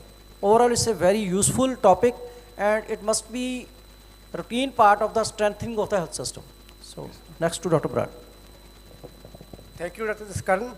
Thank you, panelists, Dr. Ashwini, Dr. Harnoor, Dr. Renku, Dr. Sanjuli, and very good discussion and very practical topic and very prescription, a very easiest and simplest way prescribed how to differentiate from coagulation factor and thrombocytopenia. It is very, very important. Thank you, Skaran. My simple question is that we are working in a periphery. There are limited resources. Now we can differentiate with the PVF and CBC to some extent reach the diagnosis of the hemophilia. Can help it or not? So basically in CBC we can get the platelet number. Yes. Yeah. And sir, through PBF we can get an idea about the platelet size and morphology. Okay. Like in sir ITB there is a there is a scarcity of the platelets there in the PBF, and in bone marrow sir mega platelets would be seen. Yeah. So that would be a differentiating feature. Sir, if we don't find, if we are having a platelet count is normal, sir, then bleeding disorder is ruled out. Then we have to shift our focus to the coagulation disorder. So then we have to get the coagulation profile done. Sir, initially history is very important, sir. Yes, yes, clinical data. History and clinical examination is very important. So most of the time, sir, diagnosis come from the history.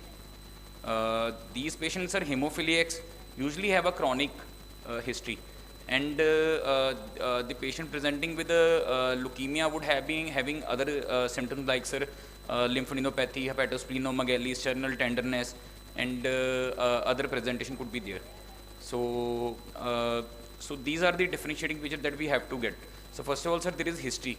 There is a positive family history for sir hemophilia in 2/3 of the cases, 70% of the cases, and 1/3 are usually sporadic. So then sir, clinical examination, then sir we go for the lab investigation, sir. Yeah. Second question is, morphine is not easily available in periphery, and any other medicine for pain relief? Sir, for pain relief, sir, paracetamol is usually advised. If the patient is not getting relief with paracetamol, selective COX-2 inhibitor, sir, etoricoxib could be given. And if sir still not relieved with that, sir, then synthetic opioids could be added, sir. Like sir, tramadol or codeine. Thank you, Dr. Skaran. Thank you, panelists.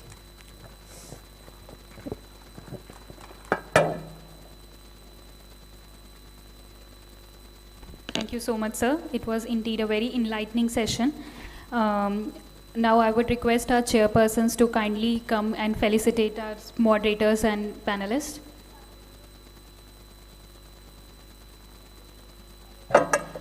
Dr. Jaskaran Singh.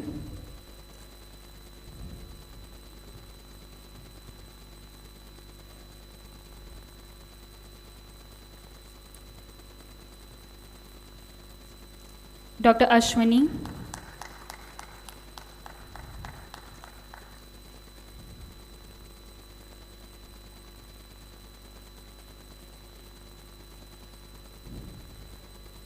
Thank you. Dr. Kajal Goel.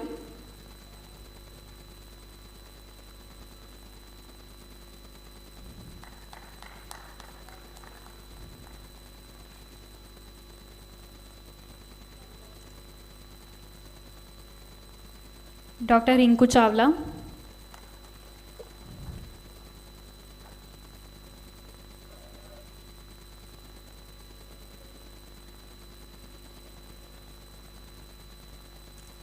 Dr. Sanjana Saholi.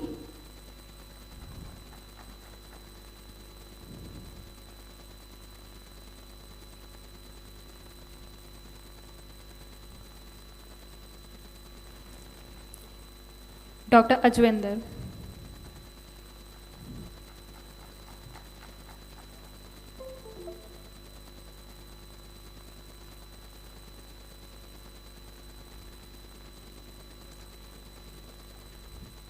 Now I would request Dr. Varun Kaul sir to kindly come on the stage and felicitate our worthy chairpersons.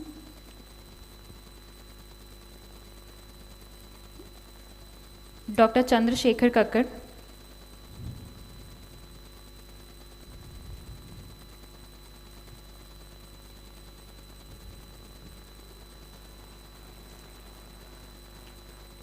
Dr. Paramjeet Brad.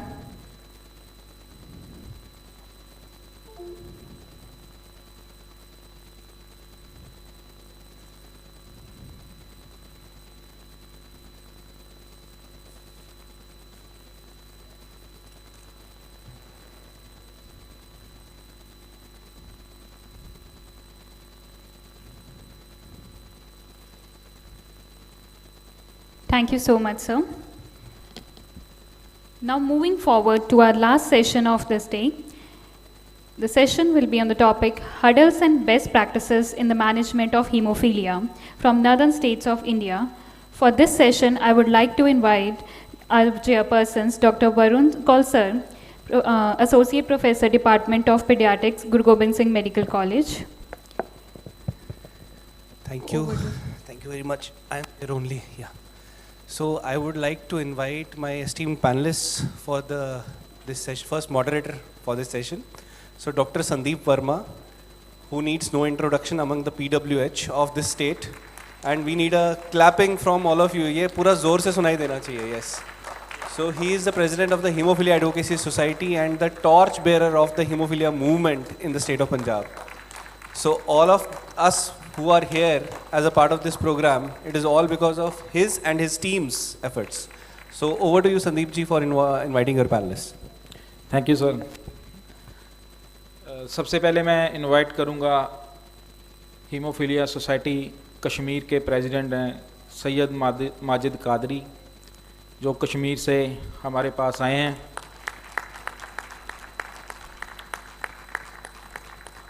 Syed भाई बहुत ही tough situations में हमारे blood brothers के लिए services दे रहे हैं अपनी, और ये कभी थकते नहीं हैं ना अकते हैं। इनके बाद मैं इनवाइट करूंगा मिस्टर राजन चौधरी जी को, जो मेरठ यूपी से हैं। वो भी इसी लड़ी में अपनी सेवा प्रदान कर रहे हैं ब्लड ब्रदर्स के लिए, और इनको रिनाउंड यूट्यूबर जाना जाता है as a haemophilics for the haemophilics. Thank you. अब मैं इनवाइट करूंगा हीमोफीलिया एडवोकेसी सोसाइटी पंजाब के वाइस प्रेसिडेंट डॉक्टर वीरेंद्र ब्राड, जो कि बाय प्रोफेशन डेंटल सर्जन है और दिन रात ये ब्लड ब्रदर्स की सेवा में हर समय तैयार रहते हैं। और ये इन्होंने भी यूट्यूब चैनल बनाया हुआ है, जो बेसिक्स नॉलेज क्या हीमोफीलिया है, कैसे है, उसके लिए इनके बहुत यूट्यूब पे वीडियोस हैं। और इसके बाद मैं इनवाइट करूंगा मिस्टर राजेश कुमार जी को, जो हमारे डिस्ट्रिक्ट कोऑर्डिनेटर हैं डिस्ट्रिक्ट पठानकोट, अमृतसर और तरन। ये भाई साहब भी, इनके ब्रदर को हीमोफीलिया है। ये 24 घंटे ये भी रेडी रहते हैं, 2 बजे 3 बजे अगर किसी बच्चे को शिफ्ट करना है पीजीआई या कहीं और लेके जाना है तो दौड़ते रहते हैं हर टाइम। और फैक्टर पीछे नहीं भी था तो इन्होंने अपनी पॉकेट से भी पैसे खरीद के बच्चों को फैक्टर दिया। इसके बाद मैं इनवाइट करूंगा मिस्टर जितेंद्र पाल वर्मा जी को, जो डिस्ट्रिक्ट कोऑर्डिनेटर मोगा के हैं।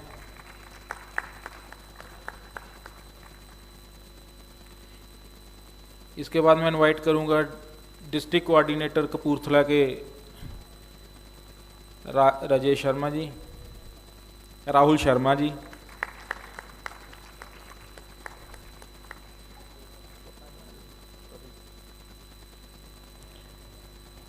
और 23 डिस्ट्रिक्ट हैं। वैसे हमारे सभी ब्लड ब्रदर्स नहीं आए क्योंकि हमारे लिए सबसे जो टफ सिचुएशन है वो ये है कि हमें ये नहीं पता कि आने वाले एक आधे मिनट बाद हमारा कौन सा जॉइंट ब्लीड हो जाए।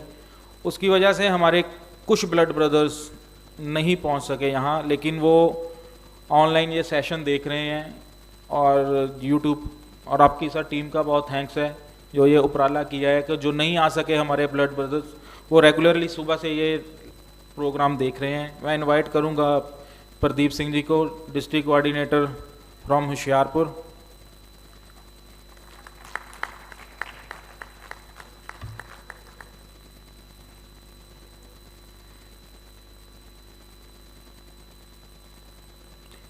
जैसे मैंने इनका थैंक्स किया है और इनको इनवाइट किया है, सबसे बड़ा थैंक्स है ऑडियंस का, क्योंकि ये लास्ट सेशन है। सब पल आपके लिए क्लैपिंग है कि आपने इतने पेशेंस से सुना है और यहाँ बैठे हो। Thank you.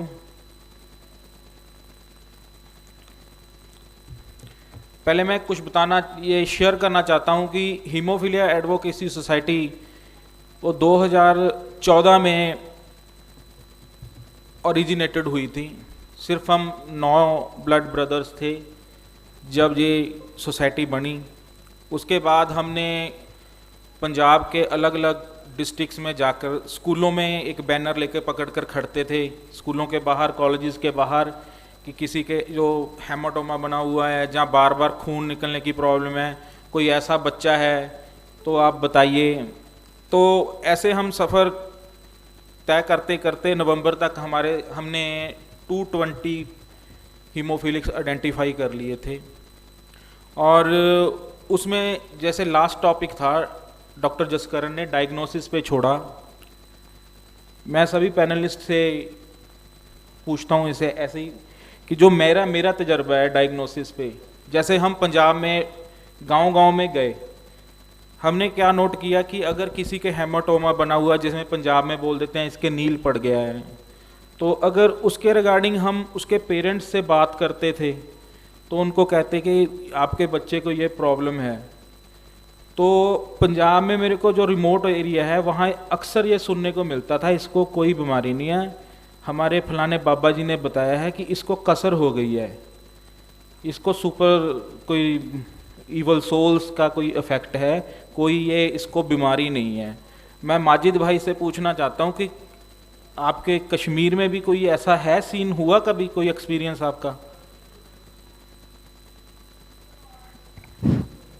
सबसे पहले आपका बहुत बहुत शुक्रिया, और डॉक्टर साहब का, डॉक्टर वरुण कोल साहब का बहुत बहुत शुक्रिया जी। इसको इल फेथ कहते हैं। बहुत सारे ऐसे पेशेंट्स देखने को मिले जिन्होंने बहुत मतलब ऐसे पेशेंट भी थे जिन्होंने ट्रीटमेंट लेना भी बंद कर दिया था कि हमने पीर बाबा ने बोला बस ये ठीक हो गया है, अब इसको वो ट्रीटमेंट मत देना। अब तो एक पेशेंट, मुझे एक वाकया याद है, कुछ फैक्टर की 2-4 वायरस थी उसके पास, तो वो वापस हॉस्पिटल लेकर आए, बोले डॉक्टर्स को कि ये किसी और पेशेंट को लगेगा, मेरा पेशेंट जो है ठीक हुआ।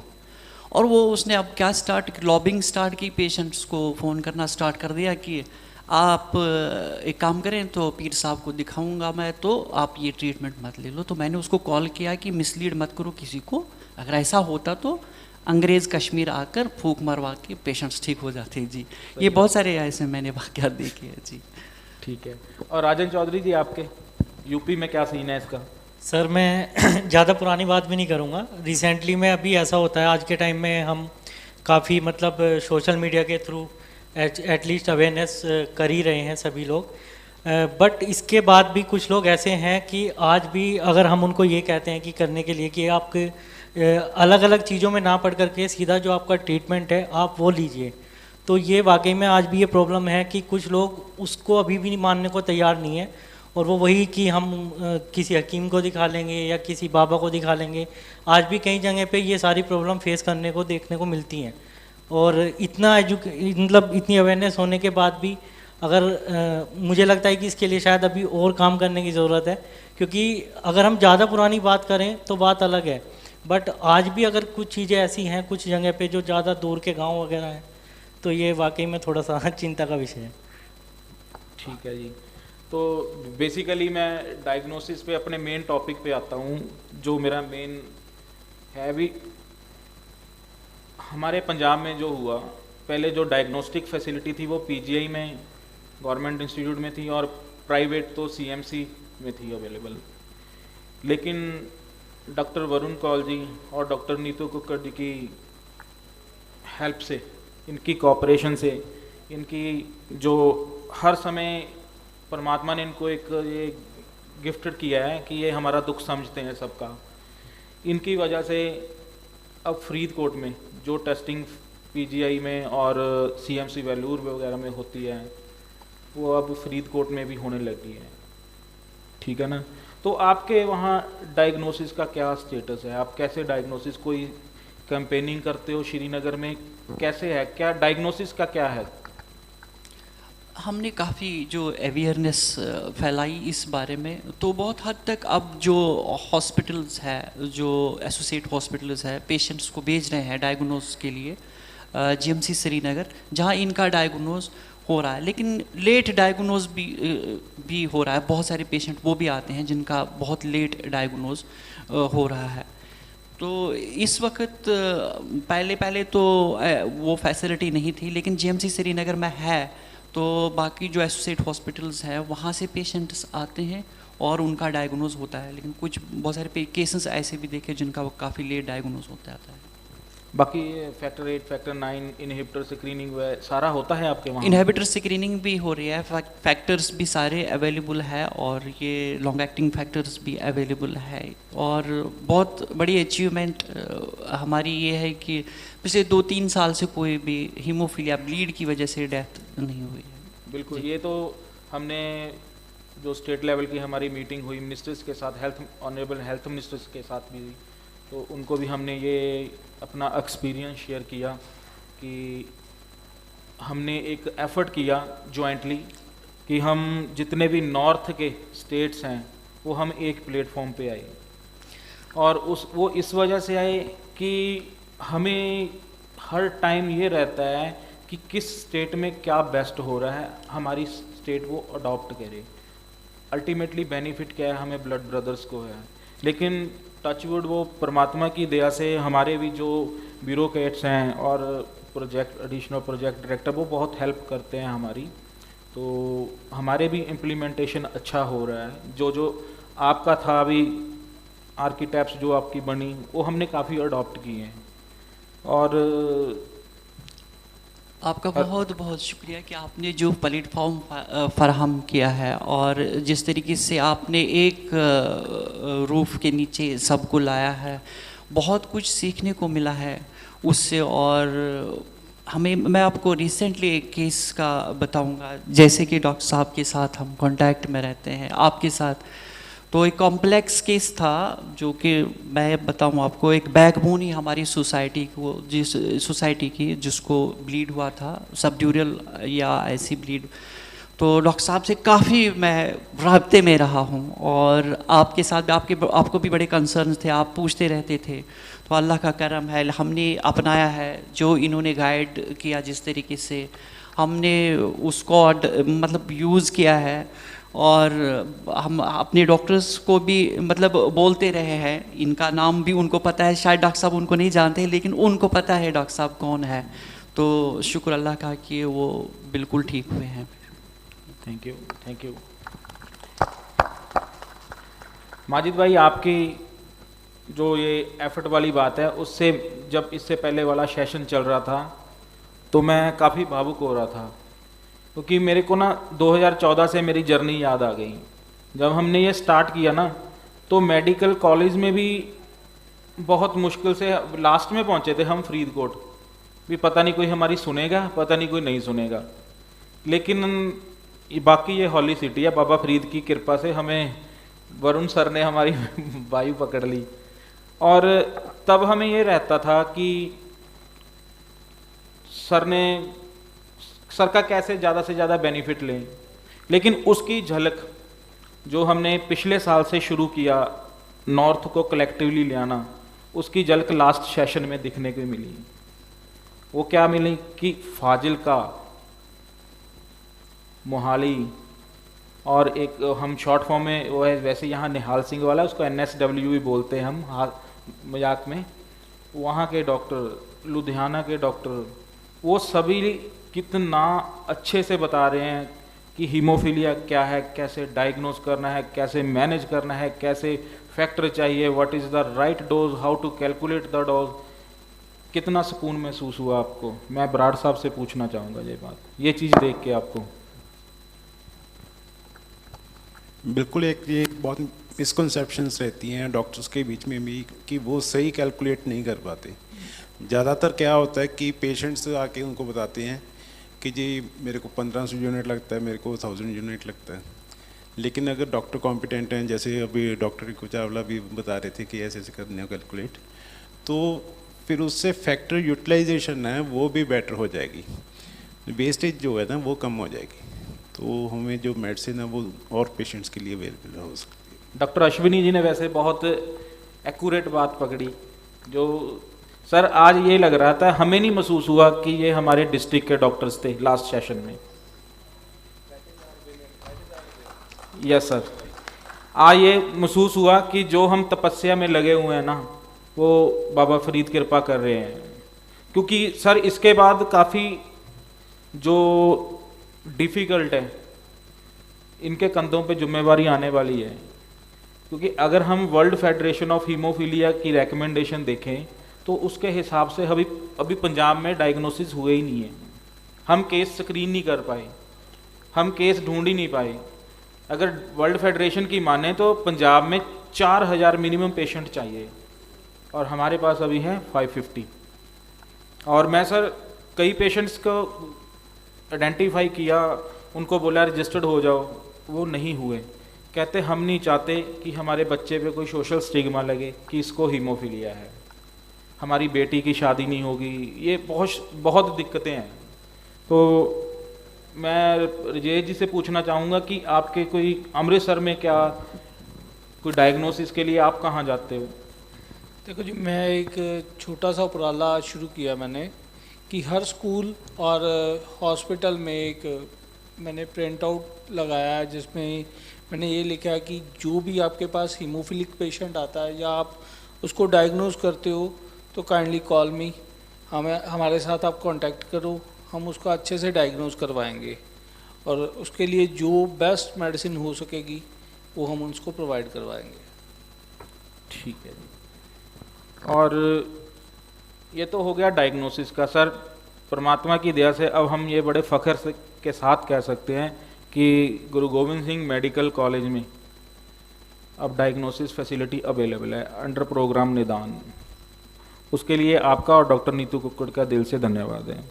मैं नेक्स्ट अपने टॉपिक पे आता हूँ। पहले तो डायग्नोस हो गया, अब आप मैनेजमेंट कैसे सोचते हो कि ऑन प्रोफिलैक्सिस क्या डिफरेंस है, वो चाहिए कि ऑन डिमांड चाहिए? इसके बारे में मैं डॉक्टर बराड़ से पूछना चाहता हूँ कि आपका क्या व्यू है। आप पिछले कई साल से ये वीडियो बना रहे हो, बच्चों को एजुकेट कर रहे हो, आपका पर्सनली क्या एक्सपीरियंस है इसका, साइंटिफिकली, नॉट अ पर्सनली, क्योंकि जो ये हमारी वीडियो बन रही है ये हम as a scientific tool use कर सकते हैं ताकि हमारी जो बात है वो ऊपर तक पहुँचे। देखिए, जो हीमोफिलिक्स में ब्लीडिंग है उसने कोई टाइम देख के तो ब्लीड होना नहीं है कि सुबह 10 बजे मेडिकल कॉलेज खुलेगा तो मैं 9 बजे ब्लीडिंग हो जाएगी। ठीक है, ऐसा तो है नहीं। ब्लीडिंग आपके कभी भी हो सकती है, बात लेते वक्त हो सकती है। स्पॉन्टेनियस ब्लीड है जो रात को सोते समय भी हो सकती है। उसमें रात को ब्लीड हुआ तो पेशेंट सुबह तक वेट करता है कि हाँ जी सुबह 8 बजे चलेंगे, 10 बजे जाके फैक्टर लगवा लेंगे।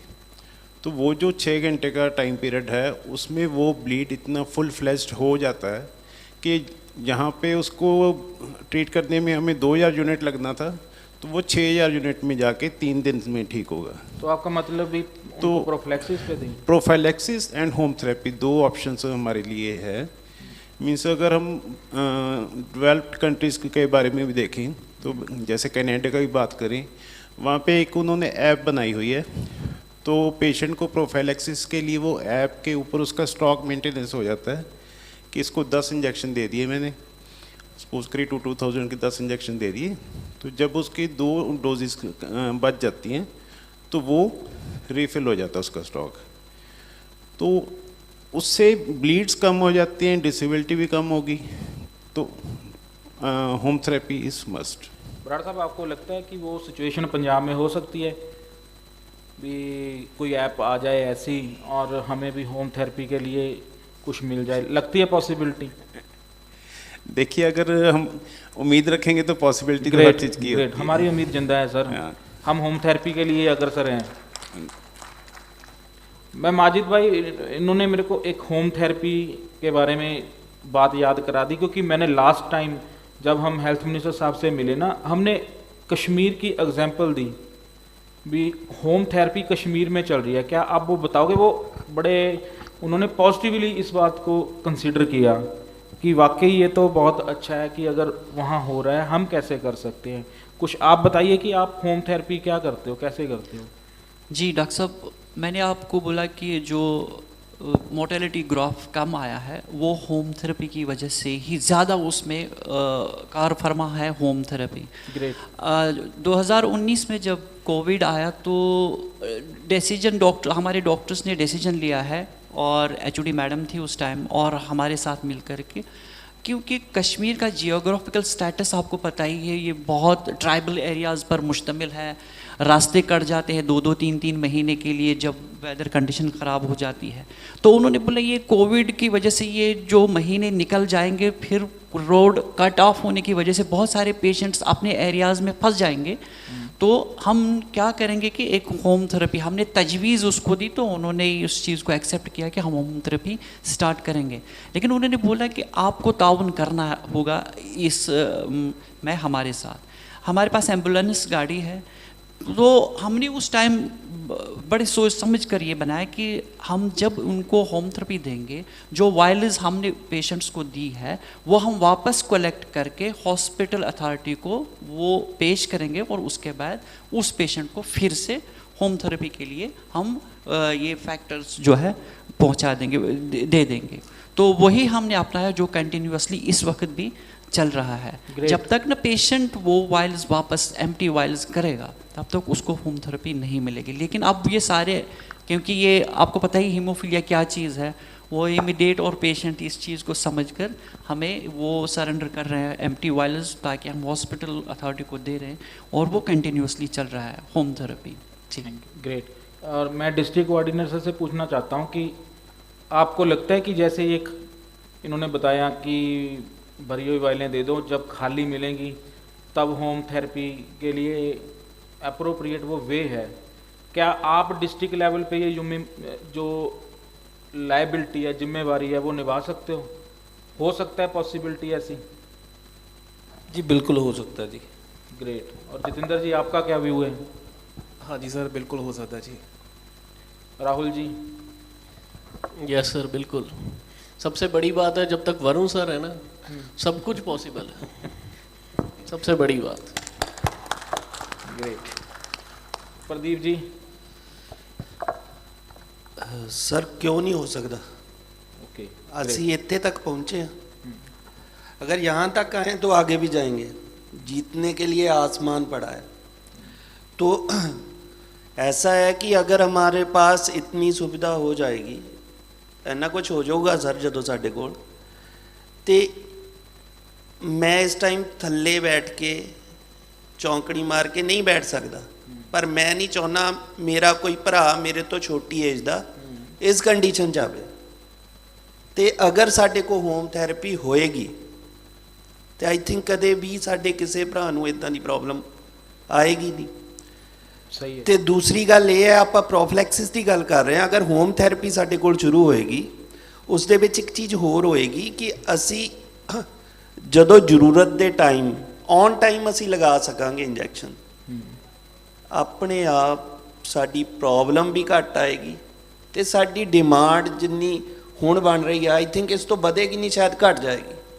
सही है। हाँ, थैंक यू। राजन चौधरी जी, आपके यूपी में क्या सीन है, कोई होम थेरेपी का है? आप भी वहाँ होम थेरेपी देते हो, कैसे है? नहीं सर, अभी तो ऑन डिमांड ही है। ओके।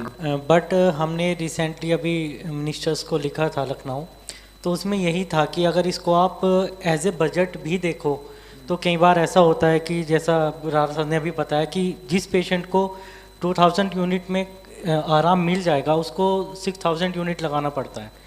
तो अगर आप ये चीज़ करते हो तो इसमें एक तरीके से गवर्नमेंट का भी फ़ायदा है और उसमें बजट भी कम होगा, क्योंकि ऑन डिमांड अभी क्या है, जब तक पेशेंट अगर 100 किलोमीटर 150 किलोमीटर दूर से हॉस्पिटल पहुंचता है तो तब तक उसकी वो ब्लीडिंग बहुत ज़्यादा बढ़ चुकी होती है और उस कंडीशन में उसको 1 या 2 डोज में रिलीफ मिलना बड़ा मुश्किल है, तो वो 2-3 दिन तक डोज लगाना पड़ता है। बेटर इज़ कि अगर आपके पास होम थेरेपी के लिए फैक्टर अवेलेबल है, आपको जैसे ही पता चला कि आपकी ब्लीडिंग हो रही है आप तुरंत फैक्टर लगा लो।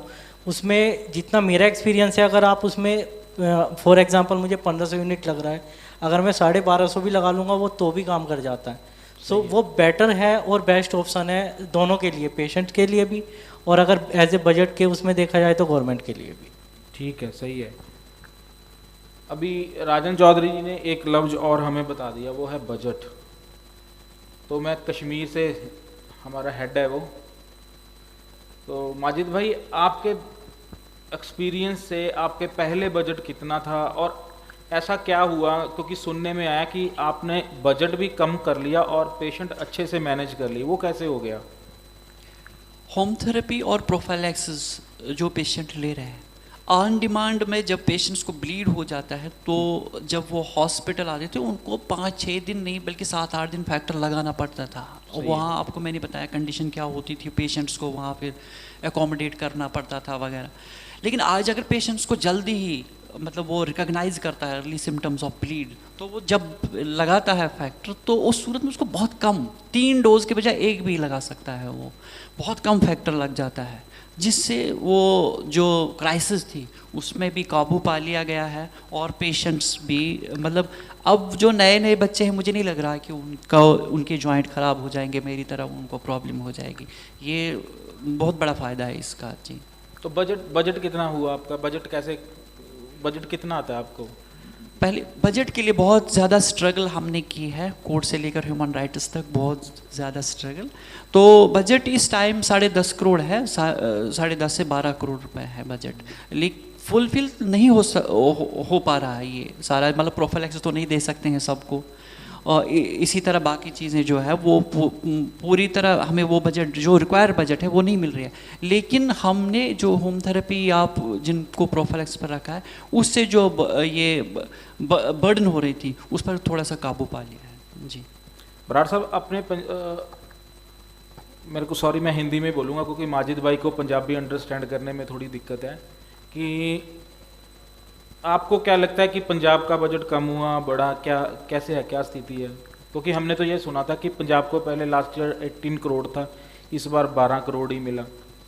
तो कोई क्या ऐसा कोई चमत्कार हुआ, क्या चक्कर हो गया जो बजट कम हो गया? क्योंकि आप स्टेट लेवल पे मीटिंग पे जाते हो, कोई आपके पास अप्रोप्रिएट आंसर है इसका? सर उसमें जो है फंडिंग है जो सेंट्रल गवर्नमेंट और पंजाब गवर्नमेंट की है वो अलग अलग आती थी। ओके। तो अभी वो जो सेंट्रल गवर्नमेंट का पैसा है वो नहीं आ रहा था, ऊपर से गवर्नमेंट चेंज हुई और गवर्नमेंट में भी ऐसे हौच पौच हो गई, तो बजट गड़बड़ा है इस बार। तो इसीलिए काफ़ी पेशेंट्स को दिक्कत हुई है, 3-4 महीने में फैक्टर्स नहीं मिले। At present also factor 9 is not available in Punjab. Very bad. तो उसमें पेशेंट्स ने सफ़र किया है, डेथ्स भी हुई हैं इवन जो फैक्टर्स की कमी की वजह से। तो बराड़ साहब जैसे आप, वैसे मैंने कई बार देखा है आपके चैनल्स के माध्यम से कि आप काफ़ी ग्रुप्स को लीड करते हो और अपनी आवाज़ स्टेट तक पहुंचाते हो, क्योंकि हम आपको देखते रहते हैं कि आप काफ़ी एफर्ट करते हो। कोई आपने नहीं स्टेट को कोई प्रेजेंटेशन दी कि वो सेंटर का बजट ना हो, भी स्टेट का ही बजट हो जाए पंजाब में कुछ? सर हम 3 बार प्रेजेंटेशन दे चुके हैं स्टेट को। अच्छा। कि इसका बजट ऐसे होना चाहिए और उसके बाद जो भी मीन्स फैक्टर्स की सप्लाई नहीं आई, फिर अब रिसेंटली हमने एक प्रेस कॉन्फ्रेंस भी की थी। अच्छा जी। तो उसके बाद जाके अभी वैसे तो जैसे हमारे जो ब्यूरोक्रेट्स हैं, जहाँ प्रोजेक्ट डायरेक्टर, वो जो भी हम रिक्वेस्ट लेके जाते हैं वो एक्सेप्ट करते हैं। आपने ये रिक्वेस्ट उनको नहीं की कि स्टेट के बजट के लिए कोई मूवमेंट हो, मूव की जाए फाइल कुछ? सर की है, हमने उनको रिक्वेस्ट की है, लेकिन वो बस यही कह देते हैं हाँ जी कोई बात नहीं हम कर रहे हैं। लेकिन NHM और PSEC है जो उनके अंदर जो आपस में जो है ना अंडरस्टैंडिंग है वो गड़बड़ाई हुई है, उसी वजह से अभी फैक्टर्स नहीं आ रहे। तो ये अंदर डिस्कशन के कोई ना कोई पॉइंट ऐसा आ जाता है जिसके अंदर और डिस्कशन बढ़ जाती है। जैसे पहले बजट लग जाया, अब आपने बता दिया स्टेट और सेंटर का। मैं यूपी से पूछना चाहता हूँ कि आपके स्टेट देती है बजट और सेंटर का क्या भी जॉइंटली है कि इंडिविजुअल है आपका? सर पहले सिंगल था, अभी जॉइंटली है, और एक्यूरेट उसमें नंबर मेरे को पता भी नहीं है, क्योंकि इस बार भी हमारे यहाँ पे भी यूपी में एवरी ईयर इशू आता है थोड़ा सा मार्च अप्रैल के टाइम पे। उस टाइम पे फैक्टर अवेलेबिलिटी का इशू रहता है, क्योंकि वो बजट का सेंशन होने वाला सीन रहता है। जब कभी बजट सेंशन होगा फिर उसके बाद बजट बन के हॉस्पिटल्स को जाता है SGPGI, फिर वहाँ से पूरे स्टेट में जहाँ भी फैक्टर्स अवेलेबल हैं तो वहाँ से भेजे जाते हैं। ठीक है बराड़ साहब, एक प्रोफ्लैक्सिस और ऑन डिमांड में है, साइंटिफिकली वे से समझाइए कि आप कैसे प्रायोरिटाइज करोगे कि इस हीमोफिलिक को ऑन डिमांड चाहिए, ये राइट कैंडिडेट है फॉर प्रोफ्लैक्सिस, वो कैसे बताओगे आप? सर उसके लिए ABR होता है, एनुअल ब्लीडिंग रेट। ओके। जिसका एनुअल ब्लीडिंग रेट ज़्यादा है, फर्स्ट उन पेशेंट्स को चुना जाना चाहिए कि इनके ब्लीड्स ज़्यादा है। और सेकेंडली ये नहीं होता कि एक माइल्ड हीमोफिलिक का उसको ब्लीड कम होगा या सीवियर को होगा। Bleeders, high bleeders mild haemophilic में भी होते हैं और लो ब्लीडर्स जो हैं वो सीवियर हीमोफिलिक में भी होते हैं। तो जो हाई ब्लीडर्स हैं उनको चुनकर तो उनको प्रोफिलैक्सिस के ऊपर डेफिनेटली डालना चाहिए। आपको कोई आइडिया है कि पंजाब में कोई बच्चे हैं प्रोफिलैक्सिस पे? कुछ बच्चे पहले स्टार्ट किए थे जो 13 साल से छोटी उम्र के हैं, तो अभी आई थिंक नहीं चल रहे कुछ भी। ओके। तो इसके लिए I think doctor Varun Kaul ज़्यादा चांस दे सकेंगे। ठीक है। तो मेरा एक जैसे आपने ये, क्योंकि बीच में ये बढ़ती जाएगी डिस्कशन, क्योंकि मैं ऑडियंस से भी रिक्वेस्ट करूँगा कि प्लीज़ थोड़ा हमारे साथ कोऑपरेट करना, क्योंकि हमारा जो इतना ये तपस्या करने का मकसद है वो यही है कि हम हैंडीकैप्ड हो गए, हम डिसेबल हो गए, हमारी आने वाली जनरेशन कोई भी डिसेबल ना हो, सबसे बेस्ट ट्रीटमेंट मिले उनको। उसके लिए हम ये उपराला करते रहते हैं। ये उपराला जीरो है अगर आपका सहयोग नहीं होगा। हमारी तपस्या आपके बिना अधूरी है, क्योंकि फील्ड में तो आपने ही इसको इम्प्लीमेंट करना है।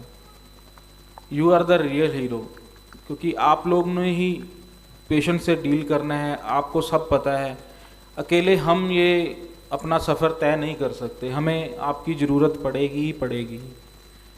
तो बराड़ साहब, जैसे लास्ट सेशन में एक लफ्ज़ आ गया था, आई थिंक डॉक्टर जो रिंकू थे उन्होंने बोला था कि कॉम्प्रिहेंसिव केयर चाहिए, वो क्या है सर? कॉम्प्रिहेंसिव केयर में ऐसा ही है कि सब कुछ एक यूनिट के अंदर होना चाहिए। आपकी फिजियोथेरेपी भी होनी चाहिए, टेस्टिंग भी होनी चाहिए।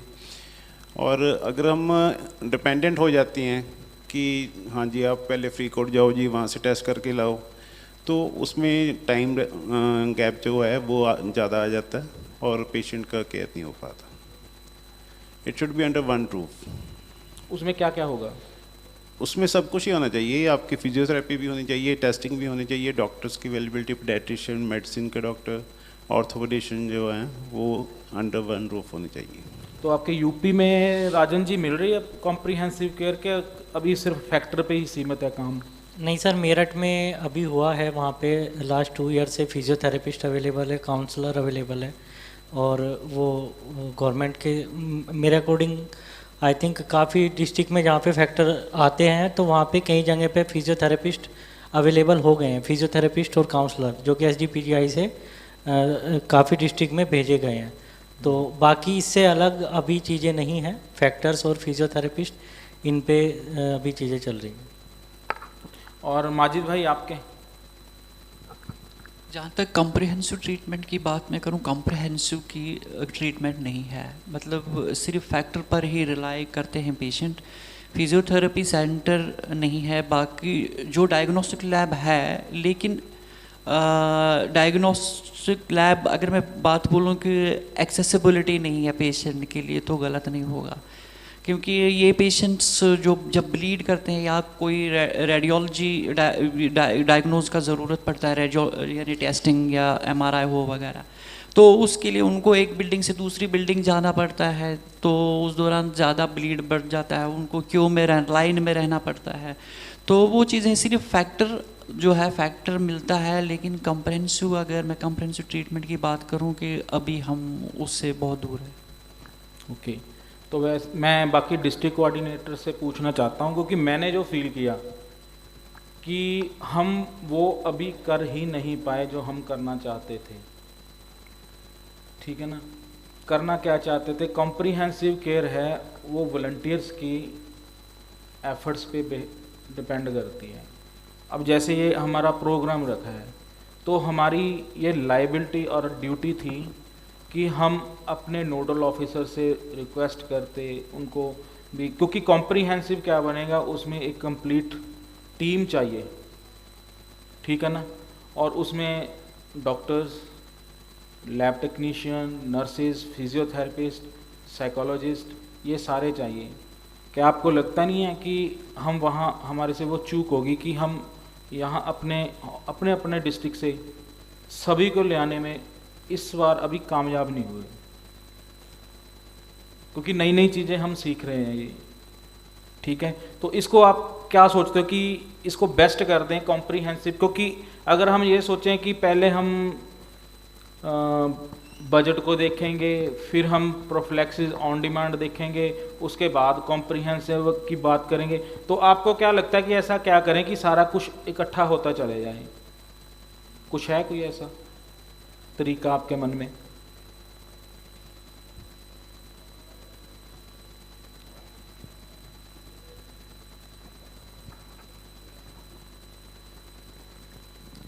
बताओ जितेंद्र जी। हाँ जी सर, ਆਪਾਂ ਤਾਂ ਹਜੇ ਬਹੁਤ ਪਿੱਛੇ ਚੱਲਦੇ ਪਏ ਆ ਜੀ ਇਸ ਪੱਖੋਂ ਤਾਂ। ਬਾਕੀ ਫੈਕਟਰ ਨਹੀਂ ਕਈ ਵਾਰ ਪੂਰਾ ਹੁੰਦਾ, ਸਾਲ ਹੁਣ ਸਾਲ ਹੀ ਹੋ ਚੱਲਿਆ ਵਾ, ਡਾਵਾਂਡੋਲ ਕੰਮ ਹੋ ਰਿਹਾ, ਇਹ ਤਾਂ ਐਫਰਟ ਬਹੁਤ ਕਰਨੇ ਪੈਣੇ ਆਪਣੇ। फैक्टर मैं ਤੁਹਾਨੂੰ मैं माजिद भाई आपको एक अपना एक्सपीरियंस शेयर करता हूँ कि जब 2014 में हमने ये कारवा स्टार्ट किया भी फैक्टर फ्री मिलेगा, तब लोग मेरे को पागल बोलते थे, कहते ये मूर्ख है, प्लाज्मा तो यहाँ मिलता नहीं है, फैक्टर कैसे मिल जाएगा, ये पागल है। लेकिन परमात्मा की कृपा से, आप भाइयों की गाइडेंस की बदौलत 2018 में चमत्कार हुआ, पंजाब में फैक्टर मिलने लग गया, ठीक है ना। और अब फैक्टर के साथ कुछ नई चीज़ें भी ऐड हो गई हैं, जैसे EHL हो गया है, नॉन फैक्टर रिप्लेसमेंट हो गया है। तो अगर उसकी बात करते हैं तो अब वो पहले वाला क्वेश्चन ये आते ही रहेंगे कि पहले बोलते थे प्लाज्मा तो मिलता नहीं, फैक्टर कैसे मिलेगा। अब अगर EHL की नॉन फैक्टर रिप्लेसमेंट की बात करते हैं तो अब ये क्वेश्चन, प्लाज्मा तो हट गया, अब ये होता है कि फैक्टर तो मिलता नहीं है, बाकी चीज़ें कैसे अचीव कर जाएंगे। आप मेरे को अपना एक्सपीरियंस बताओ कि, क्योंकि मैंने सुना है कि आपकी स्टेट में आप EHL और नॉन फैक्टर रिप्लेसमेंट का काफ़ी अच्छा आपके एक्सपीरियंस हैं।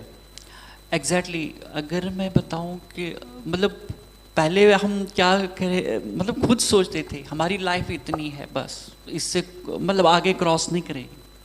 लेकिन जब हमने यूज़ करते हुए देखा है नॉन फैक्टर्स थेरेपी या EHL, तो EHL तो ये नॉन फैक्टर थेरेपी जो है वो ज़्यादातर हमने यूज़ की, पिछले 2 साल से हम यूज़ कर रहे हैं, हमारे बच्चे उस पर, मोस्टली बच्चे हैं उस पर। तो अब लग रहा है कि नहीं, एक नॉर्मल लाइफ और नॉर्मल इंसान की तरह हम भी 60-70 साल तक आगे जा सकते हैं, हमारे बच्चे भी।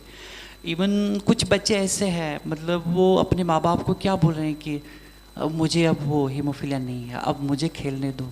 लेकिन बहुत सारे हमारे कुछ बच्चे जो क्रिकेट खेल रहे हैं, लेदर बॉल क्रिकेट, इस वक्त मेरे पास वीडियोस भी मौजूद है, क्योंकि बहुत खुश हो जाता हूँ, अचीवमेंट है हमारी, एटलीस्ट ये सोसाइटी की अचीवमेंट है, जिन्होंने इसके लिए स्ट्रगल की, कोशिशें की, हम कामयाब हुए। भले ही बहुत कम पेशेंट्स अभी ले रहे हैं ऐसे ड्रग, लेकिन हमारी अचीवमेंट है जब वो बच्चे बोलते हैं कि हमें अब दर्द नहीं है।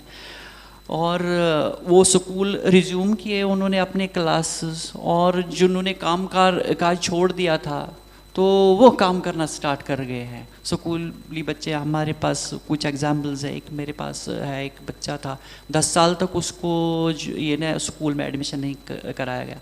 बच्चा ऐसा था कि जब भी बाहर निकलता था ब्लीड लेकर आता था, कोई जॉइंट ब्लीड कोई ये।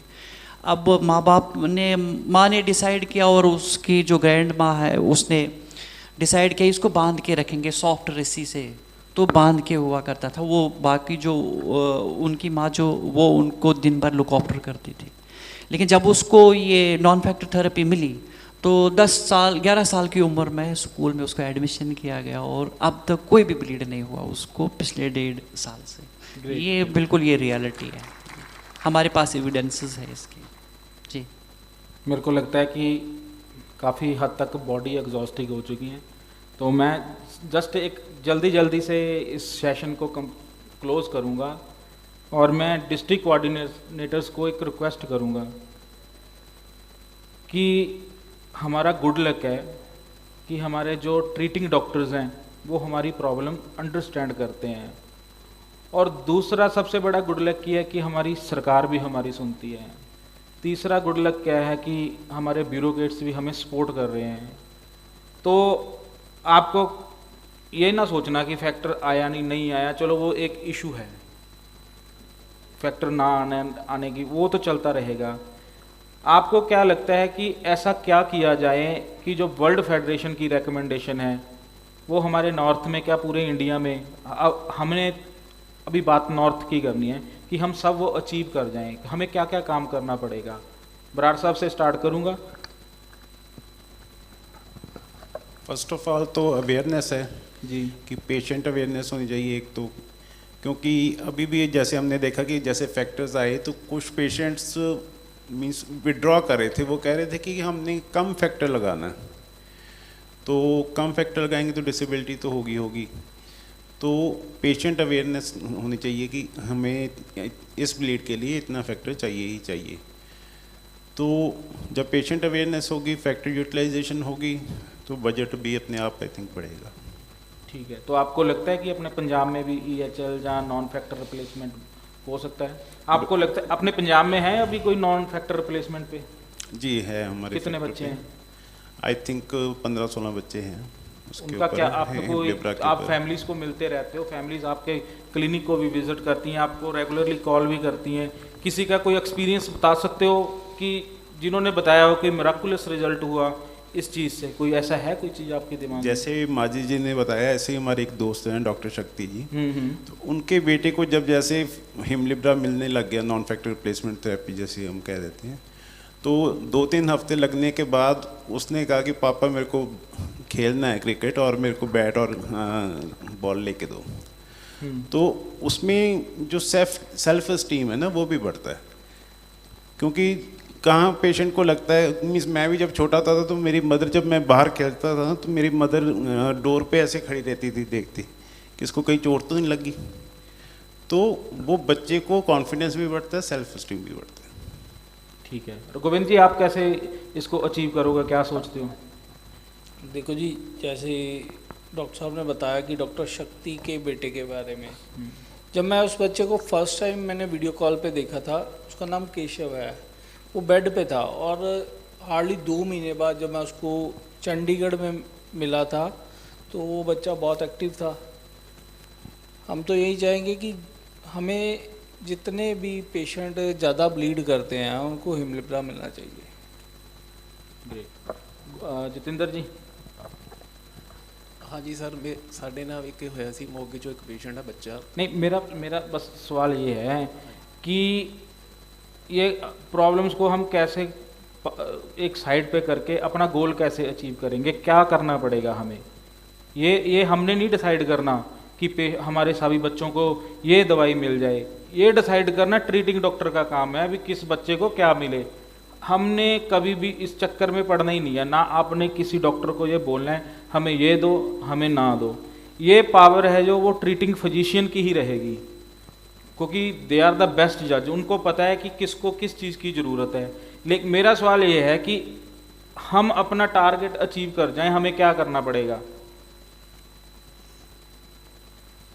अभी तो स्ट्रगल ही करना पड़ेगा। ग्रेट। राहुल जी।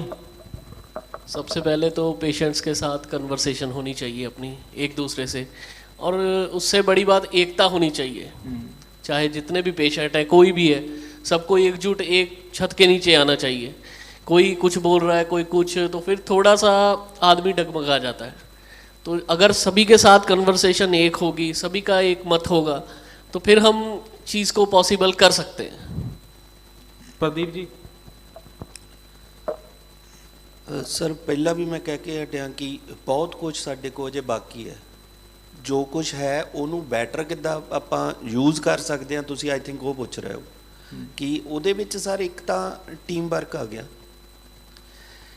ਹੁਣ ਵੀ ਅਸੀਂ ਕੰਮ ਕਰ ਰਹੇ ਹਾਂ, ਪਰ ਕਈ ਜਗ੍ਹਾ ਨਹੀਂ ਹੋ ਰਿਹਾ, ਕਈ ਜਗ੍ਹਾ ਹੋਰ ਵਧੀਆ ਹੋ ਸਕਦਾ। ਜਿੱਦਾਂ ਤੁਸੀਂ ਕਿਹਾ ਕਿ ਇਸ ਵਾਰ ਕਈ ਜਗ੍ਹਾ ਡਾਕਟਰਸ, ਟੈਕਨੀਸ਼ੀਅਨਸ, ਫਿਜ਼ੀਓਥੈਰੇਪਿਸਟ, ਜਾਂ ਸਰ ਨੇ ਇੱਕ ਗੱਲ ਕੀਤੀ ਸੀ ਕਿ ਕਾਉਂਸਲਰ ਸਾਨੂੰ ਜ਼ਰੂਰਤ ਹੈ ਉਸ ਦੀ ਵੀ। ਉਸ ਦੇ ਲਈ ਆਪਾਂ ਕਿਸ ਤਰ੍ਹਾਂ ਬੈਟਰ ਵੇ ਦੇ ਵਿੱਚ ਕਰ ਸਕਦੇ ਹਾਂ, ਅਸੀਂ ਐਜ਼ ਏ ਟੀਮ ਉਹਦੇ ਬਾਰੇ ਡਿਸਕਸ ਕਰ ਸਕਦੇ ਹਾਂ। ਅਤੇ ਉਸ ਤੋਂ ਬਾਅਦ ਸਰ ਜਿੰਨੇ ਵੀ ਸਾਡੇ ਜ਼ਰੂਰਤ ਹੈਗੀਆਂ ਆ, ਜਿੰਨੇ ਵੀ ਸਾਡੇ ਪੇਸ਼ੈਂਟਸ ਹੈਗੇ ਆ, ਅਸੀਂ ਉਹਨਾਂ ਤੱਕ ਅਗਰ ਪਹੁੰਚ ਵੀ ਕਰ ਰਹੇ ਹਾਂ, ਅਸੀਂ ਉਹਨਾਂ ਨੂੰ ਆਪਣੇ ਕੌਨਫੀਡੈਂਸ ਦੇ ਵਿੱਚ ਵੀ ਲਈਏ ਕਿ ਜਿੱਦਾਂ ਅੱਜ ਵੀ ਸ਼ੁਰੂ ਵਿੱਚ ਗੱਲ ਹੋਈ ਕਿ ਕਈ ਪੇਸ਼ੈਂਟਸ ਆਪਣੀ ਬਿਮਾਰੀ ਨੂੰ ਲੁਕੋ ਰਹੇ ਆ, ਕੋਈ ਅਵੇਅਰਨੈਸ इस तरह की भी उन्होंने सानू पहचानी पवेगी। प्रदीप जी, मैं अपना एक्सपीरियंस बता देता हूँ आपको ना भी कई बार कई कारण होते हैं, बंदा किसी को बताते ही नहीं है। मैंने किसी को बताया ही नहीं था कि मेरे को हीमोफीलिया है। मैं अपनी बता देता हूँ, ठीक है ना। मेरे को पुश किया मेरी वाइफ ने, कहती सबसे बड़ी आपको सोशल स्टिग्मा यही था कि किसी को हीमोफीलिया पता चल गया कि आपकी मैरिज नहीं होगी। कहती मैरिज होगी, सब कुछ सही है, आप क्यों नहीं बताते, ठीक है ना। तो जब फिर बताना शुरू किया तो पता चला कि हम कोई बीमार नहीं हैं। मैं जो सोचता हूँ, हम बीमार नहीं हैं, परमात्मा ने हमें एक सेवा का मौका दिया है, ठीक है ना। We are special, we are specially blessed people. जो मैं हर टाइम सोचता रहता हूँ, कभी ये सोचता नहीं हूँ कि ये हो गया वो हो गया, लेकिन मेरी मन की फीलिंग रहती है कि we are specially blessed people, क्योंकि हमारे से ज़्यादा हमारे ब्लड ब्रदर्स की कोई तकलीफ समझ नहीं सकता। और जितने आप बैठे हो सभी को डिसेबिलिटी के बावजूद परमात्मा ने इतना सक्षम कर दिया कि हम अपनी फैमिली भी चला सकते हैं और अपने भाइयों की सेवा भी कर सकते हैं।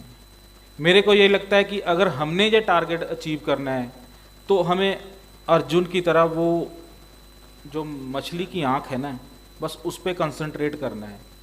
क्या घूम रहा है वो एक नाटक आता था ना, अलिफ लैला भी, उसमें स्टेजेस आती थी, कई बार आग आ गई, कई बार बड़े बड़े पत्थर आ गए, ऑब्स्टेकल्स क्रिएट करती है नेचर। हमने उसको नहीं देखना, हमने अपने गोल को देखना है। हमारा गोल है pain free life, disability free life.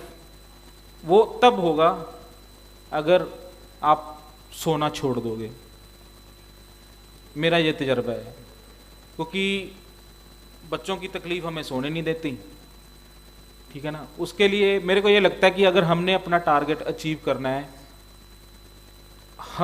मेरे को ये लगता होता है कि हम किसी भी धार्मिक जगह पे जाके ना तो हमारे से झाड़ू लग सकता है, ना हम कोई और काम कर सकते हैं, ना कोई कंस्ट्रक्शन का वर्क चल रहा है वहाँ सेवा कर दें। हमें जो नेचर ने सेवा दी है वो यही दी है कि अपने ब्लड ब्रदर्स को संभालो, इनके लिए एक एग्जाम्पल सेट कर जाओ। हम अक्सर बोलते हैं कि जो हमारे बड़े हैं वो हमारे मामे हैं जो ब्लड ब्रदर्स थे, और जो छोटे हैं वो भांजे हैं। हमारे मामों को सेवा नहीं मिली, अरे हमें तो मिल गई ना अपने भांजों के लिए। तो हमें ये जागरूक होना पड़ेगा, एक मंच पे आना पड़ेगा, सबको इकट्ठा रहना पड़ेगा। जो हमारी कंसंट्रेशन है वो गोल के प्रति रहनी चाहिए कि हमने होम थेरेपी बेस्ट ट्रीटमेंट लेना है। माजिद भाई, मैं अपना एक्सपीरियंस बताता हूँ, मैं नॉन फैक्टर रिप्लेसमेंट पे नहीं हूँ, मैं EHL यूज़ करता हूँ। मैं पहले फैक्टर लेता था, मेरे को ऑन परफ्लेक्सिस था मैं, उसके बावजूद भी मेरे को फ्रीक्वेंट ब्लीड हो जाता था। लेकिन टचवुड परमात्मा की कृपा से लास्ट 1-1.5 साल से जबकि मैं EHL ले रहा हूँ, मेरे को कोई ब्रेक थ्रू ब्लीड नहीं हुआ, ठीक है ना। तो मैं ये फील करता हूँ कि अगर मेरे में ये इम्प्रूवमेंट हो सकती है तो हमारे जो छोटे बच्चे हैं उनके लिए हम क्यों ना रिक्वेस्ट करें गवर्नमेंट को, जब वो हमारा साथ देने के लिए तैयार हैं।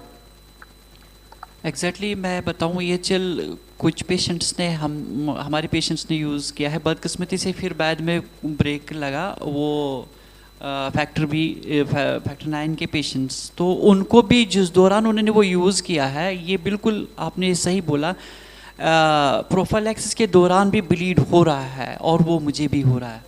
तो जिन पेशेंट्स ने वो यूज़ किया था उनको प्रोफाइलैक्सिस के दौरान कोई भी ब्लीड नहीं हुआ था, ये बिल्कुल सही है। तो मेरी आपसे सबसे रिक्वेस्ट कि हमने वर्शिप करनी है, किसकी करनी है? हीमोफीलिया की, भक्ति करनी है। क्योंकि सर ने शुरू किया था कि ये संदीप है। सर मैं अपना तजर्बा बताता हूँ, मैं हीमोफीलिया को पूछता हूँ, कहता कौन पूछता था मुझे तेरी बंदगी से पहले। मैं तेरा लफ्ज यूज़ कर रहा हूँ हीमोफीलिया के लिए कि कौन पूछता था मुझे तेरी बंदगी से पहले, मैं तो बुझा हुआ दिया था तेरी रोशनी से पहले। मेरे को कोई नहीं जानता था सर, अगर हीमोफीलिया ना होता तो आज आपके बीच ना होती। तो मेरा ये सेशन के लिए आप सबका धन्यवाद और पॉजिटिवली रहिए, हम अचीव करेंगे सब कुछ। Thank you sir.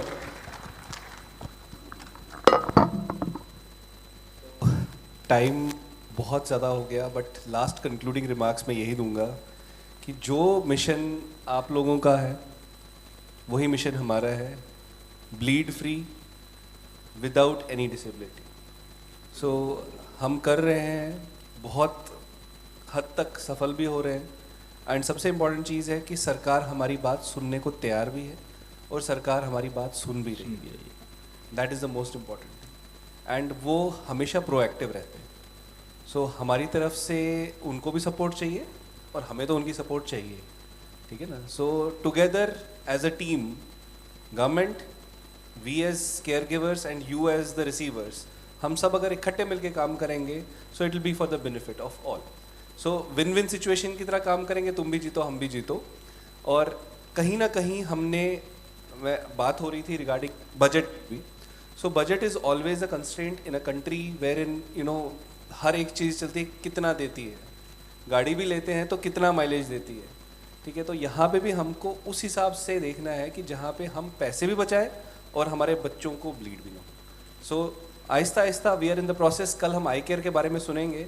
सो अभी आप कुछ बात कर रहे थे रिगार्डिंग कि हमारे पास ऐप हो तो हम उससे कैलकुलेट करें, होम थेरेपी आ जाए। So there is a functionality in that software also which will be doing in phase 2। But phase 1 implement करने के लिए कल अगर हमारे पास सारे डॉक्टर्स यहाँ पे होंगे, एंड आई रिक्वेस्ट ऑल जो यूट्यूब पे सुन भी रहे हैं और you know they are listening, और कल यहाँ पे 100% अटेंडेंस चाहिए। कल भी अगर आप अपने डिस्ट्रिक्ट से जो डॉक्टर नहीं आए हैं प्लीज़ उनको बुला लो, ठीक है। बिकॉज अल्टीमेटली जब तक वो बात वहाँ तक पहुँचेगी नहीं तब तक वो बात हो नहीं पाएगी, ठीक है। और आज मेरे को इतनी खुशी हुई, मतलब मेरे आंखों में से खुशी के आंसू आ रहे थे। जैसे संदीप जी ने बताया, I could see Ashwini, I could see Jaskaran, I could see you know Sanjana, तो मैं पहली बार मिला हूँ, but Kajal, Rinku, so they were scared कि हम कैसे करेंगे। मैंने बोला तुम कर रहे हो, तुम कर सकते हो, बिकॉज जब तक वो सामने नहीं आएंगे मैं अकेले कुछ नहीं कर सकता, हम अकेले कुछ नहीं कर सकते। सो मुट्ठी बनानी पड़ेगी। सो दे आर आर मुट्ठीज, ठीक है। एंड आई फील प्राउड कि हमारा ये जो उपराला है, जो हमने ये किया है, ये मिशन आहिस्ता आहिस्ता सफल होता दिख रहा है। Thank you very much, and with this we and.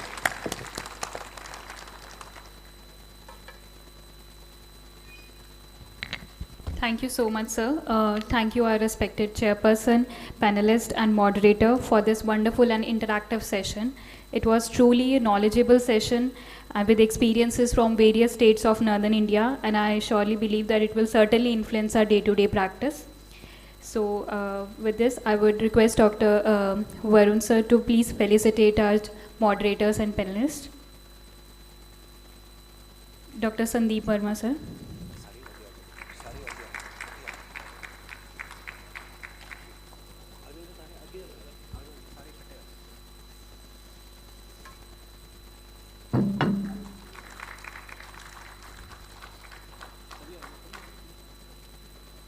Mr. Sayyid Majid Kadri, Mr. Rajan Chaudhary,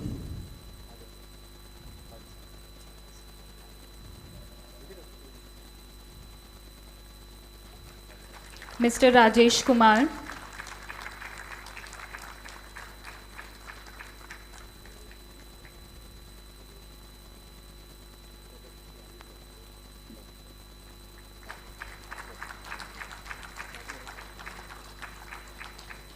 Dr. Birinder Barad.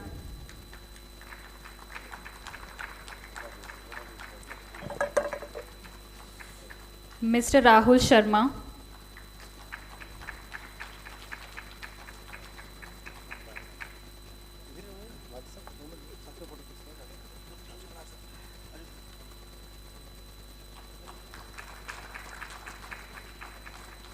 Mr. Pardeep.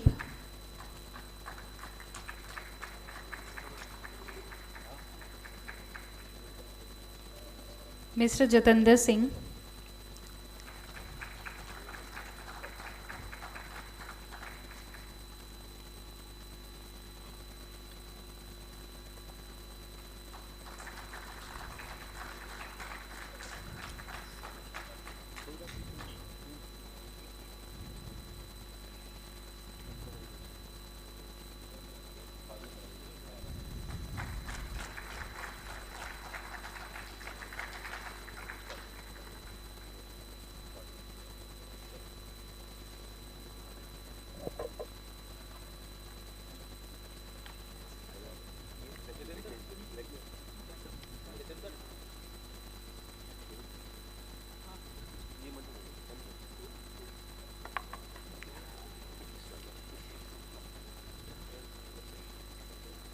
Now I would request Dr. Rinku Chawla ma'am to please come up on the stage and felicitate our chairperson, Dr. Varun sir. Thank you.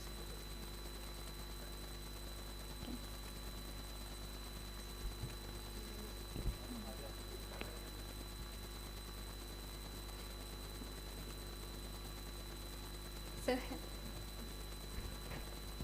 Sir.